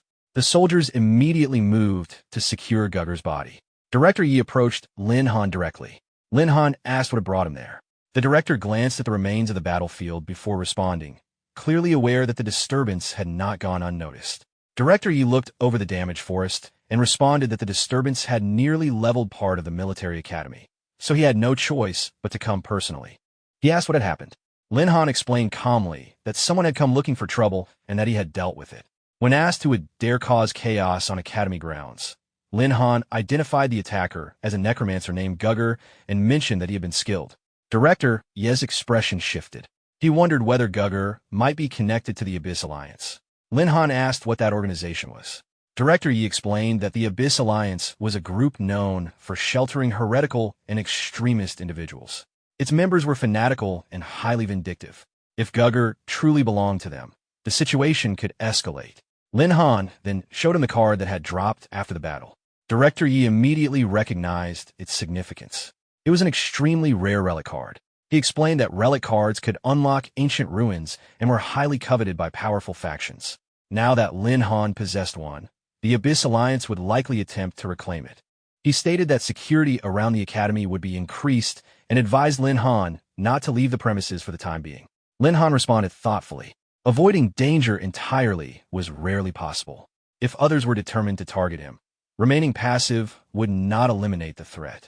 Director Yi warned him seriously that the Abyss Alliance was not an ordinary group. Its members would stop at nothing to retrieve such an item. Lin Han replied that if he activated and used the relic card himself, there would be nothing left for others to seize. Director Yi began to object, but Lin Han reminded him of his earlier advice that strengthening oneself was better than hiding. Facing challenges directly was the only way to grow strong enough to eliminate future threats. Director Yi fell silent for a moment before exhaling. He placed a hand on Lin Han's shoulder and told him that while the decision was his to make, the military academy would remain his strongest support. Lin Han thanked him. Director Yi and the soldiers then departed, taking Gugger's body with them to handle the aftermath. Once the area was clear, Lin Han looked at the relic card in his hand. Without further delay, he decided to activate it immediately. Chad, holding the relic card, Lin Han activated it. The card released an intense blue light that quickly expanded outward. The brightness forced him to shield his eyes as the energy continued to intensify. The surrounding space distorted, and in the next instant, he was pulled away from his original location. When the light faded, Lin Han found himself standing in an unfamiliar environment. Ancient structures stretched into the distance, their surfaces worn by time. The air felt heavy and unfamiliar. A voice echoed through the space, welcoming the trial seeker to the city of Satan, known as the Grip of Hell. Lin Han scanned his surroundings but could not locate the source of the voice. The area remained empty, yet the presence behind the words was unmistakable. Moments later, a massive coffin-like object descended from above and crashed onto the ground before him. The impact released a wave of purple energy that spread across the floor. Lin Han instinctively retreated as dust and energy surged outward. When the smoke cleared, a demon girl emerged from within. She introduced herself as the guardian of the ruin, the Naga. She explained that the ruins contained 3 levels. Anyone who successfully passed them would obtain the treasures within. Failure, however, meant remaining in the ruins permanently under her control. With a gesture, she declared the first level open. 4 stone golems rose from the ground at her command. Their heavy forms shifted forward, locking onto Lin Han as their target. The golems advanced in unison, launching their attacks with slow but powerful movements. Lin Han avoided the first strike with ease, observing their speed and strength. The challenge appeared manageable. He summoned Ai. She materialized instantly at his side and moved forward without hesitation. Her strikes were direct and efficient. One by one, she shattered the stone golems, breaking them apart before they could regroup. Fragments of stones scattered across the ground as the first trial concluded. Ai's strikes sent all 4 stone golems flying into the air. Their heavy bodies crashed against the wall behind them and shattered on impact, fragments scattering across the ground. She turned back toward Lin Han with visible satisfaction. Before the dust had fully settled, the broken stones began to tremble. The fragments drew together, reforming piece by piece. The golems reconstructed themselves and stood once more. Lin Han immediately warned her as the restored golems advanced from behind. Irritated, Ai moved to intercept them again. However, as the creatures reassembled, some of the fragments split and formed additional bodies, increasing their numbers. Observing the change, Lin Han realized the stone constructs were capable of multiplying after destruction. He summoned Xiao Zhan to assist. Xiao Zhan appeared and released a wave of concentrated flames toward the advancing golems. The fire engulfed the stone bodies, heating them rapidly. This time, the intense temperature destabilized their cores. Cracks spread across their surfaces before the structures collapsed entirely, reduced to brittle debris. The flames did not harm Ai, who quickly noticed she remained unaffected. With the golems fully destroyed, the first wave finally came to an end. The Naga reappeared, watching with calm interest. She acknowledged their strength, but stated that the first level was not yet complete. Without delay, she raised both hands and activated another spell. A large portal opened behind her. From within, armored figures stepped forward in orderly formation. Their movements were rigid, their expressions empty. The Naga explained that these were former challengers who had failed the trial. Their bodies had been reshaped into puppets to serve within the ruins. In life, they had been accomplished individuals. Now, they existed only as controlled soldiers. Lin Han looked at the approaching figures and understood their condition. He stated that no one deserved to be manipulated after death. Preparing for combat, he directed Ai and Xiao Zhan to engage and end the confrontation quickly. The Naga gave a silent command of her own, and the puppet soldiers advanced in unison toward the 2 beast girls, beginning the next phase of the trial. Xiao Zhan released a concentrated stream of fire toward one of the puppet soldiers. The flames surged forward with precision. The soldier responded immediately, raising a hand as a wave of ice formed in front of him. The cold energy neutralized the flames on contact, dispersing the attack before it could reach him. Xiao Zhan paused, surprised that her fire had been countered so cleanly. At the same time, Ai rushed another soldier and delivered a direct punch aimed at crushing him. The soldier intercepted her strike with his sword. The collision produced a sharp metallic impact. The blade held firm, preventing her from breaking through. Lin Han stepped forward to engage a different opponent. As he launched his attack, the soldier avoided it with swift and efficient movement. The reaction speed exceeded that of the stone golems by a wide margin. He adjusted his stance and activated the grass sword technique, sending a stronger strike toward the target. The soldier raised his weapon again, blocking with precise timing. The clash forced both of them to slide backward across the ground from the force of the impact. Lin Han assessed the situation quickly. The opponent showed no signs of fatigue, no hesitation, and no wasted motion. Continuous direct confrontation would gradually shift the disadvantage toward him. The puppet soldier advanced again, blade cutting forward in a clean arc. Before the attack could connect, Lin Han teleported out of range and reappeared behind the soldier. He moved immediately to capitalize on the opening, directing a decisive strike toward the soldier's back. Just as the blade was about to land, a translucent barrier materialized around the puppet. The protective shield absorbed the impact, preventing the strike from penetrating.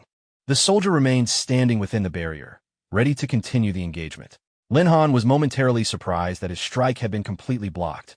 The puppet soldier displayed precise control over both attack and defense. In the next instant, the soldier drew a second sword. With dual blades, he launched a rapid and forceful assault. Lin Han reacted immediately, summoning his heavenly wings and rising into the air just as the blades cut through the space where he had stood. Even so, the shockwave from a strike brushed past him before he stabilized. Recognizing that prolonged exchanges would only increase the risk, he activated the full power of his beast sword. A protective sword aura formed around him, condensing into a steady layer of energy. He descended toward the soldier and executed the grass character sword technique once more, this time with greater focus and force. As expected, the puppet generated its shield barrier again. However, the reinforced sword aura collided with it at full strength. The barrier cracked under the pressure, then shattered completely.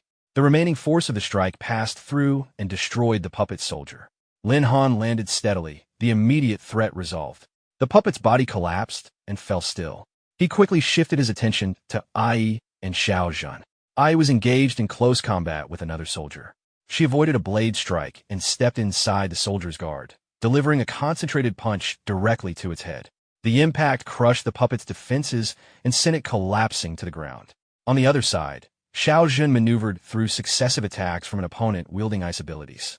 After creating enough distance, she released a massive fireball infused with her full power.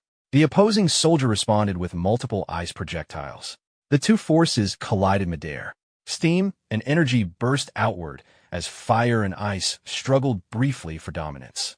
The fireball ultimately overwhelmed the ice, continuing forward and engulfing the puppet soldier. When the flames subsided, nothing remained. With the remaining puppets eliminated, the battlefield fell quiet again. Lin Han observed that the confrontation had been handled efficiently. Before they could fully relax, the ground began to tremble. From all directions, new stone golems rose once more, forming a tightening circle around them. Without hesitation, Lin Han ascended into the air using his wings. From above, he assessed their positions and concentrated his energy. He activated the grass character's sword technique again, channeling it into a wide, precise arc. The descending strike swept across the formation. The blade's energy cut cleanly through the stone bodies, splitting them apart before they could advance. The golems froze briefly, then separated into halves and collapsed, unable to regenerate this time. The surrounding area became still once more as the remnants of the constructs lay scattered across the ground. After the stone golems were eliminated, Ai remarked that her master had resolved everything in a single move. Xiao Zhan also expressed her admiration. Lin Han acknowledged their effort and thanked them for their support. Before the moment could settle, he sensed a new presence. An emperor dragonfly at level 55 appeared ahead of him. Almost immediately, a large portal opened nearby, and numerous insects poured out from within it. Seeing the sudden swarm of poisonous creatures, Lin Han realized the situation had escalated again. Ai moved forward to handle the ground insects, and Xiao Zhan joined her. Several ghost spiders at level 55 advanced toward them. Ai struck one directly, then followed with another solid kick against the second target. Xiao Zhan released controlled bursts of fire, eliminating nearby insects efficiently. Meanwhile, the dragonflies advanced toward Lin Han. He ascended higher into the air to assess the scale of the swarm. Recognizing that eliminating them individually would take too long, he decided to end it quickly. He activated Voodoo Thorn. Crystal thorns erupted from the ground across a wide area, piercing through the insects simultaneously. The swarm was wiped out in a single action, and the battlefield fell quiet once more. Ai again acknowledged his efficiency, and Xiaojun noted that the immediate threat had been cleared. At that moment, the guardian of the ruins appeared behind Lin Han. He turned toward her. She was holding a small spider in her hand and showed visible displeasure at being addressed disrespectfully. She placed the spider on the ground and indicated that this next creature would present a real challenge. Lin Han observed the small spider carefully.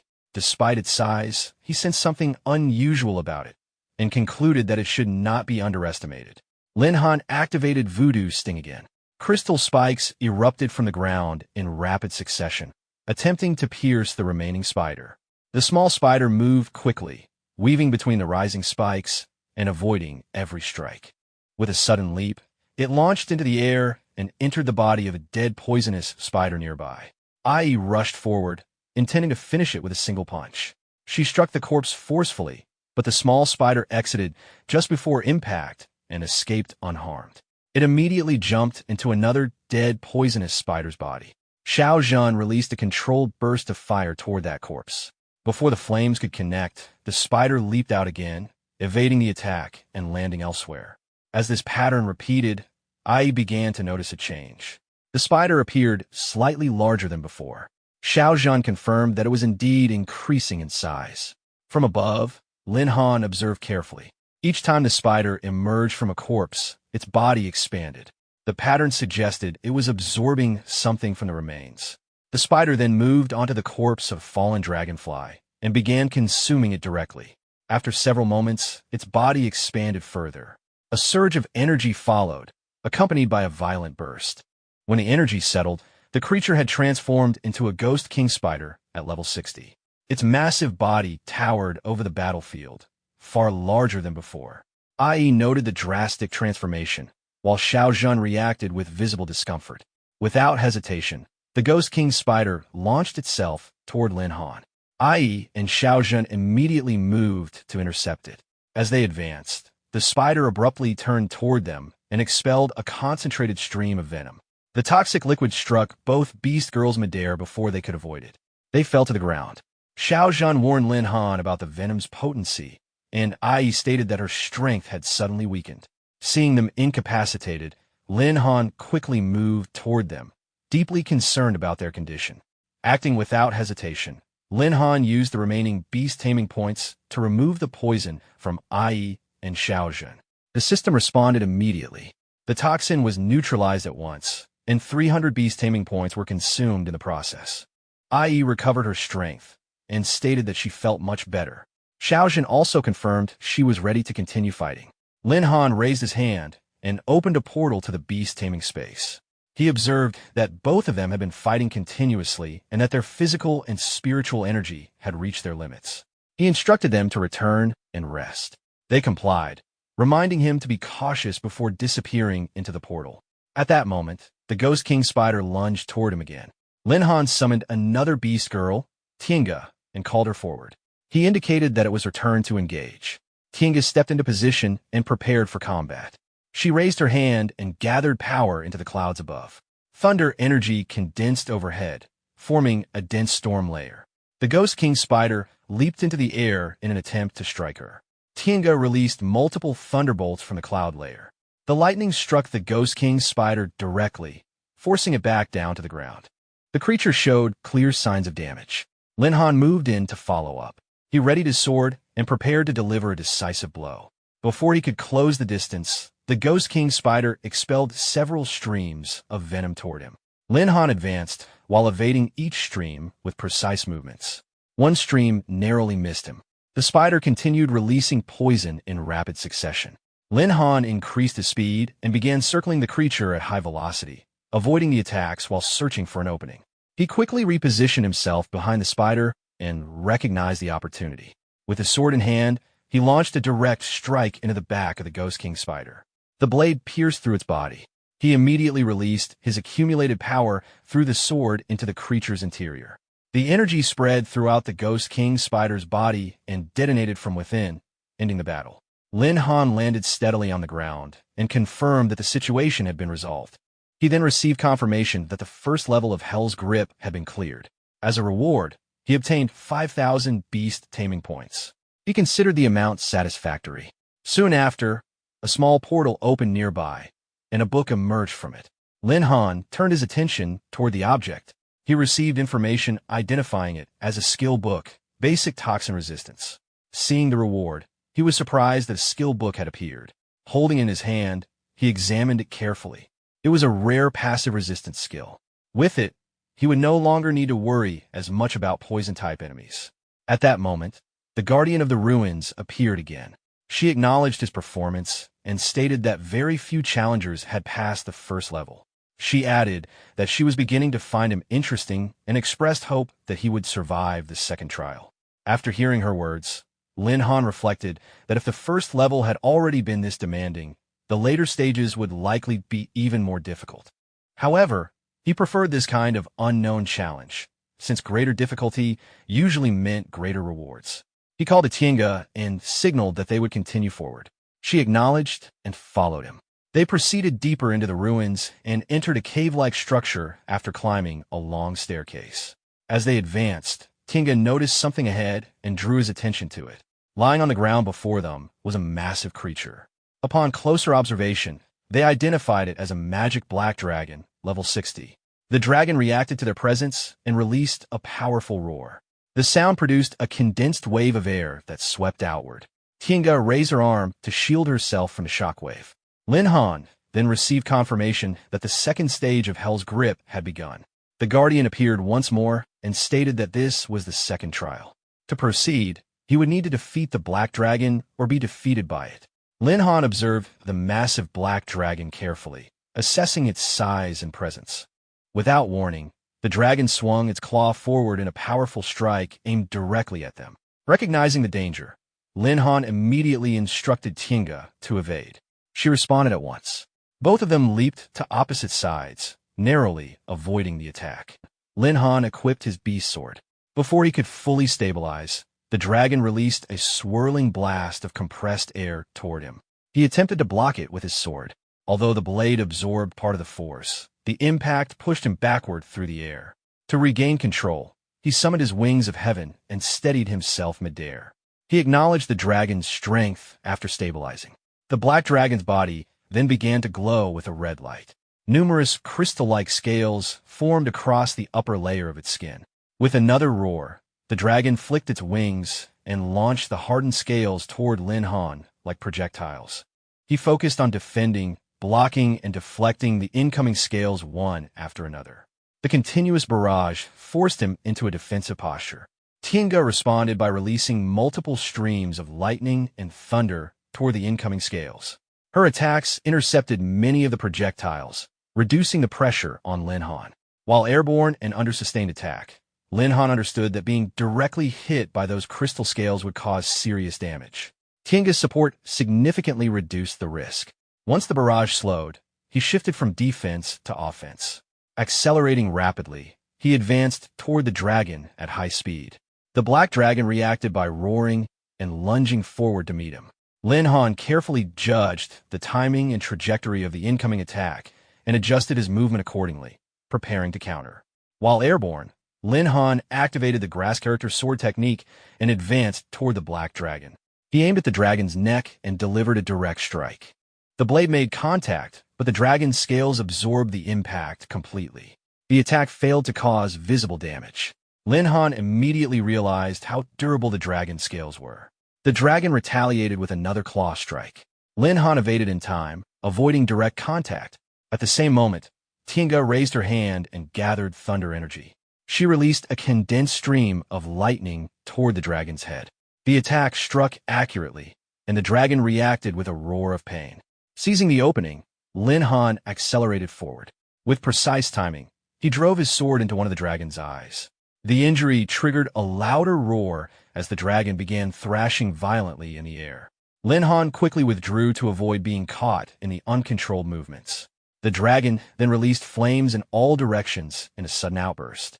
Lin Han recognized the danger and attempted to reposition, but part of the flames struck him, destabilizing his movement midair.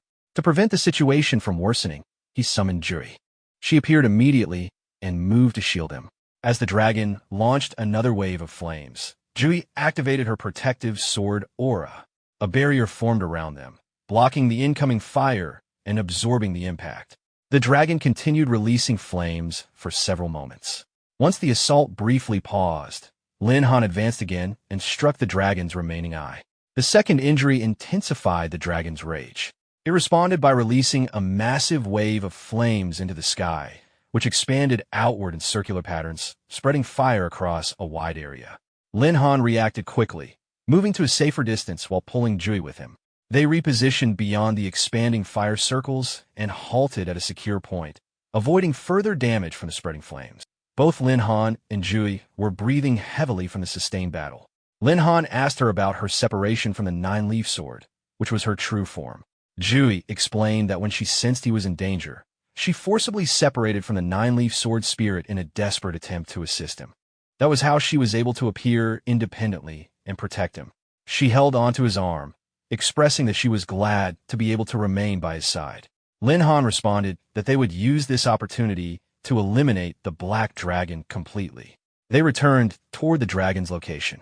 The guardian of the ruins appeared again and stated that since the dragon had been blinded and was no longer useful, it would now serve its final purpose. She released a wave of energy toward the dragon. The energy entered its body and began expanding internally. The dragon's body started to swell as the energy built up inside it. Lin Han quickly realized what was happening and understood that the dragon was about to self-destruct. The swelling intensified as unstable energy radiated outward from the dragon's body. Recognizing the danger, Lin Han instructed his beast girls to return immediately to the beast taming space. However, they refused, stating that they would not leave him. The dragon let out a final roar before exploding from within. A massive wave of destructive energy spread outward in every direction. Lin Han immediately activated the protective sword aura, forming a circular barrier around them. The barrier absorbed the initial impact of the explosion. As he maintained the barrier, he understood the scale of the blast. Even the protective sword aura was under heavy strain. He focused all his effort on sustaining it against the continuous surge of energy. After some time, the force of the explosion gradually diminished. At that moment, Jui suddenly lost consciousness and collapsed. Lin Han caught her immediately. She weakly called out to him.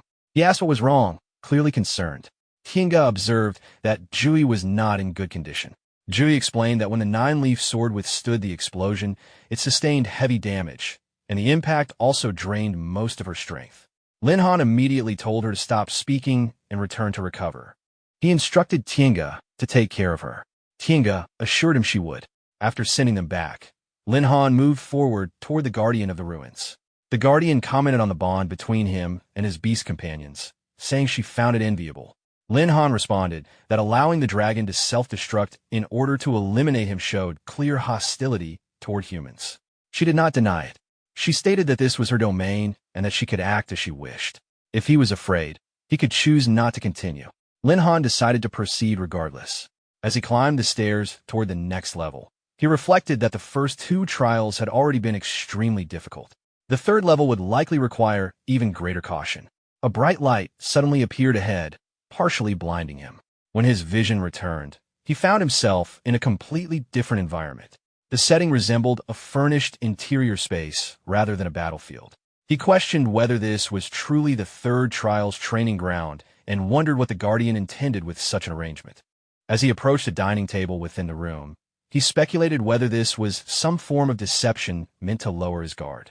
At that moment, someone embraced him from behind and said that she knew he would come to save her. Surprised, Lin Han instinctively grabbed the person's hand. She cried out in pain. When he turned around, he recognized her as Bai Bing. He released her immediately and addressed her in disbelief. She held on to him tightly, saying she had feared she would never see him again. After calming her, Lin Han asked how she had ended up there. Bai Bing explained that 2 months earlier, she had obtained a relic card and was unexpectedly transported into this place. She had struggled through the first and second levels and finally reached the third. However, despite all her efforts, she had been unable to find any exit. Lin Han realized that she had been trapped there for 2 full months. He began to suspect that the Guardian might never have intended for anyone to truly clear the trials. Given her power, trapping and eliminating challengers would not have been difficult. Still, he felt that something about the situation did not entirely align, and he remained cautious. Bai Bing led Lin Han toward a bed inside the room. Holding his hand, she explained that the Guardian named Naga had told her the ruin had no true ending. Throughout history, challengers had either died in battle or become trapped there until death. Lin Han told her not to give up and assured her that he would take her out of this place. When they reached the bed, she sat down while still holding his hand and softly called his name. Suddenly, she pulled him toward her. Caught off guard, he lost his balance and fell onto the bed. She moved closer and asked whether he would be willing to remain there with her forever, saying that being with the one she loved was all she had ever wanted. Lin Han, unsettled, reminded her that their friends and family were still outside. She dismissed the concern and urged him to stay. Her behavior and tone were unlike the Bai Bing he knew. Lin Han immediately sensed something was wrong. Even if she had been trapped for months, her personality would not have changed so drastically. He sat up slightly and addressed her calmly. Then he leaned forward as if accepting her closeness. She smiled in response, while secretly preparing to attack him from behind with a concealed knife. At the final moment, Lin Han reacted. He seized her wrist and disarmed her, throwing the knife aside. Still composed, he stated that the act had been convincing and that anyone else might have fallen for it. The woman's expression shifted. She admitted that she had accessed his memories to perfectly imitate Bai Bing's appearance and voice. She then questioned how he had seen through the deception. Lin Han explained that the illusion had only copied Bai Bing's appearance and voice, not her character. Bai Bing was never someone who would submit to fate or accept being trapped for life. That contradiction alone was enough to expose the deception. He also recalled that her usual temperament had never been as soft and yielding as the figure before him. The image of Bai Bing gradually faded, dissolving into mist. In her place, the guardian of the ruins, Lady Naga, appeared. She observed that he had merely been playing along to test her intentions. Lin Han admitted it. He had wanted to see what she was planning and found that she had resorted to a simple honey trap. Naga regarded him with interest, claiming he was the most exceptional challenger in thousands of years.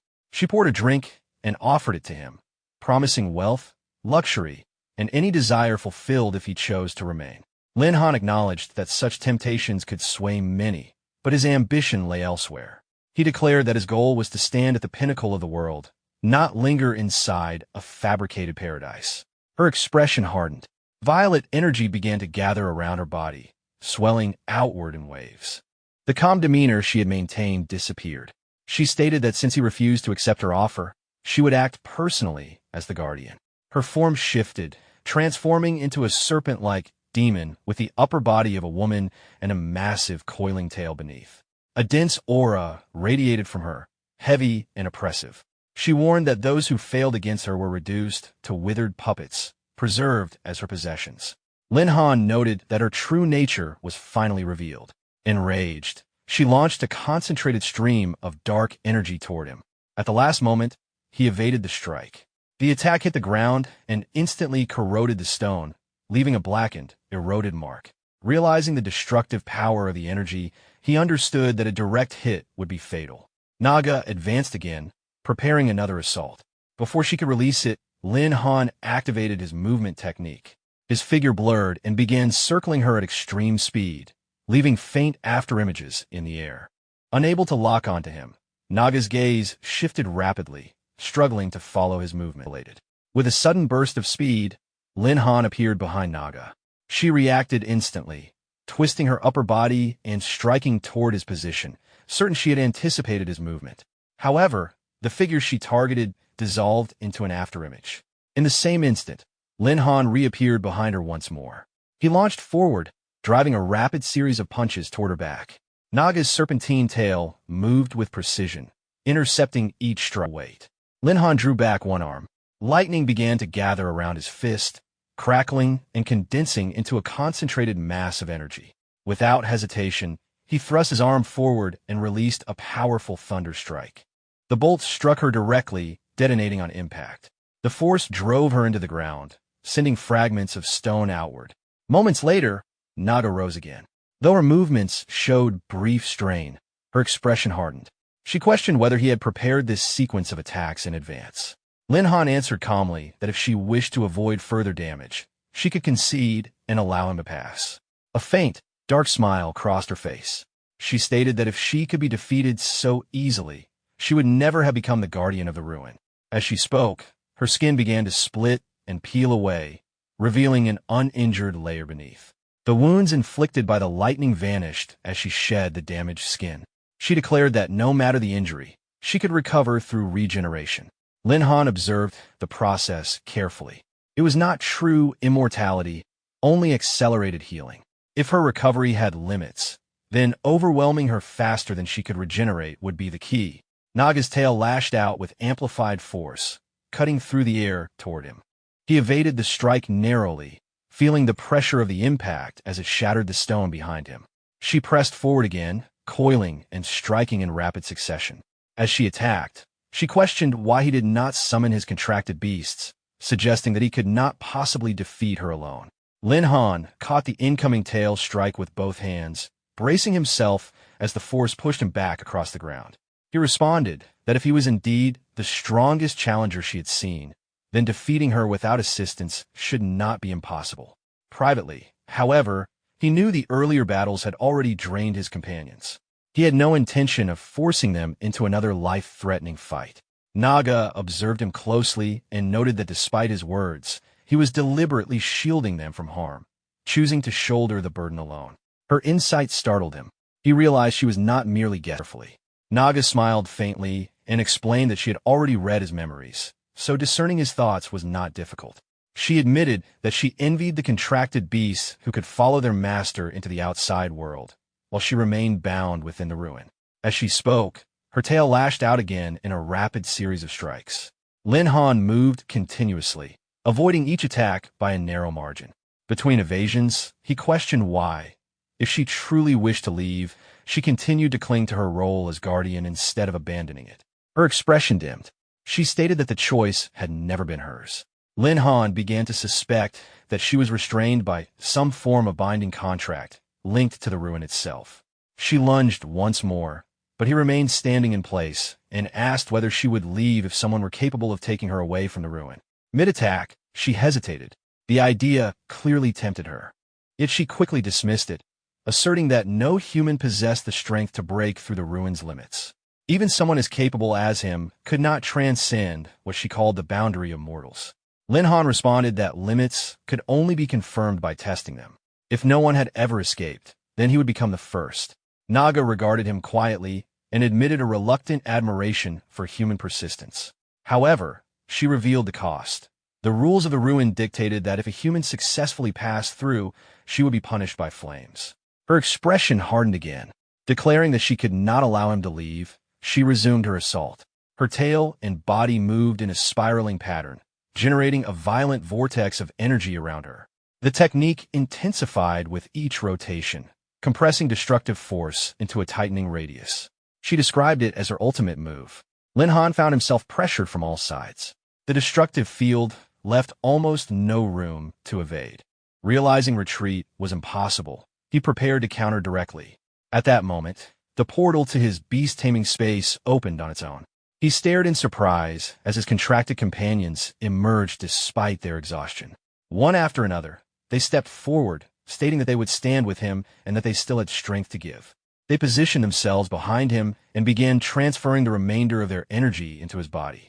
The combined power surged through him, steady and unwavering. Lin Han understood the weight of their trust.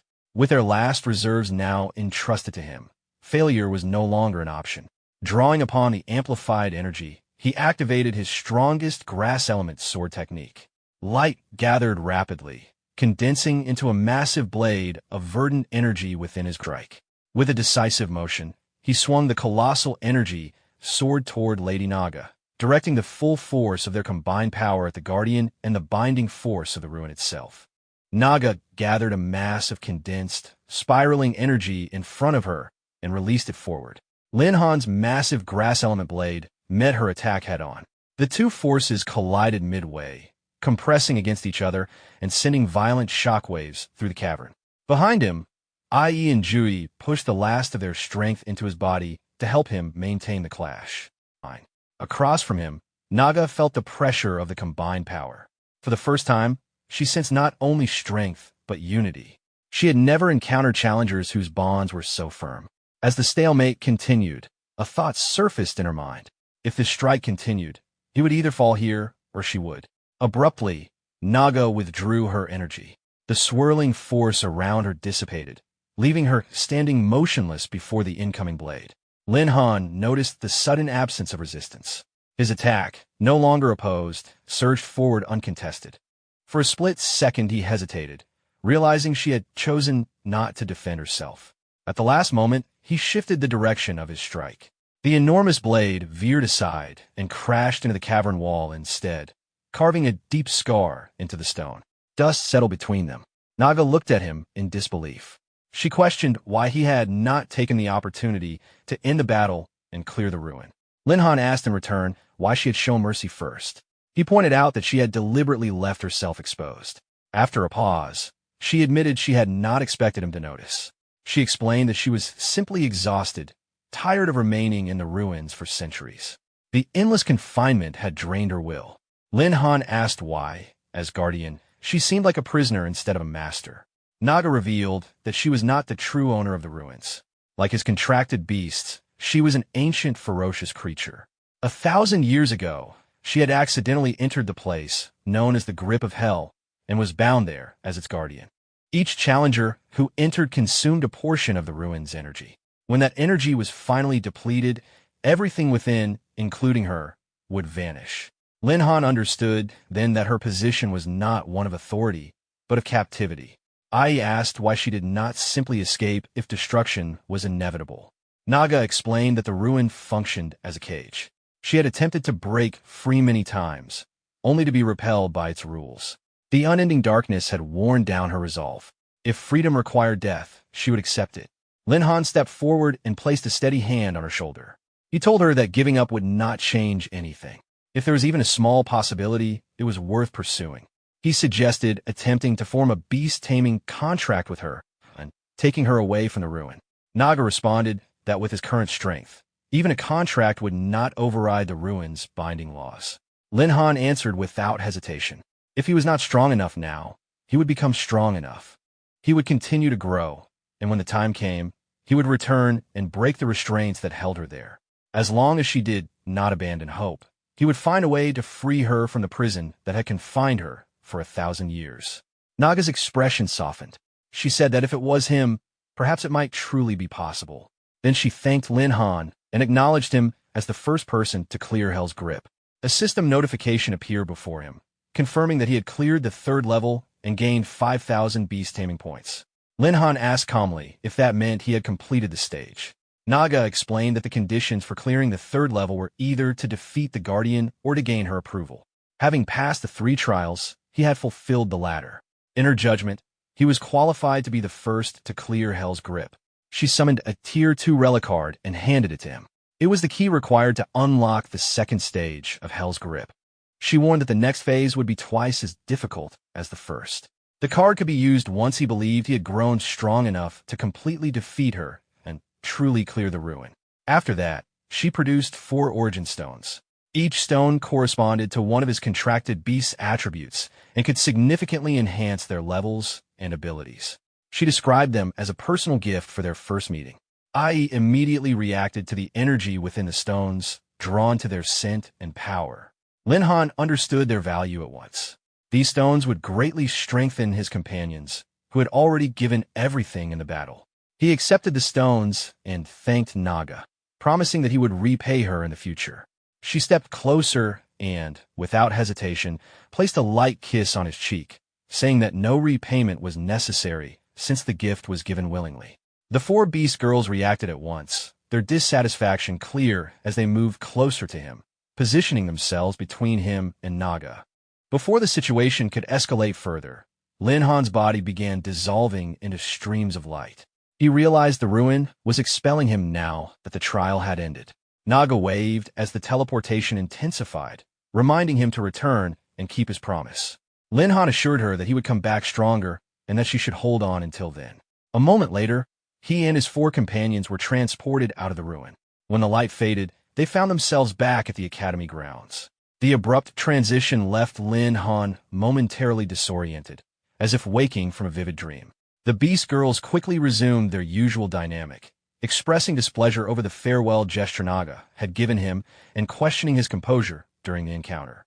In response, Lin Han simply retrieved the 4 origin stones from his inventory and presented them. He shifted the focus to growth and preparation. Whatever awaited them in the next stage would be far more difficult. Strengthening his companions now was the priority. The trial of Hell's Grip had ended, but it was only the beginning of something much greater. Lin Han distributed the origin stones to the 4 Beast girls. The stones dissolved into streams of light and entered their bodies. A notification followed, indicating that the fusion of the Heaven and Earth origin stones was underway and that their beast-taming bonds were evolving. Ai felt a powerful force coursing through her.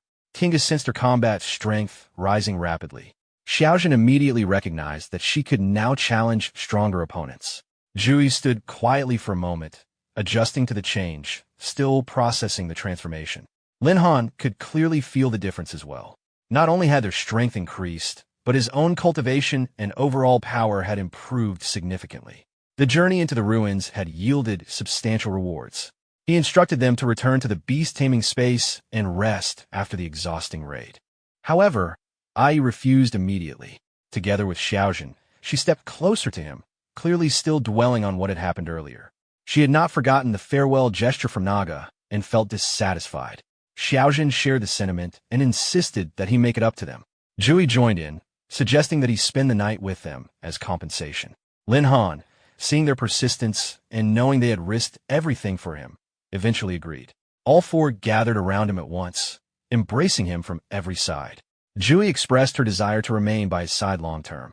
Their lively interaction attracted the attention of 2 nearby students, who reacted with visible surprise at the scene. The Beast girls paid them no attention and continued competing for position beside Lin Han. Ai pulled Jui aside to claim space for herself, while Tiange and Xiaojin argued over proximity. The situation quickly grew chaotic. Overwhelmed, Lin Han admitted that facing fierce battles seemed simpler than mediating disputes between them. That night, the earlier exhaustion finally caught up to everyone. After the emotional tension faded, the 4 Beast girls fell into a deep sleep beside him, their breathing steady and heavy from fatigue. Early the next morning, while they were still resting, Lin Han's phone began to ring. He carefully shifted to avoid waking them and answered the call quietly, asking who was calling. Fatty's voice came loudly through the phone, urging Lin Han to come to class quickly because there was a surprise waiting for him. When Lin Han asked what it was, Fatty refused to explain and simply told him to hurry to the classroom if he wanted to find out. After ending the call, Lin Han sat up slowly. Spending the entire night surrounded by the 4 Beast girls had left him physically drained. He adjusted his hair and straightened his clothes, moving carefully so as not to wake them. Seeing that they were still deeply asleep, he quietly slipped out of the room, knowing that if they woke up, leaving would not be easy. The scene shifted to the academy. Lin Han hurried toward classroom 4. Upon reaching the door, he paused briefly before entering and apologized for being late. At the podium stood a red-haired teacher. She immediately criticized him for arriving late on the first class session, commenting that students nowadays lacked discipline. Lin Han asked who she was. She introduced herself as Moina, the substitute teacher. Professor Qinghai was currently away on fieldwork assignments and would not be at the college for some time. According to her, Professor Qinghai had mentioned that most students were well-behaved, though a few had complicated situations that might require extra attention. While observing Lin Han, Moina internally concluded that he was likely the troublesome student she had been warned about, especially since he had arrived late on her first day. Lin Han attempted to explain that his lateness was due to events the previous night, but Moina cut him off, stating that being late required no justification. She instructed him to return to his seat or face a deduction of points. As he walked back, Lin Han realized he had made a poor first impression, which might complicate future interactions. Fatty leaned over and teased him quietly, amused at seeing him reprimanded. Moina resumed the lecture. She explained that aside from differences in individual strength levels, the counter-relationships between classes could significantly influence battle outcomes. Fatty raised his hand and admitted it was the first time he had heard of such a concept, asking her to provide an example. Moina agreed. Using herself as an example, she described her class as a melee mage, capable of countering most support-oriented classes. She specifically mentioned that beast tamers were generally considered mediocre, with average offensive and defensive capabilities. Hearing that, Lin Han repeated the word mediocre under his breath, puzzled. Fatty followed up by asking whether, in that case, she could instantly defeat a beast tamer. Moina responded that, theoretically, she could defeat one within 10 moves. However, she added that the beast tamer class had not appeared for hundreds of years. Otherwise, she would gladly demonstrate what it meant to be a natural counter. At that moment, Fatty burst into laughter and announced that their class monitor, Lin Han, was in fact a beast tamer. Lin Han immediately realized Fatty was deliberately putting him on the spot. The rest of the class reacted with excitement. Several students urged the teacher not to miss the opportunity. They wanted to witness firsthand how powerful this so-called class restraint truly was and suggested that the two of them have a match to demonstrate it. Moina looked at Lin Han and asked whether he would be willing to provide a demonstration as her student. Internally, she intended to use the opportunity to establish authority in front of the class. Lin Han agreed with a calm smile. At the same time, he understood her intention. If she wanted to make an example of him, she would have to accept the outcome. The scene shifted to the military academy training grounds. The two stood facing each other at a measured distance. Moina signaled the start of the match. Lin Han courteously invited her to make the first move. She summoned a magical fire sword, channeling flame energy into the blade. The fire element wrapped around the weapon as she enhanced it with enchantment. Without hesitation, she advanced rapidly, closing the distance and delivering a powerful flaming slash. Lin Han narrowly avoided the strike, the residual heat passing close enough to demonstrate the strength of her attack. Recognizing the elemental nature of the assault, he called Xiaojun forward. Xiaojun appeared instantly at his side. As Moina released another wave of fire magic, Xiaojun stepped between them and absorbed the flames entirely, dispersing the energy without harm. Moina paused briefly. She had not expected a beast capable of directly absorbing her fire magic. The development forced her to reassess her assumptions about beast tamers. Adjusting her strategy, she shifted elements. Frost energy replaced the flames along her blade as she re-enchanted her weapon. Abandoning ranged attacks, she moved decisively into close combat, aiming to exploit what she believed was the inherent weakness of beast tamers in melee range. Lin Han remained composed. Observing her approach, he understood that she was relying on the traditional class counter system, assuming he would be disadvantaged in direct combat. As she entered striking distance, he drew his own sword.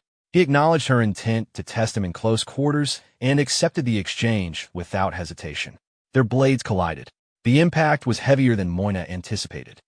Moina launched a rapid sequence of strikes, her frost-enchanted blade tracing sharp arcs through the air. Lin Han met every attack head-on. Each clash rang clearly across the training ground as he parried with precise timing, neutralizing her momentum without giving ground. After several exchanges, he shifted his stance. He stated calmly that he had only been defending so far and that it was now his turn. With a decisive step forward, he delivered a concentrated strike. His blade collided directly with hers. The force of the impact traveled through Moina's weapon, knocking it from her grasp. A fracture spread across the frost blade before it shattered into fragments that scattered across the ground. Moina steadied herself, visibly stunned. For a moment, the field fell silent. Then the students erupted into cheers. Several praised Lin Han's achievement in the intermediate-level illusionary realm and called him the pride of the military academy. Fatty congratulated him loudly from the sidelines. Moina looked at Lin Han with disbelief. She questioned whether he was truly only a beast tamer. Not only could he command powerful beasts, but his personal martial skill rivaled that of dedicated warriors. She wondered if he might be a rare dual-class user, since he had completely overturned the supposed class restraint of a melee mage. Lin Han answered evenly that he was simply a beast tamer. Class restraints, he explained, were not absolute. With sufficient skill and determination, so-called disadvantages could be overcome, and the tide of battle could be reversed. Moina smiled at his response. She admitted that, despite being his teacher, she had not considered the matter as clearly as he had. She now better understood Professor Qinghai's earlier remark that this class would not be easy to teach. Turning to the students, she encouraged them to learn from Lin Han's example. Being countered by another class was no excuse to surrender before a fight began. Human will and discipline could overcome theoretical limitations. As the class ended, she dismissed everyone, saying they would continue with career-related theory next time. The students dispersed energetically. Fatty approached Lin Han, impressed by how much stronger he had become, and jokingly reminded him not to forget his friends if he found more opportunities to increase his combat power. Before Lin Han could respond fully, Moina called him aside. He initially assumed she might still be unsettled by the sparring match, but she clarified that was not the case. Instead, she wished to invite him to participate in this year's Academy Grand Competition. Lin Han was surprised. Moina explained that the Academy Grand Competition was an annual exchange event organized by the Heavenly Dragon Empire Academic Alliance in cooperation with various academies. In reality, it served as a large-scale competition showcasing each institution's teaching strength and student talent. To uphold its reputation, the military academy selected its best students every year to represent it. This year, she had been appointed to lead the team. She asked directly whether Lin Han was willing to join and fight for the academy's honor. Lin Han agreed to participate, stating that since Moina had personally invited him, there was no reason to refuse. However, he set one condition. The entire Night Watch squad had to take part in the Academy Grand Competition. Moina pointed out that there were many strong students in the academy who could form a powerful team with him and suggested he consider other options. Lin Han declined. As captain of the Night Watch, it was his responsibility to lead his own team forward. More importantly, he viewed the competition as an opportunity for collective growth. That was the primary reason he had agreed. After a brief pause, Moina accepted his condition. They finalized the arrangement, and she informed him that they would depart for the competition venue in 3 days. 3 days later, they arrived at the Academy Grand Competition venue. As Lin Han entered with his teammates, he was struck by the scale of the event. He had expected only participants from various academies, yet the venue was crowded far beyond that. Shooting commented on how lively it was, comparing it to an amusement park. Moina explained that the Academy Grand Competition was widely recognized. In addition to competing students, many ordinary spectators purchased tickets to watch. Vendors also took advantage of the crowds, turning the venue into a bustling marketplace each year. She instructed them to submit their paperwork and documents at the registration desk first. While moving through the crowd, Lin Han noticed several distinct groups and asked about them. Moina clarified that the fully armed individuals were from the Mercenary Association. Those in formal suits represented a local conglomerate, and the masked figures belonged to a notorious assassin organization. Such forces often attended to scout and recruit talented participants. Observing the gathering of so many influential groups, Lin Han realized how significant the competition truly was. He began to wonder who had won in previous years. At that moment, a commotion erupted nearby. An orange-haired girl suddenly struck Fatty and accused him of acting inappropriately. Lin Han turned toward the disturbance, recognizing Fatty's voice. The girl accused him of taking advantage of her and her companions while they were waiting in line.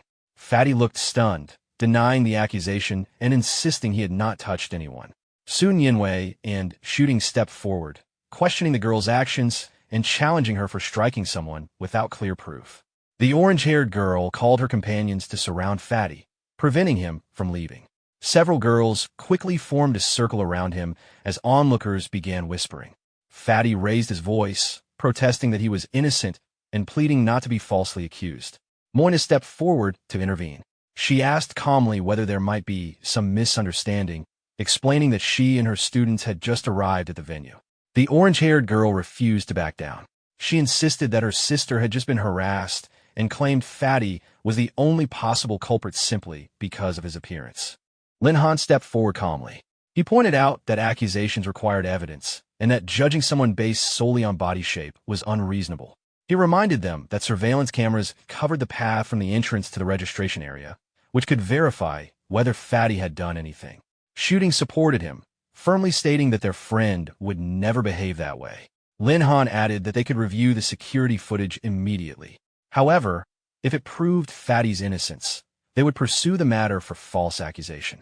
The orange-haired girl agreed to check the footage, but declared that she would first slap Fatty again to avenge her sister. At that, Lin Han's tone hardened, and he firmly stopped her. Watching the group's behavior, He realized they were acting impulsively and aggressively without evidence. At that moment, two familiar figures approached, Luo Xiong and Bai Tianyi. Luo Xiong mocked the commotion and openly insulted the military academy group. Recognizing them, the orange-haired girl immediately appealed to their authority, calling them senior students from their respective academies and accusing Lin Han's group of bullying. One of her companions praised Bai Tianyi's record of 3 consecutive championships, implying that no one would dare challenge him. Lin Han responded with a faint smile. He remarked that he had been wondering who the previous champions were and had not expected it to be the same opponents he had previously defeated. Luo Xiong reacted angrily, questioning who Lin Han was calling defeated. Lin Han directly suggested settling it through competition. Before the situation could escalate, Bai Tianyi stopped Luo Xiong. He pointed out that the competition was about to begin and warned against causing trouble that might affect their eligibility. He claimed that in the illusionary realm their abilities had been restricted by the virtual environment, allowing Lin Han to win by circumstance. He stated that they would reclaim their reputation in this tournament. Lin Han replied that he would be ready. The two seniors then left without further argument. The orange-haired girl called after them, but they did not respond.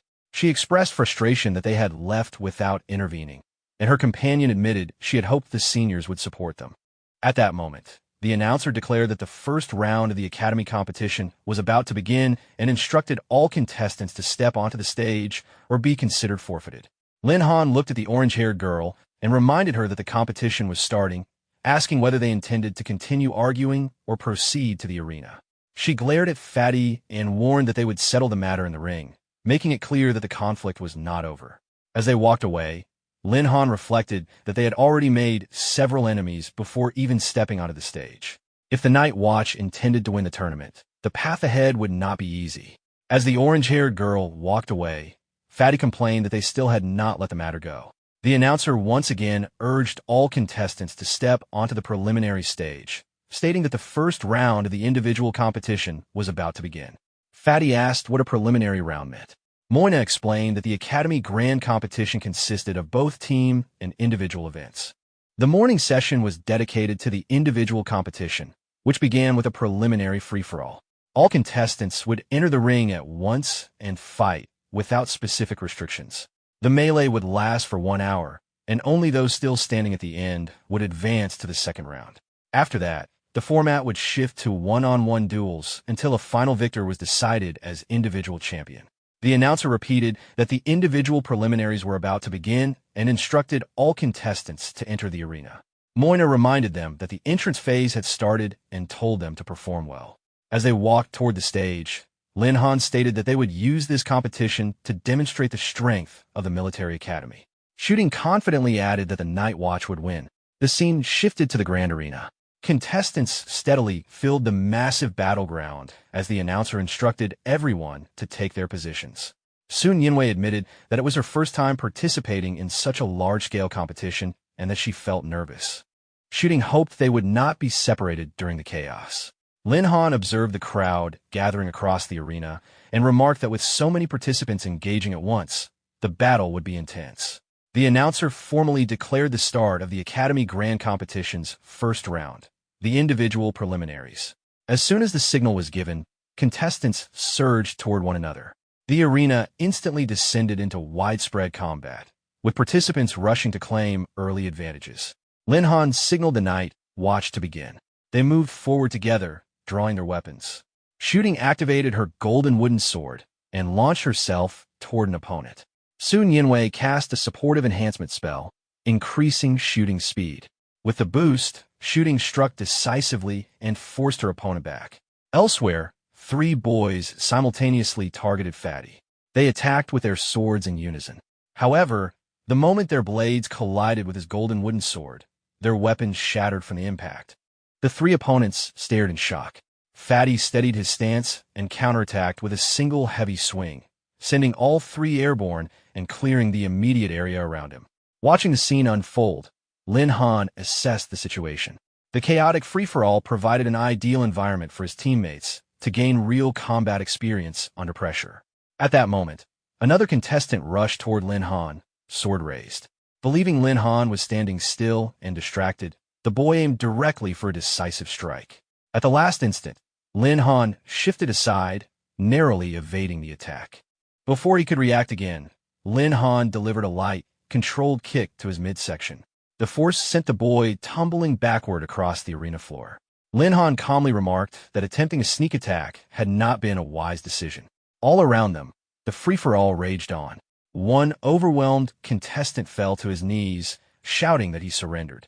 Not far away, the orange-haired girl and her companions stood over another defeated opponent. She declared that he had been unlucky to run into them. Then one of her companions noticed Fatty fighting nearby and pointed him out immediately. The orange-haired girl's expression hardened. She announced that they had finally found their chance for revenge and led her group toward him. Meanwhile, Fatty had just finished knocking away several challengers.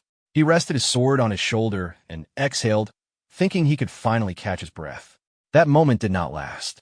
The orange-haired girl and her companions surrounded him from behind. She called out that she had finally caught him. Fatty turned and sighed in frustration, asking if they still had not given up. She accused him once more and suddenly lashed out, throwing a chain weapon straight at him. Fatty leapt back to dodge as the chains lashed through the air. He continued protesting his innocence while narrowly avoiding repeated strikes. From a short distance away, Shooting noticed his predicament while exchanging blows with another opponent.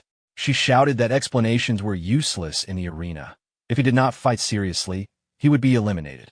Fatty blocked another chain strike, but still tried to insist it had all been a misunderstanding. Seizing the distraction, the orange-haired girl abruptly redirected her chain towards Shooting from behind. Caught off guard, Shooting staggered as the freezing chain grazed her. Before the follow-up strike could land, Lin Han stepped in. A sharp chill ran through his palm. The weapon carried an intense cold attribute, but he held firm. With a controlled surge of strength, he snapped the chain apart and let the broken segments fall. He stated coolly that attacking someone while they were already engaged in another fight was disgraceful.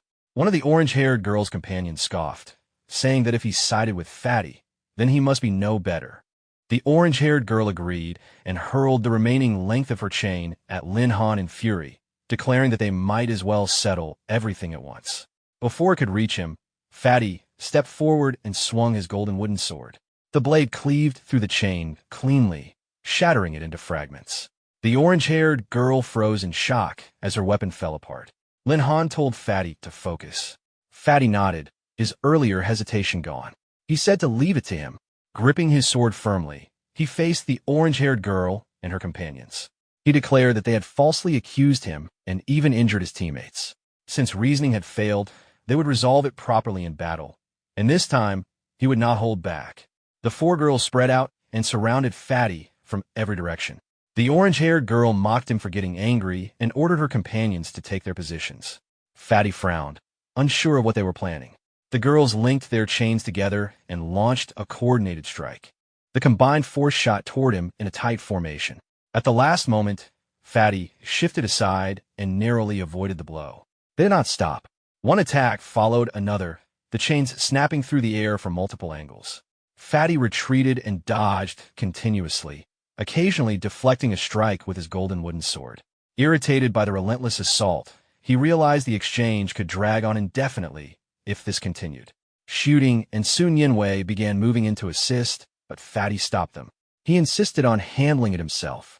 He wanted to reclaim his dignity through his own strength. As he focused on countering the frontal attacks, one of the girls suddenly redirected her chain from the side. It slipped past his guard and coiled tightly around his wrist. He stiffened in surprise. Before he could break free, another girl secured his other arm. The remaining two quickly bound his legs. In an instant, all four limbs were restrained. A strange aura flowed along the chains, tightening their hold. Fatty felt the pressure increase and understood that the chains were channeling a combined technique. One of the girls told him that he now understood their strength. The orange-haired girl coldly declared that he would pay the price, ordering her companions to pull together. They yanked the chains at once. Fatty's body tensed as the restraints constricted further. Watching from a short distance away, Sun Yinwei grew anxious. Fatty's stubbornness had put him in serious danger. Shooting agreed that if they did not intervene soon, he would be eliminated. At that moment, Lin Han stepped forward and told them to wait. Shooting and Sun Yinwei were startled, but Lin Han pointed calmly toward Fatty. His expression showed no panic. Instead, there was a faint, controlled confidence, as if everything was proceeding according to plan. Bound at the center of the formation, Fatty slowly raised his sword despite the restraints. His grip tightened. He asked whether they truly believed they could defeat him with this. One of the girls reacted in disbelief. In the next instant, Fatty released a surge of strength. His sword slashed outward in a decisive arc. The chains snapped one after another, unable to withstand the force. The shock of the strike spread outward, lifting the four girls off their feet and sending them crashing onto the ground. They scrambled back up, shaken. One of them murmured that he had actually broken free. Another turned to the orange-haired girl and asked what they should do next. The formation they had relied on had been completely shattered. The orange-haired girl quickly made her decision. She ordered her companions to attack together and make Fatty pay the price. The other girls responded at once. Their chains began swirling in unison as they charged forward from different directions, attempting to overwhelm him again through coordination. Fatty stepped toward them instead of retreating. With a faint smile, he remarked that since they insisted on calling him Fatty, he would show them exactly what that meant. He drew in a deep breath. In the next instant, a powerful surge of compressed air burst outward from his body.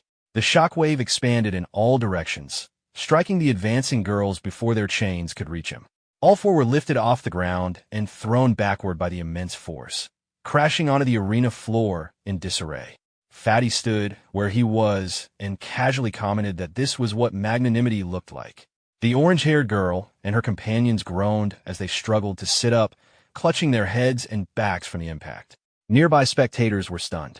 One student muttered that he had sent several girls flying without hesitation.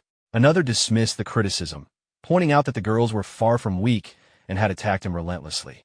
At that moment, a chubby boy wearing glasses pushed through the crowd and loudly declared that the girls deserved it. He mocked them for making such a fuss over what he described as a simple touch on the thigh. Hearing that, Lin Han's gaze sharpened.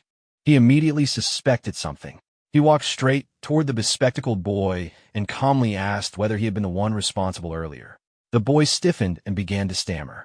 Before he could finish, Lin Han seized him and threw him to the ground in front of everyone. The boy cried out as he hit the floor. Lin Han then turned toward the orange-haired girl and her companions and asked them to look carefully at the person on the ground. They examined him closely. His face and build closely resembled Fatty's from distance. Realization slowly dawned on them. They began to question whether they had mistaken one person for another and wrongly accused an innocent man. At that moment, Moina stepped forward. She confirmed that there had been a misunderstanding. The conference organizers had just sent over surveillance footage, and it clearly showed that the bespectacled boy was the one who had harassed them earlier. With the truth revealed, the orange-haired girl and her companions immediately turned their anger toward the real culprit. They surrounded him and began beating him without hesitation as he pleaded for mercy. While the others dealt with the offender, one of the girls approached Fatty. She admitted that they had wrongly blamed him and repeatedly insulted him. She apologized sincerely. Fatty smiled and waved it off. He said that he was magnanimous and would not hold it against them, but advised them not to label people carelessly in the future. He then turned to Lin Han and thanked him, acknowledging that without his intervention, he might never have cleared his name. Lin Han replied simply that they were teammates, and there was no need for thanks. He suggested they return their focus to the competition. Just then, a pink-haired girl stepped forward from the crowd. She looked at Lin Han with open curiosity and remarked that they had been impressive. Lin Han looked at her calmly and asked who she was. The pink-haired girl tilted her head slightly and asked whether they would like to play with her. Without any warning, the pink-haired girl released a powerful shockwave toward Lin Han and his companions. The high-frequency spiritual waves spread rapidly across the arena. As the attack reached them, the force pushed everyone backward. A sharp ringing filled their minds, and an irritating pressure settled over their consciousness. Lin Han quickly realized what it was. This was not an ordinary physical attack, but a spiritual assault. Recognizing the danger, he immediately summoned Tiangu, one of his beast girls, and ordered her to handle the situation. Tiangu appeared at his command and accepted the task without hesitation.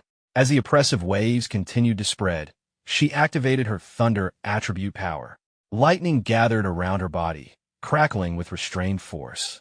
In response to the spiritual frequency assault, she released a concentrated thunder strike toward the pink-haired girl. The thunder attack struck its target directly. The pink-haired girl was knocked off her feet and fell to the ground. The moment she collapsed, the spiritual shockwave abruptly dissipated, and everyone regained control of their bodies and thoughts. Fatty blinked in confusion, saying that moments earlier he had felt as though his soul had been pulled away. Shooting admitted that he had also lost control of both his body and his thoughts. Lin Han explained that the opponent had used a mind control type spiritual skill. He warned everyone to stay alert. If they were caught again, the consequences could be serious. Fatty was visibly startled. Realizing how close they had come to being manipulated, he grew angry and advanced toward the pink-haired girl, annoyed that he had nearly fallen for her trick. Shooting moved forward as well and told Sun Yinwei to cast a buff spell to reinforce them. Sun Yinwei responded immediately and activated her support magic, strengthening their resistance and combat capability. With the enhancement in place, Shooting and Fatty launched themselves toward the pink-haired girl simultaneously. As they closed in, Fatty swung his golden wooden sword downward with force. The pink-haired girl did not retreat. Instead, one of her companions stepped forward and began channeling magic, declaring that they would protect their master. Before Fatty and Shooting's attacks could land, the companion formed a translucent energy shield in front of the pink-haired girl. Both strikes collided with the shield. A heavy impact echoed across the arena, but the barrier remained intact. Shooting immediately recognized it as a magic shield. Fatty frowned in disbelief that even the power of his golden wooden sword had failed to break through. Refusing to accept it, he began striking the barrier repeatedly, determined to overwhelm it through sheer force. Shooting joined Fatty and began striking the shield as well. The pink-haired girl watched calmly and told them they were wasting their effort. She claimed their attacks would never break through. Behind the barrier, her companion continued channeling magic. The shield's surface shimmered as it was reinforced and repaired in real time. Fatty noticed the change immediately. The barrier not only remained intact, it had grown stronger. At the pink-haired girl's command, her two male companions finally moved. Instead of targeting Lin Han, they focused on Fatty and Shooting. A strange suppressive force accompanied their attack.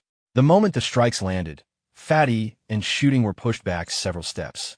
A heavy weakness spread through their limbs. Fatty tried to lift his golden wooden sword but found his arms trembling, as though the strength had drained from them. Shooting felt the same. His entire body seemed weighed down, his movements sluggish. Another spiritual wave spread outward from the pink-haired girl, reinforcing the debuff effect. She declared confidently that they would never be able to harm her and might as well step off the stage. Fatty gritted his teeth. The opponent's team-wide support and debuff combination was too powerful. Continuing a direct assault would only exhaust them. Shooting admitted they could not maintain the offensive under those conditions. From a short distance away, Lin Han observed the situation carefully. The pink-haired girl's team had formed a coordinated structure: defensive shielding, healing support, debuff suppression, and counterattacks. Most small squads would crumble against that kind of setup. He decided it was time to intervene personally. Drawing his sword, Lin Han advanced and instructed Tiangu to prepare a thunderstorm strike. Tiangu stepped forward behind him, condensed multiple streams of lightning, and released a wide-area thunderstorm attack.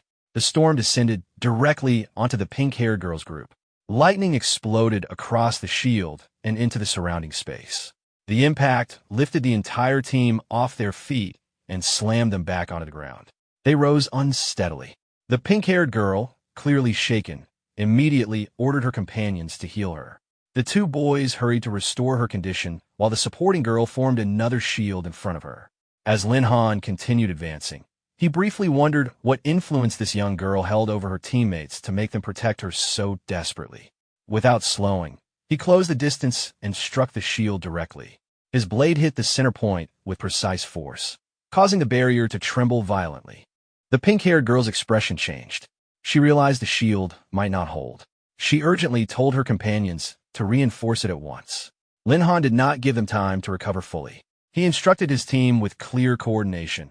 He would launch a frontal assault, Fatty and Shooting would attack from both flanks, and Sun Yinwei would boost everyone's attack speed. Sun Yinwei immediately activated her enhancement spell, Assault.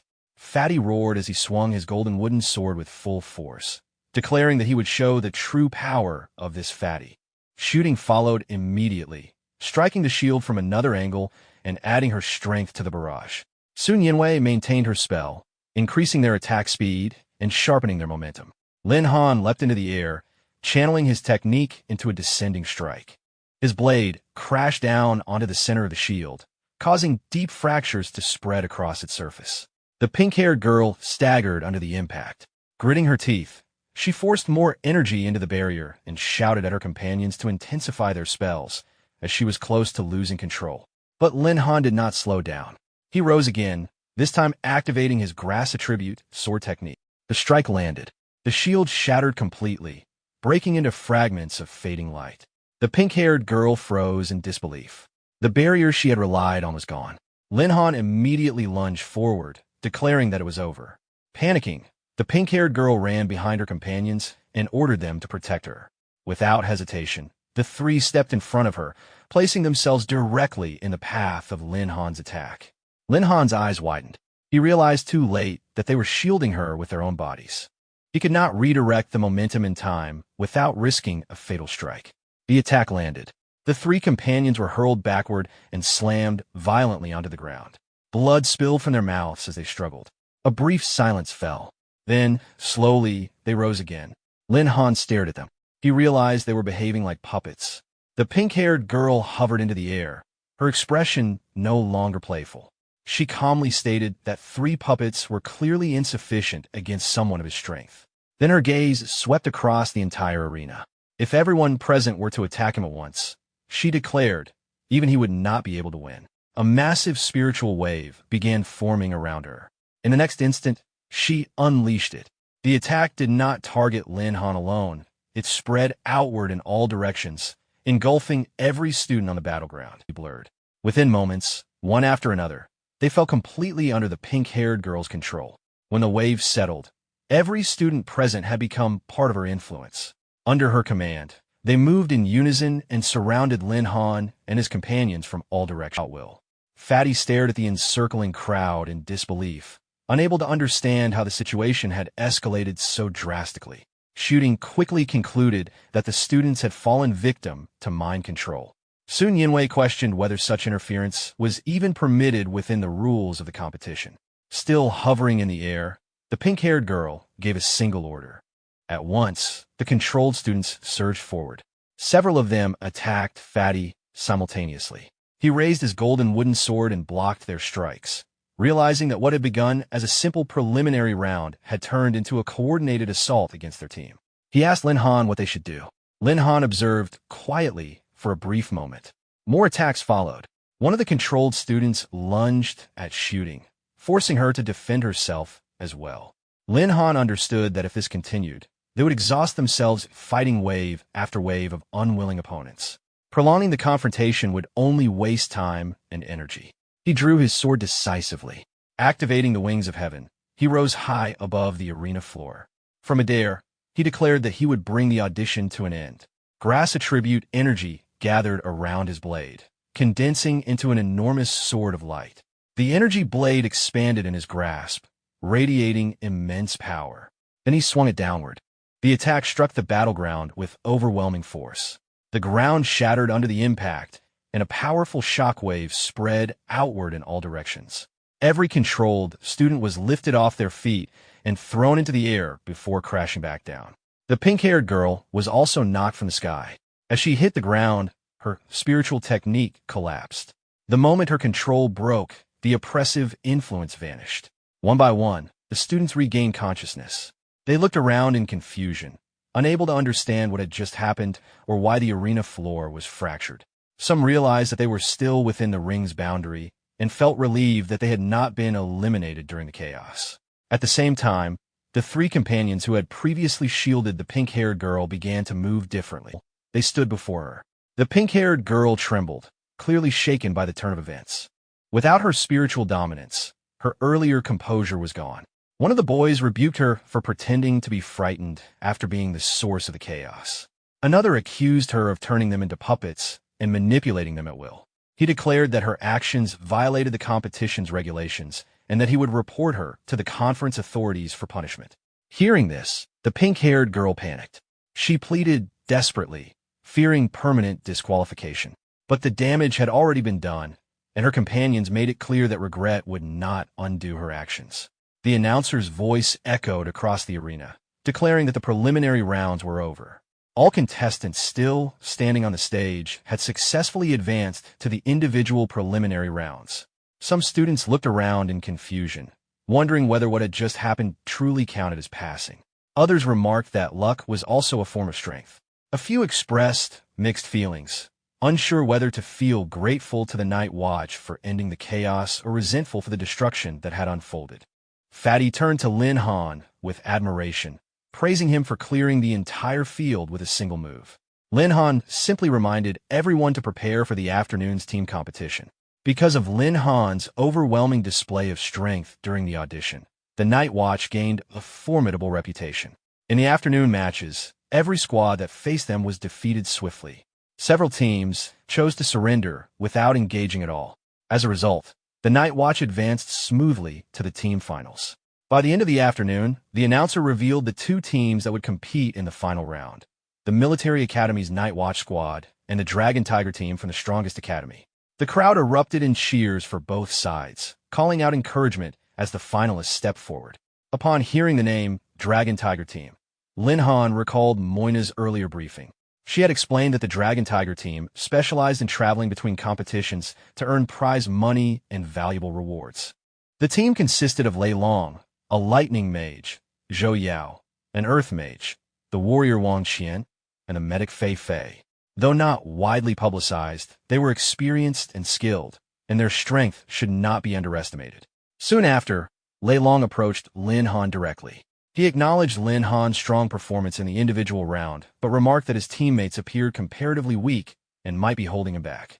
Fatty immediately stepped forward in response, taking offense and declaring that he would demonstrate the true power of his golden wooden blade. Lin Han raised a hand to stop him, signaling for calm. He admitted that he had not heard of the Dragon Tiger team before and asked whether Fatty recognized them. Fatty dismissed the name, claiming he had never heard of them either. Lin Han then remarked coolly that he was unfamiliar with their names and suggested that they might simply be opportunists who had appeared from nowhere. At that, Wang Qian, the team's warrior, grew visibly angry and stepped forward, demanding to know who was being called a fraud. Lei Long immediately stopped him, signaling for restraint before the situation escalated further. Wang Qian refused to hold back. With a roar, he swung his chain meteor hammer forward, the heavy iron ball whistling through the air as it shot toward Lin Han. Before it could reach him, Shooting stepped in. Her spear flashed, intercepting the chain mid-flight with a sharp metallic clash. The force of her counterstrike knocked the hammer aside, disrupting its trajectory.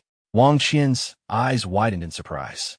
Shooting stood firm, spear leveled at him, declaring that arrogance like his was exactly what her weapon was meant to deal with.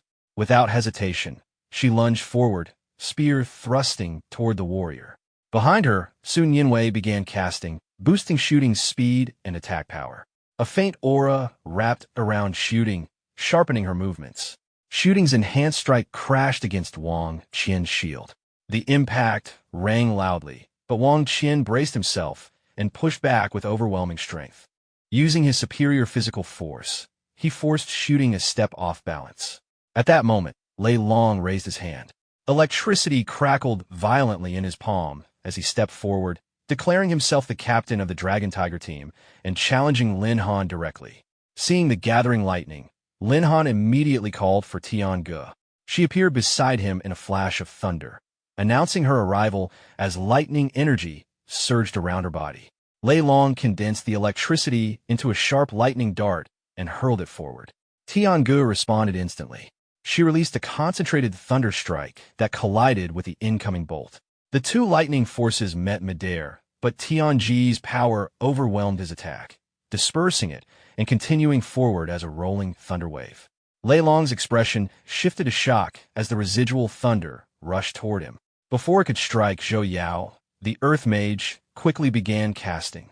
With precise timing, she raised a defensive barrier in front of Lei Long, blocking the advancing thunder. The shield absorbed the remaining energy, though the ground trembled from the impact. Meanwhile, Fatty spotted the support mage maintaining defensive pressure. Recognizing her importance to their formation, he charged straight toward her, declaring that he would eliminate the support first. The girl's eyes widened as Fatty's golden wooden sword descended. The strike connected, knocking her to the ground. Seeing her fall, Fatty pressed the attack, swinging again with heavy force and taunting her confidence. But at the last possible moment, she rolled aside and narrowly avoided the follow-up strike. She retorted sharply, refusing to be intimidated. As Fatty prepared another attack, he suddenly noticed something strange. The wound he had inflicted was already closing. The torn fabric and injured flesh visibly recovered as healing energy flowed across her body. Fatty froze for a split second in disbelief. His gaze shifted, and he saw Fei Fei, the team's medic, standing behind the front line. A gentle glow radiated from her hands as she continued channeling healing magic toward her teammates. Lei Long smiled confidently and told Lin Han that he had now seen the true strength of the Dragon Tiger team. He praised his own teammates while belittling the Night Watch, then revealed that he had watched Lin Han's championship victory in the illusionary realm. Acknowledging Lin Han's ability, he invited him to join their squad, suggesting that together they could dominate competitions and earn even greater rewards. Lin Han declined without hesitation. He stated calmly that his teammates were far from weak and that Lei Long would soon understand that. Before Lei Long could respond, he sensed something behind him. Turning around, he saw Wang Qian dropping to one knee. Under the coordinated assault of Shooting and Sun Yinwei, the warrior had been overwhelmed. He admitted defeat to his captain. At the same time, Fatty had successfully pressured both Zhou Yao and Fei Fei. Without sufficient frontline protection, their defensive and healing coordination collapsed. Fatty declared that magic-based classes without solid defense could be worn down quickly under sustained melee pressure. The Night Watch regrouped around Lin Han, their formation steady and composed. Lin Han looked at Lei Long and asked how strong he now believed the Night Watch squad to be. Lei Long's expression darkened. Frustration turned into anger before he could finish his reply. Suddenly, Zhou Yao forced herself upright despite her exhaustion. She slammed her hands onto the ground and transferred the last of her remaining earth energy into Lei Long's body. She told him it was her final strength and hoped it would help him secure victory. Lei Long turned in shock as the energy flowed into him. A layer of elite earth-forged magical armor materialized around his body, reinforced by Zhou Yao's power. Depleted of energy, Zhou Yao collapsed to the ground. Fei Fei rushed toward her in panic, calling out to her teammate. Lei Long's anger intensified. He admitted that he had not expected to be driven to such a corner.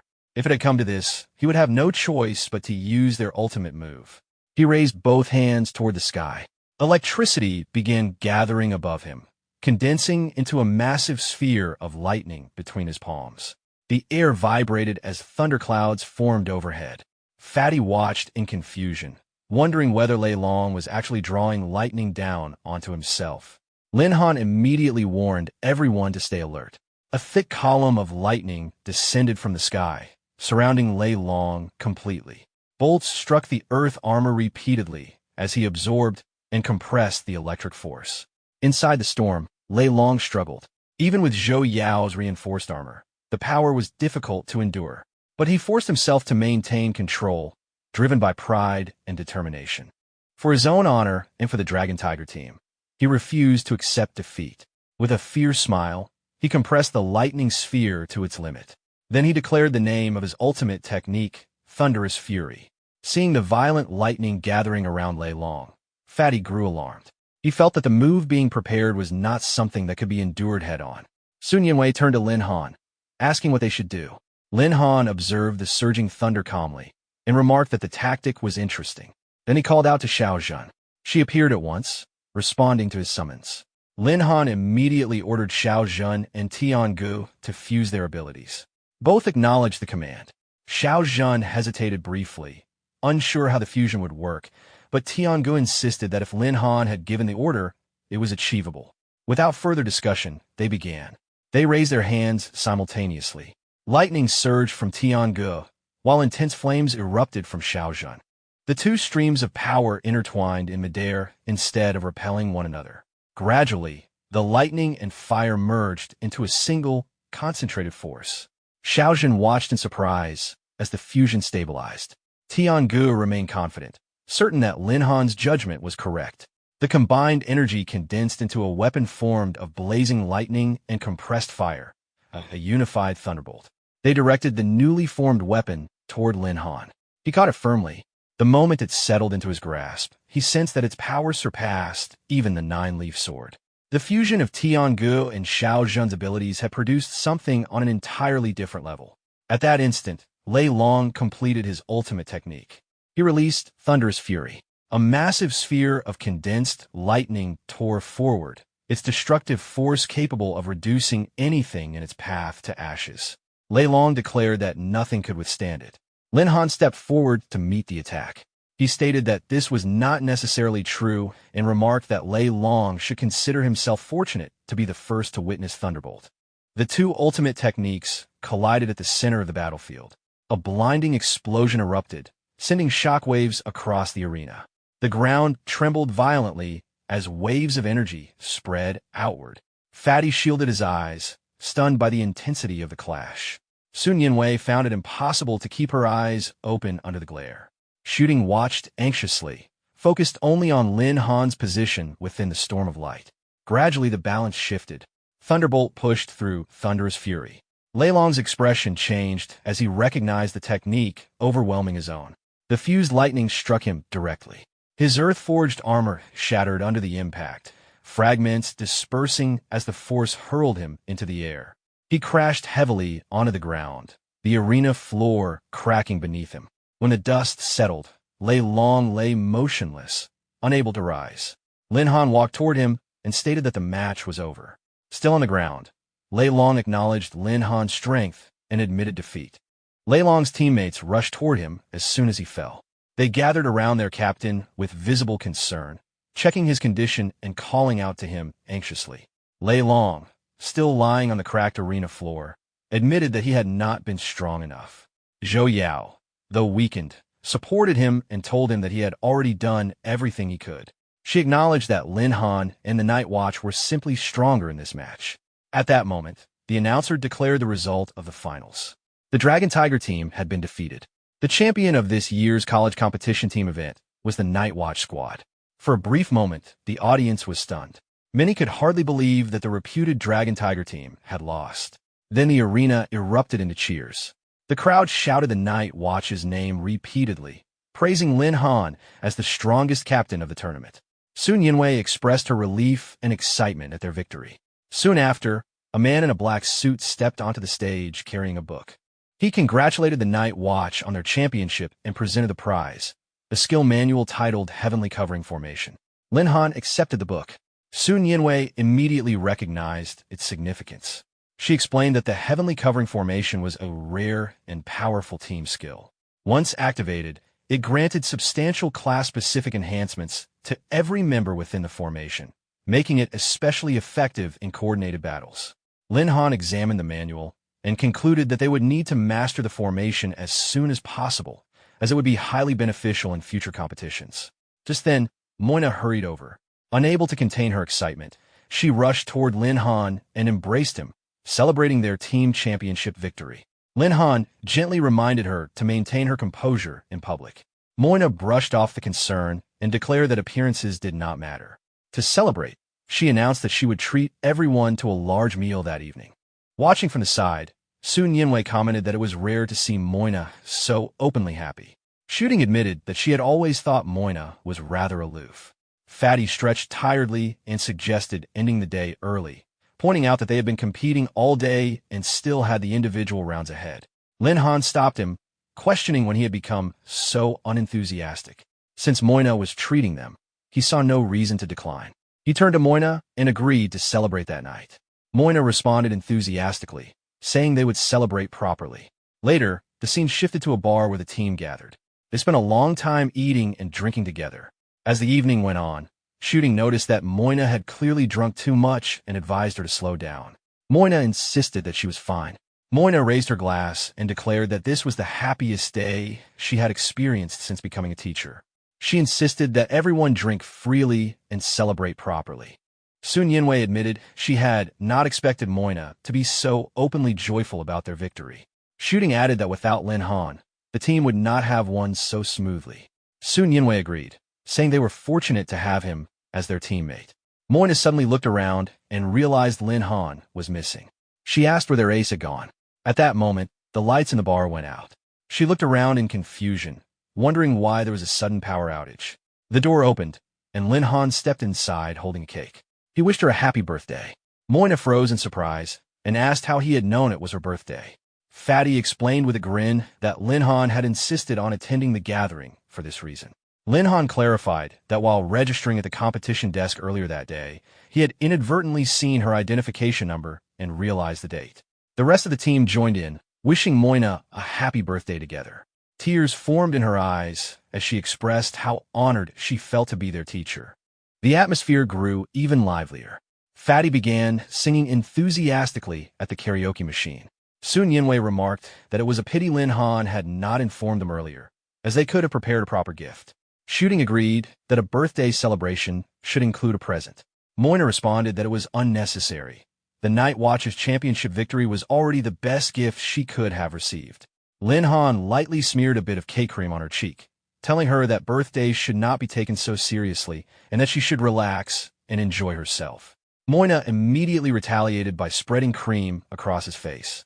Lin Han quickly admitted defeat in a playful tone, and the group burst into laughter as the celebration continued late into the night.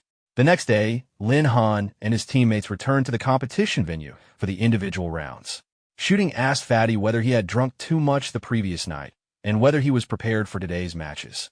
Fatty assured her that as long as he did not encounter Lin Han, he was confident against anyone else. Lin Han pointed out that with so many participants, the chances of them facing each other were low. Soon Yinwei expressed hope that the entire Night Watch team could reach the Final Four, noting that Moina was waiting outside to watch their performance. Soon, the announcer declared the first match, Lin Han from the Military Academy versus Long Tianjiao from the Military Academy. Both Lin Han and Fatty were caught off guard. Fatty reacted first, surprised that he had been paired against Lin Han in the opening match. They stepped onto the battleground and faced each other. Lin Han remarked that Fatty's skills had improved significantly recently and suggested that since they were matched, they should both give their best. Fatty laughed confidently, insisting that Lin Han should not underestimate him and that he might even be able to match him evenly. Watching Fatty's growing confidence, Lin Han privately noted that a few compliments had already inflated his ego. He then summoned IE and told Fatty that he was ready to see his true strength. IE stepped forward the moment she was summoned, moving toward Fatty at high speed and declaring that she would clear the obstacles for her master. Lin Han immediately stopped her and told her wait. He reminded her to hold back during the fight and not defeat Fatty too badly, so as not to damage his confidence. IE admitted that it would be somewhat difficult but agreed to try. Before they could continue speaking, Fatty charged forward on his own initiative. He leaped into the air and prepared a downward strike, refusing to give them time to coordinate. His sword came down with force, but IE raised her bare hand and blocked it directly. Fatty followed up with a series of rapid slashes, claiming to demonstrate his Dragon Clan sword technique. IE intercepted each strike calmly with her hands, not counterattacking. She mentally counted the exchanges, deciding that after allowing him more than a dozen moves, it should be sufficient. Seeing that she had only defended so far, Fatty grew more confident. He gathered strength and launched another heavy strike, believing she was unable to fight back under his pressure. At that moment, IE's expression changed. She stepped forward and delivered a single punch to Fatty's abdomen while apologizing briefly. The force of the blow sent him flying backward and crashing onto the ground. After a moment, Fatty sat up and conceded defeat. Lin Han held his forehead, remarking that IE had still gone too far. IE replied that she had not even used a tenth of her strength.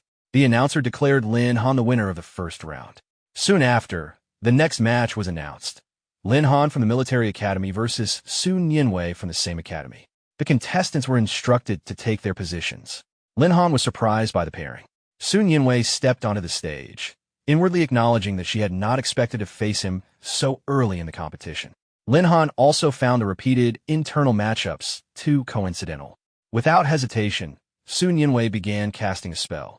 Knowing she could not defeat Lin Han in a direct confrontation, she chose a tactical approach and activated a technique called Extreme Aperture. Energy rings materialized around Lin Han's legs, coiling tightly and locking him in place. He immediately sensed the unusual aura restricting his movement and realized that his mobility had been sealed.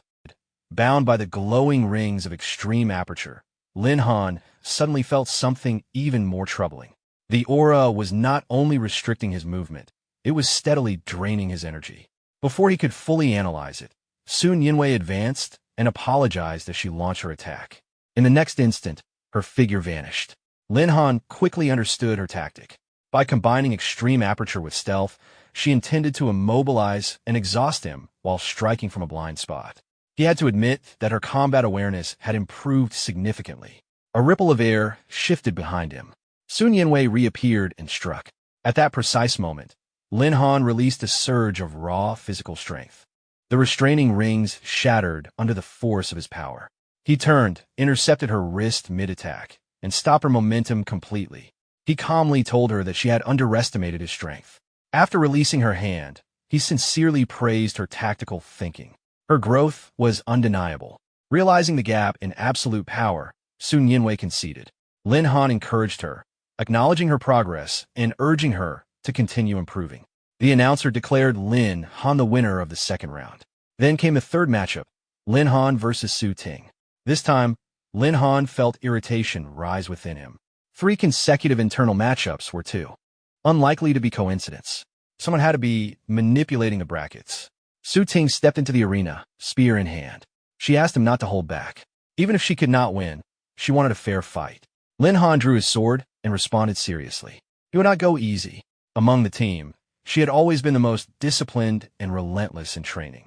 For that dedication alone, he would treat her as a true rival and fight at full strength. They advanced simultaneously. Sword and spear collided midair, releasing sparks of force that rippled outward. The two exchanged blows at high speed. Steel rang continuously as their weapons struck again and again. Spectators in the crowd were stunned by the intensity of the duel. Many had never witnessed such fierce and technically refined weapon combat. The clash continued without pause. While parrying her spear, Lin Han remarked that lasting more than 10 rounds against him with only a spear was impressive. Su Ting replied that the battle was far from over. Suddenly, her aura shifted. She activated another technique, her energy surging violently. With a sharp shout, she thrust her spear forward with explosive force. Lin Han raised his sword to block, but the impact was heavier than before.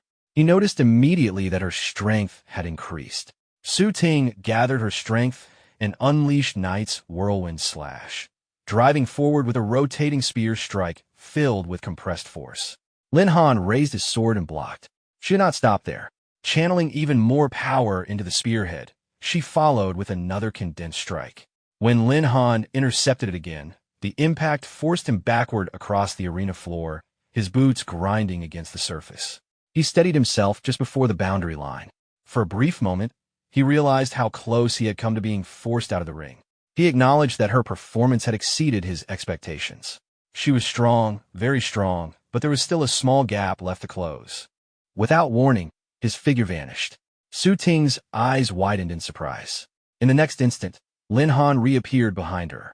She reacted immediately, spinning around with precision and launching a prepared counterstrike. She had anticipated that maneuver. Once again, Lin Han blocked, yet the force behind her spear drove him backward several steps. From the audience, Fatty shouted in admiration. Sun Yinwei encouraged her to keep going. Lin Han activated the grass character sword technique. A subtle shift occurred in his aura as he assessed her calmly. Her combat skill and tactical awareness were both exceptional. He stepped forward, sword poised, and declared that it was now his turn to attack. The next strike would carry immense power. Su Ting did not retreat. She advanced head-on, spear thrusting forward with equal determination. Their weapons collided with full force. A shockwave rippled outward from the point of impact, sweeping across the arena. This time, Lin Han's sword energy overwhelmed her spear technique. The force broke through her defense and sent her sliding back. As she absorbed the blow, Su Ting understood clearly that the gap between her and the captain was still significant. Even so, she held no regrets about the battle. She pushed forward again, unwilling to stop, demanding that he reveal whatever other techniques he had. Lin Han gave a faint smile and acknowledged her perseverance. Lasting this long against him was already remarkable. Then he summoned the wings of heaven. Radiant energy formed behind him as he rose into the air. Suspended above the arena, he condensed his sword aura to a higher degree. He stated that the greatest respect one could show a warrior was to fight with full strength. With his sword drawn back, Lin Han folded his wings and dove downward. Su Ting propelled herself upward at the same time, spear aimed directly at him. She declared that this would decide the match. Their weapons collided midair. The impact detonated with tremendous force. A violent shockwave swept across the arena, accompanied by a burst of blinding light that forced many spectators to shield their eyes. When the radiance finally faded, Lin Han descended to the ground, holding Su Ting securely in his arms. The announcer declared Lin Han the winner of the match. He carried Su Ting back toward their teammates. Sun Yinwei immediately asked whether she was all right. Fatty called out anxiously to both of them. Su Ting, still catching her breath, asked Lin Han how she had performed. He answered with a broad smile, telling her that she was the strongest knight he had ever seen. Soon after, the announcer's voice echoed through the arena again.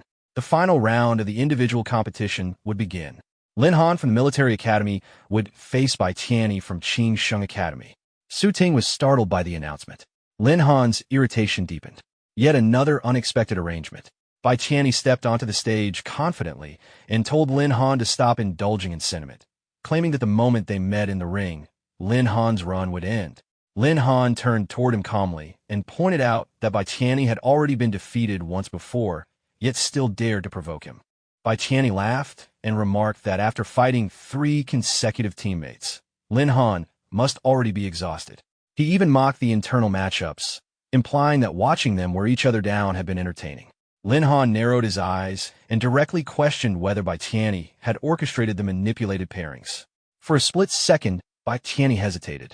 He immediately raised his staff and began casting a spell, declaring that Lin Han could take his suspicions to the grave. Inwardly, Bai Tianyi was certain of his plan. He had bribed staff members to rig the matchmaking system. If Lin Han were eliminated permanently, no one would uncover the truth. With his spell nearly complete, Bai Tianyi fixed his gaze on Lin Han and prepared to see how he would respond. Bai Tianyi completed his spell and unleashed a powerful attack toward Lin Han. Lin Han remained standing calmly. With a faint smile, he remarked that such a minor trick would not be enough to trouble him. He lifted his sword and released streams of thunder energy. The lightning met the incoming attack head-on and dispersed it cleanly. Bai Tianyi was visibly shocked. Refusing to accept it, he immediately launched another, stronger spell, insisting that as a genius of Qing Sheng Academy, he would not be looked down upon. Lin Han responded without hesitation. With a precise counterstrike, he shattered the attack and sent the residual force scattering. He stated plainly that being called a genius was only the starting line in his view, and that Bai Tianyi's level was far from exceptional. The crowd reacted loudly. Fatty openly mocked Bai Tianyi, noting that someone who always acted arrogant was now being suppressed so easily. Hearing this, Bai Tianyi's expression darkened. He declared that since the audience enjoyed watching, he would give them a spectacle.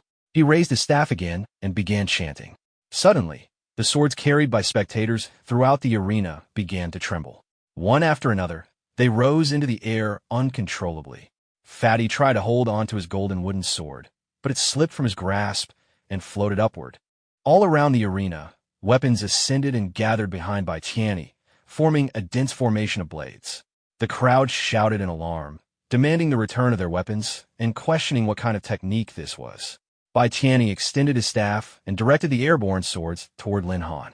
He announced the name of the technique, Myriad Swords, Pierce the Heart, a move he had prepared specifically for this confrontation.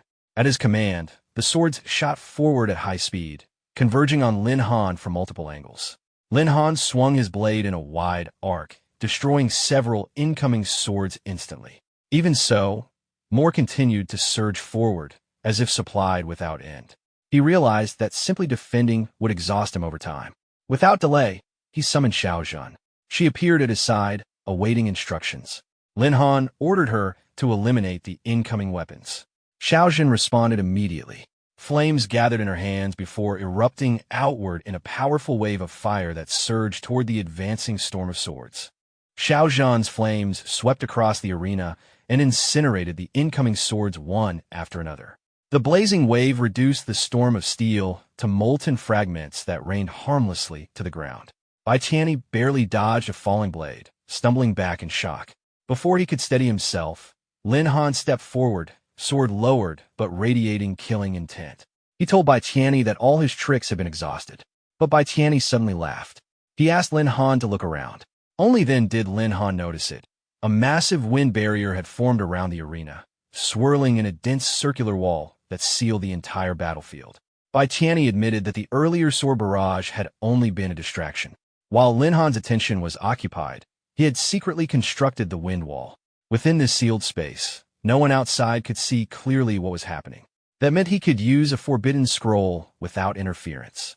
Lin Han warned him that using auxiliary items like scrolls recklessly during an official competition could result in a permanent ban. The fact that Bai Tianyi was willing to risk that showed just how desperate he had become. Bai Tianyi's expression twisted with anger. Ever since losing in the illusionary realm, his reputation as Qin Sheng Academy's top genius had collapsed. Without that title, he felt his existence had no meaning. The humiliation had consumed him. Lin Han realized then Bai Tianyi had obtained something dangerous purely for revenge. Bai Tianyi pulled out a radiant golden scroll and unfurled it. He confessed that to acquire the Radiant Sun Magic Scroll, he had borrowed a massive amount of Heavenly Dragon coins and plunged himself into debt. Worse, he had wagered everything in the gambling markets on this single match.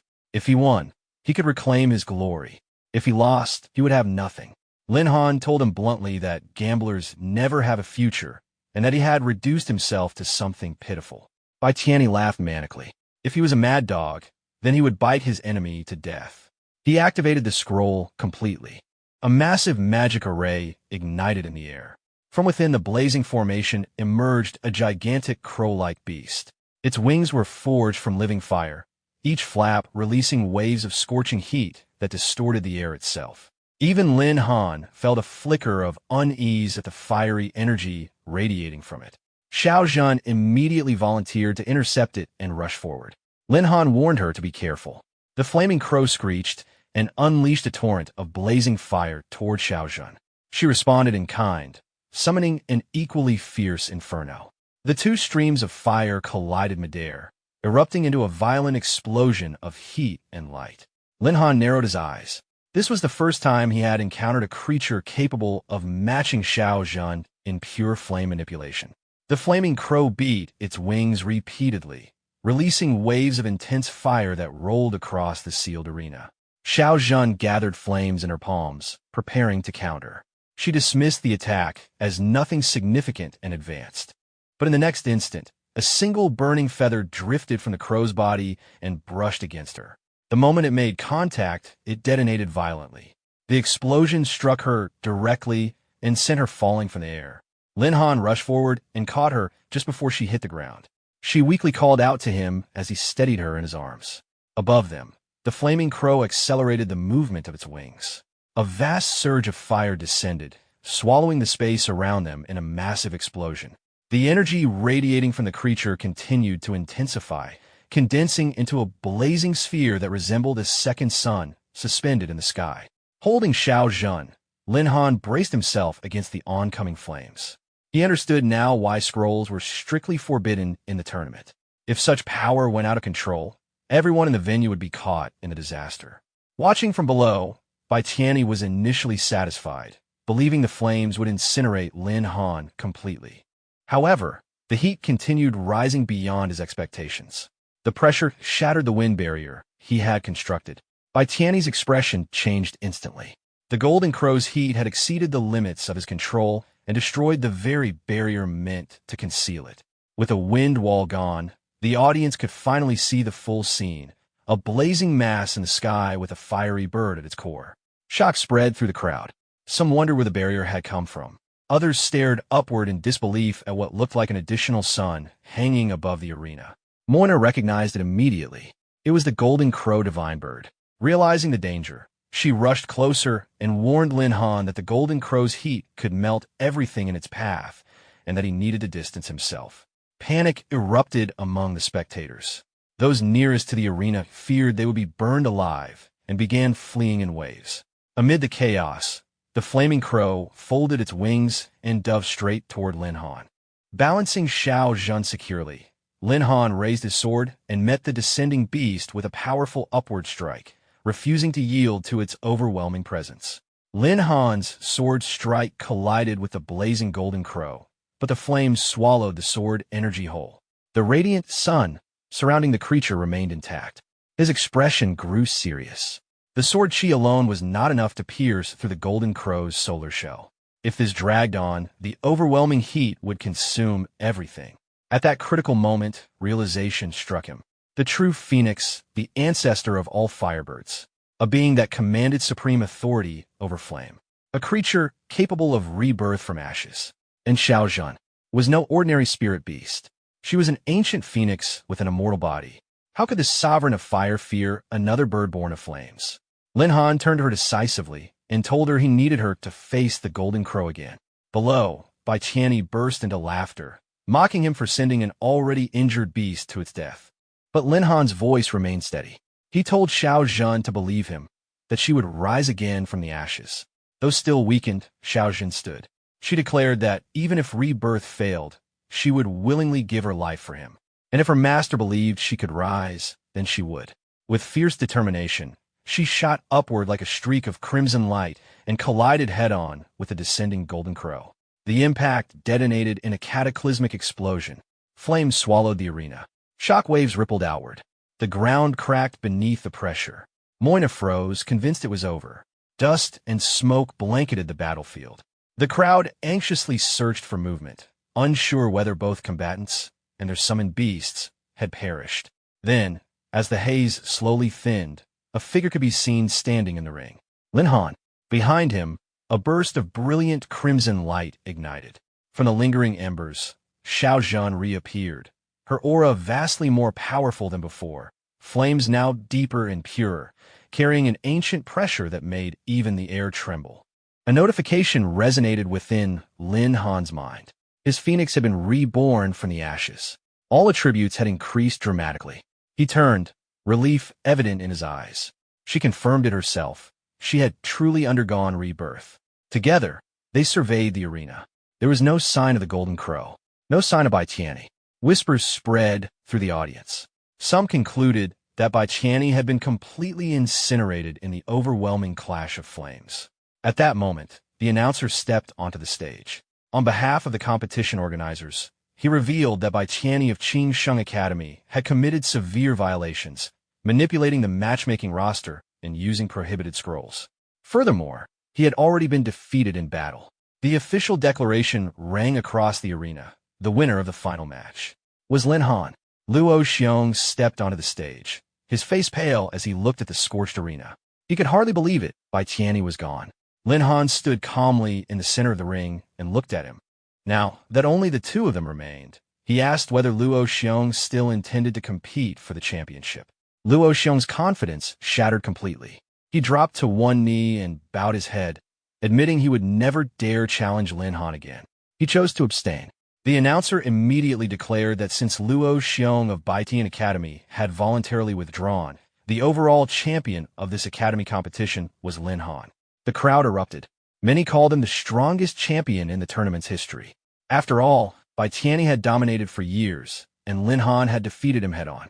A genius beast tamer rarely seen in 1,000 years. The cheers echoed his name again and again. Soon after, the announcer added that the organizers were granting Lin Han special access to the treasure pavilion to select his champion's reward. Inside the treasure vault, even Fatty was stunned. The chamber was filled with radiant weapons, ancient scrolls, rare materials, and spiritual artifacts. The atmosphere itself felt heavy with power. Sun Yanhuai's eyes were overwhelmed by the dazzling displays. Su Ting stared at the racks of weapons in awe. Moina stepped forward and explained that, as individual champion, Lin Han could select one weapon and one skill book as his prize. Lin Han smiled. He already possessed the nine-leaf sword, a weapon that suited him perfectly. Instead of choosing for himself, he offered the opportunity to his teammates. Fatty waved his hand, satisfied with his goldwood blade, and encouraged Su Ting and Sun Yanhuai to pick what they needed. Sun Yanhuai quickly found a skill book titled Energy Transfer, something she had long desired. Mastering it would significantly enhance her limit aperture ability. Su Ting selected a dragon spear, perfectly suited for a knight's combat style. Lin Han reminded them that these rewards were earned through their own hard work in the competition. Su Ting excitedly raised her spear, declaring she could now rival Fatty's weapon. Fatty immediately proposed a future sparring match. Watching them celebrate, Lin Han felt satisfied. With new divine weapons and skills, the Night Watch squad's overall combat power would rise to another level. The competition had truly been fruitful. Later, as they exited the venue, Moina remarked that the tournament had concluded perfectly and suggested they return to the military academy to share the good news. At that moment, a calm, unfamiliar voice congratulated Lin Han on winning the college competition. Everyone turned. A brown-haired man in a formal suit approached and introduced himself as a representative of the Vincent family. On behalf of the Vincent Corporation, he formally invited Lin Han and the Night Watch members to join their organization. Lin Han frowned slightly, unsure who they were. Amina quickly explained. The Vincent family was one of the region's top mercenary groups, an organization that dispatched elite experts to major families and powerful forces in exchange for commissions. The brown-haired representative of the Vincent family calmly opened a suitcase. Inside was a large sum of cash. He explained that it was a gesture of sincerity from the Vincent family, expressing their hope that Lin Han would lead his team to join them. Before Lin Han could respond, a burly dwarf strode forward and shoved the man aside. He declared that he could smell the stench of money from the Vincent family from far away and questioned how they thought they could compete with the dwarves for talent. The dwarf then formally invited Lin Han to become a guardian of the dwarven race. Moina quickly explained that the dwarves were renowned for their exceptional forging skills. They were capable of crafting divine weapons for their guardians. Lin Han considered this briefly. Divine weapons held little appeal to him at the moment. He declined the offer politely, stating that he had no intention of joining any faction for now. At that moment, another voice announced the arrival of the Elf Queen. She approached with composed elegance and advised Lin Han not to associate with merchants or rough mountain folk, instead inviting him to join the Elf Alliance. She even hinted that, should he agree, he could choose any elf as his companion, including herself. The Vincent representative protested immediately, insisting that they had extended the invitation first. The three parties began arguing openly, each claiming the right to recruit Lin Han. The Elf Queen asserted the nobility of the elven race. The dwarf insisted Lin Han was a friend of the dwarves, and the Vincent envoy maintained that Lin Han belonged with them. Fatty arrived with a grin, remarking that Lin Han had suddenly become extremely popular. Sunny and Y observed that even they had benefited from his rising fame, as their own value had increased along with it. Su Ting quietly suggested that leaving would be the wisest choice. Lin Han agreed. For now, he only wanted to carry out missions with the Night Watch squad. He had no intention of joining any organization. Moina immediately urged them to slip away before more factions arrived. She suspected that assassin groups and even the Abyss Alliance might soon attempt to recruit him as well. Taking advantage of the ongoing argument, the group quietly withdrew while the three factions continued quarreling over someone who was no longer there. The next morning, inside the classroom, Moina addressed the students. She praised Lin Han for leading the Night Watch squad to bring honor to the military academy and encouraged everyone to learn from his example. She then called them forward to give an acceptance speech. There was no response. She looked around confused. Fatty stood up awkwardly and admitted he had no idea where Lin Han was. Moina's expression darkened. After just winning the championship, Lin Han had skipped her class. Elsewhere, deep within the Death Tomb, Lin Han sneezed as he walked through the dim corridors. He wondered briefly who might be talking about him, but quickly refocused. The priority was completing his job advancement quest. A notification appeared before him. He had received a level 5 job change quest.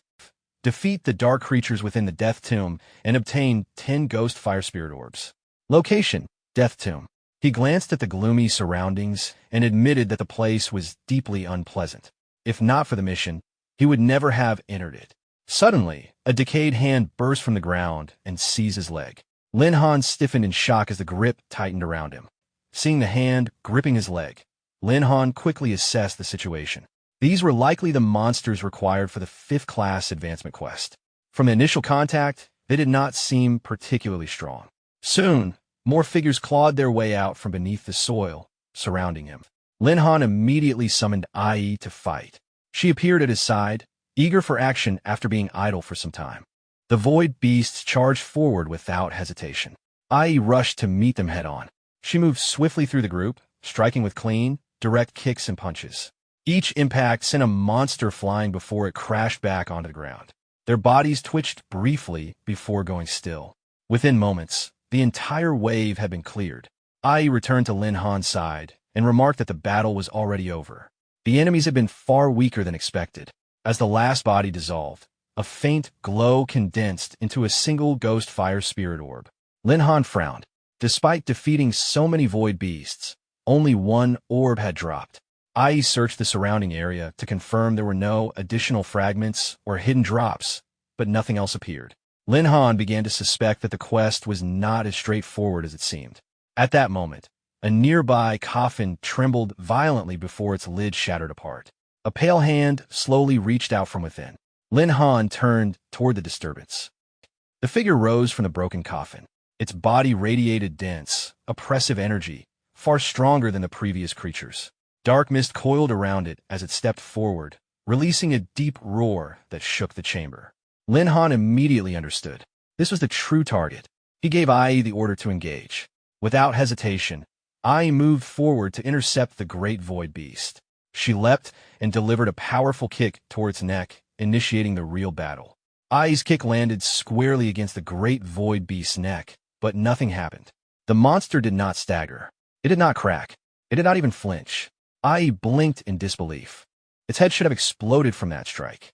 Before she could react further, the great void beast suddenly snapped its head forward and slammed into her with terrifying force. The impact sent her skidding backward across the stone floor. She steadied herself mid-slide, digging her heels in. Though she had avoided the worst of it, being pushed back so easily irritated her. Refusing to back down, Ai lunged forward again. This time she gathered all her strength into her fist, compressing her power tightly before driving in for a decisive blow. But as she closed in, the great void beast let out a low, unnatural growl. It began inhaling sharply, drawing in air, energy, even the surrounding darkness. Lin Han's instincts flared. Something was wrong. He shouted for Ai to retreat. She turned toward him in confusion, and in that split second, the great void beast unleashed a piercing scream. The sound was not merely audible. It carried spiritual force. A violent wave of blue spectral energy erupted outward and engulfed Ai completely.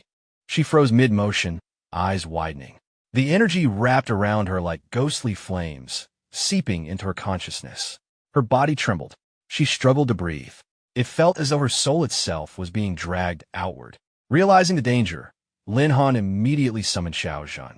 In a flash of crimson light, the phoenix spirit descended. Without hesitation, Xiaozhan unleashed a torrent of blazing fire toward the great void beast, attempting to interrupt its attack. The flames struck the creature head-on, forcing it to recoil slightly. She then rushed to Ai's side, pulling her away from the lingering blue flames. Ai slowly regained clarity, though she still felt dizzy and disoriented. The attack had been mental, an assault on the soul rather than the body. However, despite Xiaozhan's flames, the great void beast showed minimal damage absorbed. Enraged, the creature raised its arm and condensed a swirling mass of dark energy into a grotesque skull-shaped projectile.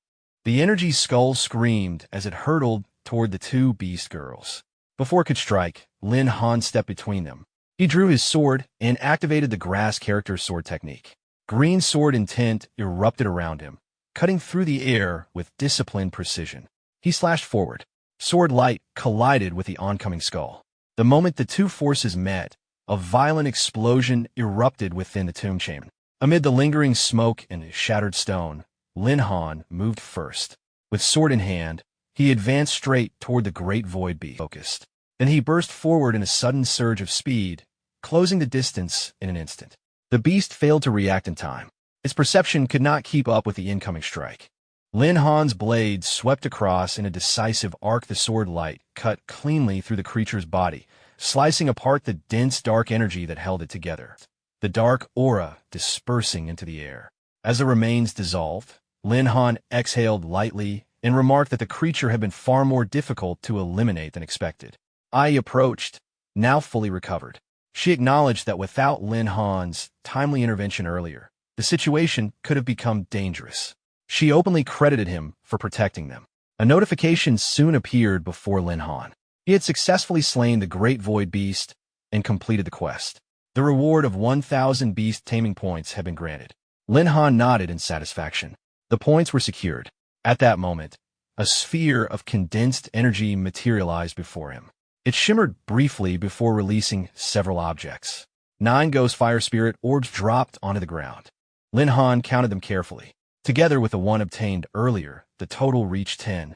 The level 5 class advancement quest was officially complete. With the objective fulfilled, he prepared to leave the Death Tomb. Later, standing near the sea, Lin Han reflected on the day's events. He had skipped Moina's class. Given her temperament, she was likely furious. He resolved to explain everything properly once he returned. Just then, a faint cry carried across the wind. Someone was calling for help. Lin Han turned toward the sound. Out at sea, a young girl was being pursued by a monstrous creature emerging from the water. He recognized her immediately. It was Tame. The monster lunged toward her. Before it could strike, Lin Han unleashed a blade of sword aura across the distance. The sharp arc of energy cleaved the creature in midair, splitting it cleanly into 2 before it crashed into the sea. Tame looked around in confusion, trying to understand what had just happened. Lin Han activated the wings of heaven and flew toward her. As he approached, he reassured her calmly not to be afraid. Relief washed over her face when she recognized him. He descended onto the water's surface and steadied her in his arms to prevent her from sinking. As they moved back toward shore, he reminded her not to hold on too tightly, or neither of them would be able to return properly. Tame apologized softly, saying she had been too frightened earlier. While helping her reach the shore, Lin Han noticed her figure but kept the thought to himself. Once they were on the beach, Tame finally relaxed and let out a long breath, expressing how grateful she was to have been rescued. Lin Han smiled and told her there was no need to thank him since they were classmates. He then asked why she would dive into the sea alone at night, if she was not a good swimmer. Tame sat on the sand and explained that she had come to complete her level 4 class advancement quest, which required hunting manta rays in the sea and collecting 10 mana ray eyeballs. Lin Han sat beside her and asked if she had prepared several sets of diving equipment and attempted such a dangerous mission alone, nearly drowning in the process. She admitted that she wanted to complete the quest by herself and did not want to trouble others. However, the manta rays were stronger than she expected, and she was not skilled in underwater combat. Without saying more, Lin Han began removing his outer clothing and stated that there was no other choice but to help her complete the task. Tame was startled and asked what he was doing. Lin Han picked up the spare swimming equipment and said he would help her finish the mission. After a short time, both of them put on the diving gear. Lin Han showed her a bracelet he had bought at an auction. He explained that the item was called a mermaid bracelet, said to allow 2 people wearing its paired pieces to communicate underwater, a story inspired by the legend of a mermaid and a human prince. He broke the bracelet into 2 parts and handed one piece to Tame. She accepted it and asked if wearing it would allow them to talk to each other underwater. They then dived into the deep sea. Lin Han mentioned that the stingray nest was nearby, but it was strange that they had not encountered any manta rays yet. Suddenly, he sensed movement behind them and warned her. Tame quickly prepared her bow and said that the manta rays were likely using a coordinated ambush tactic. She released a concentrated energy arrow, forcing the approaching monster to retreat. The monster easily dodged Tame's long-range arrow attack. She realized that long-range weapons were ineffective underwater because of the strong resistance of seawater, and informed Lin Han that her arrows could not accurately hit the target. Lin Han explained that dealing with the manta rays required close-range combat. He then equipped his sword, and when the monster approached, he swung his blade with great force, slicing the attacking monster cleanly into 2 pieces. Tame told him that Lin Han's sword movement faced less resistance in water, giving hope for completing the mission. At that moment, multiple stingray monsters suddenly appeared and surrounded them from all directions. Lin Han wondered if this was a coordinated group attack. With a confident smile, he declared that since they wanted to fight, he would finish everything at once. He swung his blade powerfully, cutting down all the stingray monsters in a single strike. Lin Han told Tame to take the opportunity to collect the target eyeball. Tame agreed and removed an eye from one of the defeated stingray monsters, finally completing her class advancement quest. Suddenly, a vortex formed beneath her feet. Caught off guard, she asked where the vortex had come from. At the bottom of the vortex, 2 massive glowing red eyes slowly appeared. Tame panicked, asking what kind of monster was lurking at the seabed and whether there were truly ferocious beasts hidden there. Lin Han told her to swim back quickly. She immediately obeyed and swam toward him, telling him to leave quickly. Before they could escape, a gigantic tentacle emerged from the vortex and grabbed Tame, dragging her toward the monster. She cried out for Lin Han to save her. Lin Han dove toward her without hesitation. Reaching the bottom of the vortex, he faced the enormous monster directly, realizing just how massive it was. Tame, still trapped in the monster's grip, desperately called for help. Lin Han swam toward Tame and told her that as long as he was there, nothing would happen to her. With a swift and precise movement of his sword, he cut through the tentacle that was holding her, freeing her from the monster's grip. Tears formed in Taime's eyes as she rushed forward and hugged him tightly, crying out that she knew he would come. Lin Han told her not to be afraid and assured her that everything was all right. At that moment, the monster let out a deep, powerful roar that generated a shockwave underwater, pushing them backward.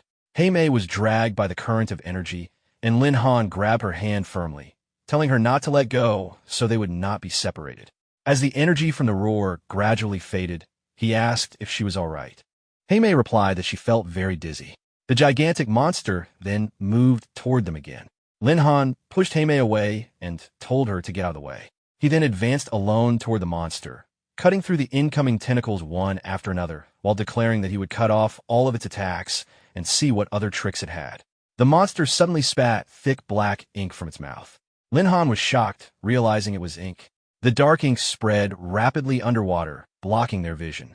Tame worried that she could no longer tell directions clearly and noticed that their oxygen supply was running low. If they did not escape soon, they might not be able to return. She moved closer to Lin Han and apologized for dragging him into the danger. Lin Han told her to stop talking and let him send her out. He suddenly grabbed her hand, and before she could react, he threw her upward toward the water's surface, telling her to go. She was pushed toward the surface, nearly reaching it. After sending Tame away, Lin Han equipped his sword again and turned his attention back to the monster. He declared that since Tame had been safely sent away, he could now fight without restraint. Facing the massive monster alone, he prepared to continue the battle, calling out that it was time to fight properly. Our protagonist summoned Jiuyi, who immediately responded to his call and declared that she was willing to fight alongside her master. Lin Han agreed, telling her to stand by his side as they prepared to fight together. He activated the grass character's sword technique, while Jiuyi released her power into him, strengthening his attack as he advanced toward the monster. The monster gathered the bones of countless fish using its magic, fusing them together to form a sword made of skeletal remains, which it grasped with one of its tentacles. Lin Han observed the weapon as he moved forward and declared that he would test whether the monster could stop his killing move. The monster swung its bone sword toward him. Their swords collided in midair. The force of the strike from Lin Han gradually suppressed the monster's sword, forcing it to settle downward under the pressure of the impact. The monster was shocked. Unable to win in direct confrontation, it once again spat thick black ink toward Lin Han. Holding his sword tightly, Lin Han thought that the monster was resorting to desperate tricks. Jiuyi told him that the target was ahead, explaining that the monster had tried to escape toward the deepest part of the seabed and that its lair must be there. Jiuyi also stated that it could not escape while its master was present. Lin Han gripped his sword and dove deeper toward the monster, saying they would chase after it. Reaching the seafloor, he was shocked by the scene before him, seeing numerous sunken ships scattered across the area. He realized that the monster was responsible for all of it and said it was truly a menace. He then released a surge of upward-rising sword energy, declaring that the monster must atone for the souls lost with those ships.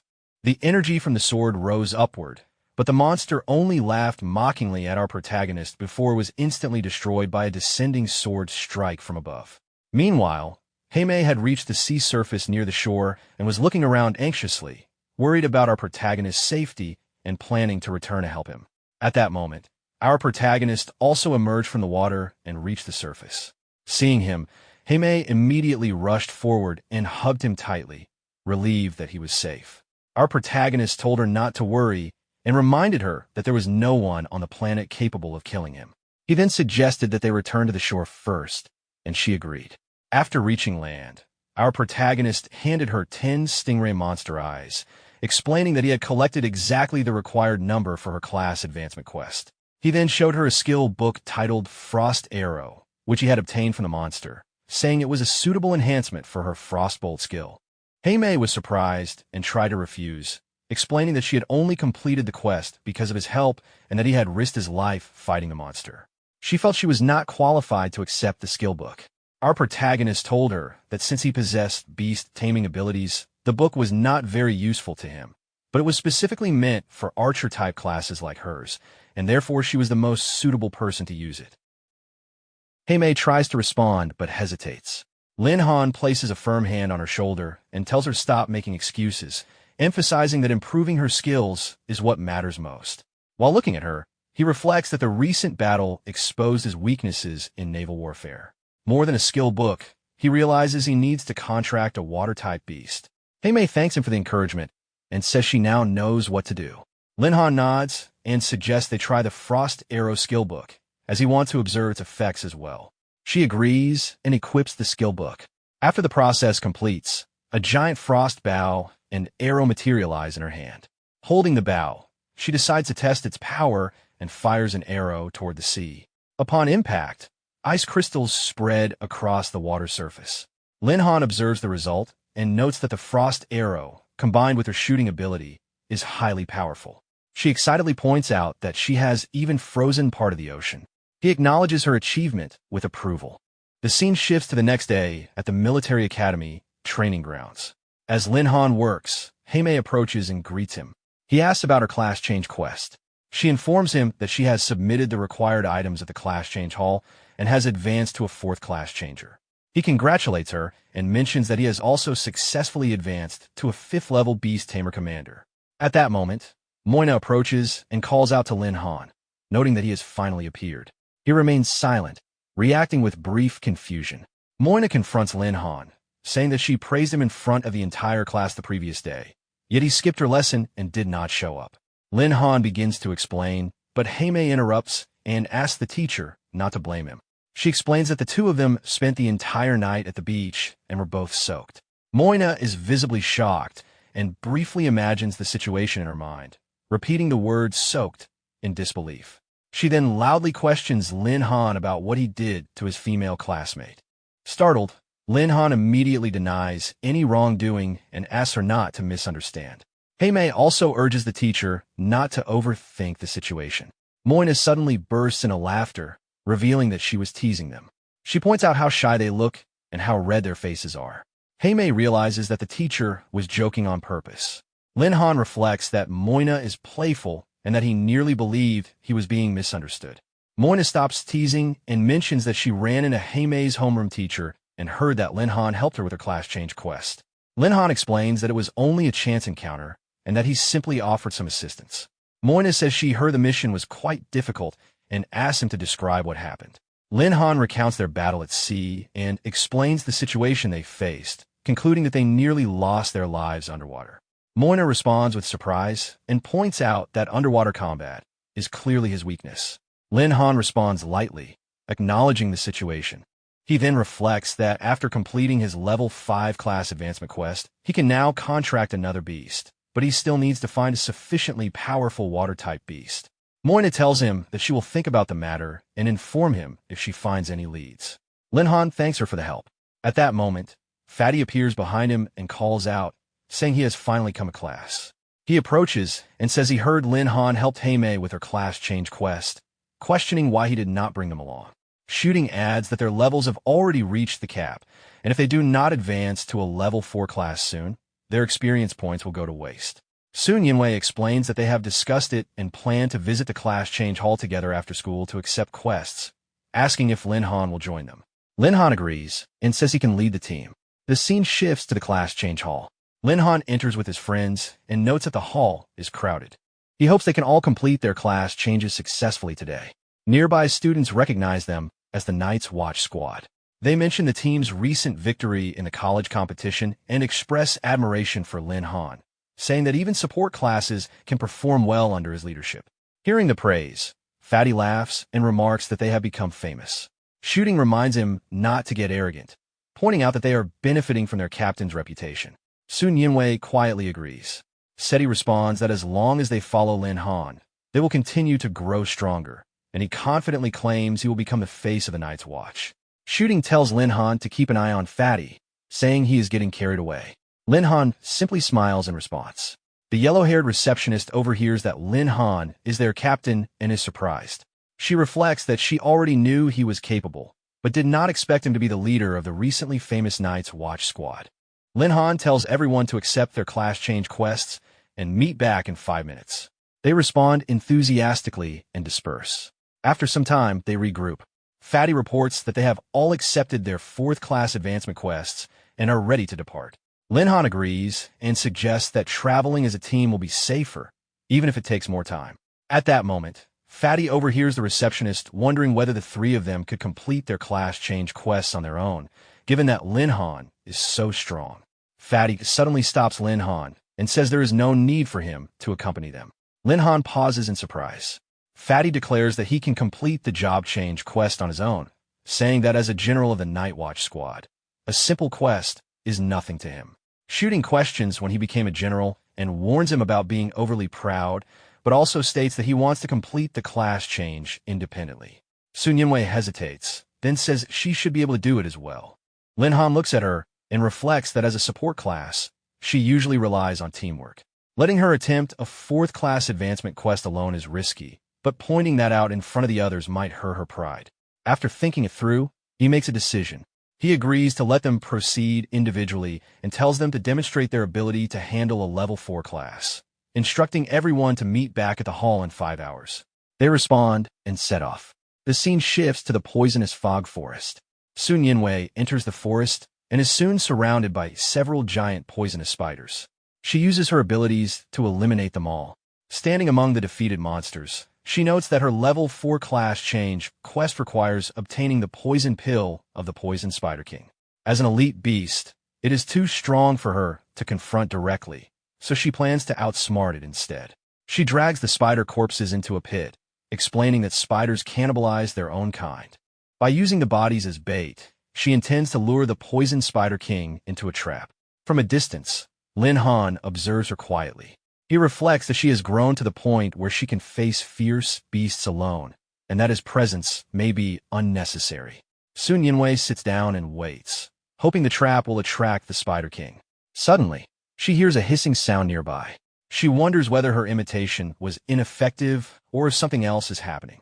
Before she can fully react, the ground behind her bursts open and the Poison Spider King emerges with a roar. Startled, she immediately retreats as the Spider King launches a powerful attack. She dodges by leaping into the air and lands on a tree branch. Realizing that the Spider King ignored the corpses and targeted her directly, she reassesses the situation. The Spider King attacks again. She evades and jumps to another branch, deciding that she must first escape its attack range before forming a new strategy. Before Sun Yinwei can fully regain her composure, the Spider King pursues her and releases a stream of poison from its mouth. She manages to dodge the attack, but loses her balance in the process and falls toward the ground. As she descends, she realizes she cannot afford to be trapped in ground combat. She flips midair and lands safely. However, before she can react further, the Spider King shoots a web that completely binds her, restricting her movement. Holding the web in its mouth, it begins dragging her toward itself. Unable to break free, she remains immobilized as the Spider King opens its mouth to strike. At that moment, Lin Han intervenes. With a precise slash of his sword, he cuts through the web and prevents the attack. Before Sun Yinwei can hit the ground, he catches her. She calls out to him in relief. He tells her not to be afraid and that he will handle the rest. Still holding her, Lin Han summons Ai. Ai appears immediately and volunteers to deal with the Poison Spider King. She advances toward it and challenges the beast. The Spider King responds by releasing multiple streams of poison in her direction. Ai dodges all of them while moving forward, stating that such attacks are not enough to stop her. She then leaps high into the air, preparing her next move. As Ai descends through the air, the Spider King launches another web toward her. Caught midair, she is unable to evade in time and becomes completely wrapped, her movements restricted. She notes that the web is extremely sticky and makes it difficult to exert strength. At the same time, she begins to feel dizzy from the foul odor surrounding it. Recognizing the issue, Lin Han releases a wind attack toward the Spider King, aiming to disperse the venom in the area. As the attack strikes, IE regains clarity. She tears through the web and frees herself, questioning whether it was truly necessary for her master to intervene. She then advances toward the Spider King once more. Gathering her energy, she delivers a powerful punch that sends the Spider King crashing to the ground. She returns to Lin Han and asks how she performed. He acknowledges her effort and praises her. Lin Han then removes the webbing from Sun Yinwei. Ai asks whether she is alright. Lin Han explains that she has been poisoned. Placing a hand on her, he uses the basic toxin resistance skill he learned in Hell's Grip. The ability allows him not only to resist basic toxins, but also to treat poisoning symptoms, and it proves effective. Sun Yinwei regains consciousness and asks why he is there. Lin Han tells her he was concerned and followed her discreetly, assuring her that he will handle the detoxification. Suddenly, she notices something behind him and warns him to be careful. The poisoned Spider King, though severely injured, has risen again for a final counterattack. Realizing it is attempting a last strike, Lin Han prepares to react. However, Sun Yinwei activates her power first. With a precise and decisive attack, she cleaves the Spider King into two, ending the battle. As the poisoned Spider King collapses, it releases multiple streams of venom in a final attempt to strike them. Lin Han and Sun Yinwei evade the incoming poison in time. Lin Han reflects that even a single hit would have put them in serious danger. Sun Yinwei expresses relief that he was not injured. He responds as she reacted quickly. She admits that she only wanted to avoid holding the Night Watch back. Lin Han tells her not to think that way, emphasizing that with a capable support like her, the team is complete. She looks at him quietly. The scene shifts back to the quest reception area. Sun Yinwei returns with Lin Han. Fatty greets them and says his class change quest was extremely difficult, claiming he nearly lost his life in the cursed rainforest. Lin Han remarks that he should not show off in front of others. Shooting asks Sun Yinwei whether she obtained her quest item. She confirms that she did. Shooting notes that her quest was the most difficult among them, and says he had been worried. Fatty asks how she defeated the quest beast. Sun Yinwei begins to explain, but Lin Han interrupts, stating that she succeeded thanks to her alert reaction, which prevented the poisoned Spider King from completing its sneak attack. She realizes he is preserving her dignity and silently thanks him. Lin Han then urges everyone to turn in their quests. Fatty laughs and declares that all members of the Night Watch have successfully advanced their classes. Shooting expresses approval. The scene shifts to the seaside beach. Moina lies on a chair and explains that due to the hot weather and the academy swimming pool undergoing construction, the students have been brought to the beach for water-based practical training. Observing the students playing in the water, she reminds them that the purpose of coming to the beach is to improve their water combat skills, not to treat it as leisure time. While playing with a water gun, Fatty laughs and says that coming to the beach without playing in the water would be a waste. He jokes that he will teach everyone a water gun dodging lesson. Looking around, he wonders where Lin Han has gone, commenting that with so many students in swimsuits, it would be unfortunate to miss the scene. Moina reflects that Lin Han is likely occupied with a water-type beast she gave him, probably attempting to form a contract with Inteo. The scene shifts to the past. Moina approaches Lin Han with a water-type ferocious beast and points out that he is not skilled in naval warfare. She explains that the creature, named Inteo, was discovered years ago in an ancient cave. She sensed that it possessed an extraordinary origin, but had no personal use for it, so she preserved it. Now, she offers it to him, suggesting that he attempt to tame it. Lin Han accepts the beast and thanks her, noting that he can sense its ancient bloodline. The scene returns to the present. Fatty asks Moina if she knows where Lin Han went. She tells him not to pry into others' matters and to focus on enjoying the lesson. As she walks away, Fatty finds her reaction unusual, but quickly dismisses it and decides to enjoy the beach instead.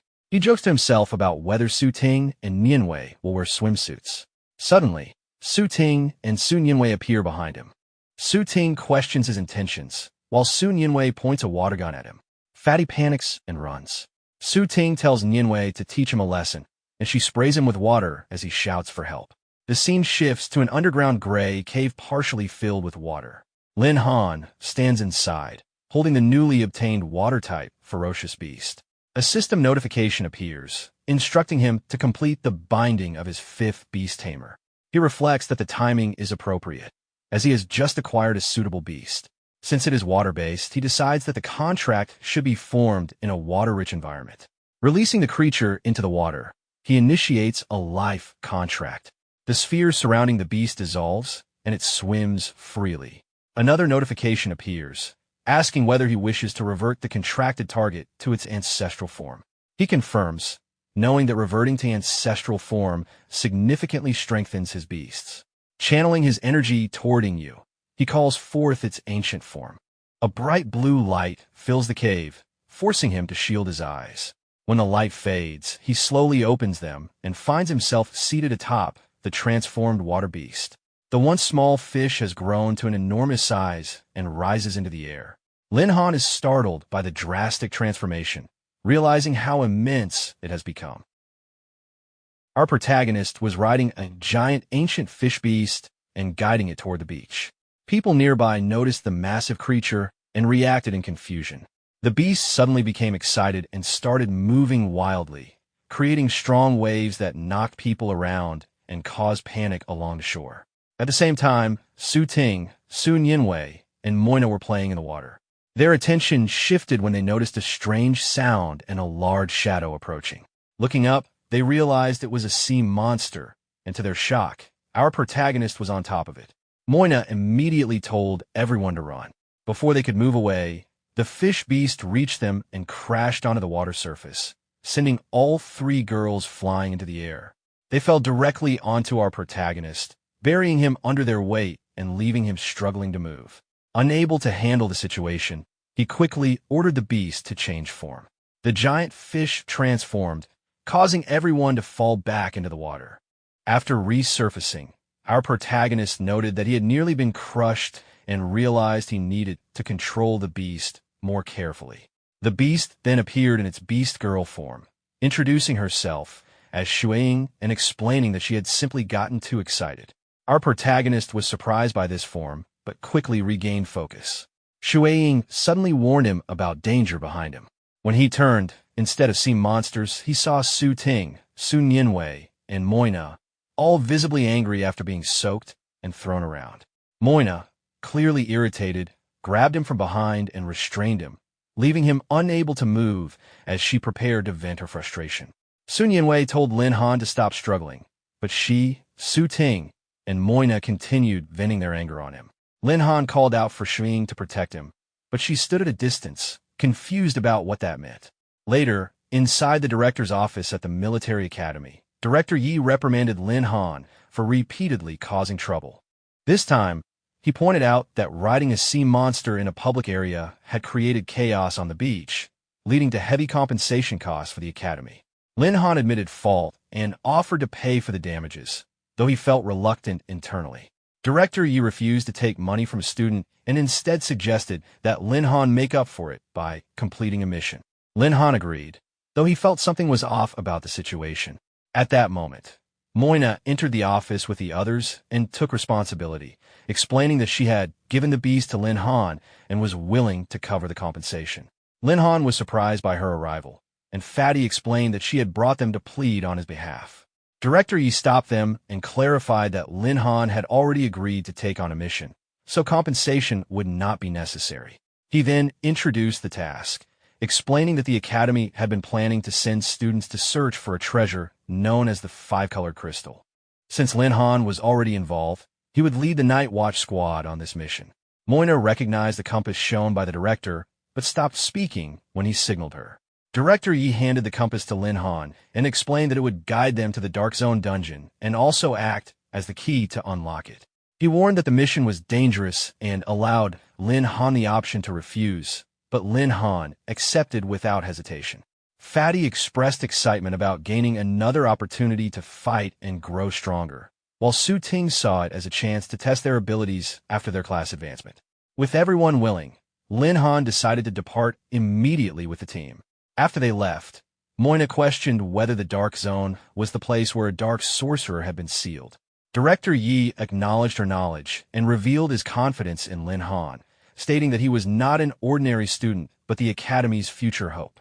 He believed the mission would succeed under Lin Han's leadership and decided that upon his return, Lin Han should be included in the Academy's special talent selection list. At night, the group arrived at the death tomb.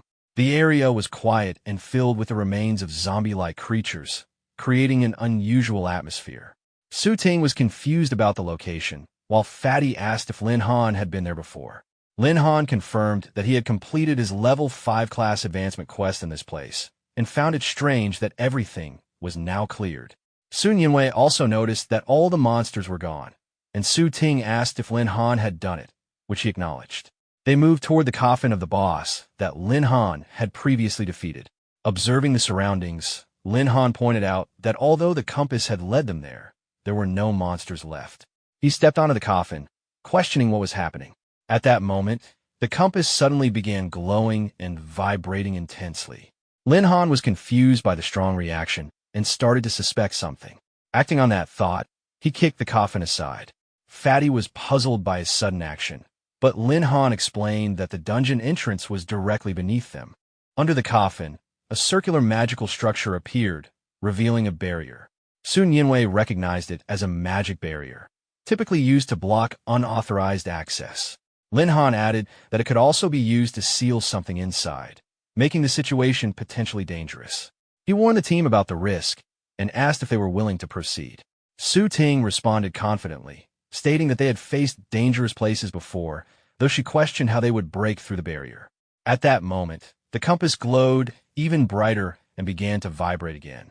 Before Lin Han could react, it moved out of his hand on its own and entered the barrier, leaving him momentarily confused.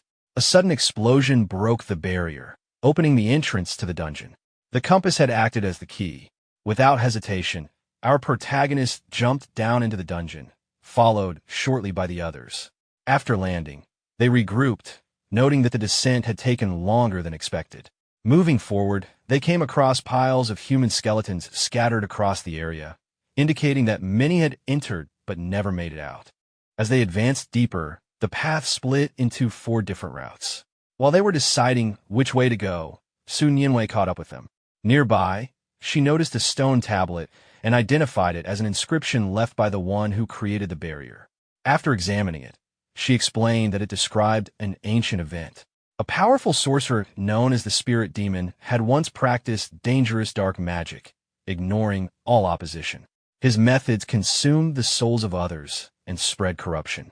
Eventually, 5 great magicians joined forces and used 5 colored crystals to seal him within this place.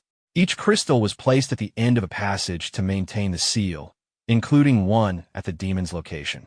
From this, our protagonist realized that their mission to retrieve the 5 colored crystals was directly tied to this seal, making the task far more dangerous than expected.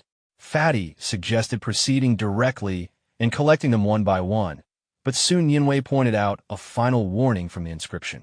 The power of the crystals had been weakening over time, and the area ahead was already corrupted by dark magic. Any living being staying inside for more than 2 hours would turn into a mindless corpse. As Fatty moved forward in excitement, he slipped and fell, reacting in shock to the realization. He then pointed out the main issue. Since there were 4 separate paths, collecting all the crystals one by one might take too long, and they might not be able to return safely within the time limit. Hearing this, our protagonist understood that the situation was both time-sensitive and risky, and began considering a safer approach for the team.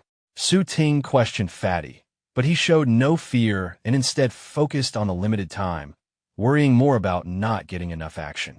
Sun Yinwei showed interest in exploring the place, intrigued by the legends of dark magic, while Su Ting emphasized that their recent class upgrades had increased their strength and that they were ready to complete the mission together.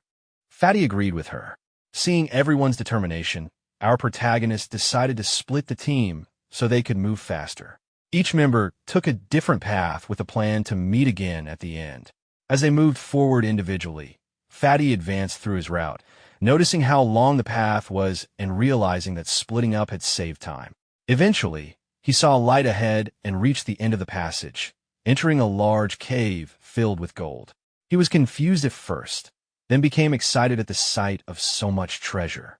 However, his excitement was interrupted when several large bears appeared. He quickly realized they were iron-eating zombie bears, creatures covered in metal and influenced by dark magic.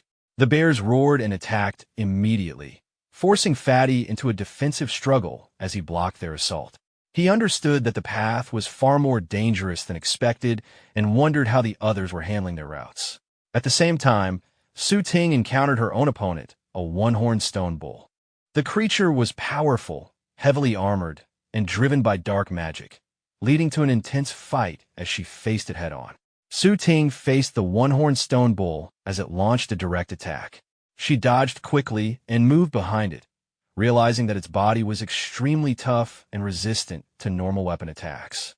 On another path, Sun Yinwei encountered a blackwater turtle that controlled powerful water currents. She took cover behind a stone, but the monster detected her position and destroyed her hiding spot with a strong attack. She managed to avoid the impact using her magic, but recognized that the opponent was difficult to handle. Meanwhile, our protagonist continued moving forward and began hearing distant sounds of battle, realizing that the others had already engaged their enemies. He hoped they would manage their fights without issues. As he advanced deeper, he reached an area near a volcano. The surroundings were barren, and soon the volcano began erupting violently, sending debris and shockwaves across the area.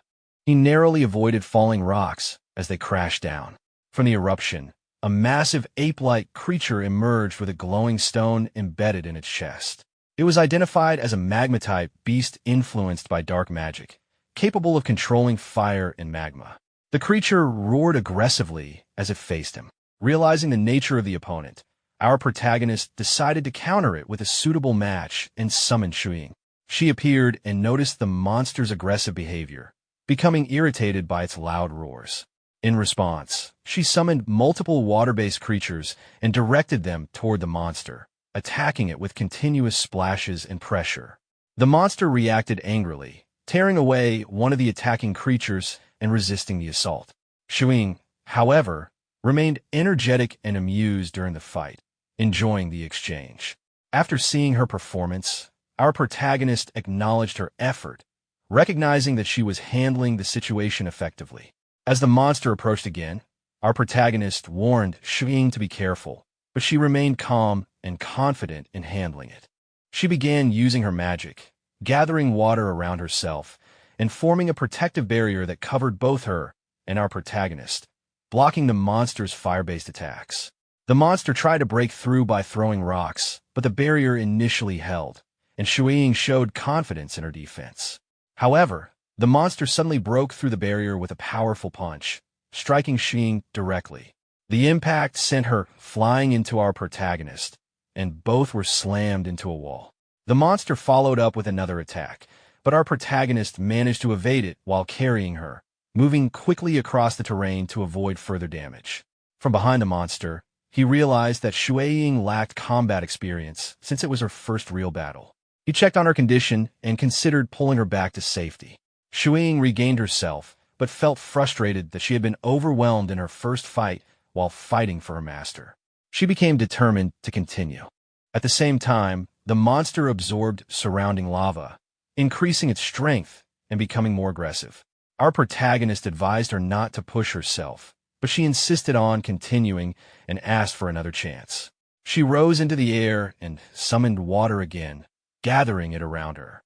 Facing the monster, she prepared to confront it directly. The monster attacked with a lava-infused punch, and this time Shuing blocked it successfully using a reinforced water barrier. Shuing maintained her barrier and showed no hesitation against the monster. She then rose higher into the air and released a surge of blue energy, activating her power to draw in surrounding water. The nearby lava began flowing in reverse as the water gathered under her control. With the accumulated water, she launched a massive wave toward the monster. The attack engulfed it completely, causing visible damage as it struggled under the force. Despite this, the monster resisted by absorbing the water and continued roaring in anger. Soon after, its body began to crack under the pressure, and it eventually collapsed onto the ground. With the battle over, Shuing returned to her beast girl form and landed. Our protagonist approached as she reacted to the fallen monster, still annoyed by its earlier behavior. He acknowledged her strength, noting the contrast between her appearance and the power she displayed. She then expressed her desire to be summoned more often for combat, and he agreed. At that moment, they noticed a glowing crystal nearby. Observing it, our protagonist identified it as one of the 5-color crystals. He collected it, planning to regroup with the others. While examining the remains of the monster, Shuiying found a dark bead and showed it to him. After inspecting it, he recognized it as a dark magic bead with healing and energy-restoring properties for dark-type beasts. He decided to store it for later use before continuing forward. The scene shifted to the main entrance area where Fatty, Su Ting, and Sun Yinwei were resting near a fire. As our protagonist approached, they noticed him and regrouped. He observed that they had returned quickly, while Fatty questioned why he had taken longer and whether he had faced a strong enemy. Our protagonist confirmed he was fine and asked about their progress. The group reported that all 3 of them had successfully obtained their respective 5-color crystals and had also found additional rewards during their routes. Fatty showed a special elixir obtained from a bear, which could repair and enhance weapons. Su Ting demonstrated her newly acquired defensive armor, explaining its protective ability and hidden nature. Sun Yinwei revealed a robe obtained from the turtle, which allowed the wearer to breathe underwater. After reviewing their findings, our protagonist noted that everyone had gained something valuable. The team then handed over their crystals to him for safekeeping.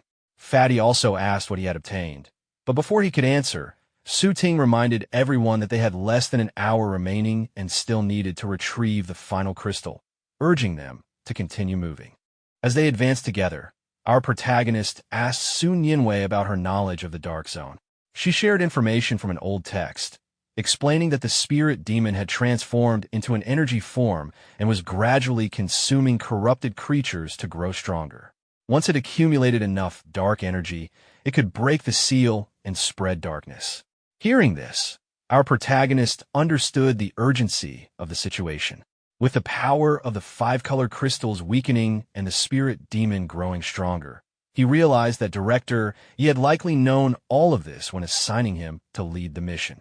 Fatty noticed that our protagonist had become serious and tried to lighten the mood, while Su Ting and Sun Yinwei reassured him that they trusted his leadership and were ready to face even the spirit demon if necessary. Seeing their confidence, he felt assured that the mission could be completed successfully. Fatty then opened the final door, and before entering, our protagonist warned everyone to stay alert. As they stepped inside, they were immediately shocked by what they saw. The place did not look like a normal sealed area, and the surroundings raised suspicion. Fatty suddenly sensed something unusual and pointed out a large number of rotting animal corpses. Sun Yinwei assumed they had been killed and corrupted by demons, but after examining them, our protagonist concluded that the wounds did not match demonic attacks and were instead caused by claws. At that moment, he sensed a dangerous fluctuation and quickly warned the team. Just as they reacted, a whip-like attack struck the ground from above. They managed to dodge in time, realizing they were under attack. Soon after, a figure appeared before them. It was the Night Queen. Her presence shocked the group. When questioned, she admitted that she had killed the ferocious beasts in the area herself. She then questioned their presence in the Dark Zone, stating that it was a place suited for creatures like her. Our protagonist did not engage in further explanation and prepared for confrontation. The Night Queen then revealed that she had found a green crystal on a creature, but did not know its purpose. Hearing this, Fatty reacted instinctively and exposed that it was a 5-color crystal, drawing immediate concern from Su Ting and Sun Yinwei, who realized he had unintentionally revealed their objective. The Night Queen realized that the group was also searching for the 5-colored crystals and, noticing they had already fought, demanded that they hand over what they had collected in exchange for their lives. Our protagonist refused, making it clear that the crystals were their objective as well. In response, she immediately launched an attack. Her whip struck toward Fatty, who managed to block it, but a red magical aura released from the weapon still hit him, knocking him to the ground. Su Ting and Sun Yinwei rushed to his side, while our protagonist recognized that the Night Queen's attack carried some form of dangerous magic and decided to take the fight seriously. He summoned all of his beast girls at once, bringing 5 of them into the battle. The Night Queen was surprised by how quickly he had gained control over multiple ancient beasts and acknowledged their previous encounter, making it clear she intended to settle everything now. One of the beast girls charged forward to attack, but the Night Queen avoided it and countered with her whip. Although the attack was initially stopped, the whip transformed, splitting into multiple bindings that quickly restrained her. The Night Queen, now in control, created a glowing sphere of magic and released a swarm of bat-like demonic creatures toward the restrained beast girl, using them to overwhelm her as the fight escalated. As the demonic creatures rushed toward the restrained beast girl, she panicked, but before they could reach her, a surge of lightning struck them and wiped them out instantly. Tianji appeared alongside Xiaozhan, stepping in to support the fight and making it clear they would not stay passive. The Night Queen grew irritated as the situation turned against her. Jiuyi freed Ai from the bindings, allowing her to recover, while the rest of the beast girls regrouped and surrounded their opponent. Xiaozhan warned the Night Queen to surrender, but Ai made it clear that they had no intention of holding back against their master's enemy. At this point, the Night Queen realized her disadvantage. With her strength reduced in the Dark Zone and facing all 5 beast girls together, she decided that retreat was the best option. Our protagonist noticed her intention immediately and ordered Tianji to stop her before she could escape. As the Night Queen attempted to flee, Shuiying suddenly blocked her path, refusing to let her leave after the others had already fought. The Night Queen released dark energy to break through, but Shuiying countered with her own attack. Their powers clashed, and Shuiying's attack overpowered the Night Queen, causing her to disappear. Shuiying celebrated her apparent victory, and Ai acknowledged her strength. However, our protagonist sensed something was wrong, realizing that the Night Queen would not be defeated so easily. Moments later, he detected another malicious presence. Before he could react further, the Night Queen reappeared behind him and tried to catch him off guard. Anticipating such a move, our protagonist used displacement to escape and reappear behind her instead. He immediately launched a counterattack, forcing the Night Queen to narrowly evade his strike as the fight continued. The Night Queen narrowly avoided our protagonist's punch and jumped backward, becoming furious as she gathered dark energy into her palm. She prepared to escalate the battle further, while our protagonist steadied himself and prepared to face her head-on, ready for a decisive confrontation. Before either of them could attack, a dense violet energy suddenly began swirling in front of them. Both sides were caught off guard by the sudden appearance. The Night Queen immediately recognized the phenomenon, and the group realized that something far more dangerous had arrived. The swirling energy expanded upward, forming a portal in the air. Inside the portal, an eye-like creature appeared, floating at its center. Upon seeing it, our protagonist identified the entity as the Spirit Demon, the ruler of the Dark Zone, confirming its extremely high level and dark-type nature. Soon after, multiple dark werewolf-like creatures began descending from the portal, moving toward the group as hostile reinforcements. Realizing the immediate danger, our protagonist instructed Su Ting and Sun Yinwei to protect Fatty, who was still weakened from the earlier attack. Su Ting prepared her weapon and focused on guarding Fatty, while Sun Yinwei helped him regain his footing. At the same time, our protagonist directed his beast girls to intercept the approaching dark beasts and eliminate them quickly. Following his command, all 5 beast girls advanced toward the incoming dark creatures, moving to block their attack and engage them directly as the confrontation with the spirit demon escalated. Xiaozhan launched a strong fire attack toward the incoming dark beasts, while Shuiying followed with powerful water currents, and Tianji released a series of thunder strikes. Their combined attacks struck the advancing dark beasts directly, causing a large explosion that wiped out many of them. At the same time, more dark beasts continued advancing toward Ai and Jiuyi. Jiuyi moved forward with her sword ready, and Ai joined her without hesitation. The 2 beast girls then engaged the approaching enemies together, striking them in close combat and pushing back the remaining attackers. Meanwhile, our protagonist and the Night Queen found themselves surrounded by the remaining dark beasts. Standing between them, the Night Queen acknowledged the sudden shift in the situation, as they were forced to fight side by side despite having been enemies moments earlier. Our protagonist activated his abilities and moved forward to attack the dark beasts, focusing on eliminating them while keeping himself safe. The Night Queen also joined the fight, attacking the wolves while maintaining her position in the battle. After about 10 minutes of continuous fighting, most of the dark beasts had been defeated. Standing among the fallen enemies, our protagonist realized that although the immediate threat had been handled, the spirit demon itself would be far more difficult to confront. At that moment, the eye-like creature began glowing again, and dark violet energy started spreading outward from the portal, gradually surrounding the entire area and signaling the beginning of a more dangerous phase. Our protagonist was suddenly startled, reacting with shock as the situation around him changed without warning. At the same time, Su Ting's anxious voice echoed through the surroundings as she called out for the captain, asking where he was. Not far away, Sun Yinwei panicked, realizing that she could no longer see anything at all in the thick surroundings. Hearing their voices filled with fear, the protagonist clenched his fist tightly and shouted their names, calling out to Su Ting and Sun Yinwei in response. Meanwhile, the Night Queen grew visibly irritated, cursing the damned demon spirit and questioning how it could resort to such a deceptive trick.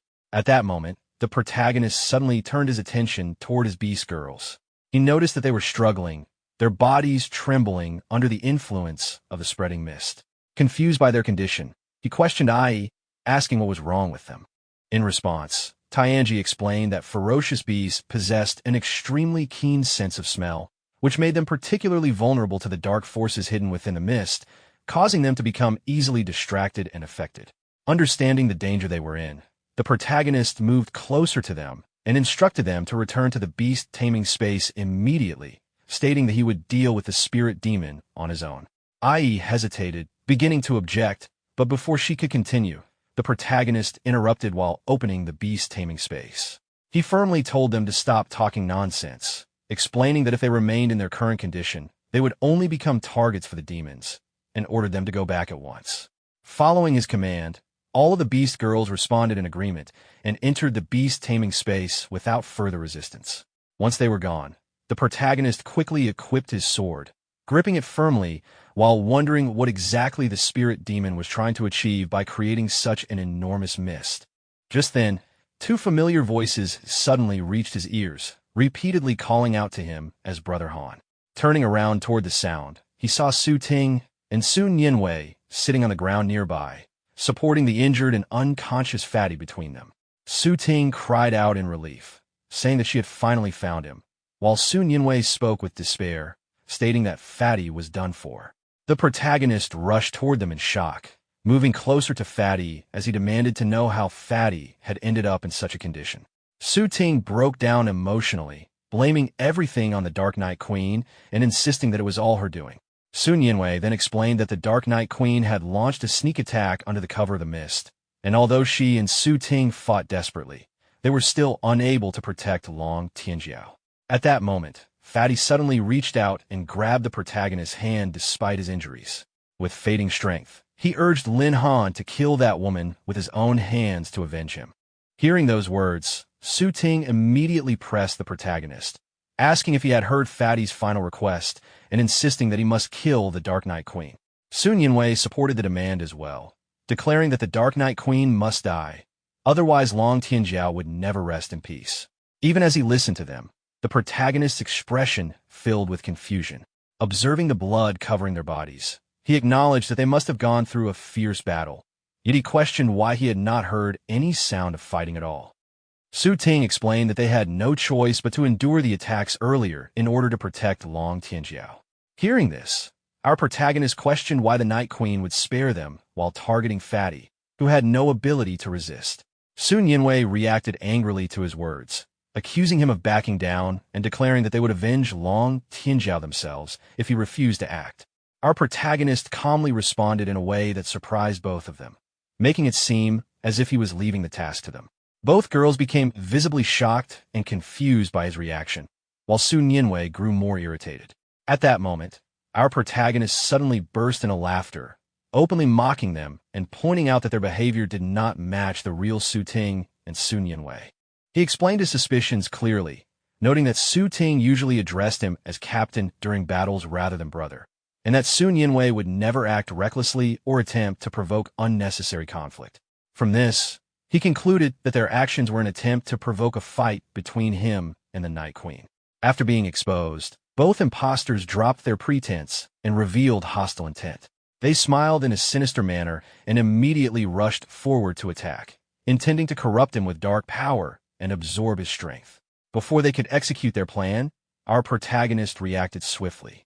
He moved forward and delivered a powerful sword strike against both of them, knocking them into the air. The attack severed their hands, leaving them severely injured and unable to continue their assault. After delivering the powerful strike, our protagonist landed firmly on the ground with his sword ready, confident that the trap had failed. Suddenly, Fatty appeared from behind and moved to attack. Before our protagonist could react, Fatty grabbed both of his arms from behind, restraining him in place and preventing him from moving. At the same moment, the two injured girls regenerated their severed hands in a demonic form and began advancing toward him again, attempting to finish him while he was restrained. Seeing this, our protagonist was briefly shocked by the sudden turn of events. Meanwhile, the Night Queen stood some distance away, thinking about her situation. She regretted being tempted by dark forces and coming to such a dangerous place.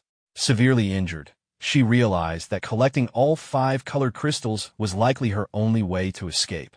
At that moment, violet energy suddenly appeared behind her and struck her from the back. The impact launched her into the air.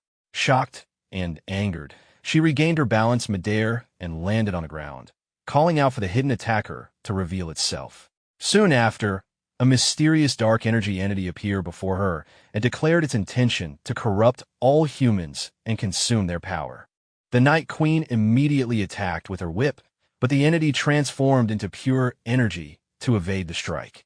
In response, numerous vine-like structures of dark energy emerged and tightly bound her, leaving her unable to move. The entity then reappeared in front of her and revealed that it had been trapped in the dark zone for thousands of years and had reached the peak of its cultivation. It claimed that once it absorbed her energy, it would break the barrier confining it and spread darkness across the world. The entity then began draining energy from her body, steadily weakening her as it absorbed her power and grew stronger. The Night Queen struggled in pain and began to fear that she might die there. At that critical moment, a bright light suddenly appeared, followed by a powerful strike that split the dark entity into 2 pieces and destroyed it instantly. Freed from the bindings, the Night Queen fell to the ground, coughing as she regained her breath. Our protagonist then appeared before her, holding his sword while green energy radiated from his body. It became clear that he had tracked down the entity's true body and destroyed it with a single decisive strike after eliminating multiple dark clones earlier. He then checked on her condition, asking whether she was still able to stand. With his support, she slowly rose to her feet and expressed her gratitude, promising to repay the favor in the future. At that moment, the eye-like creature reappeared behind swirling violet energy, now furious after being injured. It began gathering a massive amount of dark energy in front of it, and soon released the accumulated power toward our protagonist and the Night Queen in a large-scale attack. In response, our protagonist raised his sword as green energy surged from his body.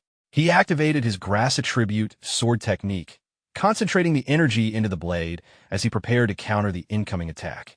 As the massive dark energy descended, our protagonist advanced forward with his sword infused with concentrated green energy, charging directly toward the eye-like structure. While closing the distance, he realized inwardly that the enemy's dark power was extremely strong and difficult to overcome.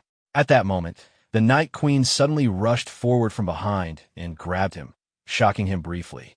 While holding on to him, she transferred all of her remaining energy into his body as repayment for saving her life, declaring her intention to face the outcome together. As the energy flowed into him, our protagonist reaffirmed his determination, focusing on protecting his companions and surviving the battle. After transferring her energy, the Night Queen released him, and our protagonist surged forward once again, raising his sword and charging toward the eye-like structure with full force. As his attack approached, the structure reacted with panic, realizing that its long years of cultivation were about to be destroyed. The green energy strike pierced directly through the structure, eliminating it in a single decisive blow. With the destruction of the demonic eye, the dark mist that had covered the forest disappeared instantly.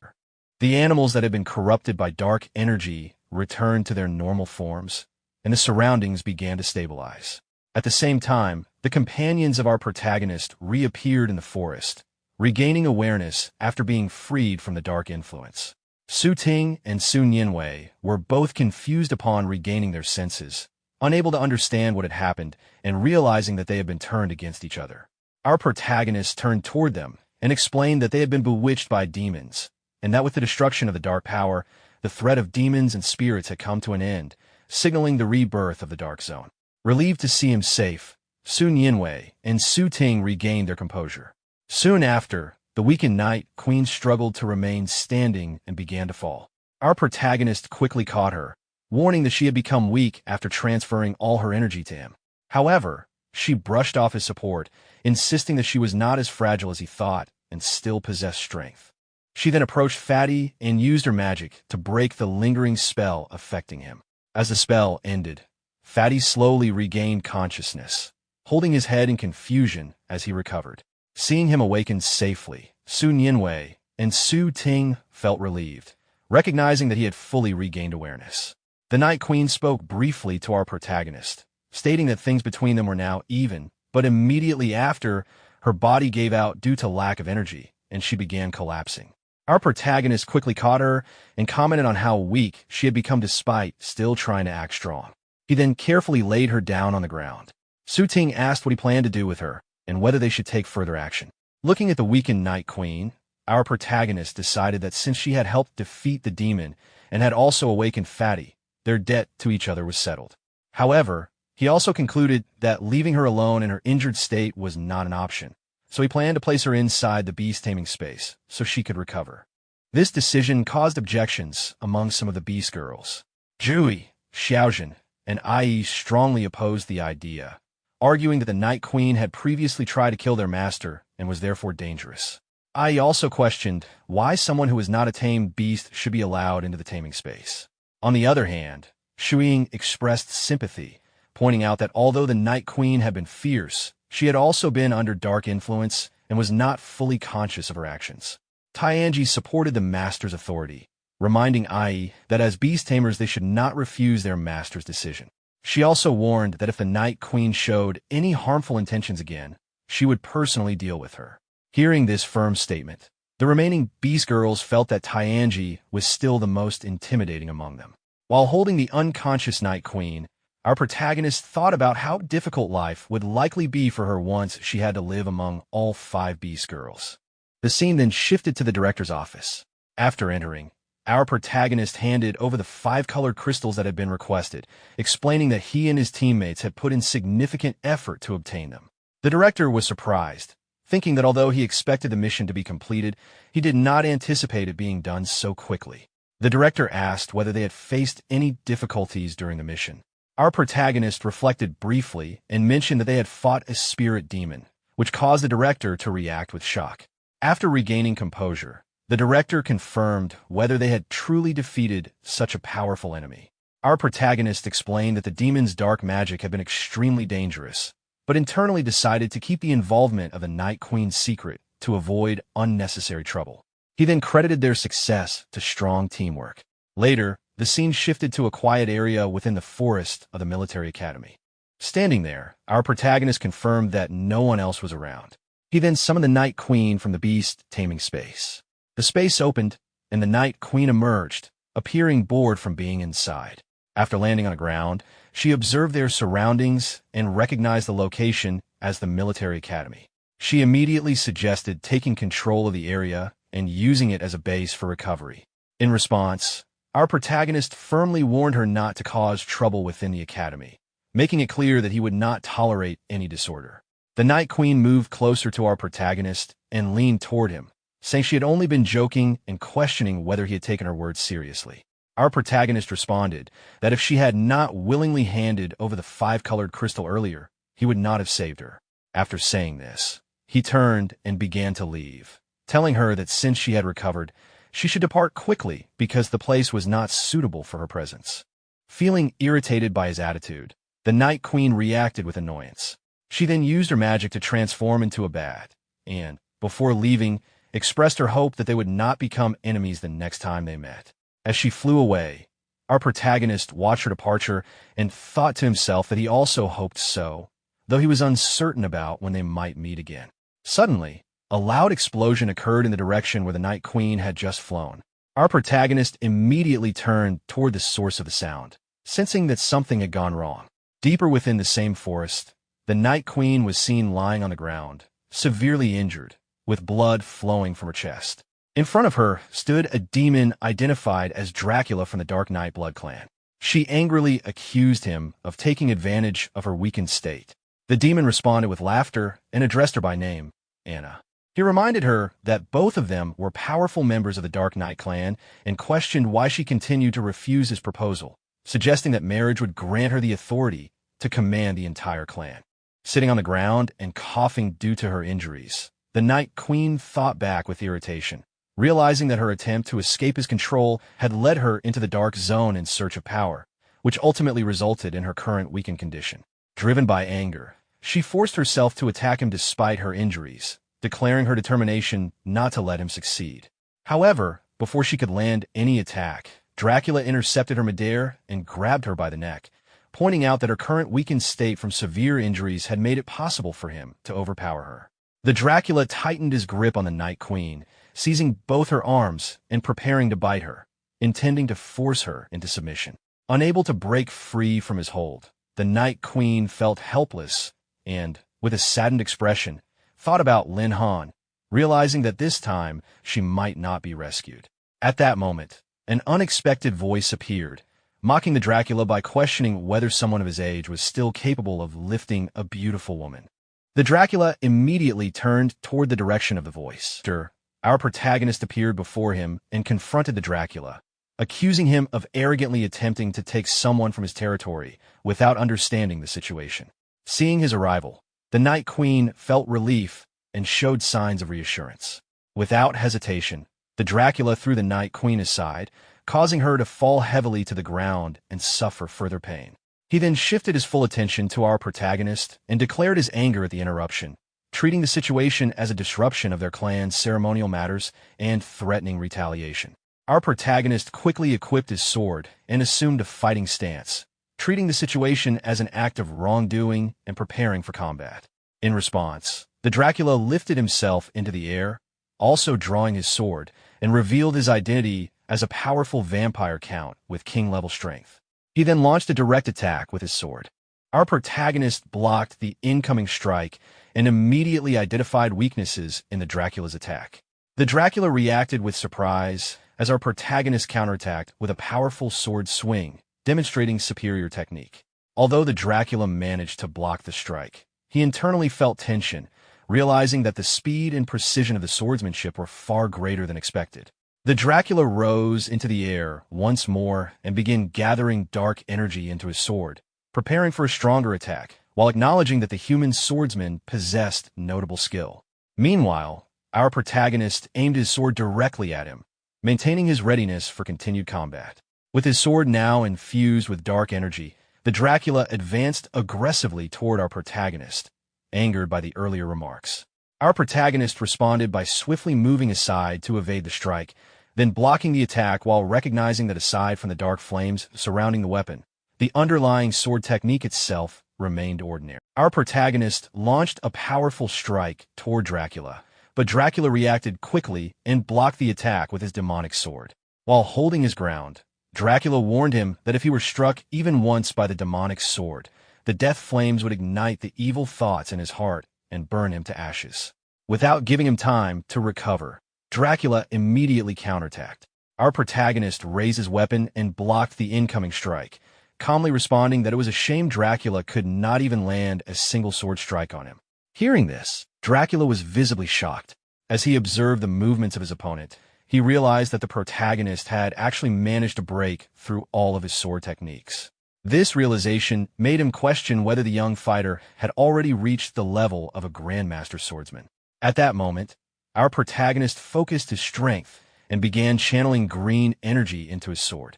The blade glowed as the energy gathered, and he stepped forward to attack, declaring that it was now his turn and addressing Dracula as Mr. Sword Demon. As the green energy attack surged forward, Dracula suddenly panicked, attempting to stop the attack while reacting in alarm. However, before he could do anything further, the green energy struck him directly.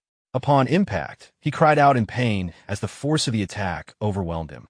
The strike sent Dracula crashing onto the ground, leaving him severely injured. Seeing him in that state, our protagonist looked at him with a faint smile and mockingly asked whether he still had the energy left for his wedding night, calling him an old man.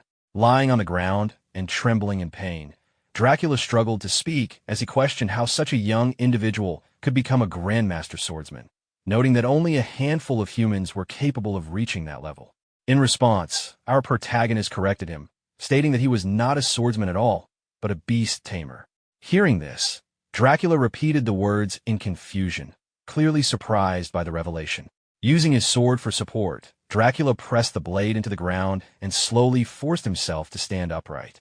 As he steadied himself, he reflected inwardly that for a beast tamer to possess such formidable close combat abilities, it seemed he had truly met his match today. Moments later, Dracula drove his sword firmly into the ground once more, and an immense violet energy began radiating from his body. He declared that the human had forced him to use his full strength. Suddenly, multiple soul-like energy structures appeared around our protagonist, moving in different directions. He noticed that their targets were not him and became confused. The energy spirits then moved toward nearby birds, animals, and other creatures, entering their bodies. These dark spirits began consuming the animals, turning them into summons controlled by darkness. Under the influence of the dark energy, numerous snakes, rats, and crows advanced toward our protagonist to attack. As they approached, he raised his sword and realized that the creatures had been manipulated. Despite their numbers, he remained confident, observing that such small creatures alone would not pose a serious threat. Meanwhile, the Dracula released a surge of immense dark energy from his body and directed it toward the corrupted creatures, commanding the imprisoned evil spirits to unleash their hatred. The dark energy entered the creatures' bodies, causing them to grow into massive, monstrous forms. Seeing the giant creatures appear, our protagonist was startled by the scale of the transformation. At the same time, the Night Queen urgently warned him about the technique being used. She explained that this was the Dracula's ultimate ability, where creatures possessed by vengeful spirits became larger and extremely bloodthirsty, remaining in a berserk state until they devoured their target. Despite her weakened condition, the Night Queen moved in front of our protagonist and urged him to leave, explaining that the conflict belonged to the Dark Knight clan and did not require his involvement. However, our protagonist placed a hand on her shoulder and remained firm in his decision to stay, unwilling to back away after already involving himself in the situation. She remained concerned, pointing out that the Dracula had summoned too many beasts to handle. In response, our protagonist raised his hand and prepared to counter the threat using his own abilities. He activated the Beast Taming Space, calling forth Tinga and Shuiying. With his command, the Beast Taming Space opened, and both Beast Girls appeared. They immediately moved forward with confidence, ready to confront the giant creatures. Following his instruction to reveal the true nature of the enemies, both Beast Girls advanced into battle. Tinga prepared a lightning-based attack, while Shuiying advanced alongside her. Together, they launched powerful strikes against the giant creatures. The creatures, after receiving heavy damage, reacted with loud roars of pain. Shuiying then released a strong water-based attack that struck the giant creatures and trapped them inside large spherical formations of water. Using her control over water, she maintained containment, holding the giant animals securely within the circular water structures. As the enemies remained trapped, Tinga prepared her lightning attack, gathering energy and getting ready to deliver the next decisive strike. Tinga gathered her power and released a massive lightning bolt toward the trapped creatures. The lightning stream struck the water-bound monsters one after another, causing severe injuries. The giant creatures, already weakened, cried out in pain as the electricity coursed through them, and soon they began collapsing onto the ground, defeated. As the massive creatures fell, Shuiying spoke confidently, remarking that the enemies were not as formidable as expected. Shortly after, Tinga landed on the ground and acknowledged that Shuiying's water element had greatly amplified the effectiveness of her lightning attack. Shuiying responded happily, expressing pride in their teamwork and declaring that the two of them worked perfectly together. Both Beast Girls then approached our protagonist and grabbed his arms from both sides, eagerly seeking his approval. In response, he praised their coordination and confirmed that their teamwork had been flawless, suggesting that their combined skills would be used more often in the future. Shuiying happily added that she loved fighting the most. Watching this scene unfold, the Dracula became visibly irritated. He realized that the beasts summoned by our protagonist were ancient ferocious beasts and recognized that their master possessed extraordinary strength far beyond ordinary expectations. Our protagonist then pointed his sword toward the Dracula, confidently declaring that it was too late for regret and challenging him to reveal any remaining tricks. Shuiying also expressed her anger, provoking the Dracula further.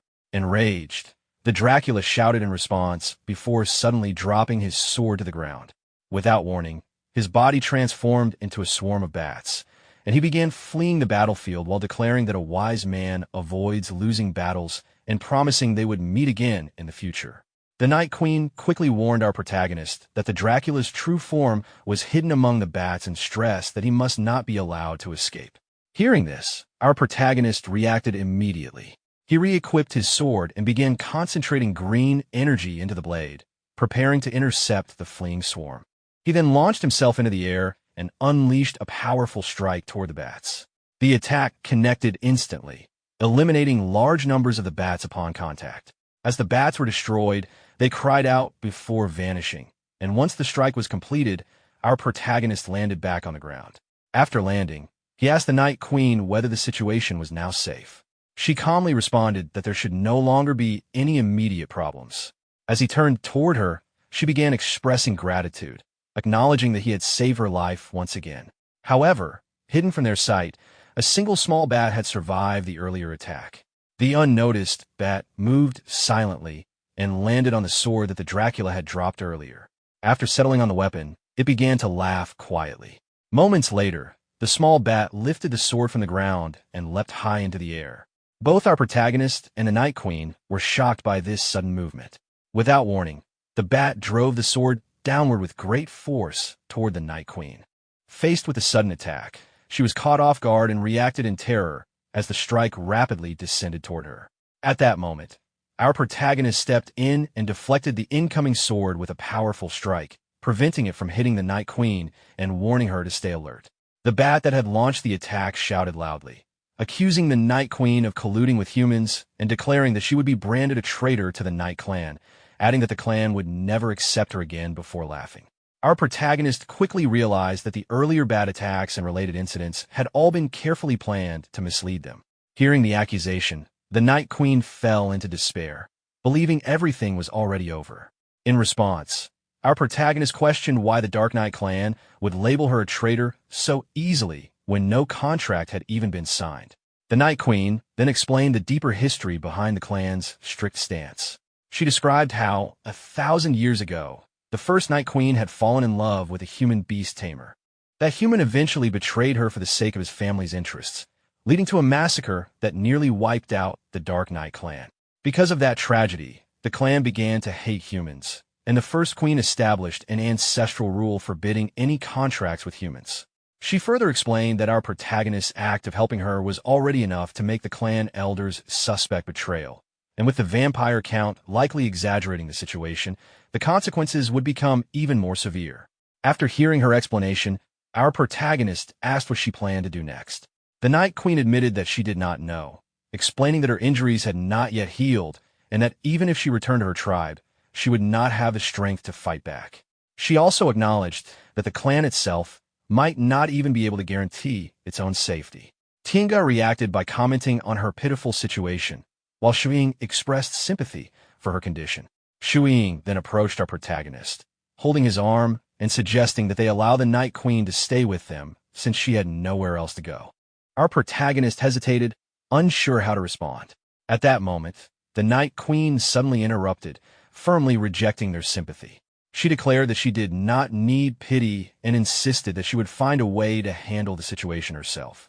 As she began walking away, she stated that her life or death was none of their concern. Our protagonist called out to stop her while internally feeling confused, realizing that he had only been considering whether to keep her with them, not intending to anger her. Before any further action could be taken, a bright surge of energy suddenly appeared behind them. The Night Queen sensed the presence and turned around immediately. In the next instant, the energy struck the ground, causing a violent impact that threw both our protagonist and the Night Queen off balance. Two individuals suddenly appeared in front of them, and one of them immediately remarked that the Dark Knight clan truly possessed the rumored Dark Knight energy device. The Night Queen landed on the ground and demanded to know who they were. Standing before them was a white-haired woman identified as Li Hui, a special agent of the Special Beast Bureau, along with a violet-haired man named Zhao Lei, who was introduced as a special agent from the Bureau of Animal Protection. Li Hui directly ordered the Night Queen to surrender and return with them. Hearing this, both our protagonist and the Night Queen became confused, unfamiliar with the organization they mentioned. Without hesitation, Zhao Lei advanced forward to attack the Night Queen, confidently declaring his strength. Despite her injuries, the Night Queen equipped her whip and rushed forward to counterattack, refusing to be captured so easily. Their weapons collided, but Zhao Lei's weapon sliced through her whip, cutting it into two pieces. The sudden destruction of her weapon shocked the Night Queen. Zhao Lei continued his assault, delivering another powerful strike that hit her shoulder. As the attack connected, the Night Queen realized that her dark energy had been unexpectedly dispelled, leaving her confused and weakened. At the same time, Li Hui drew her weapon and aimed it toward the Night Queen. Using the device, she launched a large energy net designed to capture her. As the net moved closer, the Night Queen believed she had no way to escape. Just before the net could trap her, our protagonist intervened and cut the net apart with his sword. The Night Queen opened her eyes in shock upon seeing him standing there with his blade. After saving her, our protagonist made a teasing remark about her attracting more trouble right after defeating the vampire count, suggesting that even more pursuers had appeared.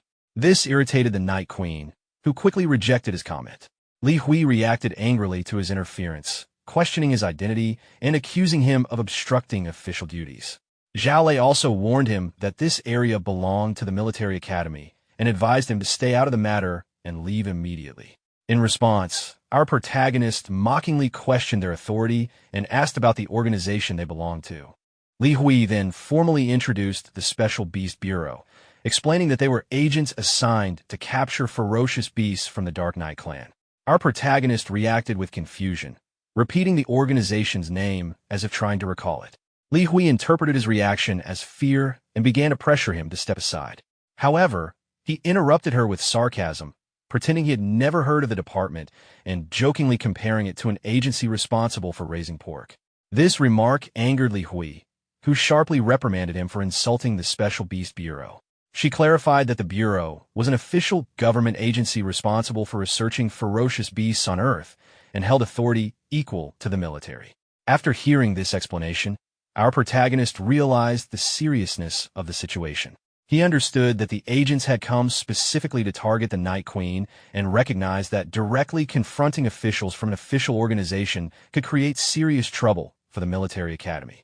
Zhao Lei warned our protagonist to stay out of the matter and leave immediately, showing clear authority over the situation. He then instructed Li Hui to take action, pointing out that the Night Queen was already weakened and could be captured in a single strike. Li Hui acknowledged the order and immediately moved forward to attack the Night Queen, demanding her surrender. As Li Hui advanced, our protagonist suddenly stepped in front of her, causing her to stop in surprise. Holding his sword with a calm expression, he spoke to her in a friendly manner, acting as if he intended to assist them after learning that they were from the Special Beast Bureau. However, Li Hui became irritated by his interference and told him to move aside. Instead of stepping away, our protagonist moved toward the Night Queen and called out to her, telling her to stop resisting. This shocked the Night Queen, who reacted with confusion as he approached. When he got close to her, he secretly handed her a magical bead and quietly instructed her to take it and look for an opportunity to escape. After receiving the bead, the Night Queen recognized it as a rare sacred medicine that dark-type ferocious beasts greatly desired.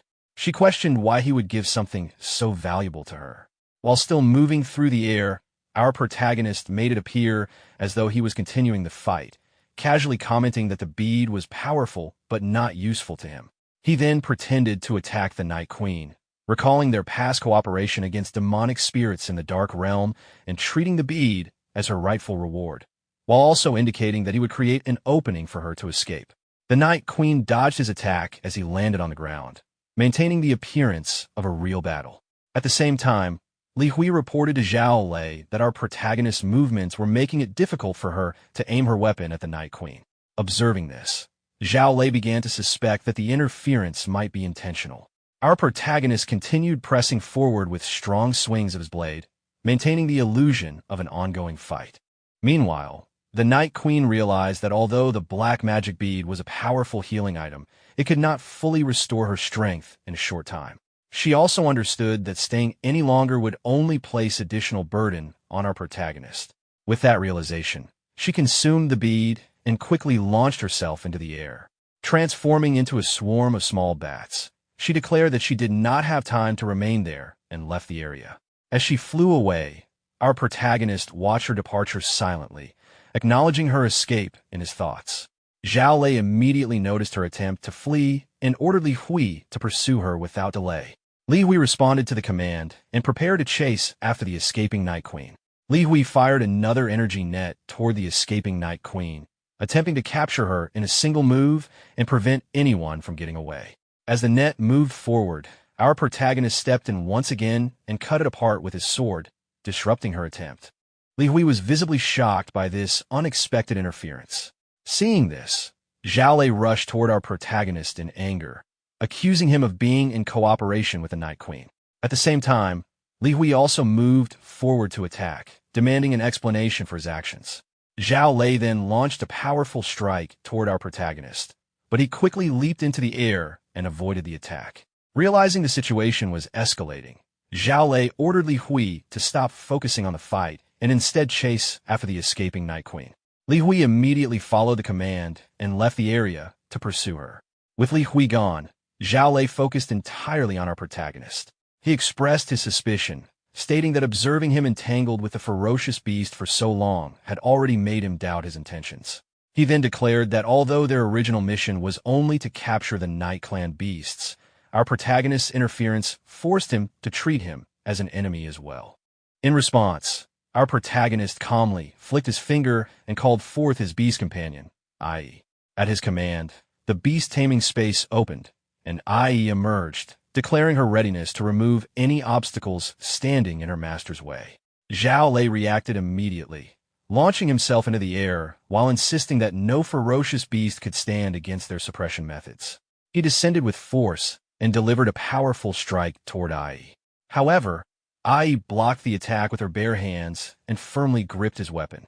As Zhao Lei struggled to pull his weapon free, he expressed disbelief at what was happening. Ai tightened her hold and mocked the strength of his weapon, questioning his ability to harm her master with such equipment. With overwhelming strength, she shattered the weapon into pieces and forcefully pushed Zhao Lei backward, sending him flying. Zhao Lei was left in shock, unable to understand why the beast's source stone, which was supposed to suppress the abilities of ferocious beasts, had failed to affect Ai.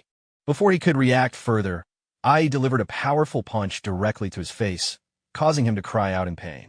She continued her assault, striking him repeatedly and dismissing the effectiveness of the suppression stone, showing complete confidence in her strength. Our protagonist watched the intense exchange in surprise as Ai dominated the fight. Preparing to finish the battle, Ai clenched her fist and declared that the next strike would be the final blow, asking if Zhao Lei had anything left to say. In desperation, Zhao Lei raised his hand and attempted to stop her, pleading for a moment. At that critical moment, the director of the military academy suddenly appeared and loudly ordered them to stop. Hearing the command, our protagonist immediately turned toward the newcomer in shock, recognizing him as Manager Yi. Zhao Lei looked at the director with surprise and recognized him as Yi Taiching from the military. The director acknowledged that Zhao Lei knew him and asked about his identity. In response, Zhao Lei showed his identification card and introduced himself as a senior agent of the Special Beast Bureau. He explained that while passing near the academy, he detected dark energy in the area and came to capture a Night Clan beast. After seeing the identification card, the director realized that Zhao Lei truly belonged to the Special Beast Bureau and asked where the ferocious night beast was located. At that moment, Li Hui suddenly arrived while running, breathing heavily, and reported that she had failed to catch the target and had lost them. Hearing this, Zhao Lei was shocked by the news. Zhao Lei then shifted the blame toward our protagonist, pointing at him and accusing him of causing trouble that allowed the rare night beast to escape. He appealed to the director, stating that since our protagonist was a student of the academy, he had obstructed the Special Beast Bureau's law enforcement and should be punished according to military law. Before Zhao Lei could continue further, the director interrupted him and turned toward our protagonist, asking for an explanation of what had happened. Our protagonist responded by presenting himself as innocent and explained that he had finally managed to capture a ferocious beast from the Dark Knight clan and was preparing to form a contract with it. But the interference of Zhao Lei and Li Hui ruined his efforts. He continued by accusing Zhao Lei and Li Hui of attempting to kill him in order to steal the ferocious beast for themselves, demanding that justice be served. Li Hui reacted angrily to this accusation, claiming that he was completely reversing the truth and insisting that he was the one sabotaging their mission. The director immediately silenced Li Hui and criticized Zhao Lei and Li Hui for trespassing onto the military academy grounds and attacking students, reminding them of the punishment associated with violating military law. Hearing this, Li Hui instinctively moved behind Zhao Lei, showing hesitation. Zhao Lei realized inwardly that the director was clearly siding with his student, and further argument would not change the situation. Accepting this, Zhao Lei warned our protagonist that he had crossed the Special Beast Bureau and would eventually face consequences. He then instructed Li Hui to leave with him. As they attempted to depart, our protagonist stopped them, refusing to let them leave without compensating him for the loss of his beast. Li Hui reacted with irritation, criticizing his shameless behavior and expressing disbelief at his boldness. Our protagonist insisted that if they refused to compensate him, he would escalate the matter directly to their bureau chief. Watching the situation unfold, the director quietly realized that our protagonist had managed to gain the advantage while still acting innocent. Understanding the risks of acting aggressively within military academy territory, Zhao Lei ordered Li Hui to hand over the money. Li Hui hesitated at first, but Zhao Lei explained that acting rashly there would only lead to greater losses, and that they could return later to discuss the matter with their director before settling scores with our protagonist. Reluctantly, Li Hui took out the gold coins while feeling frustrated, realizing that her efforts for the month had effectively been wasted. Li Hui turned away while leaving the area, feeling upset about the loss of money and worrying about her expenses for the month. Zhao Lei also left while warning our protagonist that he would remember this incident. Meanwhile, our protagonist held the coins with satisfaction, feeling pleased that their attempt to take advantage had instead resulted in their own loss. After they left, the director spoke to our protagonist, acknowledging his sharp way of handling situations, but also reminding him that the Special Beast Bureau was an official department equal in authority to the military. He warned that very few ferocious beasts targeted by them were able to escape, and advised him to form a contract with the beast as soon as possible to avoid future risks. Our protagonist responded awkwardly, claiming that his tamed beast had already flown away and there was nothing he could do. The director simply smiled at his response and repeated his advice to act quickly before leaving the area. Our protagonist was left confused by the director's behavior, especially noticing that he had been looking toward his pocket before leaving. Sensing movement inside his pocket, our protagonist checked and discovered a small bat hiding there. He quickly realized that it was the Night Queen in disguise. The bat then flew out and returned to her original form, explaining that she had expected Zhao Lei and Li Hui to continue chasing her, so she used the confusion earlier to secretly hide inside his pocket. Our protagonist acknowledged her cleverness and asked about her injuries, wondering whether the black magic bead had worked. The Night Queen explained that her wounds had begun to heal under the bead's influence, but it would still take time for her to fully recover her strength. She also mentioned that returning to the Dark Knight clan was no longer safe, as Zhao Lei and Li Hui would likely search for her again, so she decided to remain hidden with him while slowly recovering. Our protagonist reacted casually, but began thinking about the larger consequences of the situation. He realized that he had already drawn the attention of the Special Beast Bureau, and if they discovered his ancient 10 fiends, it could create serious trouble.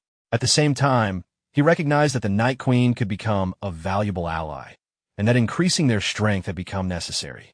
With this in mind, he asked the Night Queen to accompany him on a level 6 class advancement quest. She agreed, treating it as a way to repay him for helping her earlier. The scene then shifted to Stonefire Forest, the location of the level 6 class advancement quest. Standing inside the forest, our protagonist confirmed that this was the correct location for the mission. Soon after arriving, he received details about the quest, which required defeating the fiery rock demon and obtaining the stone heart within Stonefire Forest, with a high difficulty level and a reward of beast taming points. After reviewing the mission information, he recognized that it was another highly difficult 5-star task. While surveying the surroundings, he climbed onto a large rock to search for signs of the target, but there were no visible clues. Suddenly, the rock beneath him began to shake, catching him off guard. The massive stone then transformed into the flame rock demon, revealing that the rock itself had been the demon in disguise. As the demon emerged in its true form, it shattered the surrounding stone and threw our protagonist onto the ground. The demon roared angrily after being stepped on, reacting to the intrusion. Even while airborne from the impact, our protagonist remained unfazed and prepared himself for battle, intending to defeat the demon and obtain its heart as required for the quest. The flame rock demon grew furious after seeing his attacks fail. He slammed his fists together, releasing intense flames from his body as he prepared another assault. Using his Fire Tomb ability, he gathered a massive sphere of fire between his hands and launched multiple fire-infused stones toward our protagonist at extreme speed, attempting to overwhelm him with continuous attacks. Facing the incoming barrage, our protagonist immediately summoned IE from the beast taming space. As soon as she appeared, IE rushed forward to intercept the attack. She moved directly into the path of the incoming fire stones and began punching them one after another, blocking and shattering each one before they could reach their target. Within moments, every fire-infused stone was destroyed, and she landed steadily on the ground after clearing the attack. Seeing his fire tomb completely broken, the flame rock demon became enraged. In response, IE launched herself forward, aiming to strike the demon directly with a powerful punch. However, before she could reach him, the flame rock demon activated his magic again. Numerous sharp, spiky stones suddenly emerged from the ground, forming a solid barrier that completely blocked her path.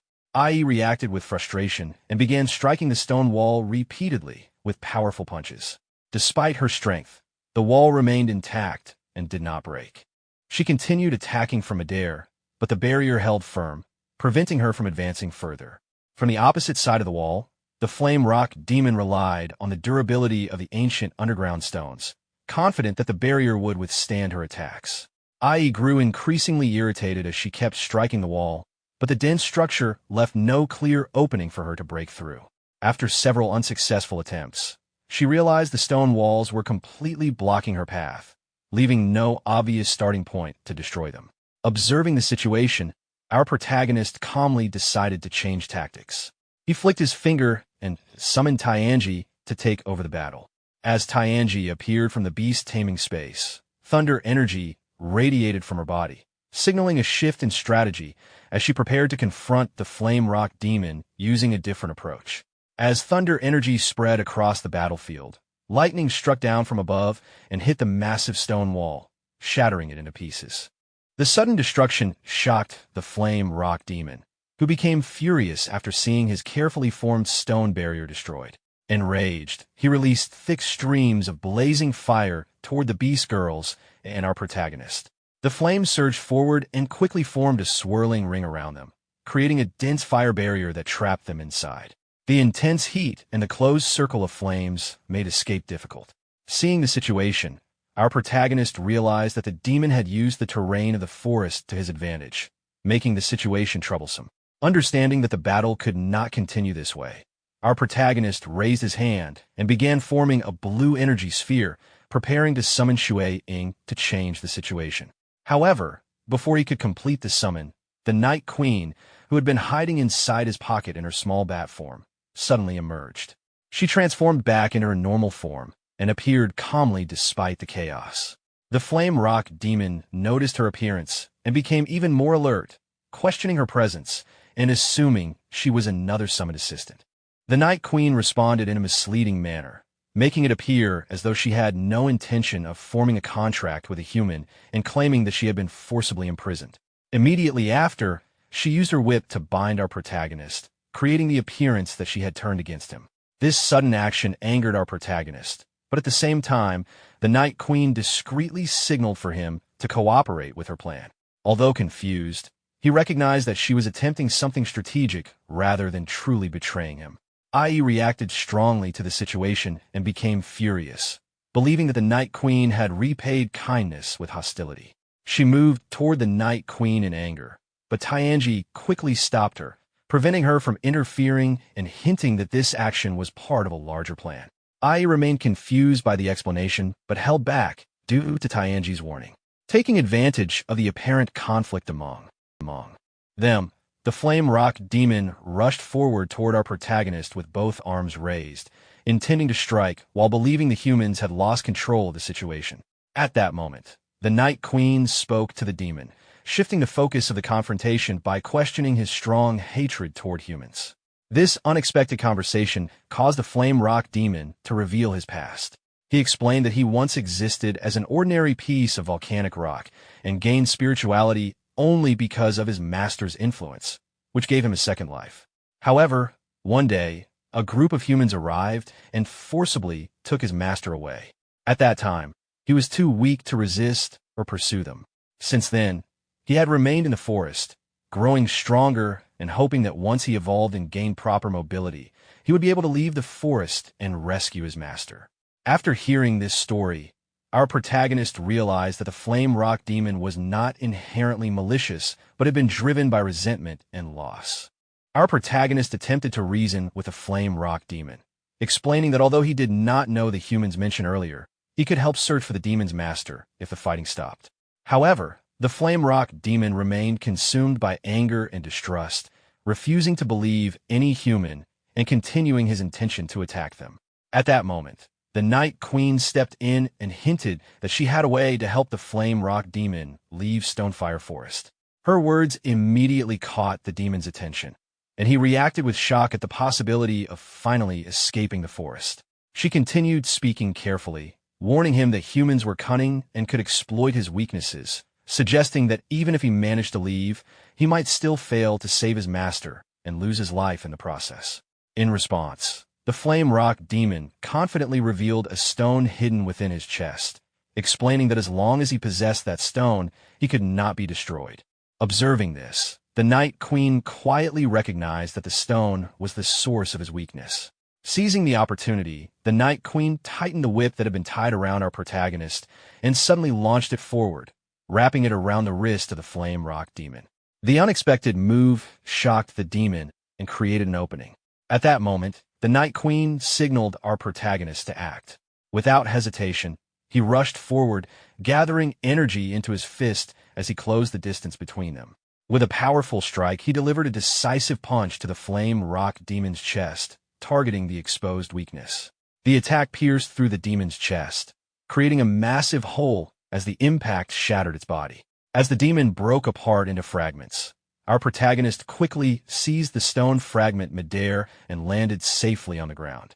Immediately after, he received confirmation that the quest had been completed, indicating that the objective of obtaining the stone heart from the flame demon had been fulfilled along with the promised reward. Holding the stone fragment, our protagonist acknowledged the Night Queen's strategy, recognizing that her actions had made the victory possible. The Night Queen responded more casually than before, expressing that after fighting together multiple times, there was no need for formal titles and suggesting that she be called by her real name, Anna.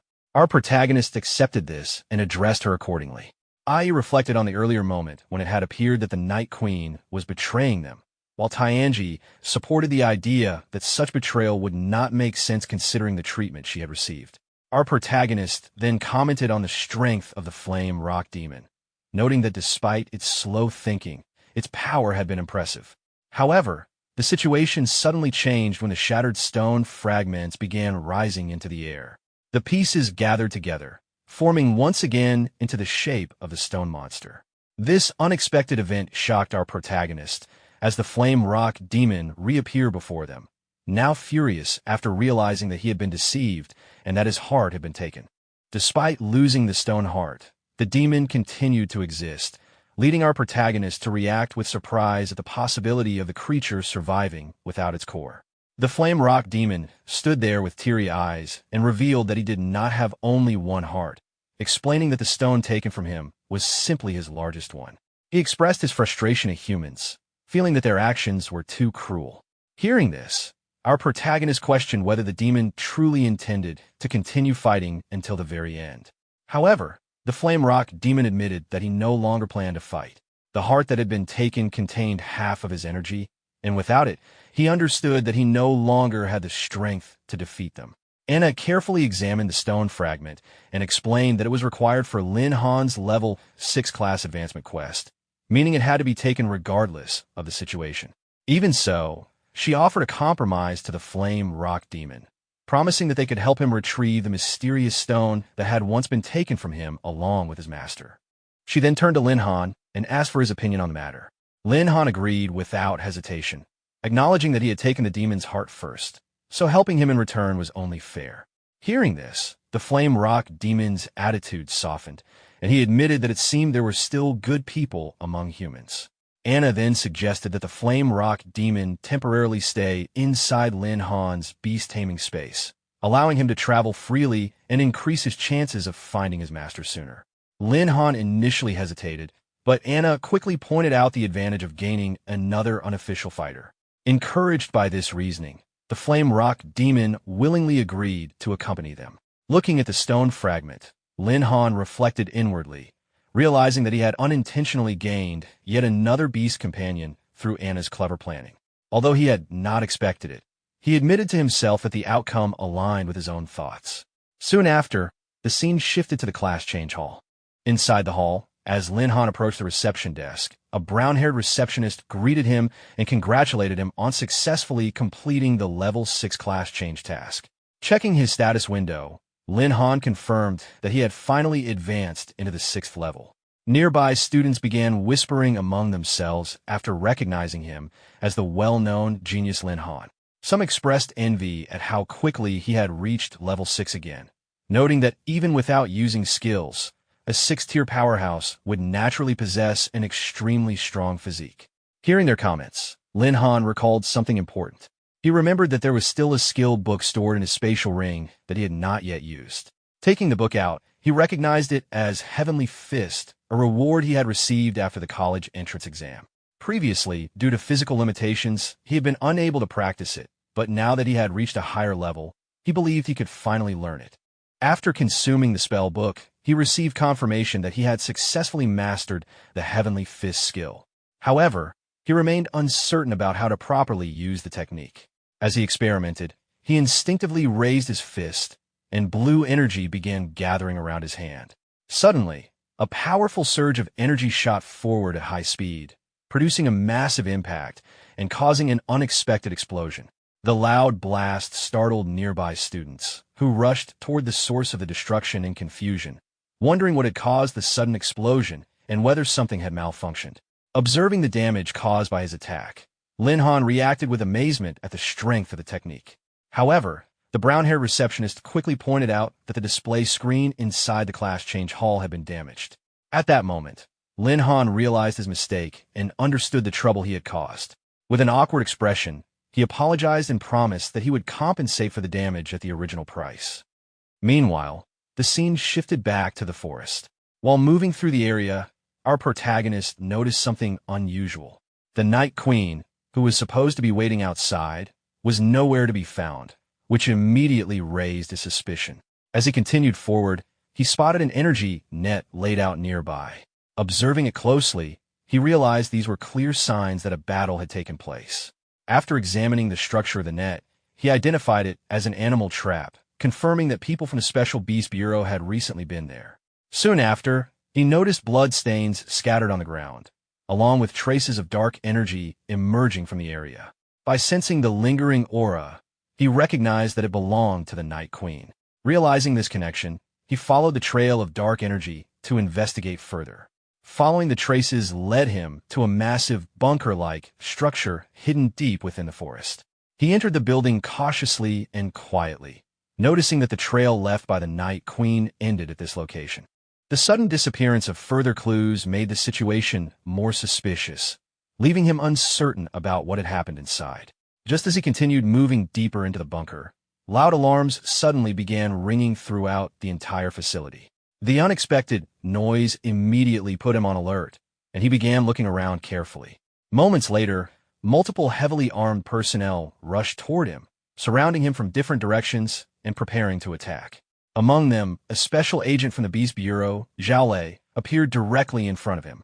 Shortly afterward, Li Hui also arrived with additional soldiers, reinforcing the encirclement. Seeing them together confirmed his suspicion that the Night Queen had been captured deliberately to lure him into the bunker.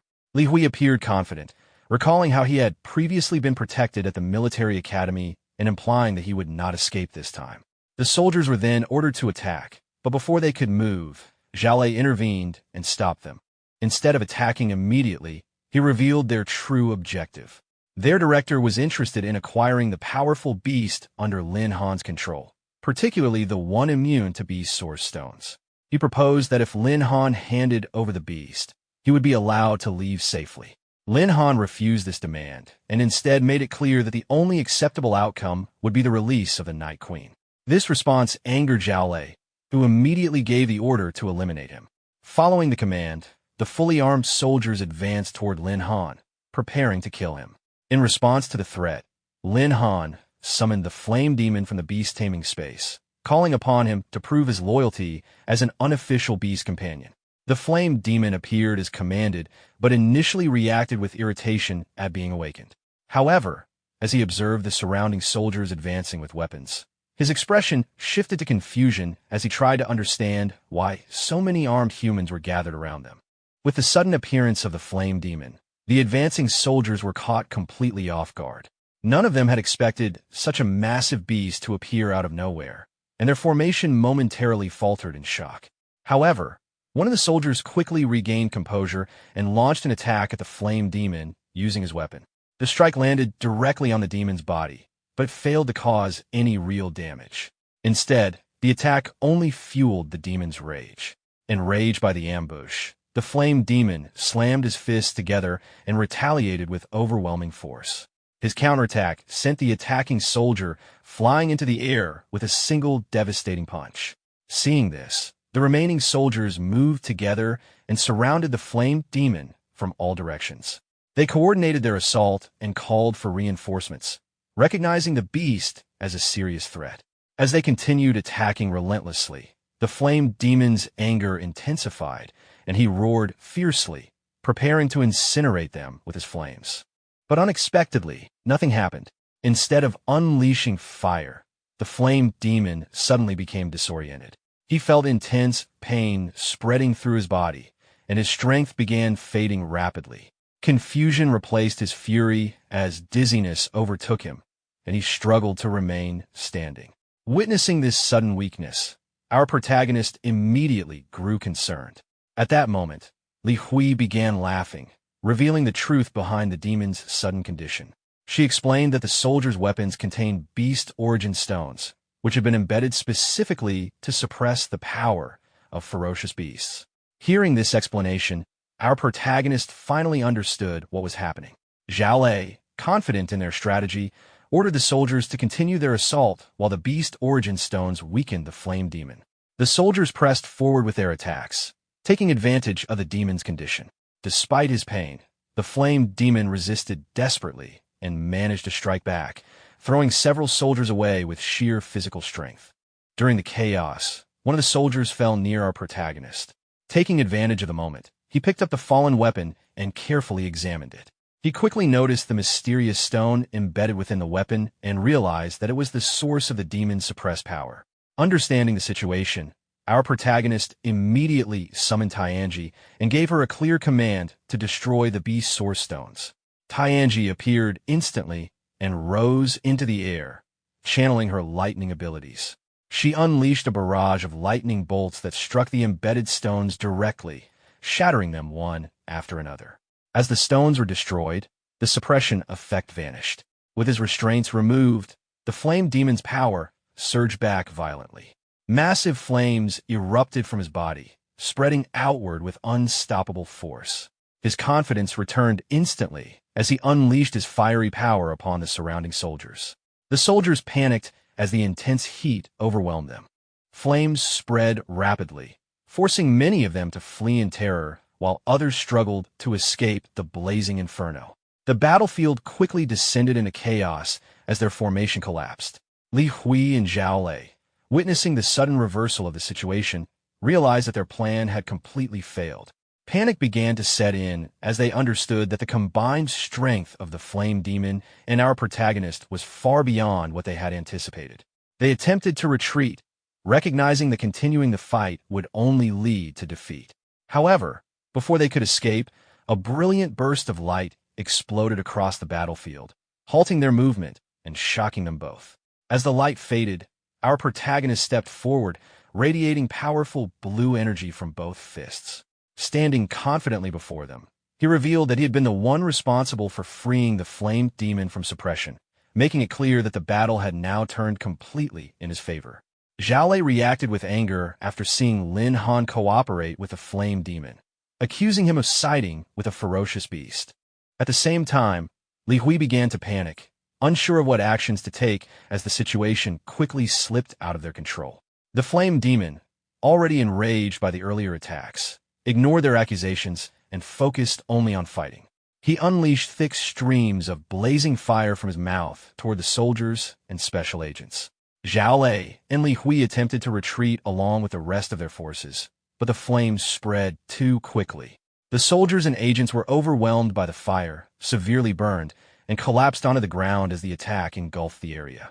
After eliminating the immediate threat, the flame demon approached Lin Han, ready for further action and eager to continue fighting.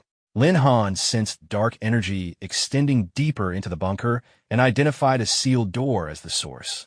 Determining that the trail led inside, he moved toward the closed door and opened it, entering the next chamber with the flame demon following behind. Upon stepping inside, both of them were shocked by what they saw. Numerous ferocious beasts had been captured and locked inside cages, clearly held against their will. The site confirmed that the Special Beast Bureau had been imprisoning multiple beasts within the bunker. While observing the cages, Lin Han soon located the Night Queen among the imprisoned beasts. She was locked inside a cage and restrained by multiple chains, appearing extremely weak and barely conscious. Her condition immediately alarmed him.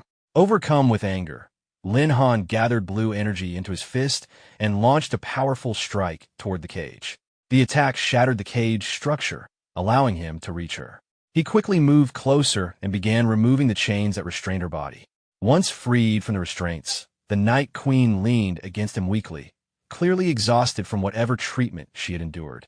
Lin Han grew deeply concerned as he observed how rapidly her strength had deteriorated within such a short time. At that moment, a new voice suddenly echoed from behind them.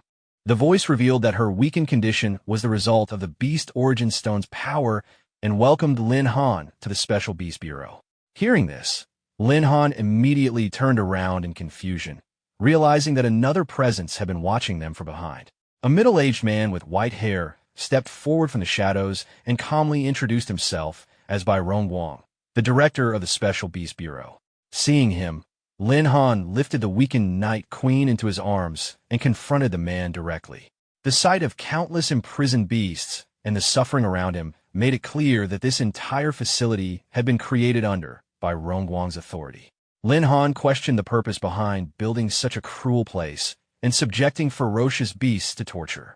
Bai Rongguang responded calmly, explaining that everything he had done was part of a larger goal, to restore the former glory of the Beastmaster profession. He revealed that among the Bai family's ancestors had once been a legendary beast tamer who had severely injured the Dark Knight clan, nearly wiping out their race. This revelation triggered intense anger in the Night Queen, who recognized the history and understood that Bai Rongguang's ancestor had betrayed the first queen of their clan. Despite her reaction, Bai Rongguang spoke proudly of his family's past, describing how his ancestors endured hardship to bring honor and prestige to the Bai family. However, he admitted that over time, the Beastmaster profession declined, and with it, the Bai family status also fell. Hearing this explanation, Lin Han pointed toward the imprisoned beasts and concluded that Bai Rongguang had secretly been conducting cruel and inhumane experiments without the knowledge of the Empire's authorities.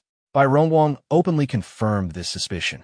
After becoming director of the Special Beast Bureau, he had ordered his subordinates to capture ferocious beasts from various locations and subject them to genetic modification. He demonstrated his confidence by approaching one of the caged beasts, a dog-like ferocious creature, and explained that these beasts had been modified to become stronger while also being controlled by humans. In his mind, these modified creatures would allow him to restore the Bai family's dominance and bring prestige back to the Beastmaster profession. Bai Rongguang then shifted his attention to Lin Han, revealing that reports from Zhao Lei and Li Hui had drawn his interest. They had discovered that Lin Han's beast-taming abilities were not suppressed by beast source stones, making him a unique and valuable subject. Lin Han quickly understood the real reason behind the Night Queen's capture. She had been used as bait to lure him into the bunker so his beasts could be seized for further experimentation. Rather than denying it, Bai Rongguang admitted the truth and revealed a remote control device in his hand. He explained that although capturing Lin Han had been part of the plan, he would prefer cooperation instead of resistance. To demonstrate his control, he pressed the button on the device. Immediately, a collar around the neck of the dog-like ferocious beast began vibrating violently. Within moments, the creature collapsed onto the ground, its life ending as blood spilled from its mouth. The brutal display shocked everyone present. Lin Han's anger surged at the sight, while the weakened Night Queen turned away, unable to watch the cruelty unfold. Bai Rongguang then declared his ambitions openly. With beast source stones under his control, he believed he could command countless ferocious beasts. If Lin Han's beasts were added to his forces, he believed they would have enough strength to overpower the military, overthrow the Heavenly Dragon Empire, and rule the world. Hearing this, Lin Han began thinking carefully about the situation. He realized that Bai Rongguang's possession of beast source stones posed a serious threat.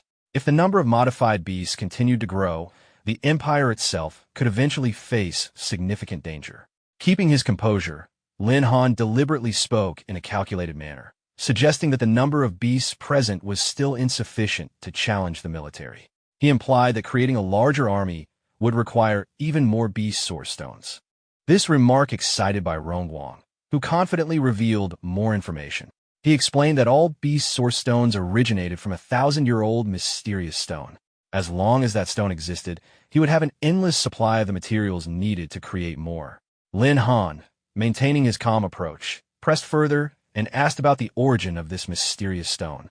Bai Rongguang revealed that he had discovered it more than a decade earlier during an expedition in the Stonefire Forest. After numerous experiments, he learned that the stone contained immense life force.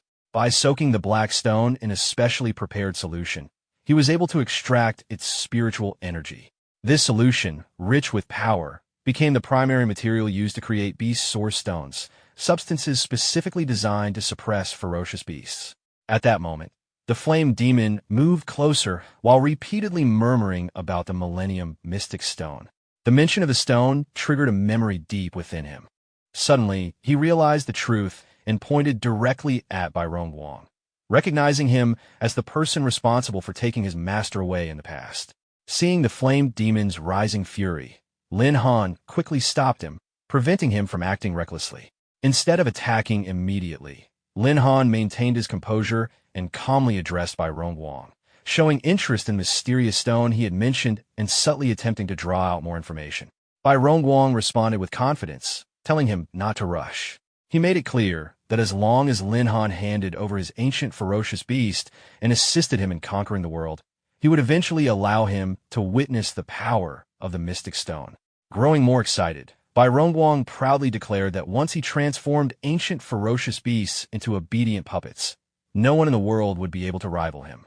He demanded that Lin Han surrender his ancient beast, even offering rare and exotic animals as compensation. Hearing this, Lin Han's anger finally surfaced. Activating the Heavenly Fist skill, blue energy surged around his fists as he openly condemned Bai Rongguang's actions.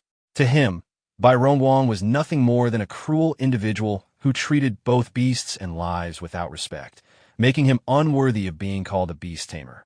In response, Bai Rongguang pressed the button on his remote control once again. Instantly, all the cages in the room opened at once. Following his command, the ferocious beasts trapped inside were forced to charge toward Lin Han and attack under his control. Facing the incoming threat, Lin Han immediately summoned Xiao Zhen and Tiange to assist him. Both beast companions appeared at his command, ready to defend him.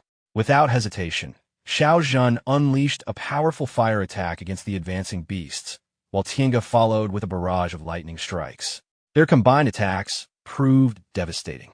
Flames and lightning spread across the battlefield, overwhelming the majority of the ferocious beasts and knocking them down in rapid succession.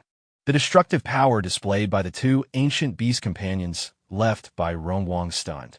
After witnessing their strength, Bai Rongwang became even more excited rather than frightened. To him, their power only confirmed their value as ideal test subjects. Refusing to accept defeat, he ordered the remaining ferocious beasts to continue attacking, forcing them to surround Xiao Zhen and Tinga from every direction. As the surviving beasts closed in from all sides, Xiao Zhen realized something troubling.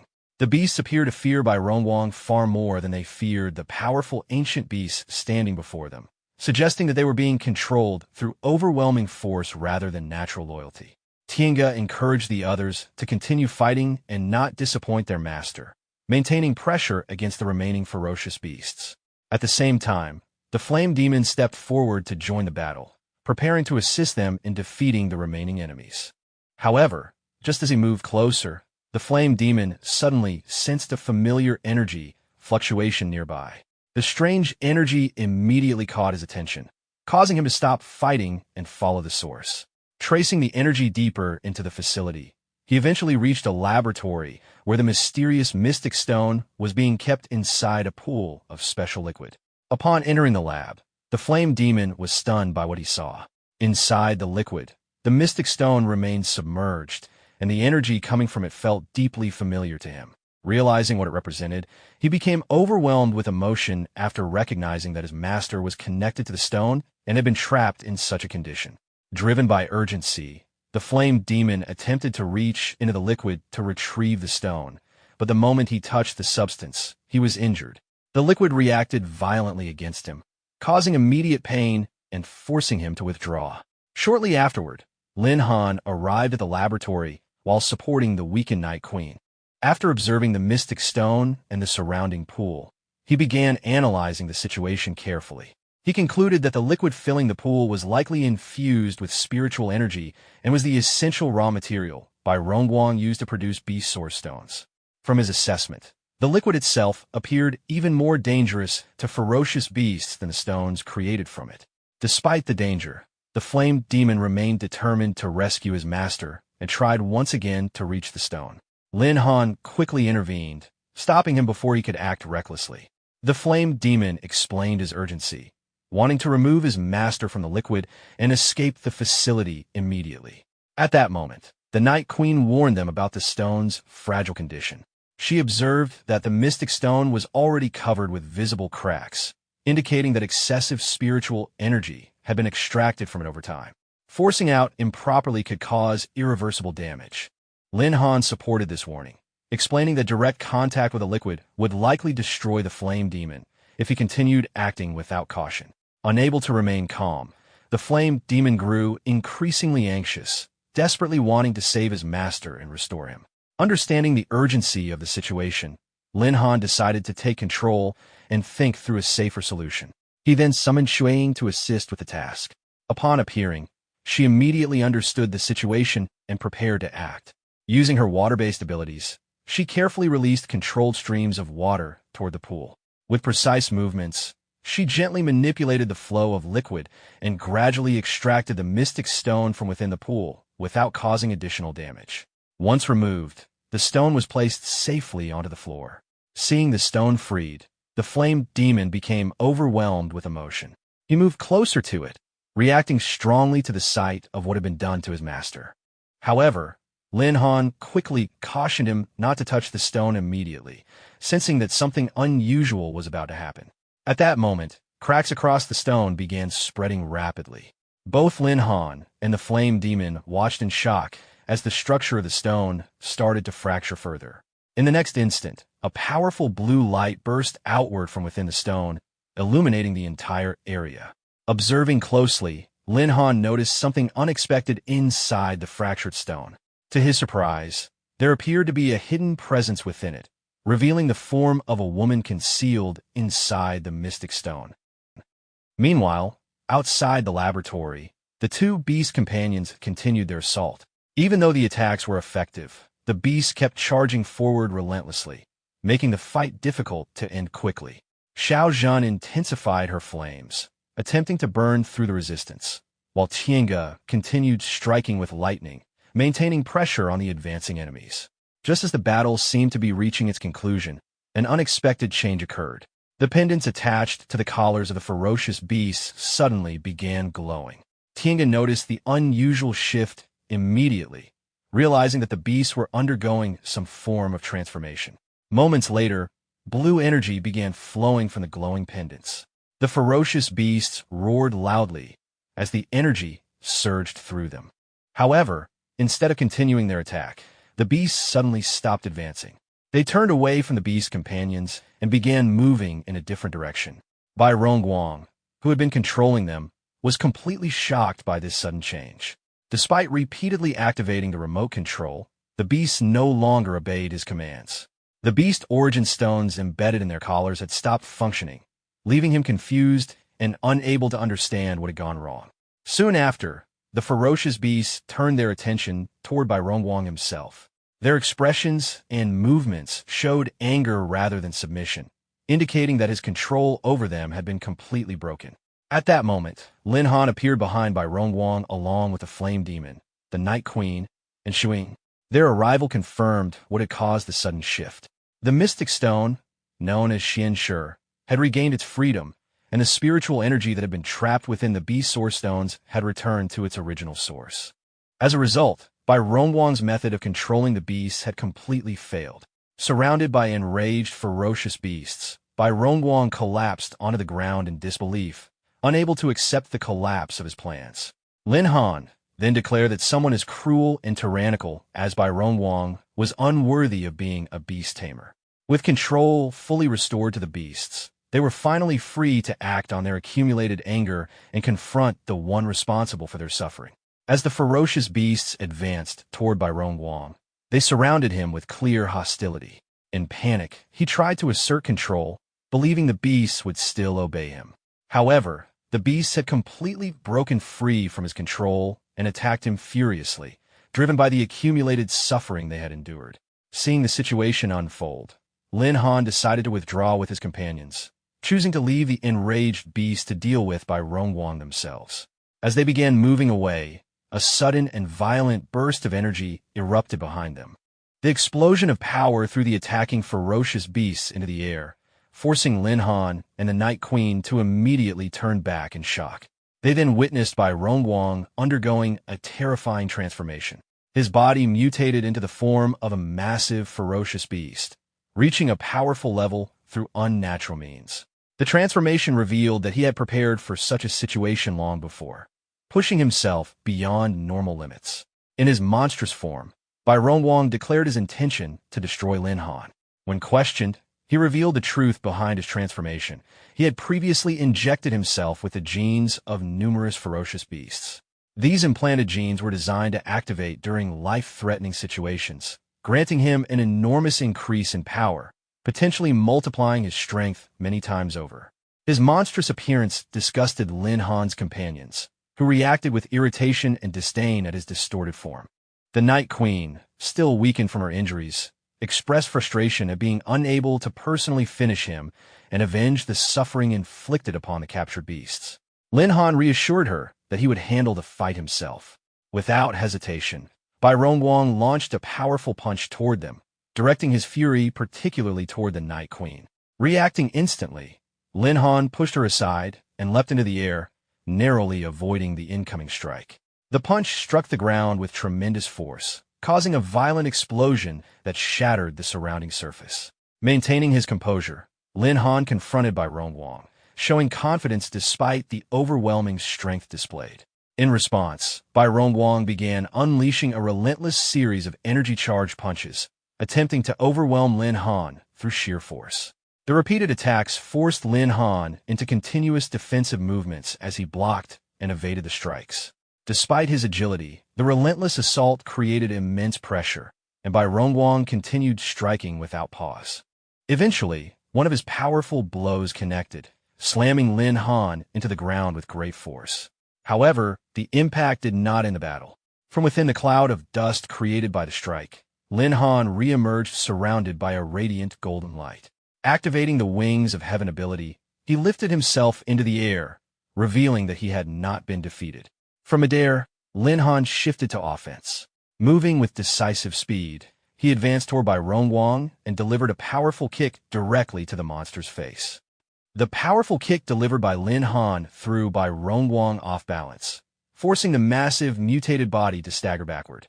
Furious from the impact, Bai Rongwang retaliated immediately, swinging his enormous arm in a wide and violent motion in an attempt to strike Lin Han out of the air. Lin Han reacted quickly, flying upward and narrowly dodging the sweeping attack. Without giving him time to recover, Bai Rongwang suddenly launched himself forward with surprising speed, proving that despite his massive size, his movements were still extremely agile. At the very last moment, Lin Han ascended higher into the air to avoid the incoming strike. While gaining altitude, he realized that Bai Rongwang's agility was far greater than expected, and that even a small delay could have resulted in a direct hit. Determined to counterattack, Lin Han gathered blue energy into both fists and activated the power of the heaven-piercing fist. With full force, he released a concentrated energy blast toward Bai Rongwang. The attack struck directly, sending the monstrous body sliding backward across the ground as the impact caused visible pain and disruption. After launching the attack, Lin Han descended and landed beside his companions, standing firmly while challenging Bai Rongwang to reveal whatever hidden abilities he still possessed. In response, Bai Rongwang began unveiling another horrifying mutation. The chest of his monstrous body slowly split open, revealing a disturbing internal structure. Without warning, a massive tentacle burst outward from the opening in his chest and shot directly toward Lin Han. The tentacle wrapped tightly around him, binding his body like thick ropes before he could fully react. With terrifying strength, the tentacle dragged Lin Han toward the opening in Bai Rongwang's chest. Laughing wildly, Bai Rongwang pulled Lin Han into the opening, intending to devour him and absorb his power into his growing gene pool. The sight shocked everyone present. The Night Queen, already weakened, was overwhelmed with fear after witnessing Lin Han being swallowed. Seeing their master captured, the three beast companions reacted immediately.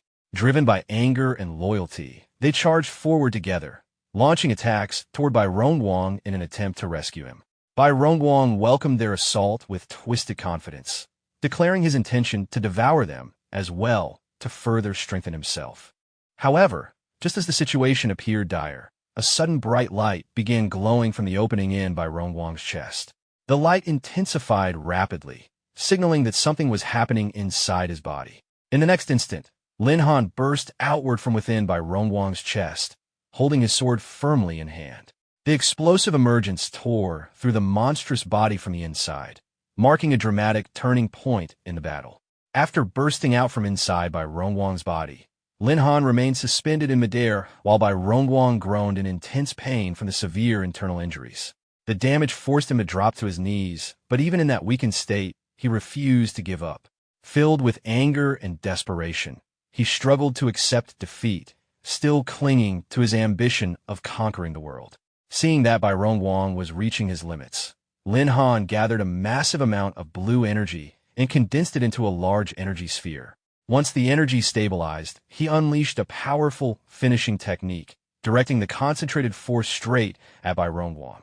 The attack struck with overwhelming impact, triggering a violent explosion that caused intense shockwaves across the battlefield.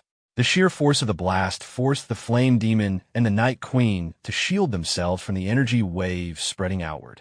From a Night Queen's perspective, the strength displayed by Lin Han confirmed that the monstrous enemy had finally been brought down. However, despite suffering heavy damage, Bai Rongwang did not collapse completely. After a brief moment, he regained enough composure to stand and laugh, showing confidence in his mutated body. He revealed that the numerous ferocious beast genes within his body allowed him to regenerate from even severe injuries, believing that his self-healing ability would soon restore him. But as he waited for his body to recover, something unexpected happened. The healing process did not activate as it had before. The injuries remained unchanged. This sudden malfunction caused visible panic as he realized that his self-healing ability had stopped working. At that moment, Lin Han descended to the ground and calmly explained the reality of the situation. Even the strongest regenerative abilities had limits, and Bai Rongwang's body had already reached the point where it could no longer recover from the damage inflicted by the previous attack. Overwhelmed by shock and despair, Bai Rongwang collapsed onto his knees. The realization that all his schemes and long-term plans had ended in failure left him unable to accept the outcome. Just then, the sound of a door opening echoed through the area. Moments later, a group of military soldiers entered the facility, initiating a search operation. They immediately ordered everyone present to surrender. Among the incoming forces was Sister Bing, who rushed directly toward Lin Han with visible concern. Her sudden appearance surprised him, as he had not expected her involvement with the military operation. The leader of the military unit stepped forward and introduced himself as General Fang Zhen, one of the two great generals of the military. Sister Bing then clarified the situation, revealing that she had been working undercover as an intelligence agent under General Fang Zhen. Her mission had been to secretly investigate the illegal experiments being conducted by the Special Beast Bureau. She explained that before the military could officially act on the gathered evidence, Lin Han had already stormed the facility and dismantled its operations almost single-handedly, bringing down the headquarters before the planned intervention could even begin. Following General Fang Zhen's command, the soldiers immediately moved forward and restrained Bai Rongwang, securing him before he could attempt anything further. With the threat finally under control, Fang Zhen turned his attention to Lin Han and praised him for accomplishing what even the military had not expected, bringing down the entire Special Beast Bureau almost single-handedly. Sister Bing explained that the military had originally intended to wait until they gathered complete and solid evidence before arresting Bai Rongwang. However, Lin Han's sudden actions forced them to accelerate their operation and move in earlier than planned to close the case. Lin Han responded modestly, downplaying their praise. Soon after, he noticed that the Night Queen and the Flame Demon were no longer present. Thinking through the situation, he concluded that they had likely returned to the beast taming space to avoid being discovered by the military, preventing unnecessary complications. General Fang Zhen then shifted the conversation toward Lin Han's future. He mentioned hearing repeated praise about Lin Han's abilities from He Chun and recalled that Lin Han had previously received an invitation to participate in a military selection competition after winning the Intermediate Illusionary Realm Championship. At first, Lin Han seemed confused, but after recalling the invitation, he confirmed that he had indeed received it, realizing he had almost forgotten about it. Fang Zhen explained that the invitation served as the official path into the military. If Lin Han successfully passed the selection, Fang Zhen promised to personally recruit him and place him under his command alongside Bai Bing. He even expressed confidence that their partnership would become well known within the military. Sister Bing quickly clarified her stance, explaining that she viewed Lin Han only as a younger brother and did not support any attempt to match them together. She then warned Lin Han that, despite Fang Zhen's confidence, the military selection competition was extremely difficult and should not be underestimated. Fang Zhen, still confident in Lin Han's abilities, remarked that based on Lin Han's performance during the recent battle, he was more than capable of passing the selection. He even considered contacting the director of the military academy directly to arrange Lin Han's early entry. Hearing this, Lin Han immediately stopped him. He explained calmly that although he appreciated the support, he did not want to bypass the normal process. Instead, he expressed his desire to enter the military through the proper examinations alongside his teammates, earning his place through effort and dignity rather than special arrangements. Sister Bing questioned whether he had fully considered this decision, emphasizing that Fang Zhen's willingness to personally promote him was an extremely rare opportunity. However, Fang Zhen respected Lin Han's determination and decided not to pressure him further. Privately, he recognized Lin Han's strong character and believed that such determination marked him as someone destined for great achievements. Before leaving, Fang Zhen expressed his anticipation for Lin Han and his teammates' performance at the military selection competition scheduled to take place in 6 months. Lin Han agreed to meet again at that time, and the two sealed their agreement with a handshake. Afterward, the scene shifted to the forest outside the Special Beast Bureau base. As Lin Han walked through the woods, he reflected on the aftermath of the incident. The military had taken full control of the situation and promised to properly handle the remaining issues, including safely resettling the modified ferocious beasts that had been created through Bai Rongwang's experiments. It can be considered a satisfactory ending. After walking deeper into the forest and confirming that no one else was nearby, Lin Han took the Night Queen out from his inner pocket. She returned to her normal form, relieved to have avoided contact with the military, as she did not want to risk being questioned or exposed. After ensuring her safety, Lin Han brought up the matter of another presence that had followed them. The Night Queen showed confusion at first, unaware of who he was referring to. Shortly after, a muscular woman appeared before them respectfully. She revealed herself as Xian Shi, also known as Shi, a powerful, ferocious beast of level 45, known for possessing extremely high strength, agility, spiritual power, and constitution. Seeing her human form, Lin Han realized that the mysterious stone they had rescued earlier was actually capable of transforming into a human form. Shi explained that thanks to Lin Han's actions and the arrival of the flame demon, she had awakened from a long slumber that had lasted for many years. She then knelt down and expressed her intention to repay the life-saving favor by forming a contract with Lin Han and staying by his side as his beast companion. This proposal surprised him, as he had not expected her to voluntarily request becoming his tamed beast. At the same time, he recalled that he had recently advanced to level 6 and was in need of an additional beast companion. Shi continued explaining that without Lin Han's help, she would have eventually been drained completely by the experiments conducted by the humans. Having lived for 1,000 years, she had long been waiting for a powerful master, and upon seeing Lin Han, she believed he was the one she had been waiting for. Lin Han paused briefly to think through the situation before approaching her and attempting to help her stand. However, Shi refused to rise until he agreed to form the contract, insisting that it was the only way she could properly repay his kindness. At that moment, a system task appeared, assigning him the objective of contracting a 6th ferocious beast, with beast taming points offered as a reward. After seeing this, Lin Han concluded that their meeting was not a coincidence, but rather a destined encounter. He then agreed to the contract. Once the agreement was made, Shi stood up, and the contract was successfully completed. The system confirmed the completion of the mission and granted the promised beast taming points as a reward. Immediately afterward, Shi's detailed attributes became visible to Lin Han. The information revealed that she belonged to the group known as the 10 Ancient Fiends, confirming her as an extremely rare and powerful entity. Her abilities included raising massive stone structures for both defense and attack, creating powerful maze-like formations capable of trapping enemies, and transforming into stone armor to serve as an exceptionally strong defensive fortress for her master. After reviewing these details, Lin Han realized the true significance of the contract. What he initially believed to be an ordinary rescue had instead resulted in gaining one of the 10 Ancient Fiends as a companion. With satisfaction, he used the newly earned beast taming points to enhance the attributes of his existing companions, significantly increasing their overall combat strength. Soon after, the flame demon appeared once again, showing his willingness to continue supporting Lin Han. At this point, Shi assessed his condition and determined that he still lacked sufficient spiritual energy and had not yet fully cultivated into human form.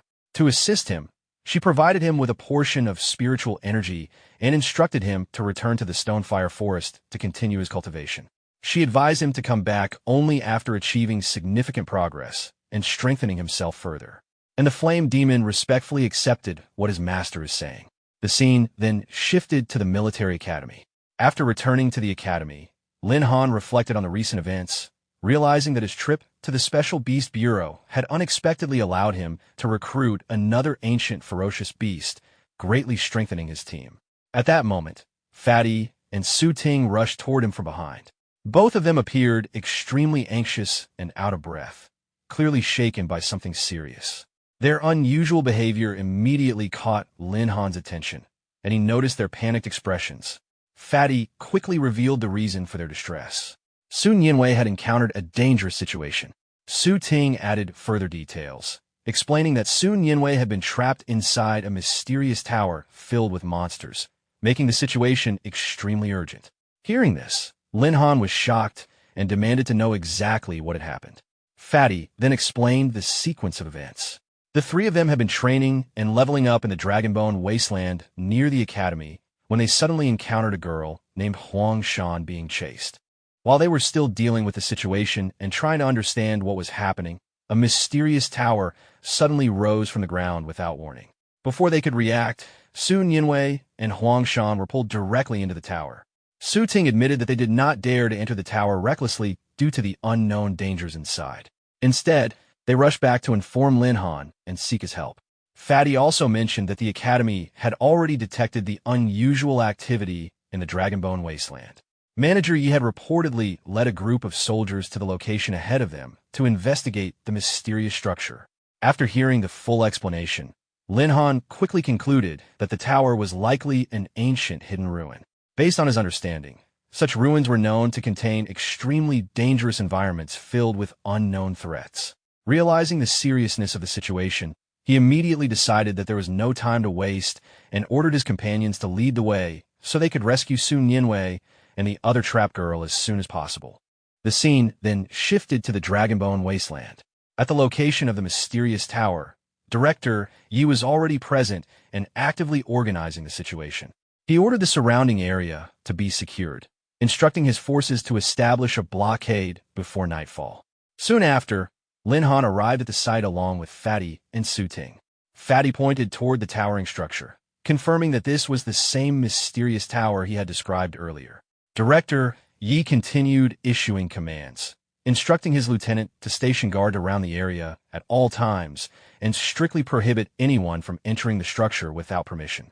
The lieutenant acknowledged the order and began organizing the security arrangements.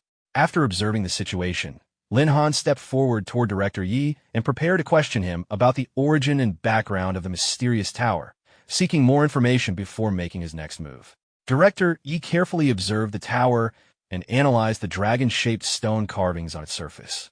From these details, he concluded that the structure was not ordinary, but the legendary Flying Dragon Tower, an ancient ruin that had disappeared thousands of years ago.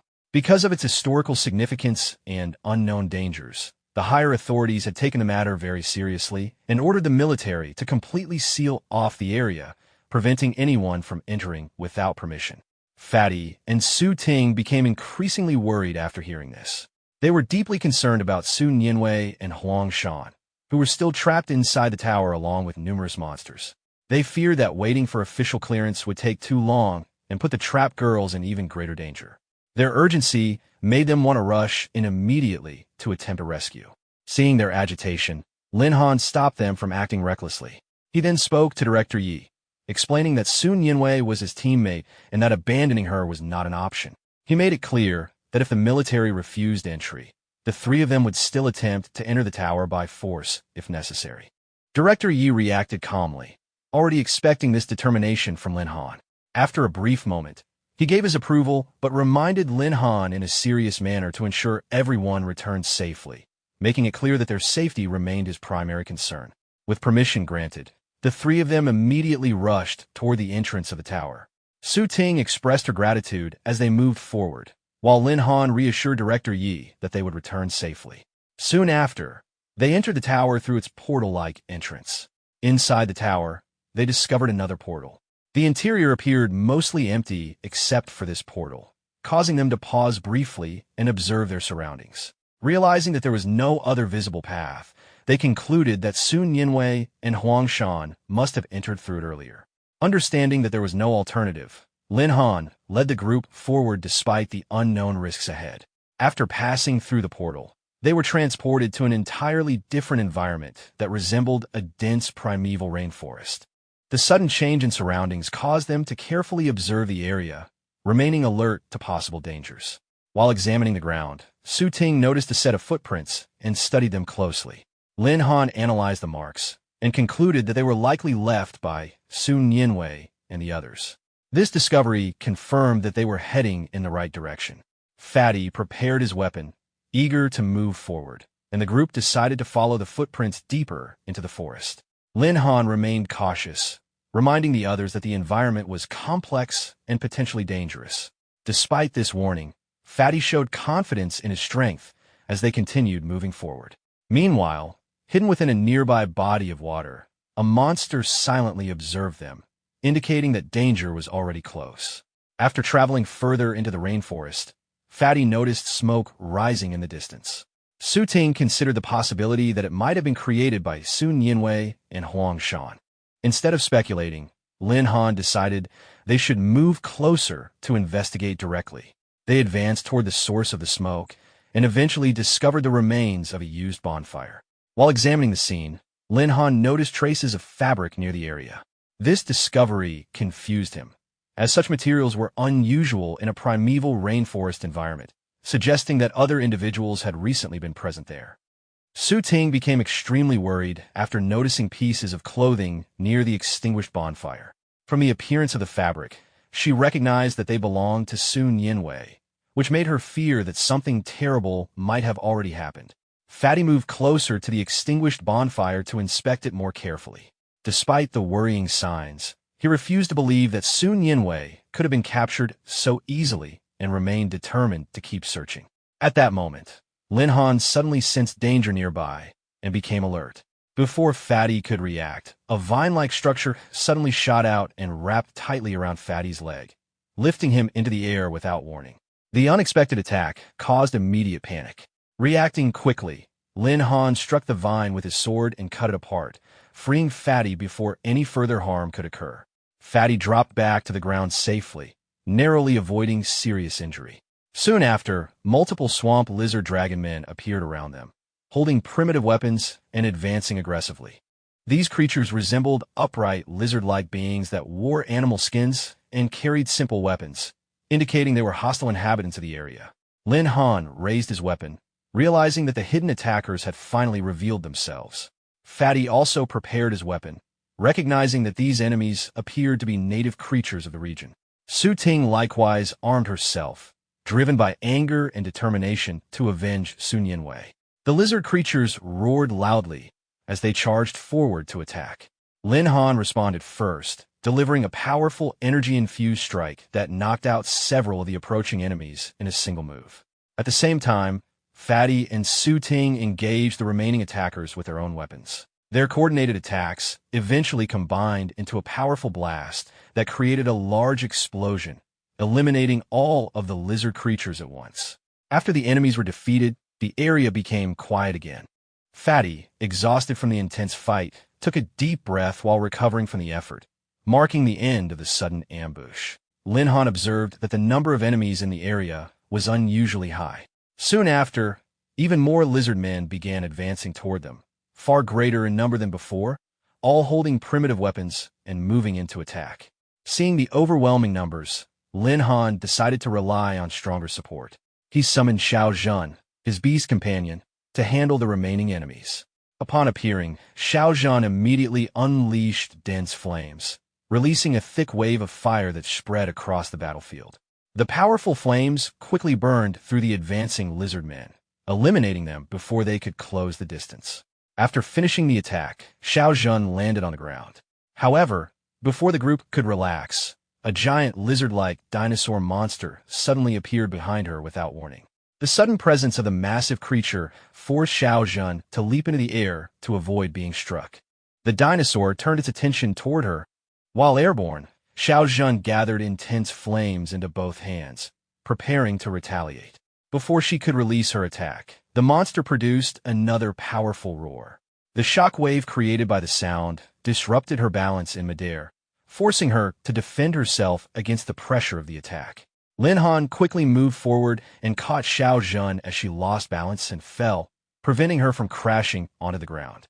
Meanwhile, Fatty and Su Ting advanced toward the dinosaur together, coordinating their attacks from different angles in an attempt to weaken the creature. Despite repeatedly striking the dinosaur with their weapons, neither of their attacks caused visible damage. The creature's thick hide proved resistant even against strong blows, leaving both of them frustrated by their inability to penetrate its defenses. Observing the situation, Lin Han analyzed the monster's durability and realized that ordinary attacks were unlikely to defeat it. At that moment, Fatty attempted a direct assault on the dinosaur's head, launching himself forward with full force. His strike landed successfully, but failed to cause damage. In response, the dinosaur swung its heavy tail, striking Fatty with tremendous force and throwing him into the air. While watching the monster's movements, Lin Han noticed a critical detail. Although the creature possessed powerful jaws, it relied primarily on tail strikes instead of biting. This observation led him to suspect that the mouth might be its vulnerable point. Using his wings, Lin Han launched himself into the air and moved swiftly toward the dinosaur. With blue energy gathering around his sword, he advanced directly toward the creature's mouth. In a decisive strike, he drove the blade straight through the dinosaur's mouth, instantly killing it. The massive body collapsed onto the ground, ending the threat. At the same time, one surviving lizard man attempted to flee from the battlefield. Lin Han noticed the fleeing enemy running toward another portal located nearby. Realizing that the escaping creature might lead them to a path forward, he decided to pursue it. As the lizard man tried to escape through the portal, Lin Han threw his sword with precise aim. The blade pierced through the creature's chest, killing it instantly before it could fully escape through the portal. The group continued moving deeper into the strange region. Fatty praised Lin Han for reacting quickly during the previous encounter, knowing the escaping lizard man would have gotten away otherwise. Su Ting, meanwhile, wondered where the new portal would lead. Near the portal, Lin Han discovered footprints on the ground, proving that someone had already passed through the area.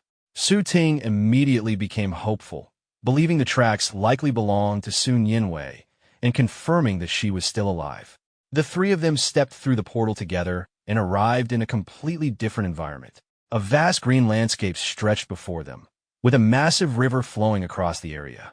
Su Ting quickly noticed both human footprints and claw marks resembling those of the lizard creatures nearby.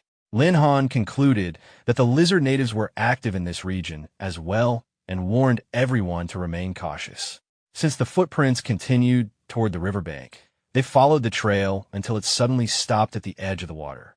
Su Ting reasoned that Sun Yinwei and the others must have crossed to the opposite side. Fatty then asked Lin Han to use his superior eyesight to scout the area across the river. Activating his eagle eye ability, Lin Han focused into the distance and spotted another portal positioned on a hillside, guarded by several lizard men. This discovery confirmed that they were still on the correct path. However, crossing the violent river became the next challenge. Su Ting pointed out that swimming through such turbulent water would be too dangerous and there were no boats nearby. Lin Han then turned toward Fatty, hinting that it was finally his time to contribute. Fatty began cutting down trees with his weapon, while Su Ting tied the logs together carefully to create a simple raft. After working together for some time, they successfully completed a sturdy wooden craft capable of carrying them across the river. Fatty praised Lin Han's quick thinking, while Lin Han reminded him that even the best ideas required teamwork to succeed. The three boarded the raft and began moving toward the opposite shore. While traveling, Fatty nervously joked about the possibility of giant monsters living beneath the river. Su Ting immediately complained about him, saying such unlucky things during the journey. Almost instantly afterward, the raft violently lost balance. A gigantic tortoise-backed dragon suddenly erupted from beneath the river. The level 60 monster smashed into the raft, tossing both the craft and the group high into the air before all of them crashed into the water. Fatty immediately panicked after falling into the river, admitting that he was a poor swimmer. Su Ting also became alarmed as the monster charged directly toward them while roaring loudly. Seeing the danger, Lin Han immediately summoned Xing and ordered her to rescue everyone. Upon appearing, Xing used her powers to create protective water bubbles around Lin Han, Fatty, and Su Ting, allowing them to float safely without drowning. Relieved by the protection, Su Ting realized they had narrowly escaped disaster. Lin Han confidently declared that Xing had never lost a battle fought in water. Standing calmly atop the river's surface, Xing confronted the dragon directly. Angered that the creature had soaked her master's clothes, she prepared to punish it. The dragon suddenly counterattacked with a massive water-based strike that caught Xing off guard and blasted her into the air. Although briefly pushed back, Xing quickly regained her balance and became irritated at allowing the monster to gain the upper hand. At the same time, the dragon began absorbing large amounts of river water, clearly preparing for another devastating attack. Recognizing the danger, Lin Han warned Xing not to give the monster time to gather more water. Understanding immediately, Xing activated her full power and rose into the air above the river. Countless streams of water rose upward around her as she concentrated her energy. Declaring that she would demonstrate true mastery over water, Shuiying launched herself forward together with a sharp, high-speed water attack aimed directly at the dragon. As Shuiying prepared her attack, the dragon suddenly opened its mouth wide, attempting to swallow her whole before she could strike.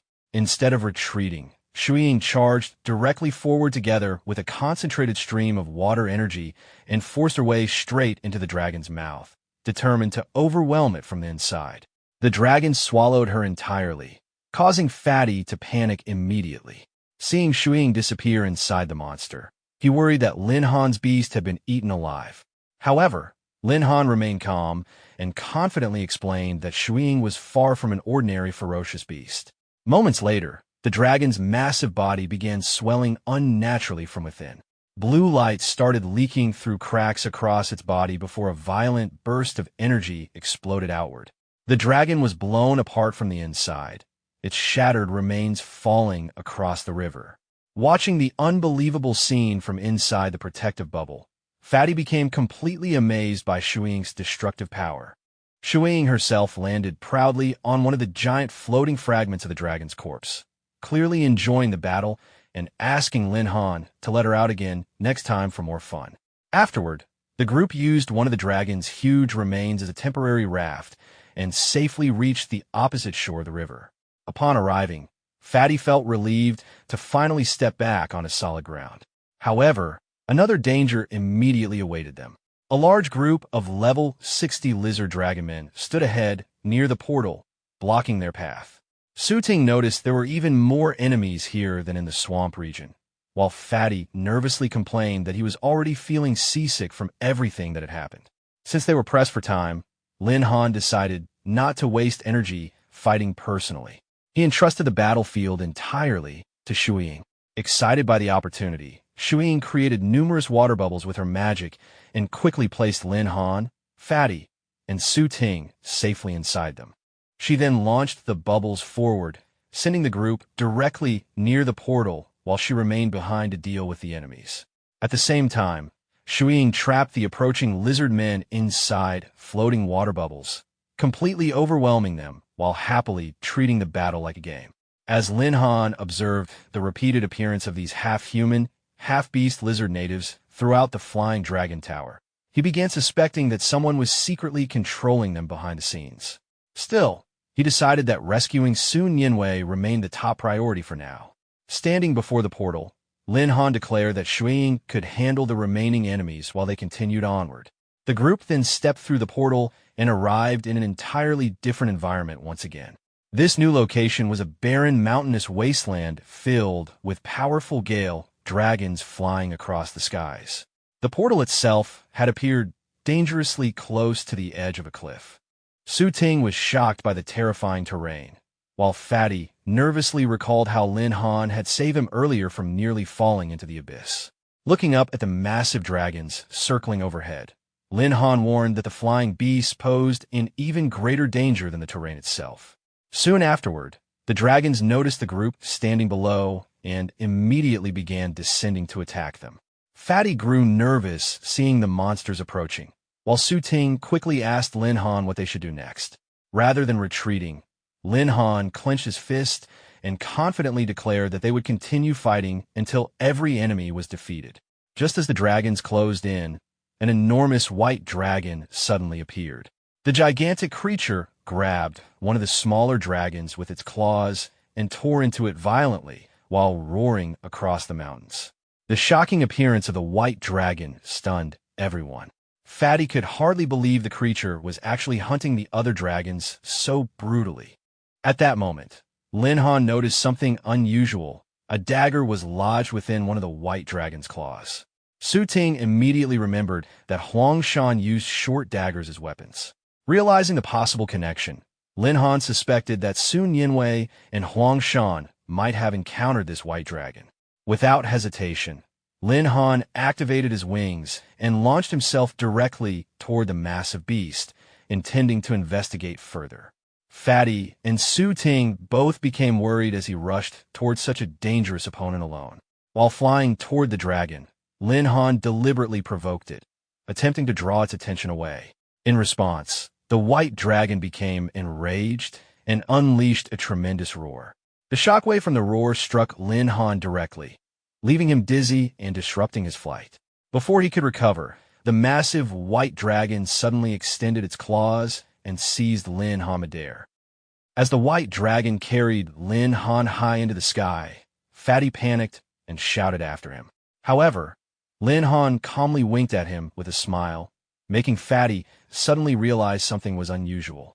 Su Ting quickly understood that Lin Han had intentionally allowed himself to be captured, so he could discover where the dragon was taking Sun Yinwei and the others. Meanwhile, the white dragon flew back toward its hidden lair deep within the mountains.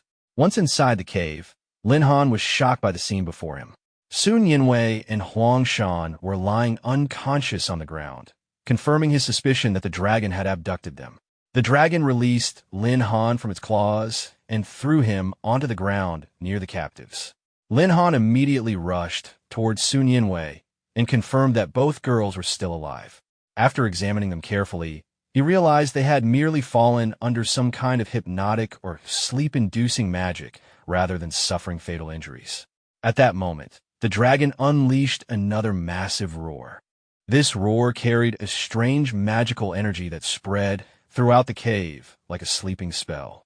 Sensing the danger, Lin Han quickly realized that fighting recklessly inside such a cramped area could put Sun Yinwei and Huang Shan in danger. Without hesitation, he summoned Xiao Zhen, Tinga, and Shuiying to assist him. The three beast girls immediately appeared. Shuiying excitedly rushed toward Lin Han and hugged him happily, while Tinga became jealous and reminded her that they had not been summoned for fun. Lin Han gently calmed Shuiying before ordering the three girls to lure the dragon outside the cave and engage it there instead. All three immediately accepted the command and charged toward the dragon together. Xiao Zhen activated her flames, while Tinga unleashed her lightning powers. Together with Xing, they launched a coordinated combined attack powerful enough to knock the white dragon backward into the air. Despite the successful hit, the dragon quickly stabilized itself and roared fiercely. To their surprise, the combined assault had caused very little actual damage. Realizing the monster's incredible durability, the three beast girls prepared to unleash even greater power together. They released another large-scale combined attack, but this time the white dragon responded by generating a crystal-like ice shield around its body. The shield blocked the entire attack before the dragon countered with a violent burst of razor-sharp ice crystals. The sudden counterattack disrupted all three beast girls. Xiao Zhen warned the others to dodge, but Shuiying was struck directly and sent falling toward the ground. Lin Han immediately rushed forward and caught her safely before she could crash. After ensuring Shuiying was unharmed, Lin Han focused on analyzing the white dragon's strength. The fact that it could overpower all three beast girls simultaneously made it clear that defeating it head-on would not be easy. He realized they needed to locate its weakness if they wanted any chance of victory. At that moment, Fatty and Su Ting finally arrived at the battlefield after running through the cave system. Fatty urgently informed Lin Han that the dragon's weakness was located on its forehead. Su Ting then explained that while searching through the caves, they had discovered ancient murals. According to those carvings, the dragon-shaped mark on the white dragon's forehead served as the source of its power. Before they could discuss further, the white dragon launched another energy attack toward the beast girls. Reacting immediately, Lin Han ordered Xiao Zhen and Tinga to attack from both sides and keep the dragon distracted while he prepared another strategy. The two beast girls instantly obeyed and rushed toward the dragon again, using their fire and lightning powers to pressure it from both directions. At the same time, Lin Han instructed Shuiying to move behind the dragon unnoticed. Using her abilities, Shuiying launched herself high into the air and condensed a massive sphere of compressed water above the battlefield. She hurled the giant bubble toward the white dragon. The dragon instantly responded by breathing freezing ice energy toward the incoming attack.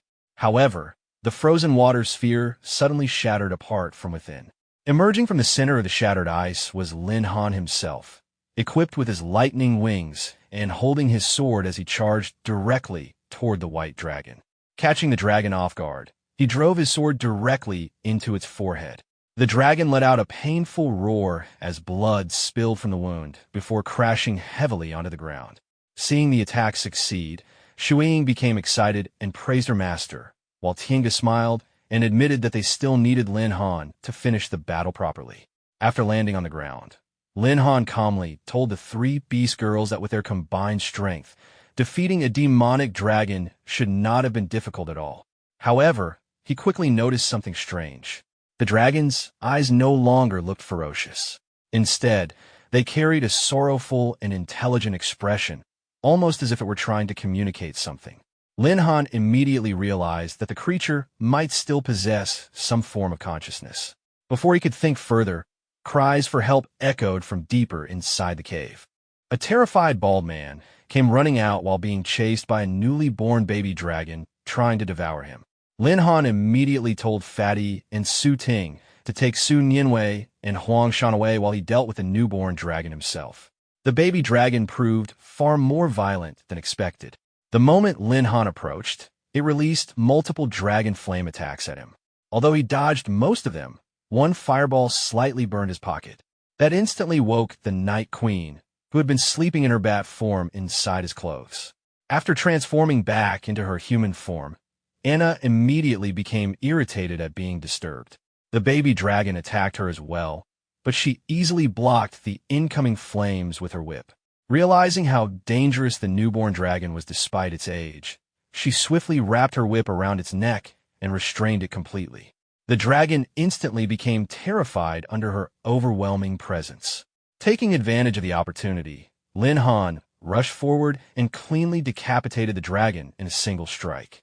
Fatty was immediately amazed by the move, loudly praising how cool it looked, while Su Ting checked on Su Nianwei and Huang Shan and confirmed they were only unconscious. Strange cracking sounds suddenly echoed throughout the cave. The remaining dragon eggs had started hatching. Realizing the danger, Lin Han immediately decided they could not allow more evil dragons to be born. Using his grass character sword technique, he destroyed all the remaining eggs before they could hatch. Fatty complained that Lin Han should have left at least one dragon egg behind as a possible mount. But Lin Han mocked the idea and warned him that the baby dragons would probably eat him first if they were allowed to live. At that moment, Anna carefully examined the destroyed eggs and noticed something unusual. The baby dragons inside them looked completely different from the white demonic dragon outside. This immediately reminded Lin Han of the murals Su Ting had discovered earlier. He realized the dragon might not have originally been evil at all and was instead being controlled by some sort of curse. Anna agreed with his suspicion and explained that the white dragon appeared to be under an ancient curse. When Lin Han asked if she could remove it, the Night Queen revealed that vampire clans possessed ancient magic capable of dispelling curses. She then activated her magic and began performing the ritual. As the spell took effect, the white dragon suddenly rose from the ground and started shaking violently. A powerful energy surged through its body, and in the next moment, the massive dragon transformed into a beautiful blue-haired dragon woman with a lizard tail. After regaining her true form, the woman thanked them for freeing her from the curse. Fatty was completely shocked that the dragon had transformed into a human, while Su Ting noticed that her appearance resembled the lizard dragon people they had encountered earlier. The woman introduced herself as Alika, the priestess of the ancient lizard dragonmen race. She explained that in ancient times, her people sought help from a so-called dragon god to escape the wars between ferocious beasts. The dragon god summoned the flying dragon tower and offered them refuge, but it was actually an evil demonic dragon manipulating them from the beginning.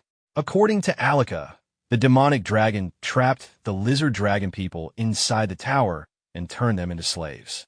Before entering hibernation, it cursed her and transformed her into the white demonic dragon, so she would guard its offspring forever. As centuries passed, she gradually lost her intelligence, and her people slowly became savage and cruel under the influence of the curse. After being freed from the curse, Alika respectfully thanked Lin Han and explained that his arrival had finally awakened her from the control of the demonic dragon. However, She could already sense that the true dragon behind everything was beginning to awaken from its long slumber. Hearing this immediately made Lin Han realize the danger of the situation. If such a terrifying creature escaped from the Flying Dragon Tower, it would bring disaster to the outside world. He decided that Director Yi and the military needed to be informed as soon as possible so they could prepare in advance. Alika then used her magic to create a portal leading outside the tower. She expressed her gratitude once more and urged everyone to leave quickly before the demonic dragon fully awakened. As Lin Han prepared to leave through the portal with the others, he turned back and confidently told Alika not to worry because he would return one day to deal with the demonic dragon himself. Alika respectfully thanked him again and promised that she would lead the Lizard Dragon clan in surviving until his return. Meanwhile, hidden behind a massive stone nearby, the mysterious man wearing a hat and his bald companion had secretly witnessed everything. The bald man worried about Huang Shan being taken away, but the man in the hat calmly told him to stay quiet and follow the students outside first. He believed that once they left the tower, forcing them to hand Huang Shan over would not be difficult. Outside the Flying Dragon Tower, Director Yi had been anxiously waiting for several hours while worrying about Lin Han and the others. Just then, the portal opened and Lin Han finally emerged alongside his teammates and the rescued girls. Relieved, Director Yi immediately checked whether everyone was safe or injured. Lin Han reassured him that nobody had been hurt and confirmed that both Sun Yinwei and Huang Shan had been rescued successfully. Soon after, Sun Yinwei regained consciousness and was shocked to see everyone around her. Su Ting excitedly explained that Lin Han had led the rescue mission into the Flying Dragon Tower to save them. Sun Yinwei sincerely thanked Lin Han and the others for risking their lives for her. However, Director Yi quickly noticed Huang Shan attempting to quietly slip away. Suspicious of her behavior, he stopped her and demanded to know who she really was and why she had appeared inside the Flying Dragon Tower. Huang Shan nervously introduced herself, but before she could properly explain, Sun Yinwei stepped in and claimed that Huang Shan was a freshman student who had recently enrolled at the military academy. Even so, Lin Han immediately sensed that something was off. He pointed out that if Huang Shan were truly just a normal student, she would not have acted so nervous or tried to escape. At that moment, another voice suddenly interrupted them. The mysterious man with the hat emerged from the portal alongside his bald companion. The bald man immediately accused Huang Shan of running away again, while the man with the hat calmly stated that she had apparently found some powerful allies to rely on. Director Yi demanded to know their identities. The bald man introduced himself as the Savage King, a beast tamer from the Extraordinary People group, while the man in the hat politely introduced himself as Zhou Ku, the prop master of the Extraordinary People troupe, the famous acrobatic troupe from the Western regions. Zhou Ku then publicly accused Huang Shan of being a former handyman from their troupe who had stolen a precious treasure before escaping. Huang Shan immediately denied being a thief, but the Savage King aggressively grabbed her and demanded that she reveal where she had hidden the treasure called Jasmine. Terrified and furious, Huang Shan struggled to escape his grip. Suddenly, a blue light emerged from her chest, and a tiny fairy-like creature appeared from within it. The little fairy immediately protected Huang Shan and attacked the Savage King's eyes with a burst of power, causing him to cry out in pain. However, the fairy had clearly exhausted herself from the effort.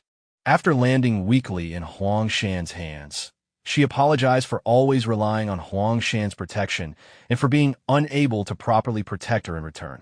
Huang Shan immediately broke down in tears, desperately begging Jasmine not to die. Seeing the heartbreaking scene, both Su Ting and Sun Yinwei became worried, while Lin Han carefully observed the tiny creature. After realizing what it was, he calmly asked Huang Shan if her companion was actually a fairy. Director Yi was completely shocked after hearing that Jasmine belonged to the fairy clan.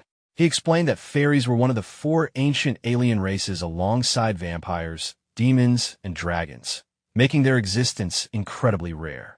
He could hardly believe that the tiny creature before them truly possessed fairy blood. After remaining silent for a moment, Huang Shan finally admitted the truth. She explained that Jasmine indeed carried the bloodline of the fairy race. Although Jasmine was not powerful in combat, she was considered an extremely valuable treasure by the Extraordinary People group. Huang Shan revealed that Jasmine had always been her closest companion in the troupe and that the two of them had been inseparable for years. However, after Jasmine became seriously ill, the troupe leader decided to sell her off in order to squeeze every last bit of value out of her.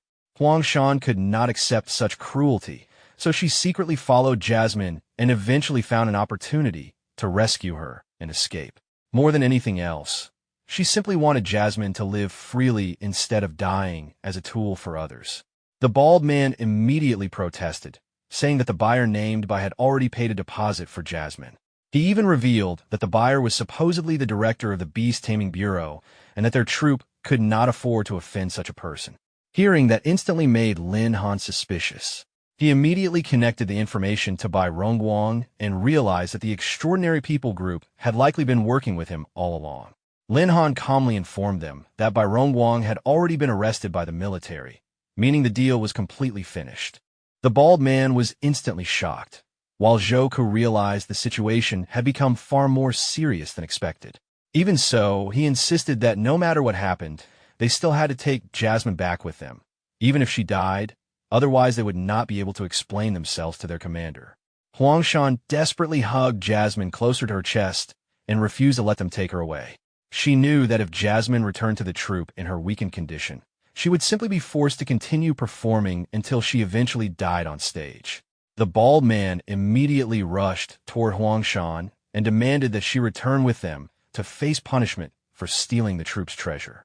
Terrified, Huang Shan tried to run away, but before the bald man could grab her, Lin Han suddenly stepped in and stopped him. Lin Han firmly declared that the military academy governed this territory and that outsiders had no right to act recklessly there.